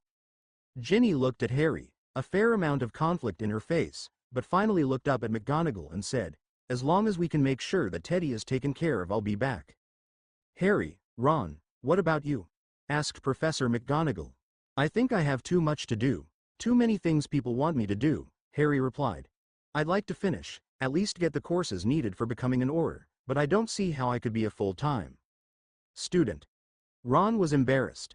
I would like to finish my classes, but my brother George needs more help. I promised I would run the Hogsmeade store and try to help him develop new products. He wants me to start right away. Do you think I could try to work out a schedule so that I could get classes when I was not at work? Ron looked at Harry. I think Harry and Kingsley want me to become an Auror too, although training doesn't start until September. Professor McGonagall told Ron. For you, Ronald, for both of you, we will do our best to work around your schedules. Come up to my office, and we will see what you boys need to graduate. She sighed and added, I can hardly call you boys any longer, not after everything you've been through. Young though you may be, you're certainly not children. As they got ready to stand up, Ginny whispered to Harry, Hermione, is you not, you the person I was looking forward to sleeping with? Harry thought that sleeping was the least of Ginny's concerns. When they got up to the headmistress's office, Professor McGonagall looked over some records and then said, we have decided to grant both of you top grades in defense against dark arts. It's hard to imagine a harder final exam. Both of you need charms with Flitwick, potions with Slughorn, and transfiguration with me to meet the formal Auror requirements. All three of us will work with you over the next months to finish your classwork, setting up special programs if necessary. Harry said, from what Bill has said I will be busy most of the rest of this month with these estate problems, but most of the rest of the summer I should have time to attend classes. I'll see if both of you can start with Slughorn in June, said McGonagall. Flitwick should be free from enough of his duties fixing the castle to work with you in July. Our new transfiguration teacher will have her hands full in the autumn, but if the Auror department can wait, and I understand they will for the two of you, we can cover transfiguration over the autumn evenings and have you up to speed before Christmas. Harry had another question. It looks like Ginny and I will be getting married before school starts. Is there some way she and I could be together? I really don't want to spend my time in London and have Ginny in a dorm room here. Professor McGonagall looked pensive for a moment and then said, I would like to speak to Harry and Ginny alone, please. Harry went to get Ginny, and Ron left to find George. Once Harry and Ginny were seated before her, Professor McGonagall's eyes bored into Ginny. You're not pregnant already, Ginny, she said, her voice heavy. Ginny wailed, we haven't even had sex. I'm still a virgin. Professor McGonagall looked confused for a moment and said, and that's a problem? Ginny didn't say anything but just looked a little embarrassed. She did consider it a problem that she was still a virgin. She had tried to be a little careful, not using the touch of lust spell too much, not being too forward. Ginny knew her parents wanted Harry and her to wait, and she was really sort of trying to be good, but she wanted Harry. Professor McGonagall continued, what do you know about your female ancestors? I am sorry if I have assumed too much, but your mother's female ancestors have been sort of notorious for the last 400 years for hasty marriages and babies born less than 9 months after leaving school. Ginny thought of the touch of lust spell, and her mum getting the birth control potions but kept quiet, a little embarrassed. Harry said, the only reason I am rushing it has to do with inheriting Riddle's estates. Ginny's brother Bill is going to have a much easier time getting desperately needed money to the ministry if he is my brother-in-law. It's not that I don't want to marry Ginny. There is nothing I would rather do, but the timing has to do with other things. I believe you, Harry, said Minerva, but I don't believe for a minute that Ginny is sacrificing for the ministry. She is her mother and grandmother and great-grandmother's descendant. So I'm going to have to live in a dorm room next year and not see my husband, said Ginny in a small sad voice. I didn't say that, Ginny, said Professor McGonagall, but even if you are married and living in a separate set of rooms, you are still going to be a student and you will have to abide by student rules. Yes, Professor McGonagall, said Ginny, beginning to get a little hope. Professor McGonagall said, Hogwarts has a lot of rooms. There is a small suite connected to the Gryffindor common room. It also has an entrance to the hallway and a fireplace that can be connected to the flow network. Harry and Ginny went to see the rooms. On one side of the fireplace in the Gryffindor common room was a wall with wooden panels. If you knew the right password, or if you had been charmed to be allowed into the room, the panel would open. It led down a short hall and another hidden door that led to a corridor in the castle. There was another door that led to a nice wood-paneled sitting room with a sofa and a couple of overstuffed chairs, plenty of bookcases, a desk large enough for 2 people to work at and a fireplace. The room had a nice-sized window and looked like a very comfortable room to spend time in. There was also a door leading to a bedroom with a full bath and a large closet. There was plenty of storage and a big bed. This is excellent, said Harry. Ginny was relieved. Once she and Harry were married, they were going to be able to shag as much as they wanted and not have to wait until breaks from school. Not being able to shag your husband. That was unthinkable. It was hard enough waiting until August 11th or whenever she could talk Harry into jumping into bed with her. The 16-year-old hormones were running wild. This room will be available to you as soon as you are married, said Minerva. Ginny said under her breath, when you are married. When you get old enough. Wait. August 11th could not come soon enough, and they had better not make her wait any longer. When she was using the touch of lust spell, she was only using it with one flick. Ginny was still feeling a little guilty she was using it at all, now that she was engaged. If it hadn't been some of those owls and photographs from the other witches, maybe she wouldn't feel so insecure. It seemed to be working more on her than on Harry. Unbeknownst to Ginny, the touch of lust was working on Harry. He was just so used to having to submerge his feelings and do what had to be done that he was able to resist the urges better than Ginny. Harry left for the ministry shortly afterwards and to Gringotts after that. He and Bill were going to see how much they could get done this week, so that he could start school part-time the following week. Minerva McGonagall was sitting in her office looking at the portrait of Albus Dumbledore, and she said, has there ever been a married couple living at Hogwarts, one or both of them students? Not in my time, said Albus. Was I wrong to let Harry and Ginny room together? Asked Minerva. How was I going to turn down Harry after all he did for us? I think I would have done the same thing, Minerva, said the portrait, the eyes twinkling with merriment. There are others too, said Minerva, looking worried. This is a precedent we are going to have to live with. Albus had closed his eyes, a big smile on his face. Later the same day, Ginny was sitting in the Great Hall, sort of looking at the fireplace which was still being used by the Ministry of Magic. The only way to use it was from the one fireplace in the Ministry to this fireplace in the Great Hall, so it really did not need guarding. But people appreciated being met, and it really was helpful to have someone there. Besides, Ginny needed something to do in addition to taking care of Teddy. Month-old babies sleep most of the time. She really liked taking care of Teddy. Nursing felt physically and psychologically good. It may have been partly due to the charms on the nursing bras, but she knew part of it was natural. At the same time, taking care of Teddy was taking her away from Harry, from being with him. Harry was thrilled that Teddy was being taken care of, but "never leave me" wasn't working out exactly as Ginny wanted it to. Besides, she was not even 17, and here she was tied down with a baby, and if everything went according to plan August 11th, she would be married. She was thrilled but a little scared as well. Some of their relatives had lived to be almost 150 years old. One of the advantages of being a witch or wizard was a lifespan that could be twice as long as a muggle lifespan. She could celebrate her 100th wedding anniversary. That was thrilling but a little bit terrifying. Why were her parents letting her do this? Was she really ready? Oh, she was more than ready for sex, but this was the rest of her life. Finally she saw her mother coming in the room. Molly sat down next to Ginny, looked at Ginny holding Teddy in her lap, and said, "How is the nursing going?" "I really like nursing Teddy, it feels really good, but I don't want to be tied down with a baby when I go back to Hogwarts, and I feel guilty that I won't be his full-time mother. I thought life was simpler when you were a grown-up. Do you always have hard choices like this?" "Always, and they're much harder than when you're younger," said Molly. "Some choices you live with for the rest of your lives, like the choice to have a baby, or to not take birth control so you might have a baby." "How long does it take to make a baby?" asked Ginny. 9 months, more or less," said Molly, her tone teasing. "You know that." "Yes, but to start a baby, how long do you have to do it to get a baby started?" asked Ginny, smiling slightly at her mother's attempt at humor. "Once," said Molly firmly. "You might be amazed at how many babies were started during their parents' first time. That's one of the reasons I got you the birth control potions. I really hope you and Harry wait until you are married. I also know that sometimes people make mistakes, and one mistake can one baby make."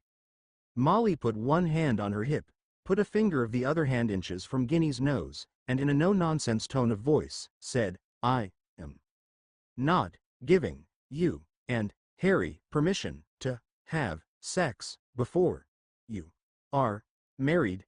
Do you understand me?" "It's hard to wait," Ginny said, with all honesty. "Of course it's hard to wait," Molly exclaimed. "You found the man you want to give yourself to spend the rest of your life with, and you are 16 and your hormones are raging out of control and you want to jump in bed with him right now. I never thought I'd let you get engaged at 16. Be a little patient. Don't forget that the best things are worth waiting for." Ginny just rolled her eyes. Molly thought, thank Merlin for Harry. When has Ginny ever been patient?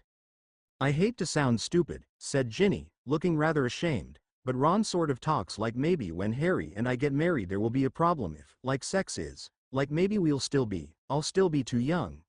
Do they really make you stop and wait after you're married?" Molly got a horrified look on her face. "Merlin, no," she exclaimed. "Once you're married, no matter how young, intimacy is assumed." She looked at Ginny a little more pensively. "One way of putting it is that your bodies are not just your own anymore. You owe it to each other to please each other." "Good," said Ginny, breathing out a sigh of relief. Then she again said, I'm having a hard time waiting." "I'm having a hard time waiting for things to get back to normal," said Molly, her voice now sounding strained. She looked with concern at her daughter. "How are you holding up?" "Everything has changed for me, Mum," said Ginny, frowning a little. "I don't know what normal will be for me from now on. Is it normal for me to be a little scared? I mean, I know I want Harry more than anything, and I know I sort of pushed it along, and I'm not saying I want to back out, but everything is not like I imagined it." "No," said Molly, "real life is seldom like our dreams. It can be very good sometimes, but it is seldom as easy as we would like it to be. Are you sure you want to get married at 17? "How old were you when you got married, Mum?" asked Ginny, suddenly realizing that she didn't know the answer. 17. I just finished my 6th year at Hogwarts and was 3 months pregnant with Bill, said Molly. It was not easy. In some ways, it never got any easier, but despite all of the trials and problems, I would not trade one moment of it and go back. Your father and I have had a wonderful marriage, full of all the joys that only sharing your life with another can bring. Did you finish school with a baby? Asked Ginny, looking at her mother with amazement. Suddenly she realized that her mother was one of the female ancestors Professor McGonagall was referring to, who got pregnant before graduating, something that came as a bit of a shock. No, Ginny, I never finished school, one great regret, said Molly. That is probably why I am so disappointed that Fred and George never finished, and that is why I really want you to finish. How will I get school supplies once I'm married? Asked Ginny. I expect you will go to Diagon Alley and buy them, said Molly, smirking. How will I pay for them? Asked Ginny. I know Harry has money, said Molly evasively. With Harry's money? Asked Ginny. It will be your money too, once you're married, Molly reminded her. All of the money in the vaults? Oh Mum, Harry's rich. I never thought about that, said Ginny, her eyes widening, whether from shock or excitement, Molly couldn't guess. You and Harry ought to talk about money, said Molly. Will they still call you if there are problems at school? Asked Ginny. I assume they will call Harry first, said Molly, feeling a little put out at that. Mr. Potter, said Ginny, trying to sound grown up and a little masculine, we have a discipline problem with your wife. Could you meet with the headmistress to arrange a suitable punishment? Molly and Ginny both laughed at that, shaking their heads at the somewhat ridiculous scenario Ginny had concocted. So, if I have a problem, I'll have to talk to Harry first? Asked Ginny, finally sobering up from the joke. Yes, dear, said Molly. And Harry needs to talk to you too. As focused as you are on sex, talking, really communicating is much more important in a marriage. That's a little scary, said Ginny. Communication, sharing your life, is the best part of marriage, said Molly, with a wistful smile. So I shouldn't be scared? Asked Ginny again, taking note of her mother's expression. Oh, I never said that, said Molly, clearly thinking about some of the harder parts of the institution. A good marriage is hard work. Anything good is hard work. Raising a family, holding down a good job, anything you do well is going to take work. A good marriage is a lifetime of hard work, and yes, you have every reason to be scared. Just don't make it, I'm going to run away, scared, but I'm going to work hard at it, scared. So, the promise to never leave me really was more like, you will always come back to me as soon as you can. Not that you will always be by my side, Ginny sort of asked or said. Molly looked at her daughter. If you thought that you would spend the rest of your lives dreamily looking at each other or joined at the hip, you are living in a dream world, daughter. If you do get to play for the Harpies, you will have weeks away from each other. I can almost bet that Harry will have to be gone for more than a week from time to time. You always have the rest of your family to go to for support, but get used to not being together all the time. Is this part of growing up? Asked Ginny, feeling resigned. Yes, it is, dear, said Molly, patting her daughter on the shoulder to remind her that there were still good things too. Ginny and Molly were sitting next to each other on the sofa, and Ginny leaned her head against her mother and softly began to cry. Eventually, she said, I want to be a grown-up more than anything in the world, I really do, but growing up is hard work. Not how I imagined it. Molly was softly crying by now as well. Being a grown-up can be just as hard. I thought that losing 2 brothers in one day was the worst thing that could ever happen, but losing a child is worse. I don't know of anything worse than burying one of your children. I hope you never have to do that. After about 10 minutes of comforting each other, Molly said, we women have one advantage over our men. They have to appear so strong all the time. We do not have to feel embarrassed if we cry from time to time, and the tears do heal. Please don't tell Harry that I was crying, said Ginny, wiping away her tears. Angelina Johnson saw Ginny and Molly and came over. She could tell that the two of them had been crying and asked, is it all right if I sit down with you for a good cry, as well? What is the matter? Asked Molly, pulling Angelina onto the sofa next to her. I'm so worried about George, Angelina confessed. Fred and George were like a symphony, but if you really knew them, you knew that they played different parts. Fred was the melody, the first one to speak. George was the harmony, The one who listened, usually tried to top Fred, but if Fred said something hurtful or that did not go over, well, George would try to minimize the damage. Molly, George does not know how to be alone. Molly looked at Angelina and said, very few people knew how to tell them apart. You were right, it was always Fred and George, with Fred first. Who were you dating? That is the frustrating thing, said Angelina, sounding almost bitter. Then her tone changed to be somewhat dreamy. It was like we were a trio trying to become a quartet. I would get so mad at them, I would yell and scream, and they would start to compliment me. Then she began to imitate Fred and George, turning back and forth and deepening her voice. Damn fine woman, lots of spirit. Beautiful, charming, smart, except when it comes to us. She loves us, are we lucky? She became herself again and said, it was always over and over, one trying to top the other, looking at me longingly. They knew just how to either get me to laugh or at least get over being so mad. Ginny was trying to wrap her mind around it and said, you were dating both of them? Angelina took a deep breath, knowing how strange it sounded, and said, well, I worked some at the store, was going to be working there full time until all the troubles with Voldemort got too bad. And we did things as a trio. But dates, they always went the same. It was like an audition. Fred almost always did the asking and took a girl out, and I went along with George. And then on the second date, if we got that far, I went out with Fred, and George went out with the other girl. Then we would switch again. Then her frustration came out again. We never got beyond 4 dates. There were only a couple of girls in the last 2 years who would even put up with that nonsense, and both of them were gold diggers just looking at the twins' business and money. All I had to do was to voice doubts about a girl, and that was it. I did not want to help choose a bride for one of the twins. I think I just wanted to marry one of them, but I did not want the choice to come about this way. I don't want to be the substitute Fred for George. Angelina looked at Molly and Ginny, tears just at the surface. That's why I want to cry. Angelina was silent for a minute or two and then said, I want George to learn how to be George without Fred, and that is going to be so hard for him. Molly managed to keep the horror of what her sons had done off of her face and said, Angelina, anytime you need to say something, please feel free to come to me. Thank you for trying to take care of George. Let us know how we can help. Molly sat in the middle, Ginny on one side leaning against her mother, Angelina on the other side holding hands with Molly, for maybe an hour, not saying much, just getting strength from each other, before Teddy woke up. Over the next few days Ginny and Molly had a couple more discussions about growing up. For her part, Molly wished that Ginny and Harry did not have to grow up so fast, but between what Arthur was telling her and what she was seeing, she knew that she could not protect her daughter or adopted son as much as she would like.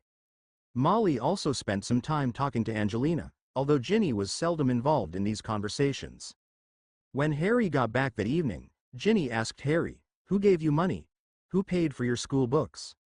Harry explained, when Hagrid picked me up before school during the summer, after I turned 11, he took me into a vault that had been set up for me, with some of my money in it, money to be used for school and the like.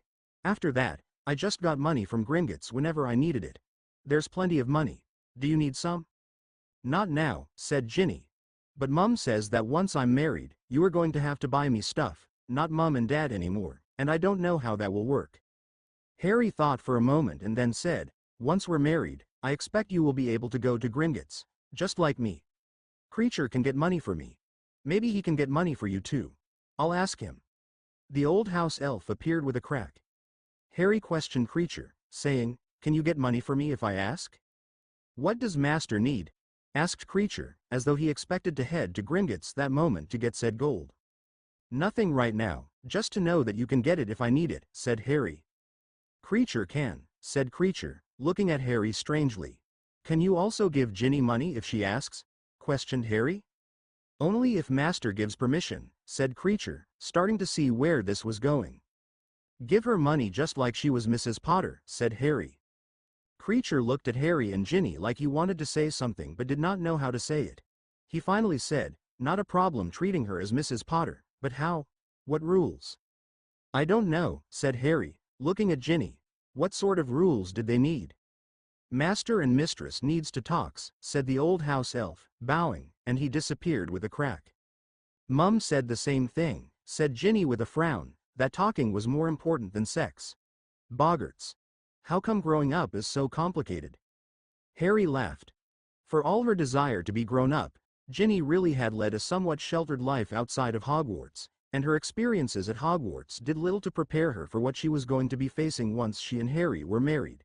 Maybe we'd better talk to your parents, said Harry. I don't know much about being married either. I surely don't want us to have a marriage like Uncle Vernon and Aunt Petunia. Harry and Ginny found Arthur and Molly sitting at one of the tables in the Great Hall quietly talking.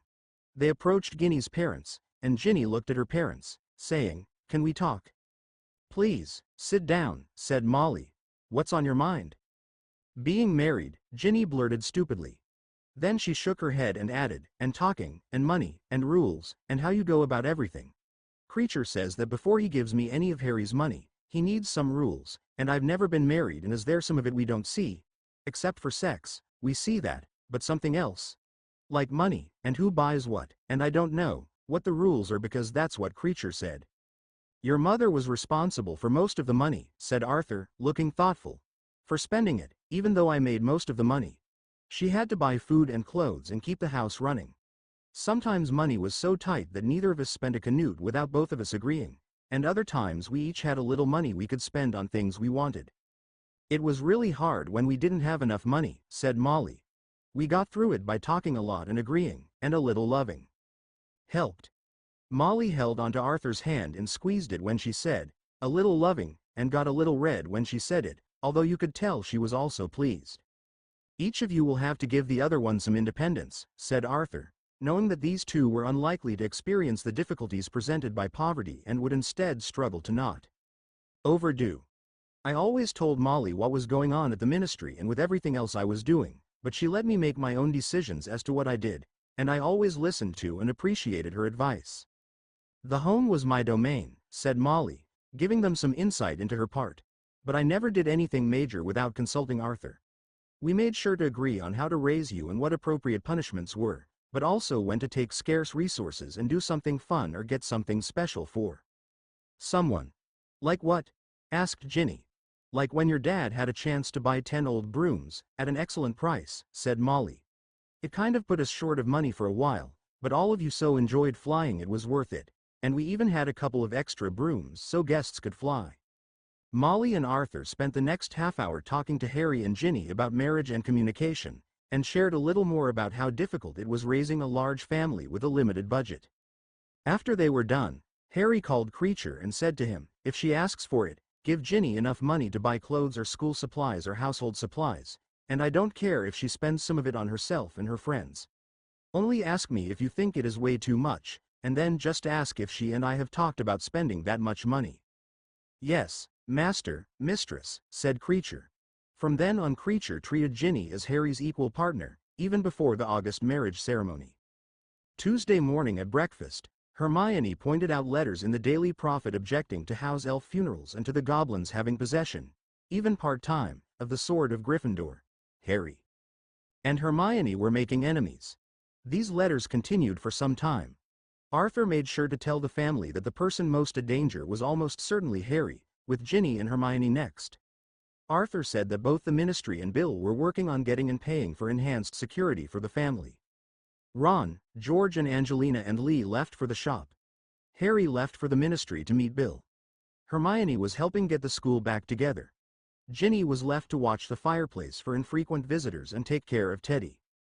As Harry left, Molly noticed Ginny's distress at Harry going, and asked her, "Ginny, have you shared with Harry how you feel when he leaves in the morning?" "He can't do anything about it, Mum," Ginny said with a frown on her face. "I said I'd take care of Teddy, and I'm stuck here with him. Not that I mind being with Teddy, but—" Ginny had a quizzical look behind the frown. "Have you told Harry how you feel, Ginny? Have you asked Harry how he feels?" asked Molly. "No," said Ginny. "Is this more marriage advice, Mum?" Molly nodded her head. That evening at dinner, Harry and Ginny talked about each other's days. At the end of the meal, Molly quietly said to Ginny, "You were going to tell Harry how you feel when he leaves in the morning, remember?" Ginny nodded. Harry looked at Ginny, expecting her to start to talk, but she just frowned and sat there thinking. Ginny finally said, "Can we go up to the room? I don't want to talk here, with everybody else around." Harry picked up Teddy, and he and Ginny walked up to the beds that were the closest thing to a home they had. As they walked into the Gryffindor common room, they noticed that the stairs leading to the girls' dorm had been repaired or replaced. The common room had very little evidence of the destruction from the battle left, although one window was obviously patched, and there was one portrait that was obviously not right. Harry put Teddy down in his crib and sat on the bed. He looked at Ginny and waited for her to start. Ginny stood looking at Harry, not sure what to say. The last thing she wanted to do was to complain, to look like a weak female. Ginny had always prided herself on being tough, and it was not that she could not handle Teddy. After Death Eaters, Teddy was easy. The problem was that Ginny did not know what she felt. Harry finally said, "Never leave me, isn't exactly working out, is it?" "You're back every night," said Ginny with a frown on her face. "So far," said Harry. Ginny looked at Harry and sighed. "I'll have to be gone overnight from time to time," said Harry tentatively. "I have to go to the continent with Bill tomorrow, and I'll be back late." Ginny sighed again. "It really didn't work out when you had Teddy along," said Harry pleadingly. Ginny shook her head, no, to agree with Harry. "It didn't work all that well when you left Teddy that one day," Harry added. Ginny looked at Harry, looked at her engagement ring, looked at Harry again and then looked a long time at her ring. Finally, she got just the smallest hint of her famous smirk and said, "Oh, I'd say that day worked out you just fine." "You?" She sort of smiled, then got a frown on her face again. "It was awfully hard on Teddy, though. I really do not want to put Teddy through that again." "I am so thrilled you were taking care of Teddy," said Harry again, meaning just as much this time just as all of the others. He tried to tell her how he felt every day.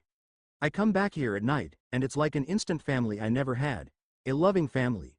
It feels good to hold Teddy, but the best part is that you were waiting for me, the most beautiful witch in the world waiting for me." "You're happy?" asked Ginny, with the smallest hint of a frown on her face. "It's really busy, and I don't know everything that's going on," said Harry, his face showing a little uncertainty, "but people keep telling me that what we are doing is very important. So that's good, and I feel good I'm helping. I'm just a little tired, a little weary. I kind of would like a holiday, and it surely looks like we're not going to get one for a while. No one else can rest either though, so I can't complain." "How do you feel about leaving me?" asked Ginny. "I'd rather have you with me," said Harry, earnestly. "We'll spend a lifetime together, but it won't be one long vacation." "I guess not," said Ginny ruefully.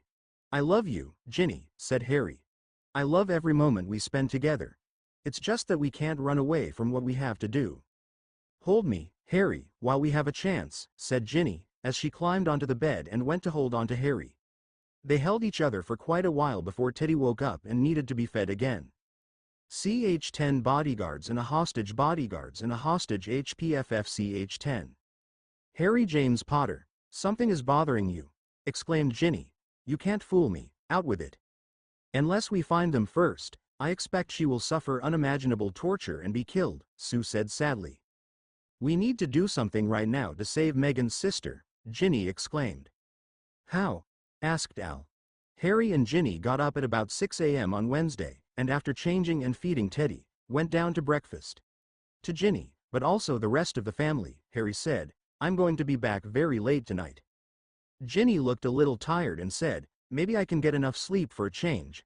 I don't think I've had enough sleep since I started taking care of Teddy." Molly looked sympathetically at Ginny and said, "You should be able to take a nice nap this afternoon, dear." "Yes, Ginny dear, put Teddy down for a nap so you can get some sleep," a grinning George said. Charlie jumped in with, "Ginny, Ronnie, I don't care what time it is, it's time for your nap. You older boys, into your bedrooms right now, and I'm putting a locking spell on them so you can't get out and get into trouble." George looked at Ron and started, "Do," and Ron joined in with, "We have to?" Charlie stood up and put his hands on his hips, took one hand off and wagged it at Ginny, Ron and George, doing his best to imitate his mother as he said, "You get into your bedrooms right now if you know what's good for you." "Yes, Mum," intoned Ron and George together. Molly was smiling. Angelina was almost falling off her chair, she was laughing so hard. "You put us down for naps so you could rest?"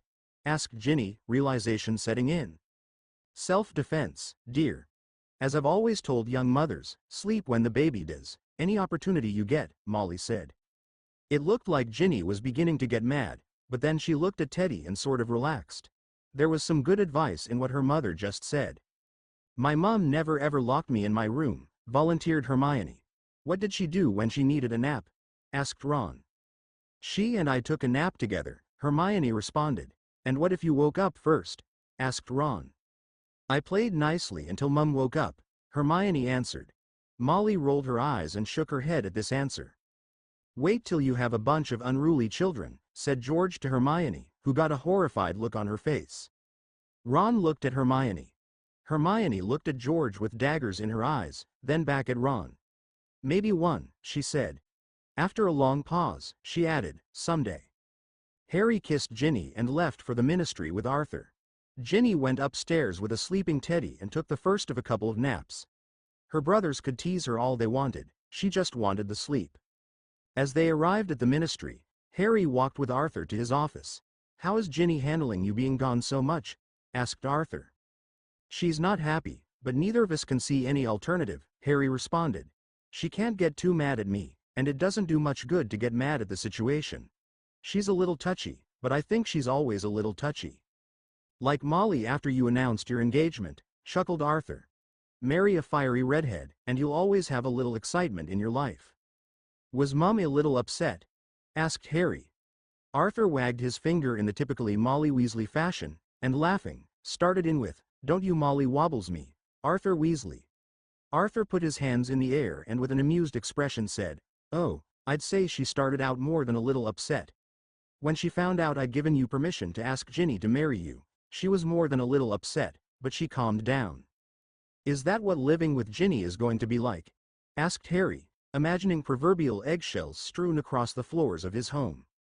Just be calm when she's mad, said Arthur, laughing and still in a jovial mood. She's a good person, like her mother, just a little touchy sometimes, like her mother. Arthur patted Harry on the back, saying, Ah, the joy of living with a fiery redhead. At about this time, Bill showed up, and the two soon-to-be brothers-in-law left for their meetings in Europe, along with Creature and a witch from the Treasury Department of the Ministry. Arthur also had an auror from France go with them, explaining, I was serious when I said that there are witches and wizards who would like to kill Harry or any of the Weasley family. There should be more permanent security for everybody soon.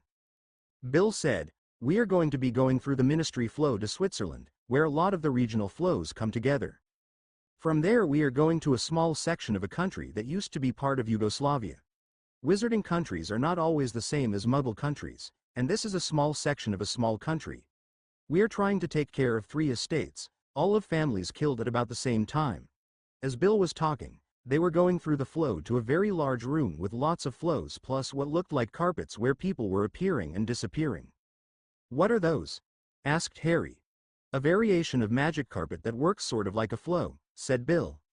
They aren't legal in England, but they are really common in the Mid-East. Hard to carry a fireplace around in a tent. It's like a big train station, Harry remarked. It is, said Bill, as they went through yet another flow and appeared in what looked like a modest-sized house. They were greeted by a bored-looking witch, who briefly glanced at their paperwork and waved them through. Bill looked at a map, walked outside and led them to what looked like a very small branch of Gringotts. When they got to the bank, it was just as tiny on the inside as on the outside, with 4 goblins tending the bank. The vaults were in what looked like a basement, not under the city like the bank in London. Harry had to do the spells to open 2 of the 3 estates. As usual, once the vaults were opened, Harry really did not have a lot to do unless something else needed opening. While the others worked on financial details, Harry had a chance to look through the vaults, where he could see photographs and other evidence that these were real people who'd been killed. Finally, one of the goblins said, Mr. Potter, I can take care of the last estate with you. Why just me? Said Harry. I thought all of these were complex, and Bill and the others had to be involved. It's a simple estate, said the goblin. They were a nice family, poor, but nice. It was a big family too. Lord Voldemort comes and kills off 2 small nasty but rich families. And old Shevchenko gets in the way. Voldemort has all 4 generations. 25 people assemble and he kills them all. He has his agents get their estates. 25 people? Asked Harry, horrified at the number.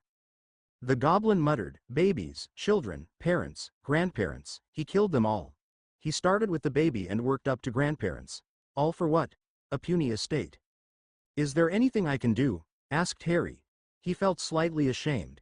As awful as he felt about what had happened to the family, he also felt profound relief that he hadn't watched Voldemort do it in his mind's eye. Take the estate, so that I don't have to see it anymore, said the goblin, fairly pleading now. He walked over to a wall behind the desks. On the wall were what looked to Harry like shoeboxes of various sizes, with names on them. The goblin went to the section with the smallest boxes and took out one with the name Shevchenko on it. The goblin then said, there was no property, no one owned much. Landlords took what little was in the houses for back rent. The cemetery buried them for free. Creditors forgave very few debts. The whole estate consists of one photograph and pocket change. The goblin opened the box.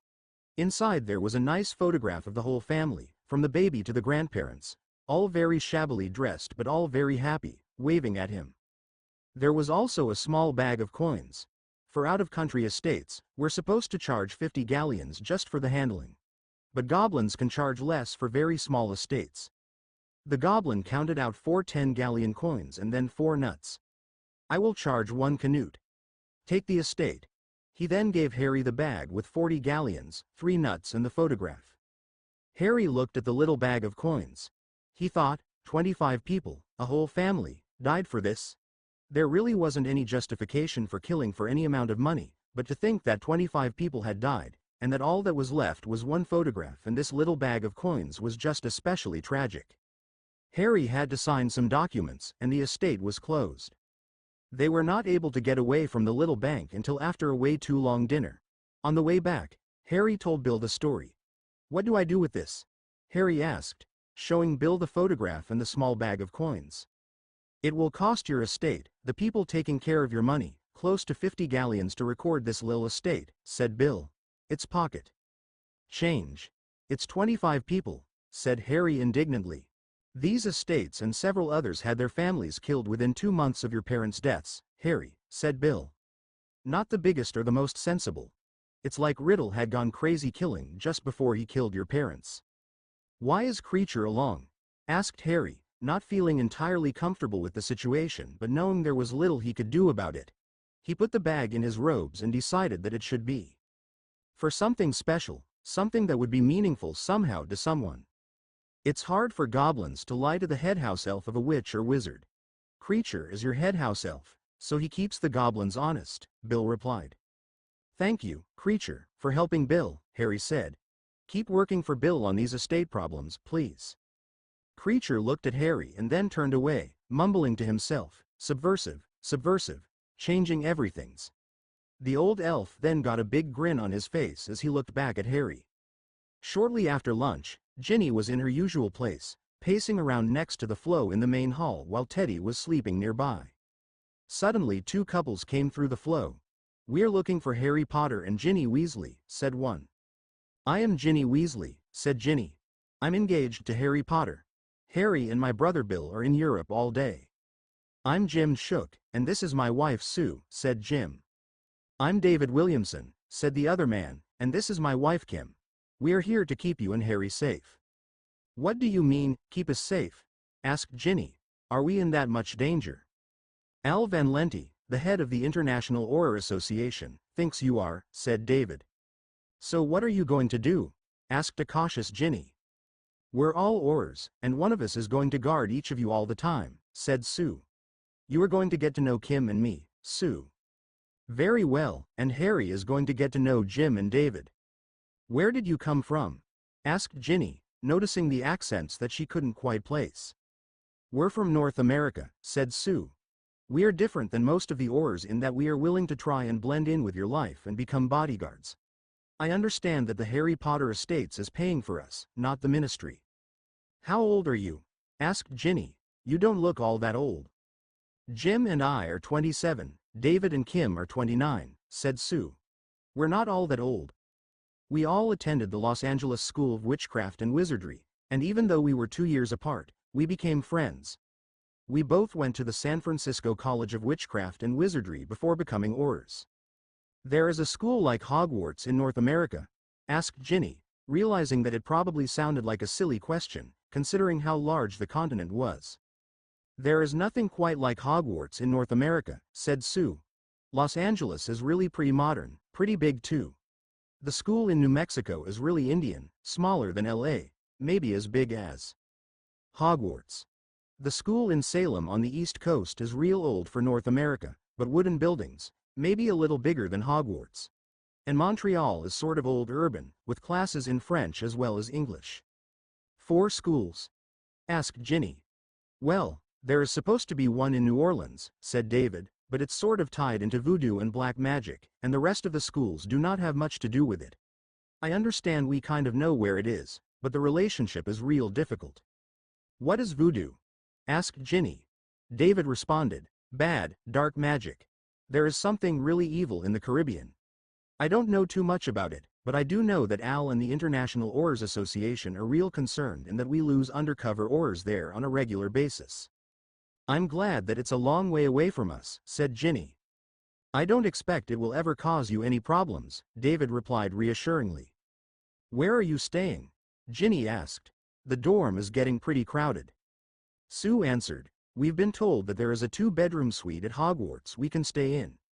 Within a week or so there will be an apartment building in London that will have several magical floors for the foreign oars. And you're going to follow us around? Asked Ginny again. Well, sort of, said Sue. What do you mean, sort of? Asked Ginny, beginning to get a little irritated. Sue hesitated. The other 3 oars looked at her, and finally Sue started in again. Well, not into your home, not all the time. Well, we are supposed to guard your homes, but Al is mostly concerned when you go out, like in public, like you are here at Hogwarts but not into your bedroom or anything like. I'm not sharing my bedroom with any oar, Ginny exclaimed forcefully, cutting Sue off mid-sentence. She then thought for a moment and said with a smile, except for Harry when he becomes an oar. I guess. Ginny paused and everybody looked awkwardly at each other. I guess I'm glad you're going to be protecting Harry. I guess he is still a target for the Death Eaters. I'm not sure why you have to guard me. It sounds like an awful lot of bother for me as well as you. Al doesn't always tell us why he has us doing some things, Sue said apologetically. He's just very concerned with your safety and that of Harry Potter. Sue stayed with Ginny for the rest of the day, and even went into the bedroom in the Gryffindor common room to see it, but promised that, if at all possible, the Aurors would not go any further than the Gryffindor common room. The other Aurors explored the castle and seemed to be otherwise occupied. Harry got back very late. He noticed someone unfamiliar awake in the Gryffindor common room but didn't think much about it. Ginny was already asleep but awoke enough to give Harry a long kiss, before going back to sleep. Thursday, May 14th. Harry woke up at about 6:30, and Ginny woke up with him. I got a couple of naps yesterday, Harry, volunteered Ginny. I feel rested for maybe the first time since I started taking care of Teddy. I don't suppose it will last, but it feels pretty good. That's fantastic, Ginny, Harry replied. Now it's my turn to be a little short of sleep. When did you get back? Asked Ginny, vaguely recalling his arrival the previous night. I got to bed at about 1, a slightly groggy Harry said, and I think I had just gotten to sleep at 1:30 when Teddy woke up, and I changed him and gave him to you. I sort of remember changing him once or twice more last night, but I'm not sure. Something is bothering you, Harry, Ginny said, seeing something in his demeanor other than just the lack of sleep. Do you want to talk about it? I want to use the loo first, Harry declared, not untruthfully. Teddy is asleep, and I need to use it too. No problem if we go together. The stalls are separate, after all, Ginny replied. She got some clothes and the supplies she needed to refill the nursing bra and pulled Harry along to the loo. There was a sign on the door that showed if males or females were in the room. I wonder what the door will show when we are both in here, asked Ginny, giggling. Hermione had put that charm on all of the bathroom doors, since both sexes seemed to be sharing the facilities. Ginny was in and out of the stall she was in promptly. When Harry came out, Ginny was dressed in her knickers and her nursing bra, doing the charms to fill it up. Harry looked away. Ginny popped out with, "You might as well look at them, Harry. It's nothing you haven't seen before, and you're going to see a lot more of me before long." Harry went over to Ginny, trying to look her in the face but looking down at the expanding bra as the milk went into it. They get bigger and heavier as they fill up, Ginny explained. Mum says the same thing happens when you are nursing, but the milk fills up inside of you instead of from the outside. I can surely see and feel the difference between the morning when these things are full and late in the afternoon. Can you see any difference? Harry had noticed that Ginny was bigger on top the first thing in the morning, both when looking at her and when they were snogging. It was hard not to. She was pretty big first thing in the morning. Her front just stuck out further in the morning. As he was contemplating Ginny's figure, his pants were getting tight, and he needed to adjust his boxers. As he did so, Ginny smiled and said, "I'm glad you noticed. Mum got birth control potions for me just so, well, she said so that I get used to taking them, but I think it's actually because she wants me to finish Hogwarts and not get pregnant before the wedding." Then, giving Harry one of her famous snarky smiles, just in case. By this time Ginny had finished with the bra, and before putting on a blouse, gave Harry a big hug. Ginny finished getting dressed, and they left the bathroom. Percy and Ron were standing there waiting to use the loo, and when they saw Harry and Ginny come out together, gave both of them a long, blank stare. Harry was embarrassed, but Ginny just said dismissively, "We both needed to use the loo. It's not like we were using the same one." Harry and Ginny then went back into the bedroom, and when they got there other people were stirring, including Teddy. Ginny took Teddy in her hands to feed him, and he clamped on and started to nurse greedily. Once Teddy was nursing, Ginny looked at Harry and said, "Do you want to tell me about it?" "I'll be all right," said Harry. "Harry James Potter, something is bothering you," exclaimed Ginny. "You can't fool me, out with it." Harry took out the photograph and the little bag. "Sometimes I think all Bill deals with is money and legal issues. I have to break the curses, but then all of the high finance is over my head, and I don't care that much about it anyway. So I get a chance to go through the vaults, and I'm always reminded that these were real people that were killed, whole families that were wiped out. There must have been something especially bad yesterday, Harry," Ginny responded, with concern on her face and in her voice. Harry gave Ginny the photograph. 25 people killed because one of them got in Riddle's way. 25 people for what? Harry dumped out the coins. 40 galleons and 4 nuts, with 1 canute for the bank. The entire estate, 40 galleons, 4 nuts and 25 people were killed for that. Every family killed is a tragedy, but this is such a terrible waste, so many people killed for what? "Oh, Harry," said Ginny. They looked at each other for a while and then sat side by side touching as Ginny nursed Teddy, and Harry snoozed. There really was not much more to say. Harry and Ginny walked down the stairs at a little after 7 in the morning, with Ron and Hermione following close behind. As they got down to the common room, both Auror couples got up and waved a greeting at Ginny. Jim Shook said, "Good morning, Harry Potter. I am Jim Shook, and this is my wife Sue. We are North American Aurors assigned to protect you and Ginny. We are going to be watching you today." David Williamson then spoke up, saying, "I'm David Williamson, and this is my wife Kim. We are the other Auror couple assigned to protect you. Your Minister of Magic and our boss Al Van Lente wanted good 24-hour protection for both of you." "Why in the world would I need a bodyguard?" asked an irate Harry. "Maybe because you killed Lord Voldemort," David responded, stating the obvious. "Tom Riddle," Harry corrected.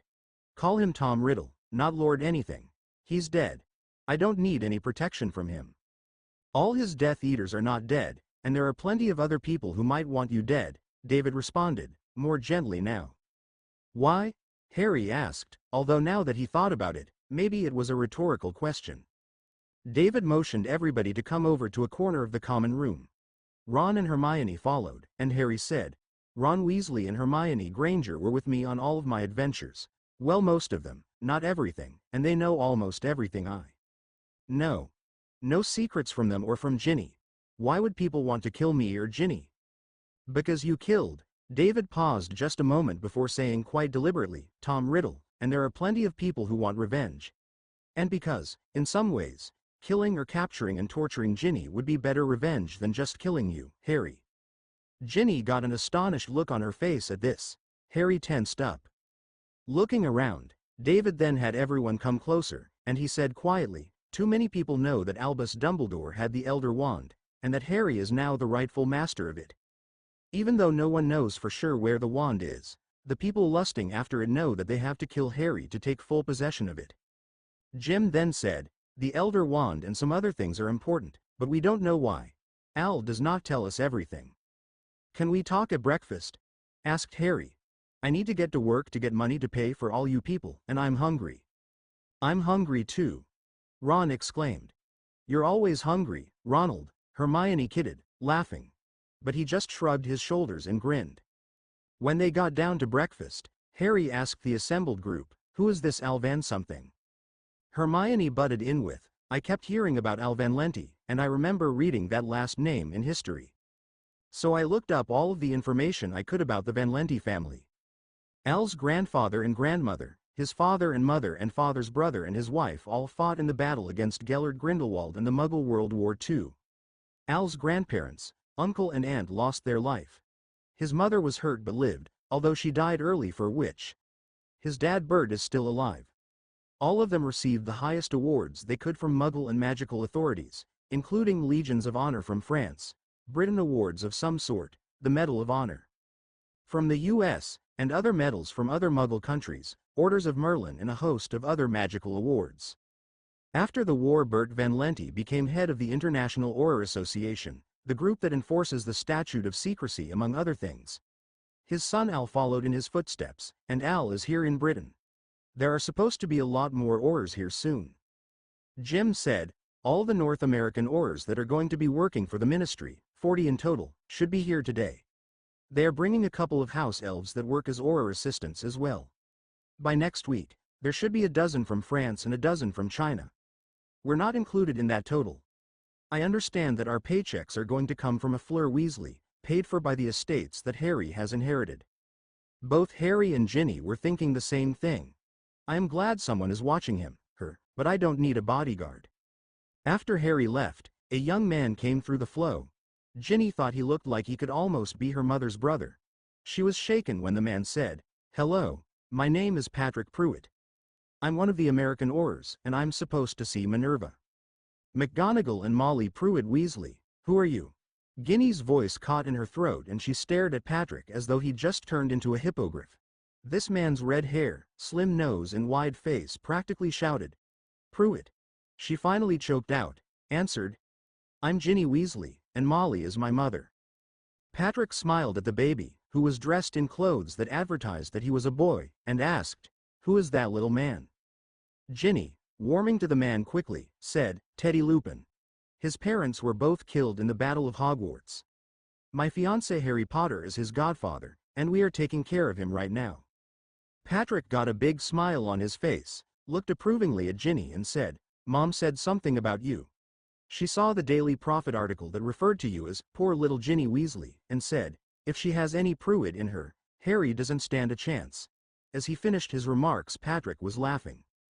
This caused Ginny to get a huge victory smile on her face and join in the merriment of the moment.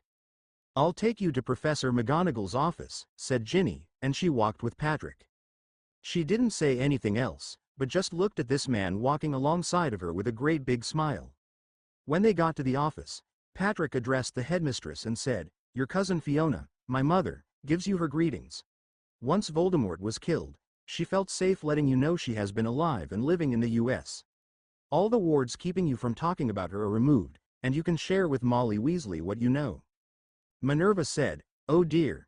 We had better go find Molly. I think she is working with Neville and Hannah on fixing some of the grounds that were damaged in the battle. They went outside and found Molly. Minerva said, why don't I go first? Then she said, Molly, before your brother Fabian was killed, he married a cousin of mine, Fiona McGonagall. Fabian sent her to safety in the US as soon as he realized that she was pregnant. I am sorry I never told you, but Fiona and Fabian made the few of us that knew swear to secrecy. It looks like this is Fabian's son Patrick. Patrick said, hi, Mrs. Weasley. I know that I am probably a big shock to you, but when Voldemort was killed, Mom said it was time to go back and meet my relatives. I am honored to meet you. Molly stood there stunned. In fact, it looked like she might pass out. Minerva quickly conjured up a chair, and pushed Molly into it. She put her head in her hands, then looked at Patrick and Minerva and Patrick again. I think too much has happened the last few weeks, Molly said faintly. Finally, after a few deep breaths and swiping at a few stray tears, she stood up and said, "Welcome to the family. Welcome back. How long are you staying?" As she was saying this, she was giving Patrick one of the big Molly Weasley hugs. This time she let the tears run down her cheeks as she patted her nephew's back as though to assure herself that he was real. After all of this time, a part of her long-lost brother was here. When Patrick extracted himself from Molly's hug, he said, "The ministry thinks the Weasley family needs protection, and who better than a cousin? So you're stuck with me for a while." After a brief conversation, Molly sent Ginny and Patrick back, telling Ginny to fill Patrick in on the family. While she had dozens of first cousins on the Weasley side, she'd never had one on the Pruitt side. It was an amazing way to spend the day and a nice distraction from Harry's absence. Late in the morning, Hermione saw Ginny and Patrick, and Ginny introduced them. Hermione then asked, "What do you know about Megan Jones?" Ginny thought for a few moments and replied, "She wasn't here last year, but her little sister was. I don't remember her name, but I think she was sorted into Hufflepuff. Why do you ask?" She said she needed to find her sister's things but also asked about you and Harry. She seemed concerned when she found out that Harry was gone and might not be back until later. She really seemed nervous. Ginny thought it seemed odd somehow. She'd never been terribly close to Megan. It was mostly just short conversations about classes and small talk. But she guessed that a lot of people might be asking after her and Harry now that they were engaged. After all, it wasn't often that a hero of the wizarding community settled down. Harry and Bill had the first chance to have lunch alone in some time. "We are going to be done early today," Bill said. "My work isn't done, but I don't need you after one more vault today." "Is it getting easier and quicker to get into vaults and find things?" asked Harry. "It is," Bill replied. "There are a lot of very difficult to break curses that involve things that happen after you die, and Riddle could never face contemplating his own demise. That's making my work easier. The formal betrothal is helping too, although I have to set up many of the vaults so that when you and Ginny do get married, I will be able to get back into them." "Why don't we just get married now, and then wait to have sex when Ginny turns 17? Would that solve your problems?" Harry asked. Bill gave Harry a puzzled look and seemed to think hard for several moments. "A lot of my curse breaking has had to do with estates, and because of that I have had to learn a lot about marriages. A wizarding marriage is not exactly like a Muggle marriage, at least not a British marriage. Once all of the spells are said, it cannot be broken. That's not completely a good thing. I've seen a number of real tragedies because of it. A valid marriage needs two things. The first is the commitment of the two people. You and Ginny have fulfilled that by signing the formal betrothal papers. It will be better if you go through with the ceremony and have the marriage spells performed. But if a new riddle showed up on your wedding day and you had to escape with Ginny, you could consider yourself married anyway. Then you could get the spells and ceremony whenever. The second thing absolutely necessary is sex. If you don't have sex with my sister, you are not married." "Why are we waiting?" asked Harry, thinking how bloody difficult it was to sleep next to Ginny every night but not get into bed and stop being so horny. "Why are you waiting?" asked Bill. "I promised your mom and dad," Harry said, his face resigned. "Do your best, Harry, and good luck," Bill said. "No one would blame you if you could not wait, but it would be better if you did." "Are you and your brothers betting on if we can wait or not?" a grinning Harry asked Bill, suddenly suspicious of the turn the conversation had taken. Bill looked askance at Harry. "If Mum found out one of us bet that you couldn't wait, can you imagine her reaction? Curse of the Pharaohs and Merlin's tombs, would that be one angry woman?" Harry was done with his business with Bill and the banks at about 2 p.m. Bill had an owl directing him to send Harry back to Hogwarts and to wait for A. Van Lente and family. Before Harry left, he asked Bill why he needed guarding, and Bill just insisted Harry had to talk to Al. Harry and Jim Shook went back to Hogwarts, and as they did, Harry asked, "Why is this Al Van Lente so paranoid about my safety?" Jim answered, "I have no idea why Al is so paranoid about you except what we shared this morning, Voldemort and all." "Riddle," Harry insisted. "Tom Riddle." "Tom Riddle," Jim replied, smiling at the young man's persistence. "Hello, Harry," Ginny beamed as she saw Harry come through the flow. "You're back early." "We have to wait for this Al Van Lente, who seems to be responsible for people following us around," Harry said. Harry looked at the list. The ministry was still sending a list of who was coming through the flow, and saw Albert E. Van Lente on it. You heard Hermione this morning. She gave us a little of his family history, his parents and grandparents, but not much about what he does now, said Harry. Jim explained, Al is the head of the International Auror Association, the group that sends foreign Aurors into troubled regions. He is also the manager of any North American Aurors that are off on assignment and one of the 3 associate heads of Aurors in North America. He and his family are also the best people in the world to go into a troubled region and figure out what is wrong and how to solve it. He'll find out what has gone on and what needs to be done. Al can be a little overwhelming at first, but he's a good person. This was the first introduction to a family that would be professional and personal friends of the Potters for years, generations actually. A short time later, Al came through the flow. He turned out to be a large-boned man, standing a little over 6 foot tall, with the slightest hint of a middle-aged paunch. He was, Harry learned, 60 years old, although he looked younger. He had very light blonde hair, which was combed straight back and turning to white at the temples. Al knew just who Harry Potter was, went up to him and in a loud booming voice said, Harry Potter, how the hell are you? Harry, somewhat taken aback by the abrupt greeting, said, Good afternoon, Mr. Van Lente. Al shot back, Call me Al, Harry. Knew your father, taller than you, one of the best wizards I ever met. He could be an arrogant son of a bitch, though. Harry thought that this was not the first time he had heard of his father's arrogance. No one else spoke of it with such frankness or for that matter, such frank good humor. In fact, it seemed as though the wizard was impressed by James's arrogance. Al's voice softened somewhat as he continued, Your mother was one of the nicest people I ever knew, and from what I have heard the last week and a half, you've inherited her kindness. You have her kind eyes. Then he completely changed his manner to be more businesslike. The ministry is in a hell of a fix, Harry. Still getting vandalism and some attacks on non-purebloods. Goddamn bureaucrats have all these silly rules. Wizarding Britain and especially the ministry seem to be stuck in the 19th century. You grew up in a Muggle household. Did you have any problem with electric lights? Harry shook his head no, wondering what electric lights had to do with anything. Al continued, Not a goddamn electric light in the place. Everything dark and dingy. Everyone left over from last year either incompetent or scared. Hell of a fix. Harry, I need to hear your story. I listened when you told what you could to the ministry and others, but you left a hell of a lot out. I really ought to have Ron and Hermione here to tell the story. Hermione has an outline that should help, said Harry, unsure of how he felt about this loud, brash and more than a little overbearing man. Jim said he would flow to WWW to get Ron, and Sue left to find Hermione.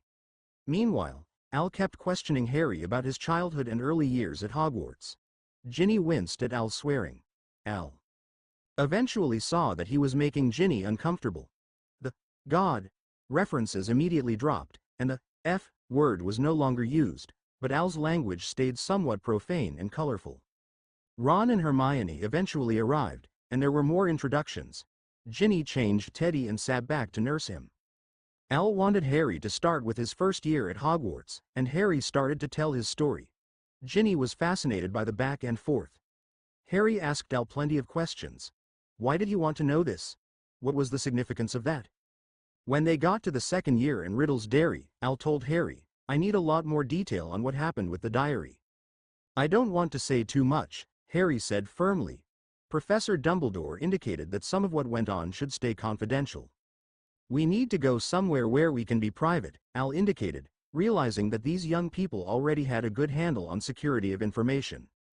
As they got up to leave, Ginny noticed Megan Jones coming towards her and gave her a huge smile and wave. Megan had a very worried look on her face and took out her wand.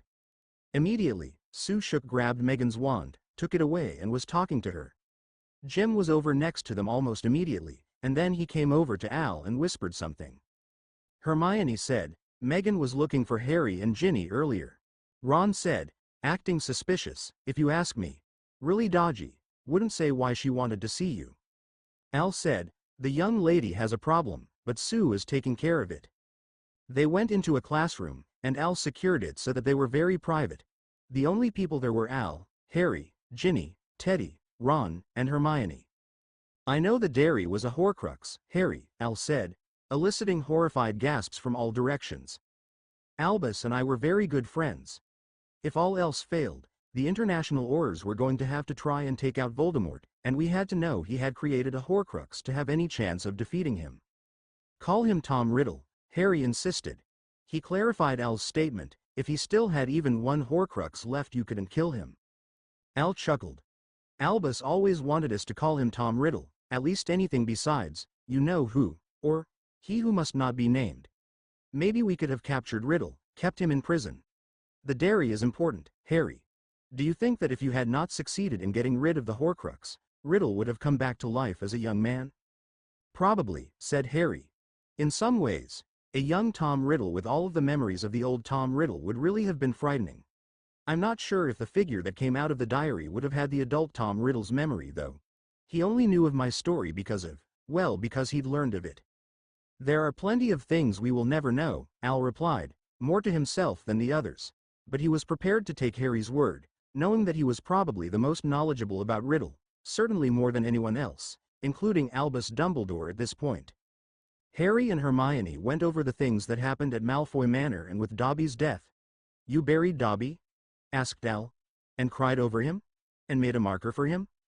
Of course, said Harry. What else would you do? And Griphook the Goblin saw you? Asked Al, looking far more interested about a house elf and goblin than the others would expect, considering their conversation. Harry would go out and look at Dobby's grave, and sometimes even cry a little, said Hermione, looking sad to remember that period of time. Griphook could not believe it. I'm not sure Harry noticed how shocked Griphook was as much as I did. And I said that of course Harry would grieve. We all felt that Dobby was a being deserving of respect like any being. The relationship between wizards and other beings has been under strain for centuries, Al said. You burying and crying over Dobby may be one of the little stones that are starting an avalanche in changing the relationships between the different beings in our world. I hope so, Hermione exclaimed. I hope so as well, said Al sincerely, but you can never tell how a revolution will turn out, and there can be plenty of problems along the way. I just hope we do more building than destroying. The House Elf Revolution is not going to end up hurting them, is it? Asked Hermione, her face a show of deep concern. Revolutions are never neat nor easy, said Al, but in general it's a good thing. At 7:30, they broke for dinner, and Al ate with the large group that was now eating in the Great Hall. At 9 o'clock, they went back to the story. It was not until 11 p.m. that they were to the final duel, with lots of fill-in bits not mentioned. They would have been there a week otherwise.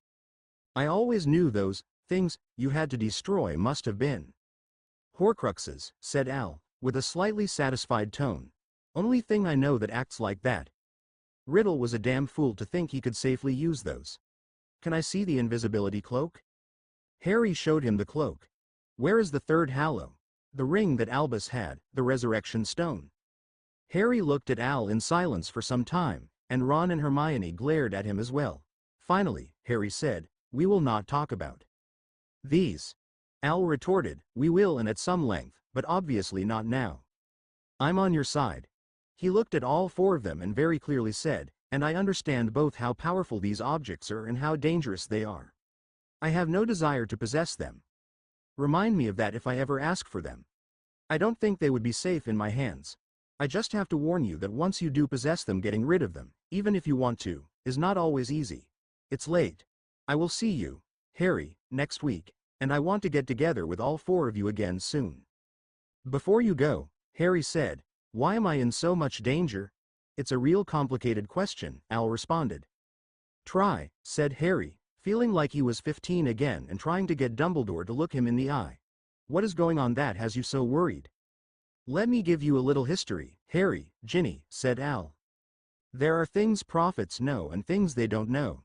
There are things that can make prophecies not come true.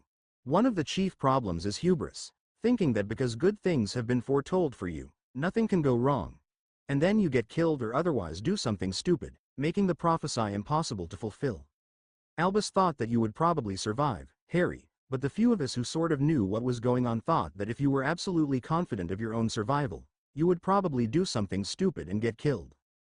I had to be scared, asked Harry. I still want you scared, said Al gruffly. There were prophecies that our family would survive the war against Gellert Grindelwald, and we did, as a family. My father and mother survived, although grandfather, grandmother, my uncle and aunt were killed, and my mother was wounded physically and mentally. We did survive, sort of.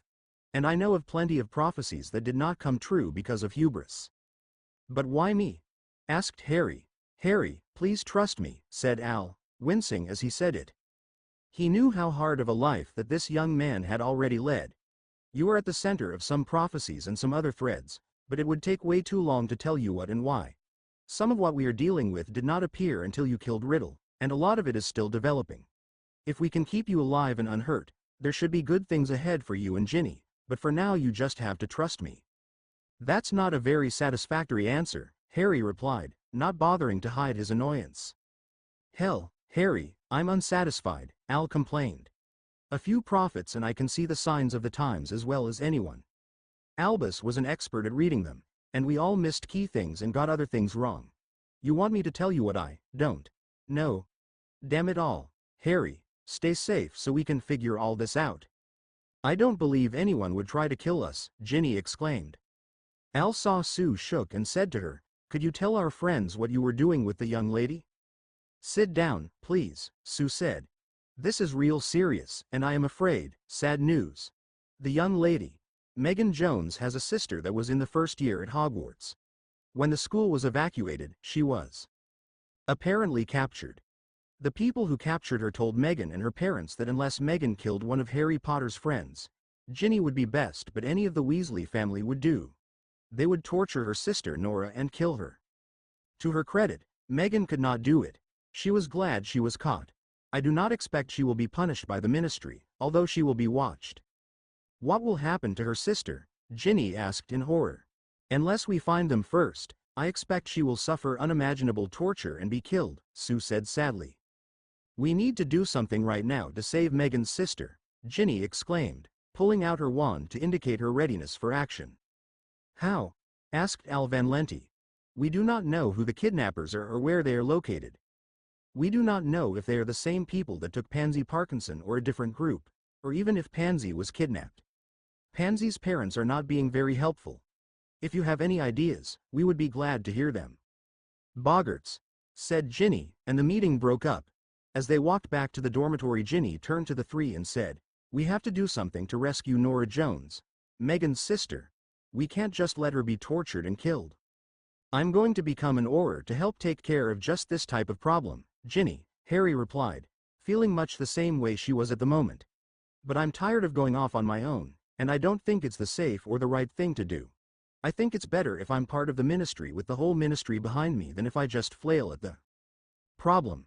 It doesn't help Nora right now, Ginny said, knowing that there wasn't much they could do to help. Oh, Harry, I'm worried.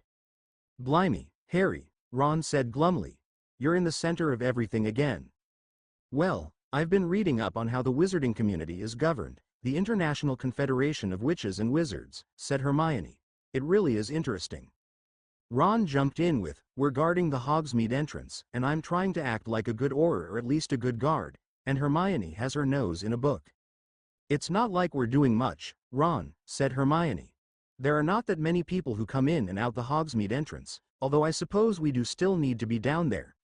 All of the spells that protect Hogwarts are not fully functional yet, and Professor McGonagall is still worried. So I thought I might as well learn all that I can about how our world is governed. What does that have to do with Harry?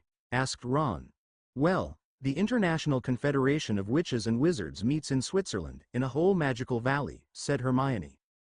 The valley is sort of governed by some odd mix of representative government and the family that owns the valley. And now Harry owns the valley. It would be sort of like if Harry owned all of the castles the Queen stayed in, and was sort of in line to become Prime Minister maybe, I don't know.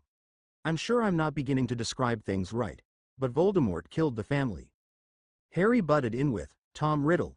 Call him Tom Riddle. He was just a person, not Lord of anything. Tom Riddle, Hermione, rolling her eyes, continued with, killed the governing family, but he never became head of the valley, and I don't know why. But I suppose Harry will or can, and that's part of why he is so important. I think it has more to do with money, said Harry. I'm the only one who can get into the vaults and get all of the money, at least until I'm married.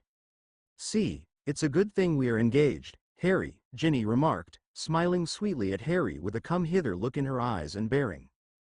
Before they went to bed, Ginny shared her observations with Harry. Al knows a lot more than I thought he knew, and I bet he found out a lot more than you tried to tell him. What do you think of him? Harry thought for a bit. He is very bright, and he knows much more of the history of the war, and the history of all of the objects than we do. When he said that a lot was changing in the elf-goblin-wizard relationship, he was trying to do more than give me information. Harry thought some more.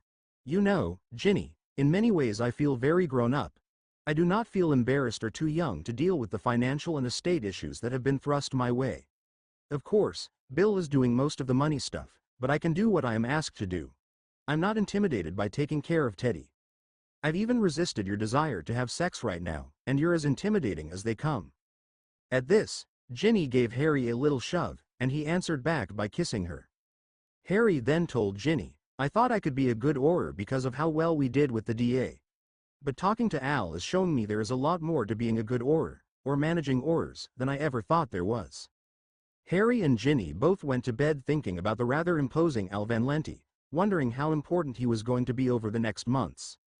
CH11 Where do we live? Where do we live? HPFFCH11. The discussion over breakfast on Friday the 15th was about going home on Saturday. No one was going to work Saturday. They were all eager to get home, or at least to a home that wasn't Hogwarts. Molly announced, the Appledorns and Bayleafs are coming home with us. They may build a house on the property, and Rosemary and I have talked about homeschooling the 6 children. They may end up staying at Harry's house at Grimmauld Place until their house is built. Harry said, you are all welcome to stay at my place. Dad's not sure what kind of shape the burrow is in. Everybody looked at Arthur, who explained, at the very least the flow is not connected to the network. Everybody has been so busy that I just could not, in good conscience, send someone over to check on my house. I just figured we could all find out together and then make plans accordingly. Angelina Johnson said, we are going to make sure the apartments above the stores are ready for people to stay in. That should take care of some of us at least. David, Harry's bodyguard, went to Gringotts with Harry, Bill and Fleur. They started out with a little meeting. We are making good progress with the British estates, Harry, said Bill. Most of the money that's urgently needed and that's available in the British estates is going to be taken care of during the summer. Between the foreign estates and the tying up of loose ends it is going to take us years to finish, Harry, but the urgency is going to be over by the end of July. Remember, I'm supposed to be taking classes starting next month, said Harry. How am I ever going to study, if I have to work on these estates every day? We should be able to let you study all but a couple of days a week, Bill told Harry. It looks like we should be able to cut way back on the time we need you when it's time for you to start classes. Toward the middle of the afternoon, David and Harry were back at the ministry where the Potter estates had a little office. Bill and Michael were working on financial matters, but what they were working on was nothing Harry needed to be involved with. David was amazed at the lack of technology in the British magical community. You were raised in a Muggle household, and you watched television, used electrical lights. You learned to control your magic so you did not mess up everything electrical or electronic you got near. Everywhere I have gone in the British magical community, so much magic energy is leaking out everywhere that nothing electrical or electronic works. Harry, do you want to see what I am talking about? When Harry nodded yes, David took out a small instrument. If Harry had known what an electrical multimeter was, he would have said it looked like a digital multimeter. It had various scales for magical power, with a digital readout. In the ministry the reading was as high as it could be. They left the ministry and went into Muggle London. The meter read very little magic.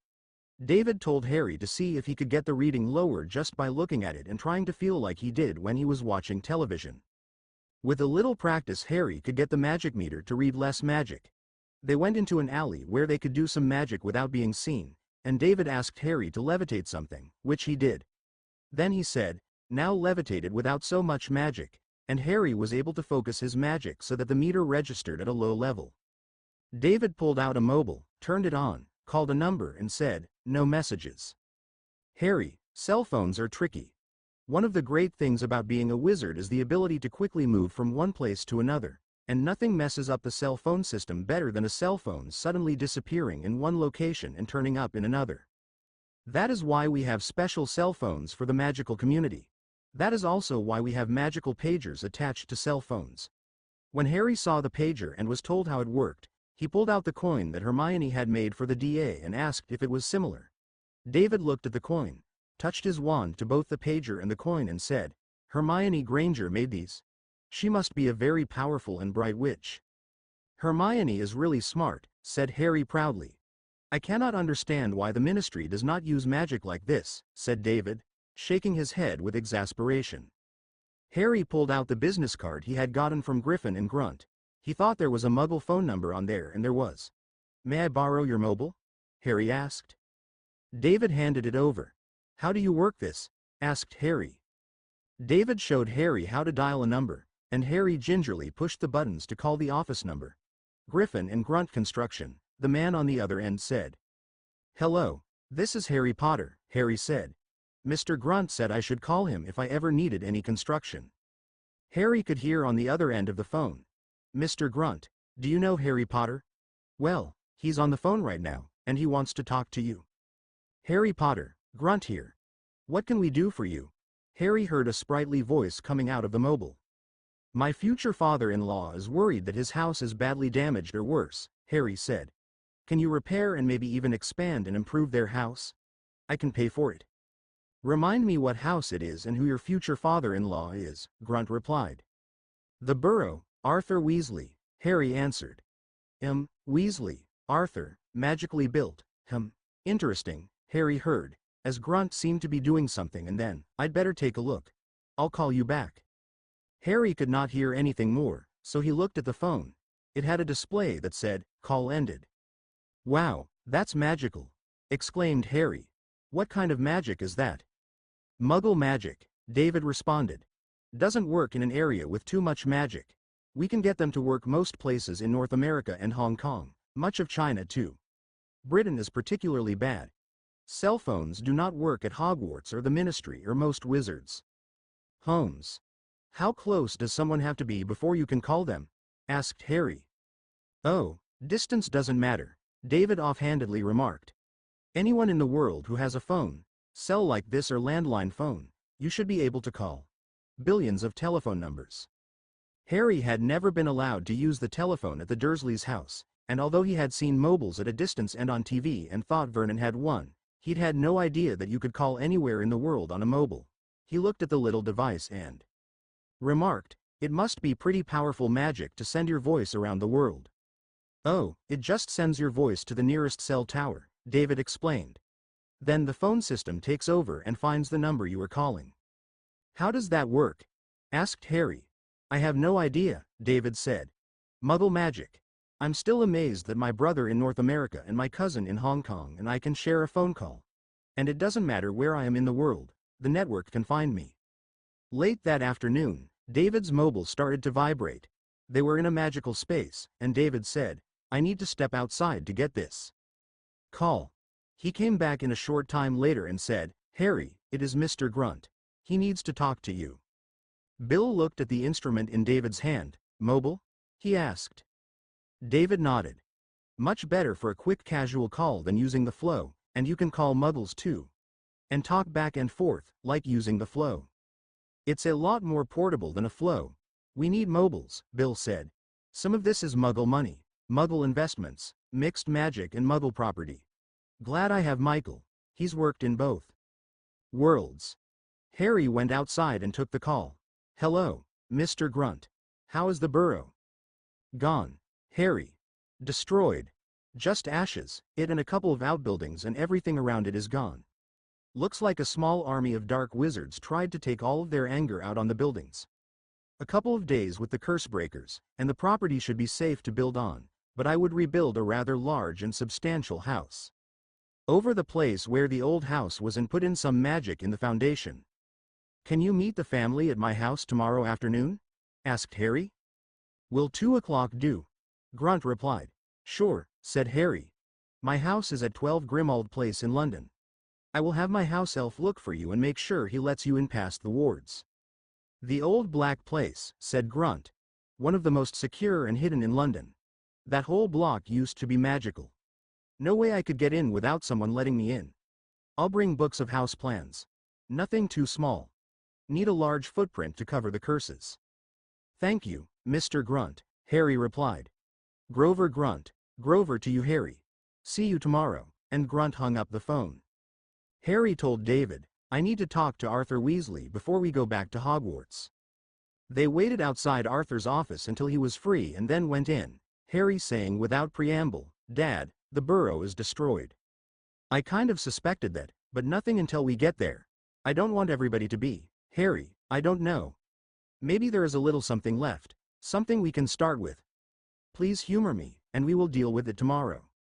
Everybody can stay at Grimmauld Place, and I'm going to build you a new place, Harry insisted, wondering how badly the family would take the destruction of their home. It's my fault that the burrow was destroyed. It's your fault that we are alive, if you want to put it that way, Harry. Do you really think my family would have survived a victorious Tom Riddle? Yes, people died at the Battle of Hogwarts, but in my lifetime, I have known of many more people killed by that crew, plus all of the estates. Thank you. Thank you. Thank you. I will probably have to accept help in building a new house. And Harry, the best thing to say when someone says, thank you, is, you're welcome, nothing more. You're welcome, Dad, Harry replied, feeling chagrined. We arrested Lucius Malfoy today, Harry, Arthur said. He was sending a lot of owls and we cannot figure out who he was sending them to or what he was doing. None of his stories quite check out. We are going to try to send him to Azkaban for the rest of his life. I don't like or trust him either, Harry said. You know Draco, Arthur said. He's hardly a friend, Harry replied. Things are changing, Harry, Arthur answered. See if Draco or Narcissa knows any more about the whereabouts of the Death Eaters. See if they know any more about the money, too. I'll try, Dad, Harry replied, dreading the task. What is going to happen to them? If they cooperate, probably house arrest and probation. If they don't do anything stupid, they will probably be reasonably free in a few years. We will have to see how things work out. Harry got back to Hogwarts well before dinner. Ginny greeted him at the fireplace. I need to talk to the Malfoy family, Harry said, after hugging his fiancée for a few moments. You know they arrested Mr. Malfoy today? Asked Ginny, a little miffed that she hadn't been the one to share that little tidbit of news. Your father told me, Harry said. Ginny picked up a sleeping Teddy and put him in the carrier and Harry took out his map.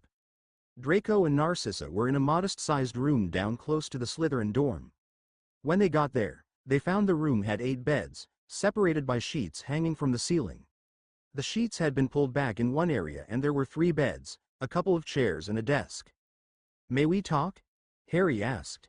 Come in, Mr. Potter, Miss Weasley, Narcissa said politely. Is this Andromeda's grandson, my nephew? Ginny nodded, remembered Lucius's snide remarks and almost said something snotty in reply, but she held her tongue. Narcissa changed the one bed into a comfortable sofa and motioned for Harry and Ginny to sit down. Narcissa sat in one chair and Draco in the other, both facing Harry and Ginny. You know they arrested Lucius? Narcissa asked, sounding almost tearful. Harry nodded yes. Are they going to arrest Draco and me, too? She then inquired, now looking downright worried. She grasped Draco's hand for support. Harry was surprised when his old enemy patted his mother's knee. I don't think so, Harry replied honestly. Draco's too young, and his record is mixed. I know he could not kill Dumbledore, and Ginny says that Draco actually saved some of the students from the worst of the torture. Your lying for me in the forest counts for a lot. Are they just going to set us free? She asked incredulously. No, I think you will be under some sort of house arrest or probation for some time, possibly have to pay some form of restitution. The more you can help us find the remaining Death Eaters and the missing money, the better it will go for you, Harry said. The most important thing is to be honest. Arthur said that no one who was talking to Lucius really trusts what he was telling them. I wish I could tell you that Lucius was more honest and open in the family, Narcissa said, plucking at a loose thread on her robes. But the more he got in with the Death Eaters, the more he hid things from me. Oh, I supported the pureblood cause. I suppose I still do. I hope Draco marries a pure-blooded witch. But I was never one for all of the killing, the torture. In the end, everybody around Lord Voldemort was just evil. I'm ashamed of the things done in our house. Draco, you've been very quiet. What do you know? Asked Harry. Lord Voldemort operated by a mushroom school of management. Keep everybody in the dark and feed them shit, Draco said with an uncertain sneer. I know next to nothing that's not public knowledge. You want to be on probation for the rest of your life? Asked Harry, trying not to let his frustration show. You have to know something. Like that nobody liked Greyback? Asked Draco. Father found him a useful enforcer, but he didn't like him. Father just used him. I think Father just uses everybody, me included. When I couldn't kill at his whim, I think he was willing to throw me away too. Draco. Narcissa said reprovingly. How can you defend them after what they did to you? Draco replied, his cheeks flushing. Narcissa got a fierce stare, almost violent, that she directed right at Draco, who hung his head. I don't think Greyback is staying with the Lestrange brothers in Bellatrix, Draco volunteered. I don't think she loved anyone, except Lord Voldemort, but she totally dominated her husband and his brother. I bet they are still scared of her, even though she's dead, if she's really dead. Do you have any reason to think she's not dead? Asked Harry, his insides turning cold. Just rumors, and I bet you or the Aurors have heard the same rumors. That Bellatrix did the same thing that Voldemort did to stay alive, or that the Lestrange brothers have somehow brought her back from the dead. Nothing that I knew before the battle. Did Tom Riddle trust Bellatrix? Asked Harry. He couldn't fathom it. Riddle trusted no one. He had no friends, no confidants. I don't think he trusted anyone, Draco replied, after a moment of thought.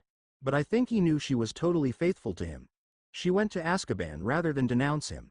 She's the craziest person I've ever met. Loves torture, loves seeing people hurt, especially if she's the one to inflict the pain. Do you know where any of these people would be? Asked Harry again.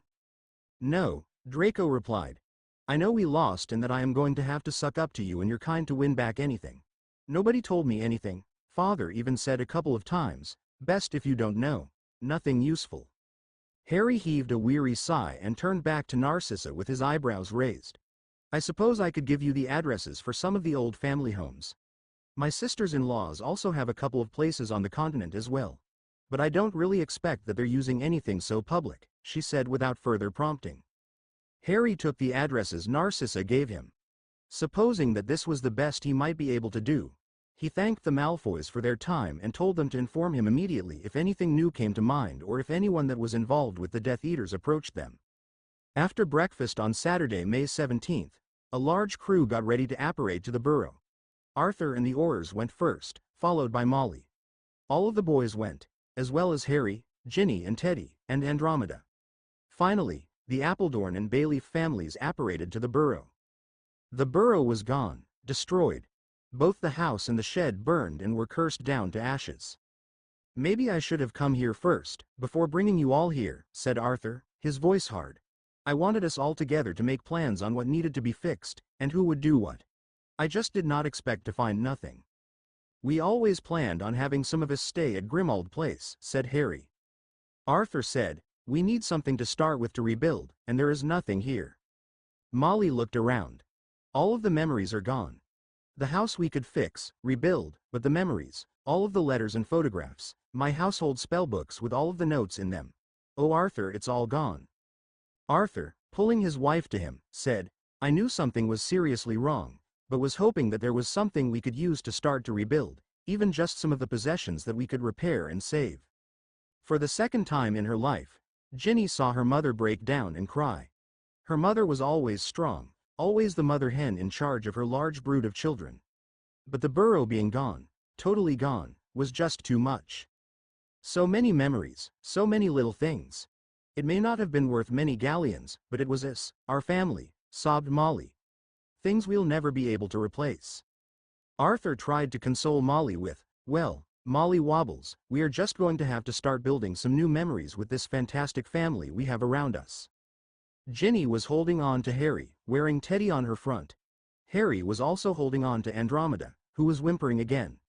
Ginny did not say anything. Harry could see she was trying hard not to cry.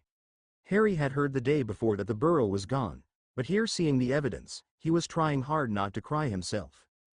Harry thought that a lot of his good memories centered around the Burrow. Hermione was holding Ron, who was shaking, not with tears but with fury. Hermione was afraid that if she did not hold on to Ron he would strike out at somebody or something. Fleur was holding on to Bill and trying to comfort him. George had brought Angelina Johnson along to help, and they were both crying and holding each other. And Percy and Charlie were just looking at the pile of ash where the burrow had been, just staring at it, as though willing it to reform into their childhood home. The Appledorn and Bayleaf families were just staring at the Weasley family. It felt like they were witnessing a grief that should be private, and even the littlest of the children knew that this was very hard. They had just lost their own homes, saw them burning as they fled to first a hotel and then Hogwarts, and they knew the grief of losing the place that was always home, safety, refuge you could count on. Bill finally said, "I wish we could house some of you at Shell Cottage with Fleur and me, but our bedrooms are full. We have had to take in a couple of displaced families ourselves." Ard, Fleur said, tears in her eyes. "All Z people, all Z hurt people, Z damaged, ohms." Finally Harry took charge and said, "The only place we can go to is my house at 12 Grimmauld Place. Follow me." Harry took Ginny and Teddy and apparated to the front door. Kreacher was there, and he greeted them, saying, "Welcome Mistress Ginny, welcome little Master Teddy." Harry then went back for Andromeda. She looked at the house, at Kreacher and then started to cry. "I can't go in there," she said wildly. "I was told never to come back to that house. Kreacher will never let me in. Kreacher will throw me out." Kreacher had to repeat over and over, "Kreacher is Harry Potter's house elf now. Andromeda is very welcome." Finally, Kreacher held out his hand, and as though speaking to a young child, said, "Kreacher will hold your hand and lead you inside. Powerful magic when the master's house elf leads someone inside. Says you is very welcome indeed. Powerful magic." Andromeda looked warily at the old house elf and sort of winced when his hand touched hers, but then she allowed him to lead her inside. It took a while for the people who knew where the house was to bring along the rest, but eventually everybody was there. Kreacher met them inside the front door, proud to show everyone his domain. Harry brought Ginny and Teddy down to the large kitchen and then went to the end of the hall and waved everybody back, directing them downstairs. When everybody was in the kitchen, Harry said, "Welcome to my house. It consists of this lower floor with the kitchen you are in and a couple of other rooms, the main floor with a living and dining room, and a first floor with a large drawing room. Above that are 3 floors of bedrooms, 2 large bedrooms per floor. Let's all look at the rooms, and when everybody is back down here, we can talk about where everyone will sleep." The house was reasonably large, 20 feet across the front by 30 feet deep. It was only visible to magical people, and then only if they were able to get through all of the protections put on the house. You went up a few steps to the front door, which led you to the ground floor. Narrow steps in the back of the main hall led to the basement where there was a very large kitchen, plus a pantry and another small cupboard. There was a fireplace that could be connected to the flow network. Hermione said the kitchen looked like it had not been updated since the 15th century, although the house was nowhere near that old. The room was stone, with old cupboards. There was a large table and plenty of chairs in the kitchen, big enough for the entire group to eat. There was also a very small half-bath in one corner. The ground floor had a dining room on one side of the main hall, and a living area on the other side.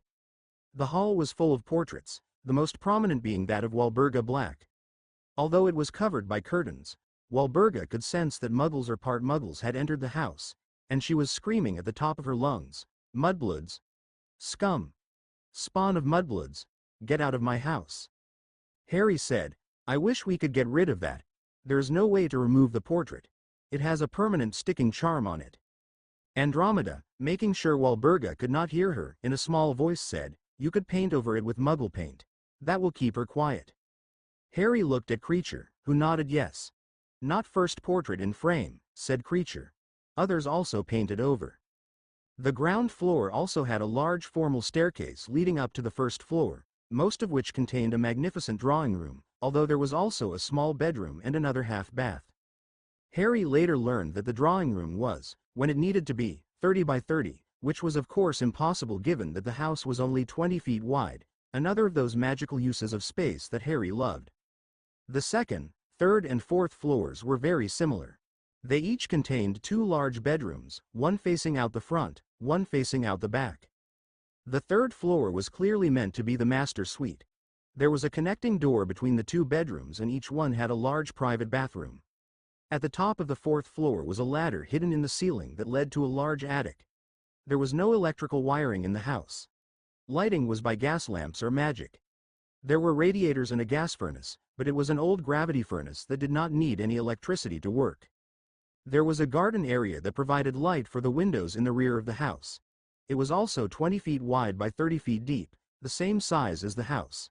All of the houses on the block had gardens in back about the same area as the house to let in light, houses side by side and back to back with gardens, all surrounded by walls that came up to the top of the main floors but no higher. The back area at 12 Grimmauld looked like it had not been used in decades. After Harry had led the assembled group on a brief tour of the house, he assembled everyone in the basement kitchen. Creature walked around the large table, supplying drinks and putting out a few trays of sandwiches. Harry looked at Arthur, Bill and Michael and said, "I guess I should begin. I need to talk about some financial matters, and I would rather not have the 6 children here." Kim and Sue said that they would take care of the children so that Rosemary could stay with Michael and listen to what Harry had to say. "I need all of you to keep in mind that what I am telling you is confidential. I need your help, and I need you to let me help you. Dad, Bill, Michael Appledorn and I have been dealing with my finances over the last week, and I need you to know some of what we have found. I am very well off financially, but with just the Potter and Black estates not filthy rich. Each estate contains about 1 million galleons. That is about £5 million or $7 million. That is a lot of money for one person or family, but not a lot of money for lots of families." Harry took a breath and continued. "Concerning the other estates, while there will be a lot more money coming in, much of it will be going to the ministry for the time being. Some of it will go to pay for all of the staff that is working on the entire mess. We are hoping that the rest can go to restoring and improving the financial situations of those who need it. Please do not try to be nice and turn down help. It is not going to help me or anyone if we cannot use the money to protect everyone. Why don't we all talk about what needs to happen? The first thing will be for us to rebuild the borough. I need my immediate family in good secure houses. Mum, Dad, we need to build a new borough. We can talk about money later, but for right now please let me pay for it. That will help me more than anything." Molly asked, "You want to build us a house?" Harry said, "Yes, a house for you, with an apartment for Andromeda, so that she and Teddy can live in a secure house, and I do not have to worry about my and Ginny's mum and dad." "Oh, Harry, where do we begin? I have no idea how to build a muggle house," said Molly, sounding flustered. "I have a builder coming this afternoon and everyone can help with that," said Harry. He turned to Michael and Rosemary. "Now, we need to figure out what you're going to do. You've been talking about keeping the two families together and as close to the borough as possible. We have the start if a little street that goes north right here." Harry pointed out the little road that went from the main paved Muggle road to the borough, and a little branch of the road that headed north. "That might be best since it's close and we won't have to make paths through the woods or go around the pond for easy access to the borough." Michael looked pleased, but Rosemary frowned. She said, "But how will we ever pay you, Harry? I know you said that we shouldn't refuse help, but this just seems like too much." "Don't worry, dear," said Michael. "With the salary that Harry's given me, we'll have it paid off in no time. As it is, we have a nice down payment already." Rosemary looked much relieved. "We only have the Weasley boys left," said Harry, looking at his future brothers-in-law. They all looked back at him like he was crazy. Harry added, "All of you will need secure homes too. We've already got Shell Cottage under the best protection available at the moment, but we'll need to make sure that anywhere you stay is just as safe." They all grumbled, but couldn't really argue with Harry. They went on to discuss the sleeping arrangements for Grimmauld Place. The top floor was given to the Appledorn and Bayleaf children. The third floor had Andromeda in one room and Michael and Rosemary in another. The second floor had Arthur and Molly in one room, leaving Harry, Ginny, Teddy, Ron and Hermione in the other room. The rest would keep on camp beds in the drawing room until the rooms above the joke shop and Percy's apartment could be secured.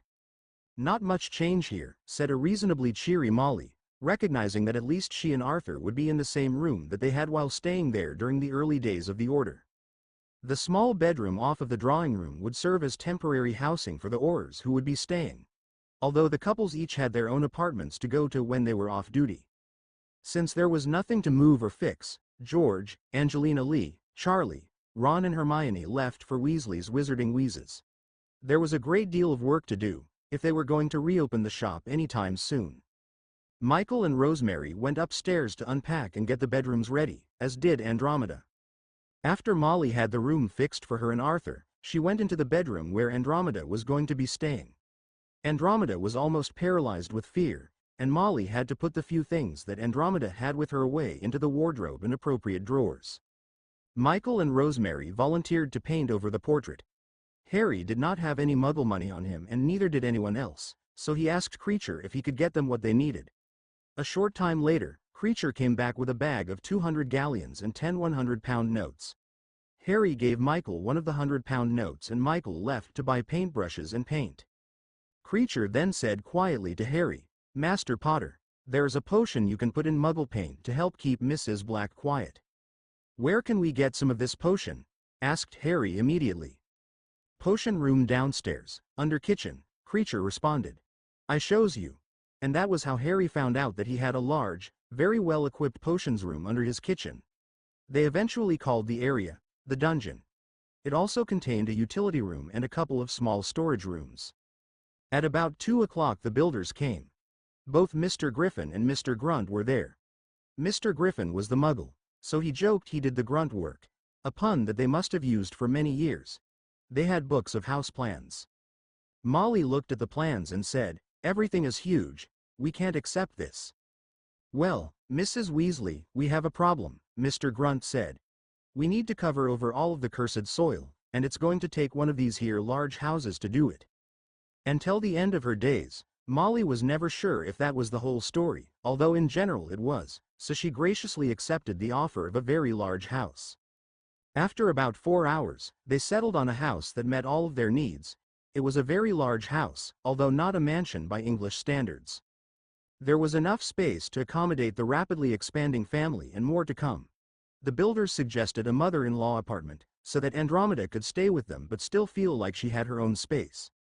Molly, getting into the spirit of things, insisted that all of her children should be able to stay the night without being cramped, allowing for spouses and possibly children. Harry wanted the house to be built so that it was wired with electricity, television and internet. Arthur thought this was fantastic. "A house with plugs," he declared excitedly. Molly was not so sure and said as much. Grunt said that eventually the Weasleys would learn to keep their magic under control so that they could use electricity and watch the telly, but when there were a lot of magical people over who could not control their magic, such as young children, they would still need to use gas and/or magical lights. So plenty of non-electric lighting was also included. There was another problem that they were going to have to deal with, however. The house was going to be much harder to hide magically if it had Muggle electricity running through it. You could still shield it from magical attack, but it was going to be a very visible house to the Muggles. The outside was stone, and there was Muggle and magical reinforcement included. They could start building June 1st, and be done by July 17th. When asked how the company could finish such a large house so fast, they were told, "It's magic." The next order of business would be to build a home for the Appledorns and Bayleafs.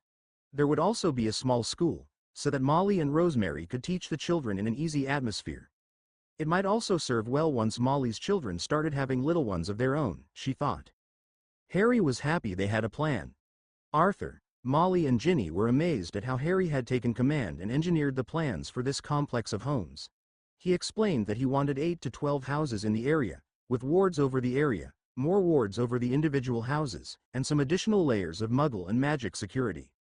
The families had decided to take Monday off to bury their dead, and so they needed to go to both Godric's Hollow and Ottery Street. Catchpole first to make plans. Just before dinner, Neville Longbottom asked if he and Hannah Abbott could come over at about 8 p.m. Harry and Ginny sat in the smaller downstairs living area on a love seat, and Neville and Hannah sat in another love seat.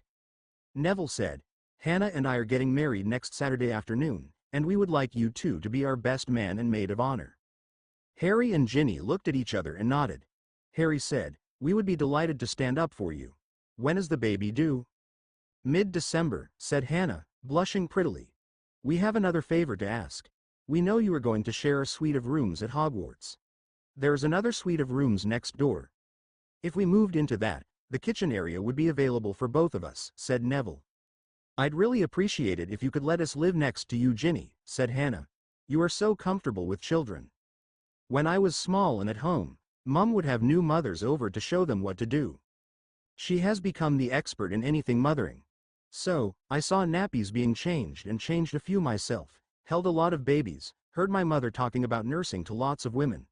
And because I was a girl, they did not mind me looking at them and seeing what they were doing.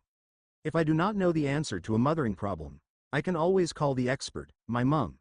It'd be great to have you living next to us," said Ginny. "Are you going back to school, Hannah?" Hannah said, "I left school after my mother was killed, and I really want to see if I can finish more schooling before becoming the full-time proprietor of the Leaky Cauldron. Uncle Tom is really ready to retire. He only stayed open the last few years to give everyone a sense of normalcy." Later that evening, Ron came over and saw his father, saying, "Hello, Dad. There is an apartment over the Hogsmeade store, and I'm going to be staying there." Ron turned to go, but Arthur said, "You need to talk to your mother and me about this." Ron got a sort of downcast look on his face and said, "Yes, Dad." The two men went downstairs to where Molly was. "Tell your mother where you are going to be staying, Ronald," Arthur said in a serious tone of voice, startling his son by the use of his full first name. "There is an apartment over the Hogsmeade store, and I'm going to be staying there," said Ron, putting every bit of power he had behind it. "I'm going to be working for George, and he said I could stay over the store." "Where is Hermione going to be staying?" asked Molly, looking up from the dough she'd been kneading. "I'm going to be in my own bedroom," Ron quickly replied, kicking himself mentally. He just said the exact wrong thing. "Where is Hermione going to be staying?" Molly asked again. "Above the Hogsmeade store, closer to Hogwarts, but in a different bedroom," Ron said, sweat beginning to bead on his forehead. "Whose idea was this?" a suspicious Molly inquired. "Angelina and George's, because they and Lee know more about the big store and wanted to be there." Molly continued the interrogation. "Not your idea or Hermione's. We all talked about it," Ron replied, on the defensive. "I'm not saying I didn't want to stay close to Hermione, but it's not like I insisted, or Hermione, that we stay together. It just sort of worked out that way. And it's not like we're sleeping together. I'm not sure what we can do about it tonight, but I'm not happy, Ronald," Molly said with a frown. "Yes, Mum," said Ron, as he quickly beat a retreat out of the house. He couldn't believe his luck. Had his mother really bought it? Then he groaned.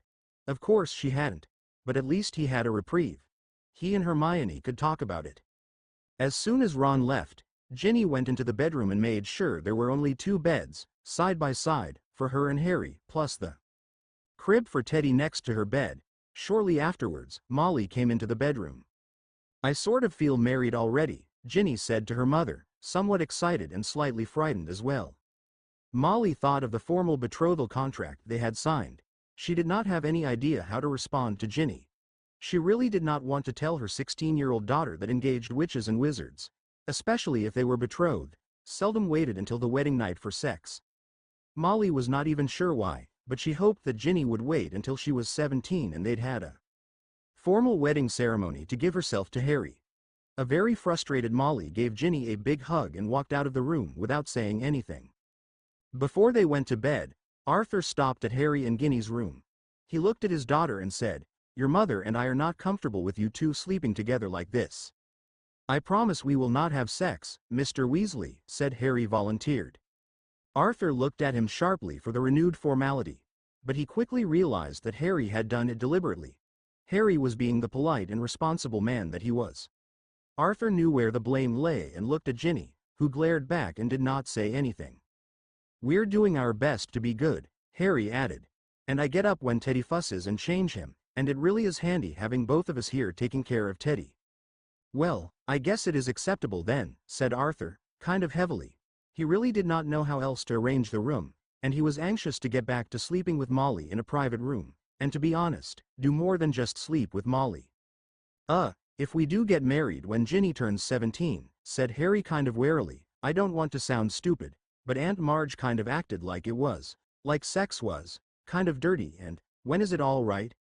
Harry was very red, obviously nervous and very naive. Ginny was looking at Harry, staring at him like he was crazy. Arthur was a little taken aback by the question and took a moment to compose an answer. Harry, he said gently, once you are married, everyone expects you to be sexually active and to enjoy it. If you and Ginny both want to do something, you should not feel guilty doing it. You are not married if you are still virgins. You have to have sex to be married. Sexual relations between a married couple is a beautiful thing, and once you start, no one expects you to stop. Thank you for waiting, but when the time comes, enjoy each other, with my blessing and I am sure Molly's too. Once Arthur left the room, Ginny looked at Harry. With a mixture of anger and resignation, she said, wait. It seems I spend most of my life waiting to be grown up enough for something. I'm always too small or too young or too something. She looked at Harry with a questioning look. Although she already had her suspicions, she asked, who said sex was dirty?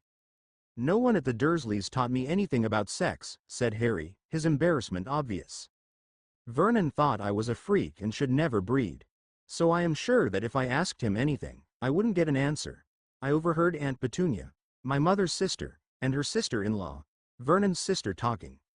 Aunt Marge said something about being glad no man had ever violated her body, and Aunt Petunia said that Vernon could not do it anymore and something like, I told him to forget those pills, or something like that.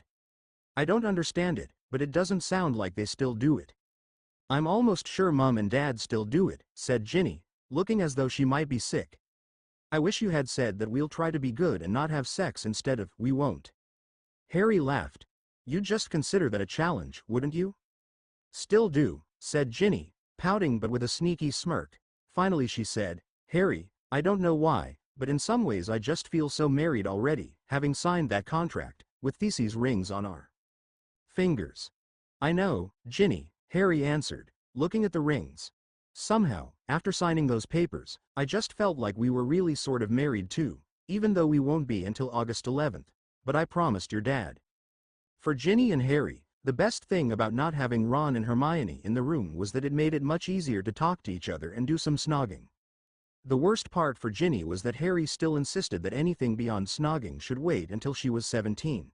He even backed off on where he would touch her or allow her to touch him, something not easy to do. I promised your parents, he would say over and over. Ginny, for her part, used the touch of lust spell very little, most Sundays but almost never any other time, trying to keep from being too horny, too desperate for sex. Her thoughts then turned to what his relatives had done to him.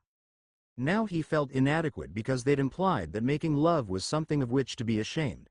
Although her patience was wearing thin, she had a feeling that she wouldn't be able to break Harry's defenses until after they were married. But when she turned 17, she would be able to use every weapon in her arsenal as both a woman and a witch. She determined that, no matter what happened, she would show him that sex was a beautiful thing to be cherished between a man and a woman. Ch-12 funerals. Ch-12 funerals. At the end of the service, Harry noticed Narcissa Malfoy standing at a distance, accompanied by an auror. Harry pointed this out to Andromeda, and when he did so, Andromeda pushed Harry in front of her. Don't let her hurt me, please, pleaded Andromeda. Don't let her hurt Teddy. Harry, Ginny and Teddy were down at the kitchen at 7 a.m. on Sunday, May 17th. Kreacher had already started breakfast, and it was clear from what he was doing and saying that he considered it his duty to fix breakfast for everyone, and no one was going to be allowed to take his place. Molly was in a very somber mood. She looked worse than she had when she'd woken up for the first time in the Gryffindor common room. Ginny thought she looked almost as shaken as she had just after she'd killed Bella. Molly took the flow to Weasley's Wizard Wheezes a little after 9 a.m. Less than an hour later, she was back, saying, George does not want to come with us today. He is having a hard time dealing with Fred, avoided being with Fred after the first couple of days after the battle. Molly gave a big sigh, tears streaming down her face. George and the rest will be there tomorrow. Ron and Hermione were at WWW, and they accompanied Molly back to Grimmauld Place. The assembled group that was staying at 12 Grimmauld Place went to the cemetery at Ottery Street, Catchpole first. Ginny said to Harry, Look at Mum. She is shaking. This has got to be hard for her. There was a small cemetery for the wizarding community. The Weasley plot was moderate in size. Because there were a lot of Weasleys and not a lot of money, every generation or so the old graves were consolidated, so the oldest graves were very close together. You could not help but notice all of the younger people who had been killed in the last two wizarding wars. It definitely looked like the Weasley and Pruitt families had been close to being wiped out.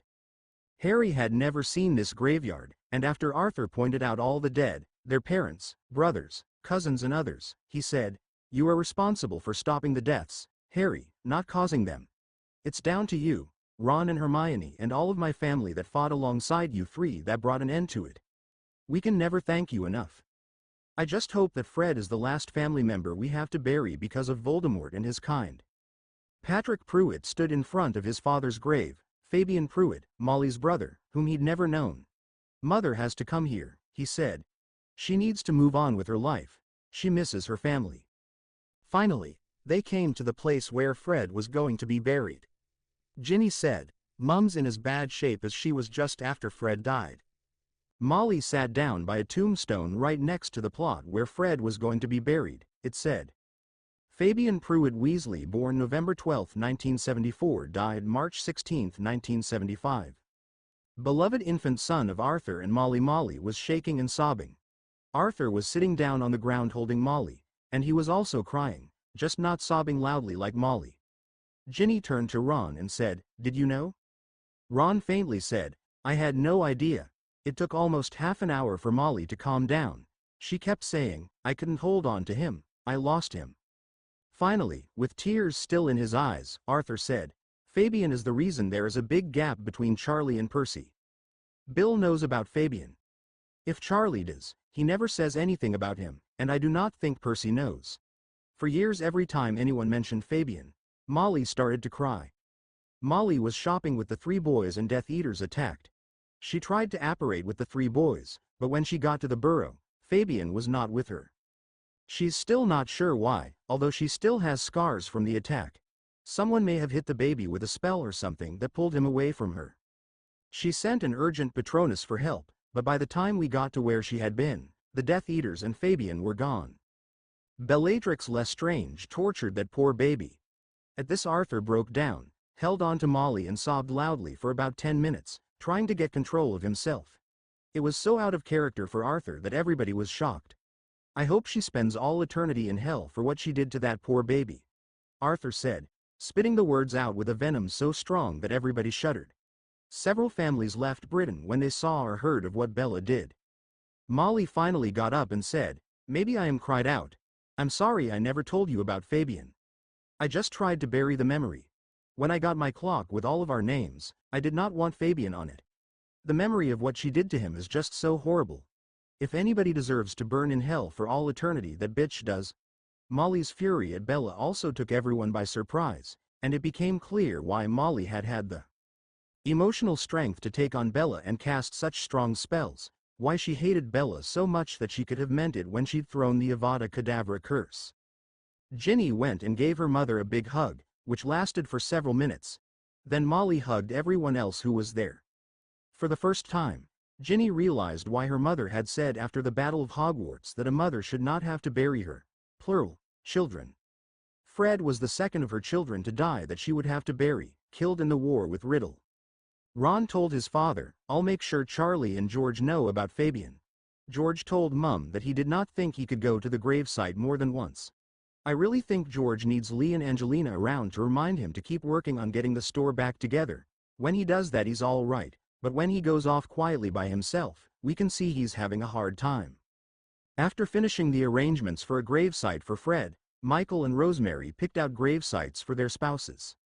There were going to be 4 graves side by side, with space for Michael and Rosemary in the center and a marker telling about their losses and what had happened during the war.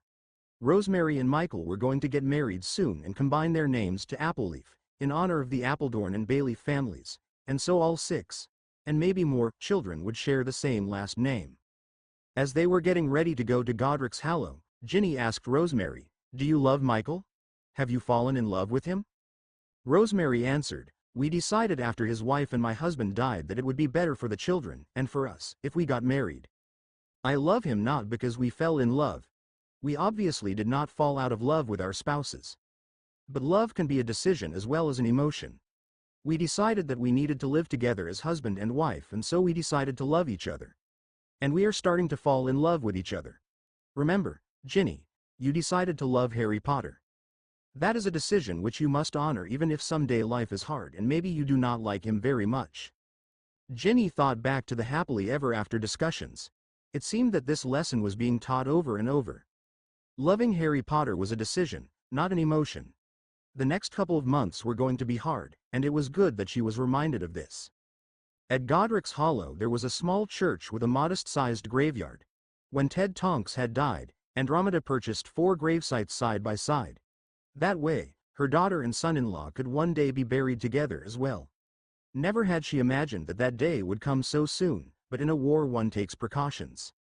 Monday afternoon they were going to bury Nymphadora and Remus Lupin. There was one gravesite left for Andromeda, between her husband and daughter. Andromeda had not accompanied the family to the Weasley family plot. Harry apparated back to Grimmauld Place to get her. Arthur had made the arrangement, which mostly was making sure that there was not going to be another funeral. The funeral would not be visible to Muggles.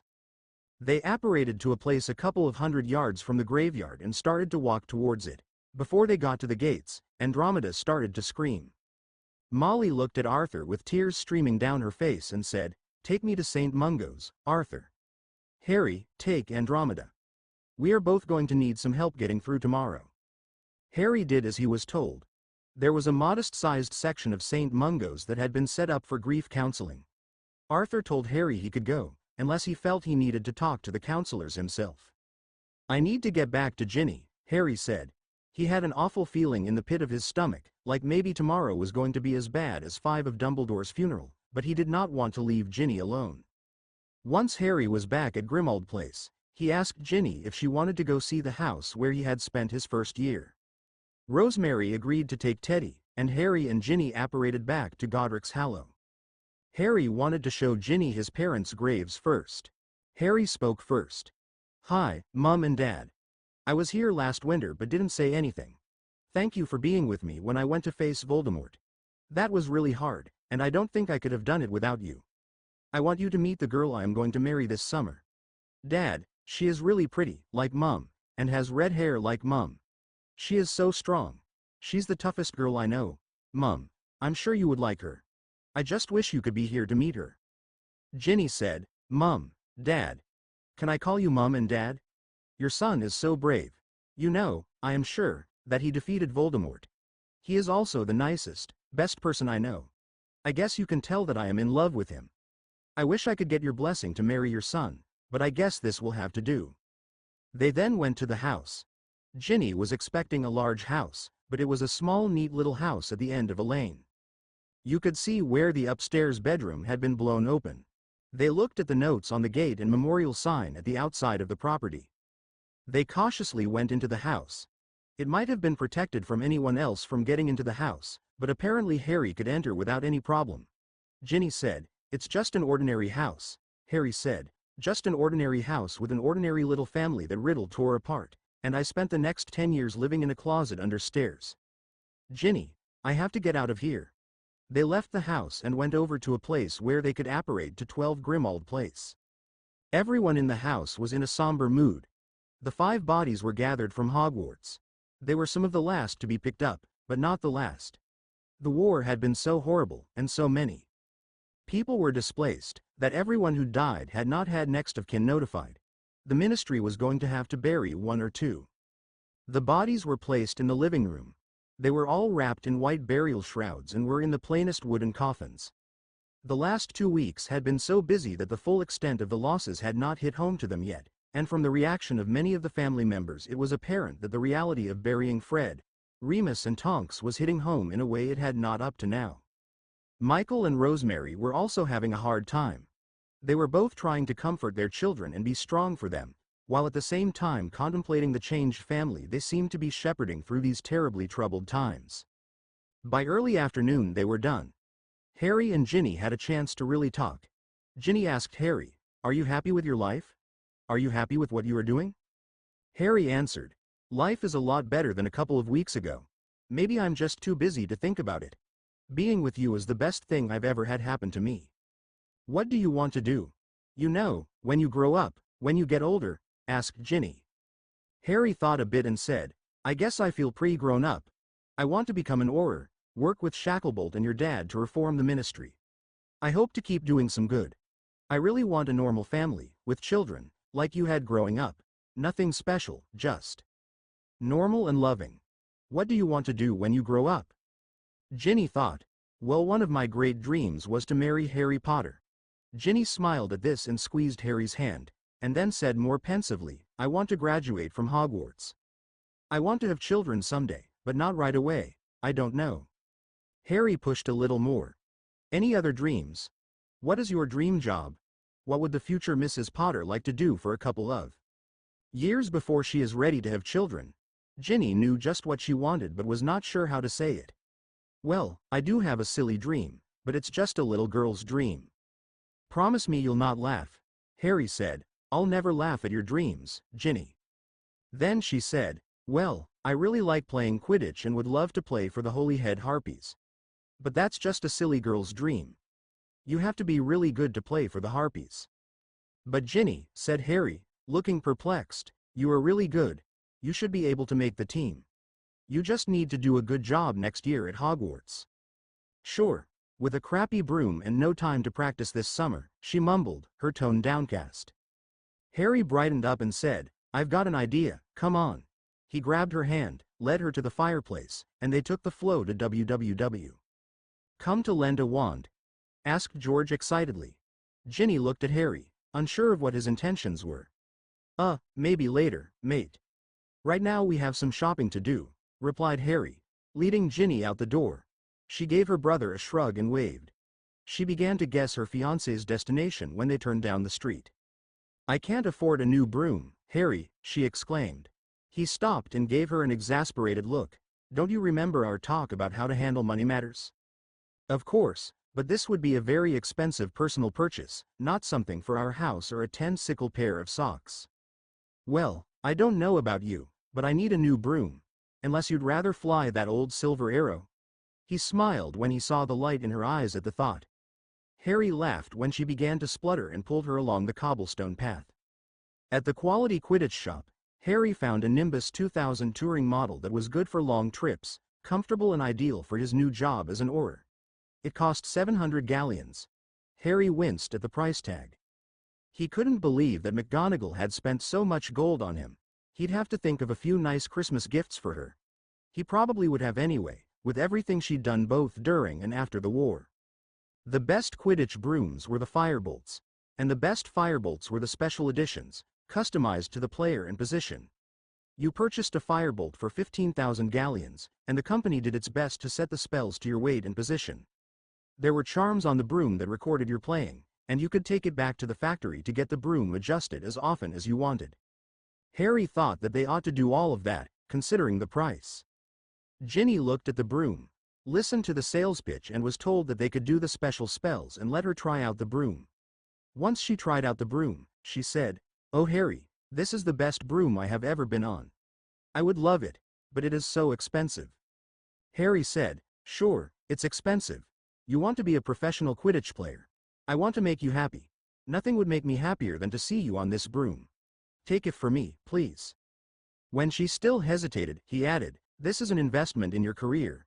If there was something that I needed to keep me safe as an Auror, would you tell me not to get it because it was too expensive? That's not at all the same, she scoffed, but she was pleased that he called it an investment and acted as though her career as a Harpies chaser was a fait accompli. In the end, Ginny was very excited, thrilled with the broom and said, Oh, thank you, Harry, thank you. We have to get back so that I can feed Teddy. Don't tell anyone how much this broom cost, please. Harry pulled out his little money pouch and counted out 100 galleons. He pressed them into Ginny's hand. What's this for? She asked. This is to get you used to spending money. I'll ask Bill about getting you a key to the vaults. I don't know if we have to actually be married before you have full access though. In the meantime, just say something if you need more. Harry, I've never had this much gold in my pocket. What can I do with it? I don't want to waste it, she said reverently, her hand shaking slightly with the weight of the coins. Do anything you want with it, said Harry. We have plenty of money. Remember how much gold there was in my vaults? Don't worry about spending a little of it, try to enjoy it.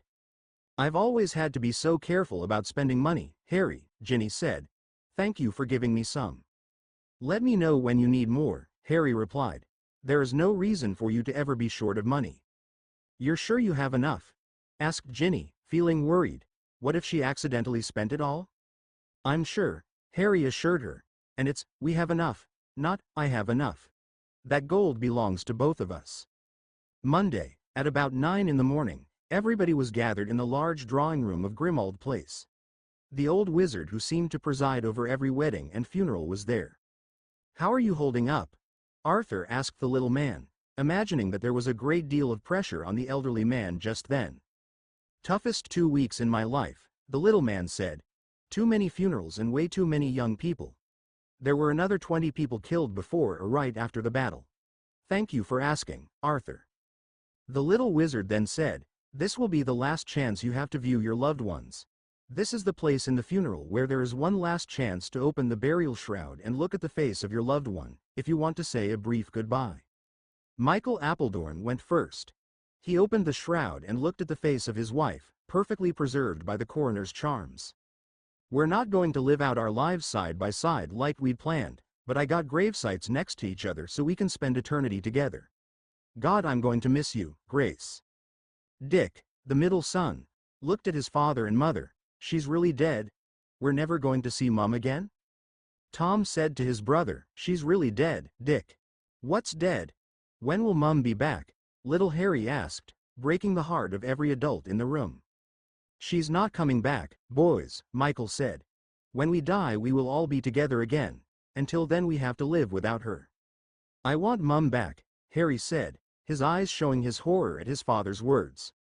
We all do, son. But we can't get her back, said Michael, pulling his youngest child into his arms for a moment. The little boy wriggled out of his father's embrace and crossed his arms over his chest with a scowl on his face. Michael sighed and let his son go. Michael kissed his wife one last time and closed the burial shroud. The little wizard touched the lid to the coffin with his wand, and it moved into place, fastening itself down. Rosemary was next. She opened the burial shroud and looked at her husband. Her daughters cautiously gathered beside her. I'll be strong for the girls, Bill, but I can never take your place, she said. I always felt so safe and warm in your arms. We made 3 beautiful, smart girls together. I'll always miss you. She kissed her husband. Cinnamon leaned in and kissed her dad, tears running down her face. Coriander had a panicky look on her face. She got close to her dad, then turned around and screamed, No, no. I said not fair. Dad can't be dead. Both of her sisters went over and hugged her. Little Cardamom looked like she had no idea what was going on, but she hugged her sisters and said, Don't cry, don't cry. Rosemary looked at her daughters, closed the shroud and nodded to the wizard.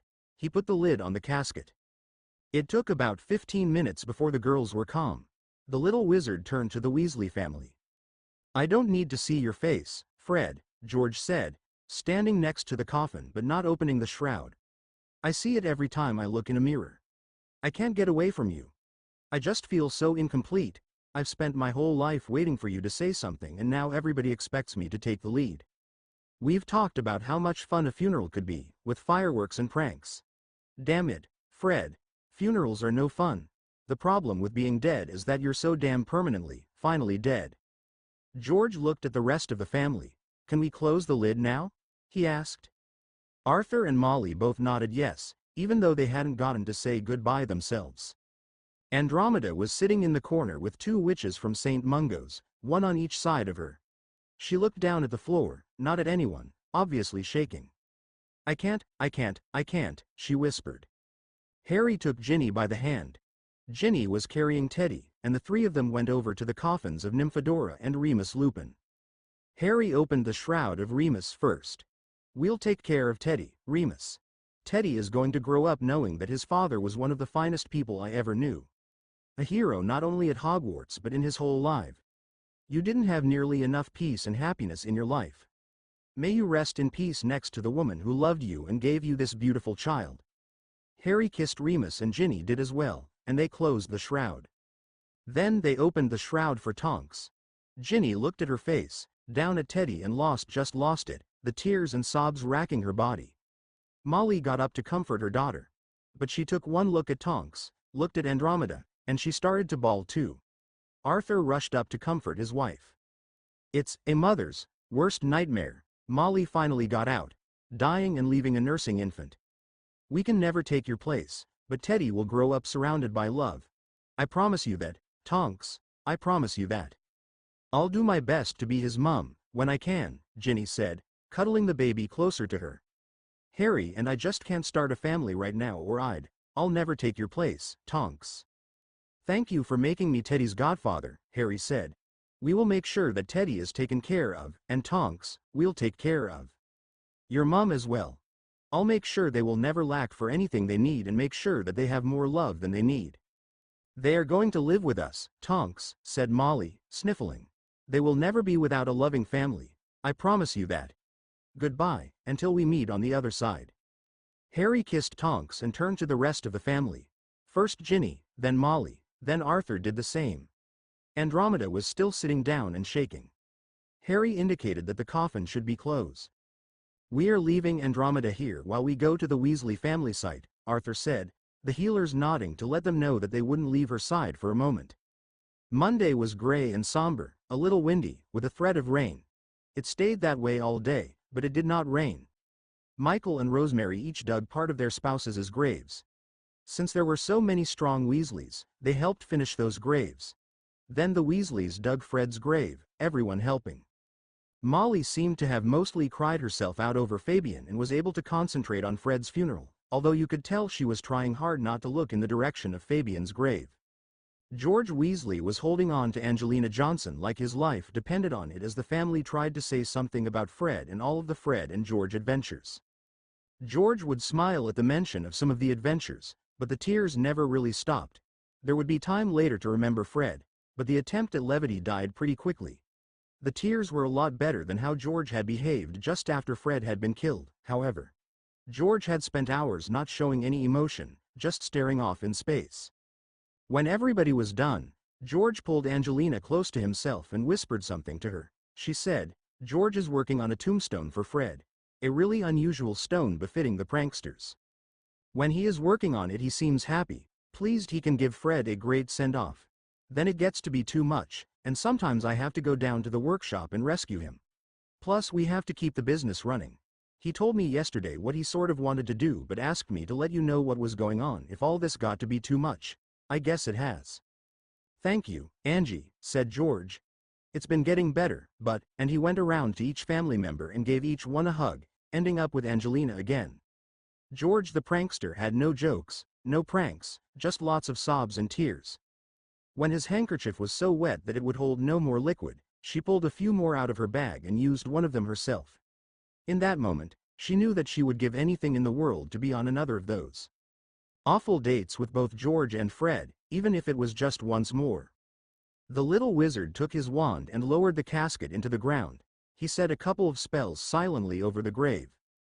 After they were done with George, Michael said, Rest in peace, Grace. I'll do the best I can with the boys. Tom said, Bye, Mum. I'll miss you. You were just the best mum in the world, and it's not going to be the same, but we'll survive. Dick said, It's not fair, Mum. I'll miss you. Dick then went to his father and started crying again, burying his face in Michael's robes. Tom had Harry in his arms, and whispered, Say, bye, Mum. Harry said quite loudly, Bye, Mum. Can she hear us? Bye-bye. Rosemary then went over to the casket of her husband and said, One final parting. I'm not going to be coming back here much, Bill. We have to make a life for the people left behind. Rest in peace. When I die, I'll be right here beside you. Rosemary looked at the girls, who all shook their heads to indicate they did not want to say anything. Since the graves were close, separated only by the places that would eventually hold Michael and Rosemary, the little wizard then put the coffins in the ground at the same time. When Bill Bayleaf's coffin was lowered into the ground, Coriander screamed. Rosemary pulled her middle daughter into her arms and rocked her back and forth, knowing that she just knew her father was leaving but not really understanding how or why. Cinnamon held Cardamom in her arms as the little wizard did the spells over the graves. If graves were dug by hand, the dirt was filled back in by magic, and if you did not know better, you would never believe that there had just been 3 burials.